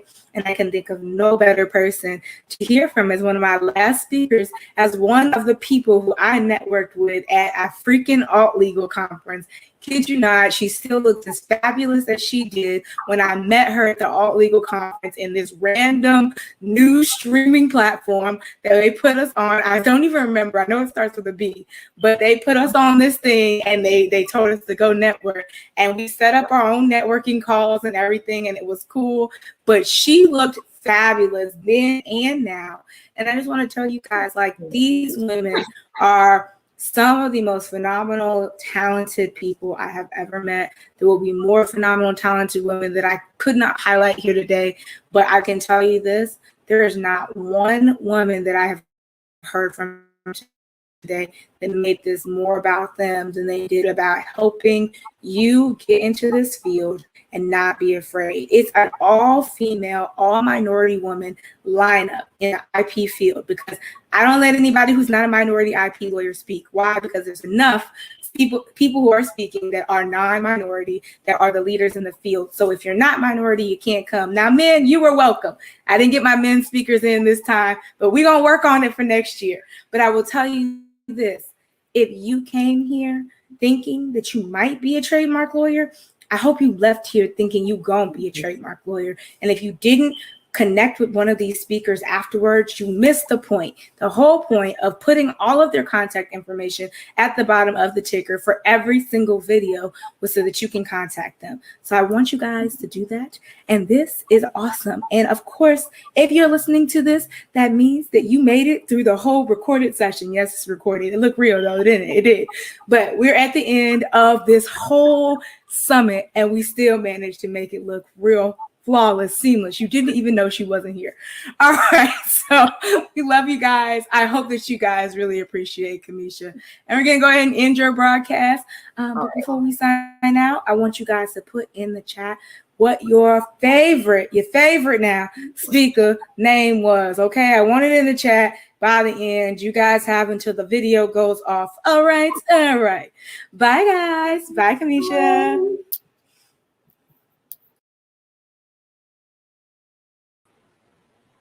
Haha.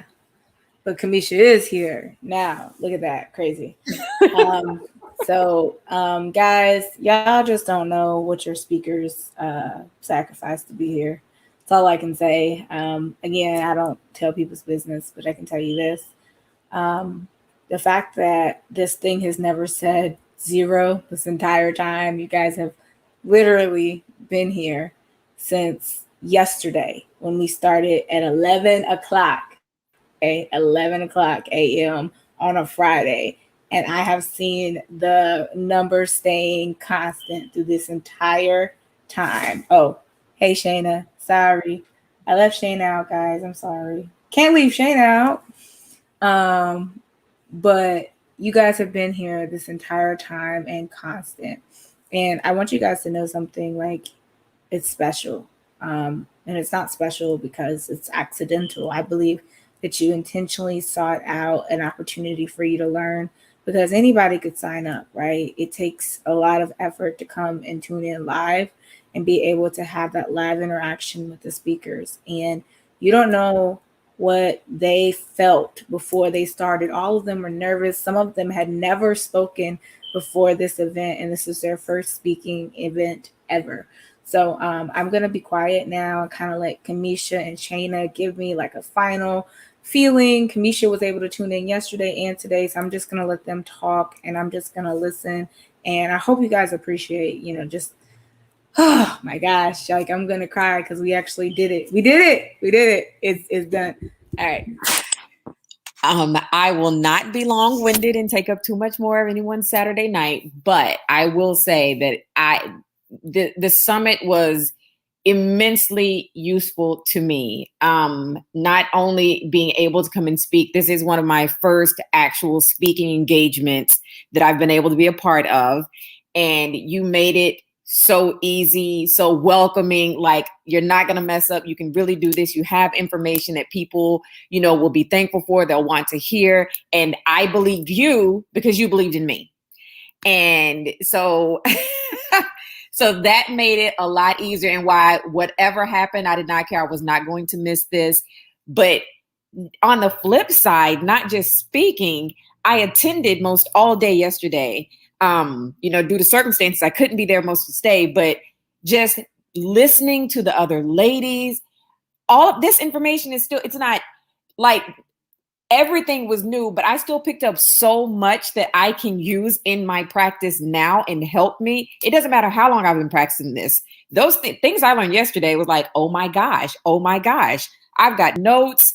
I've got do this next week, all picking up from the ladies that spoke on yesterday. So I just, all the way around, I'm grateful to be a part of it. And I'm super grateful that I got to hear the other ladies, and like real talk, like I'll be hounding you next year or whenever you do this again, because I am definitely, I want to be a part. I already have my topic. I'm ready. Like, please don't forget about me. So, and I think it's amazing and awesome that you gave everyone this opportunity. Like, you didn't have to. You could have, done a summit and gave your knowledge and made it about you, and that was it. But you gave a platform like, hey, I'm going to help you guys out too. You want to speak? Let's get out there. Let's help you out. And so thank you. Thank you for that. And thank you for letting me be a part of everything. And I really, really look forward to doing it again. Okay, Shayna, it's your time. Where you at, girl? There you Right here. Hi.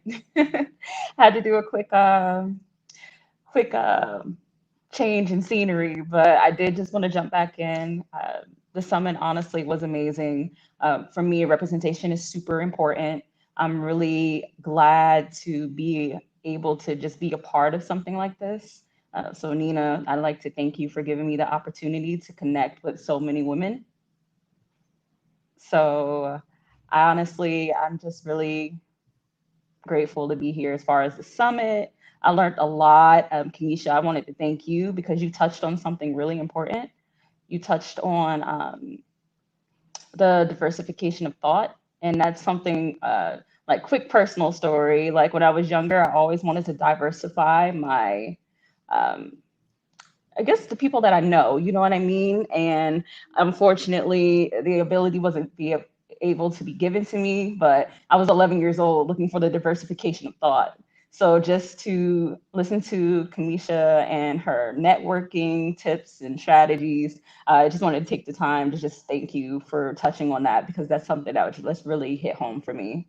So overall, I'm just very grateful to be a part of Summit, hear all of the tips from all of these women. I am inspired. Nina, thank you again. And I can't wait till next year, honestly. And thank you for all the attendees who stuck with us throughout the entire time as well. We see you. Awesome. So of course, you know what we're gonna do. I'm gonna announce one, not all, one of the winners for one of the giveaways while we are live. So Michelle Collins, where you at, girl? You done got that office action Bible course from Sonia Lakani. You got the template. It's worth $497. So that goes to Michelle. I think I have seen Michelle at every single meeting. For the rest of you guys, I will send all of that once we go back and look through the clips and the tapes and count up all the participations. But Michelle, I think I have seen you at every single event. And you have emailed us diligently when the event was not working correctly.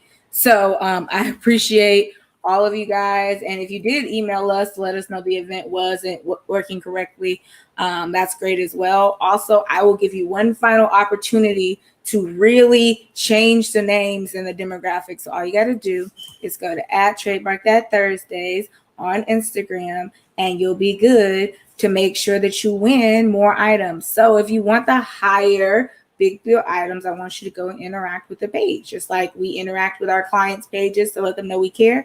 Let us know that you appreciated this summit. And also, I want you to do me a big favor at the end of this video.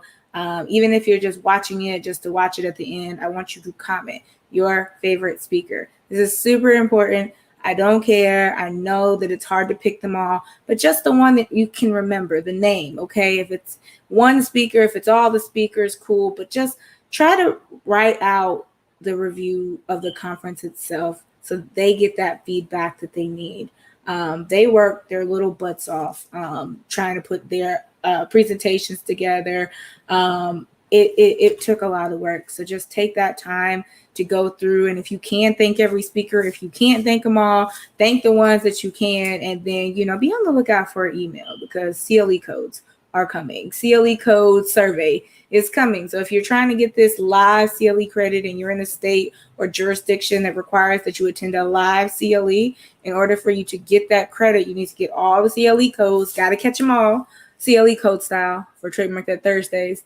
And then the score or the survey is auto graded. So it will tell you if you're wrong.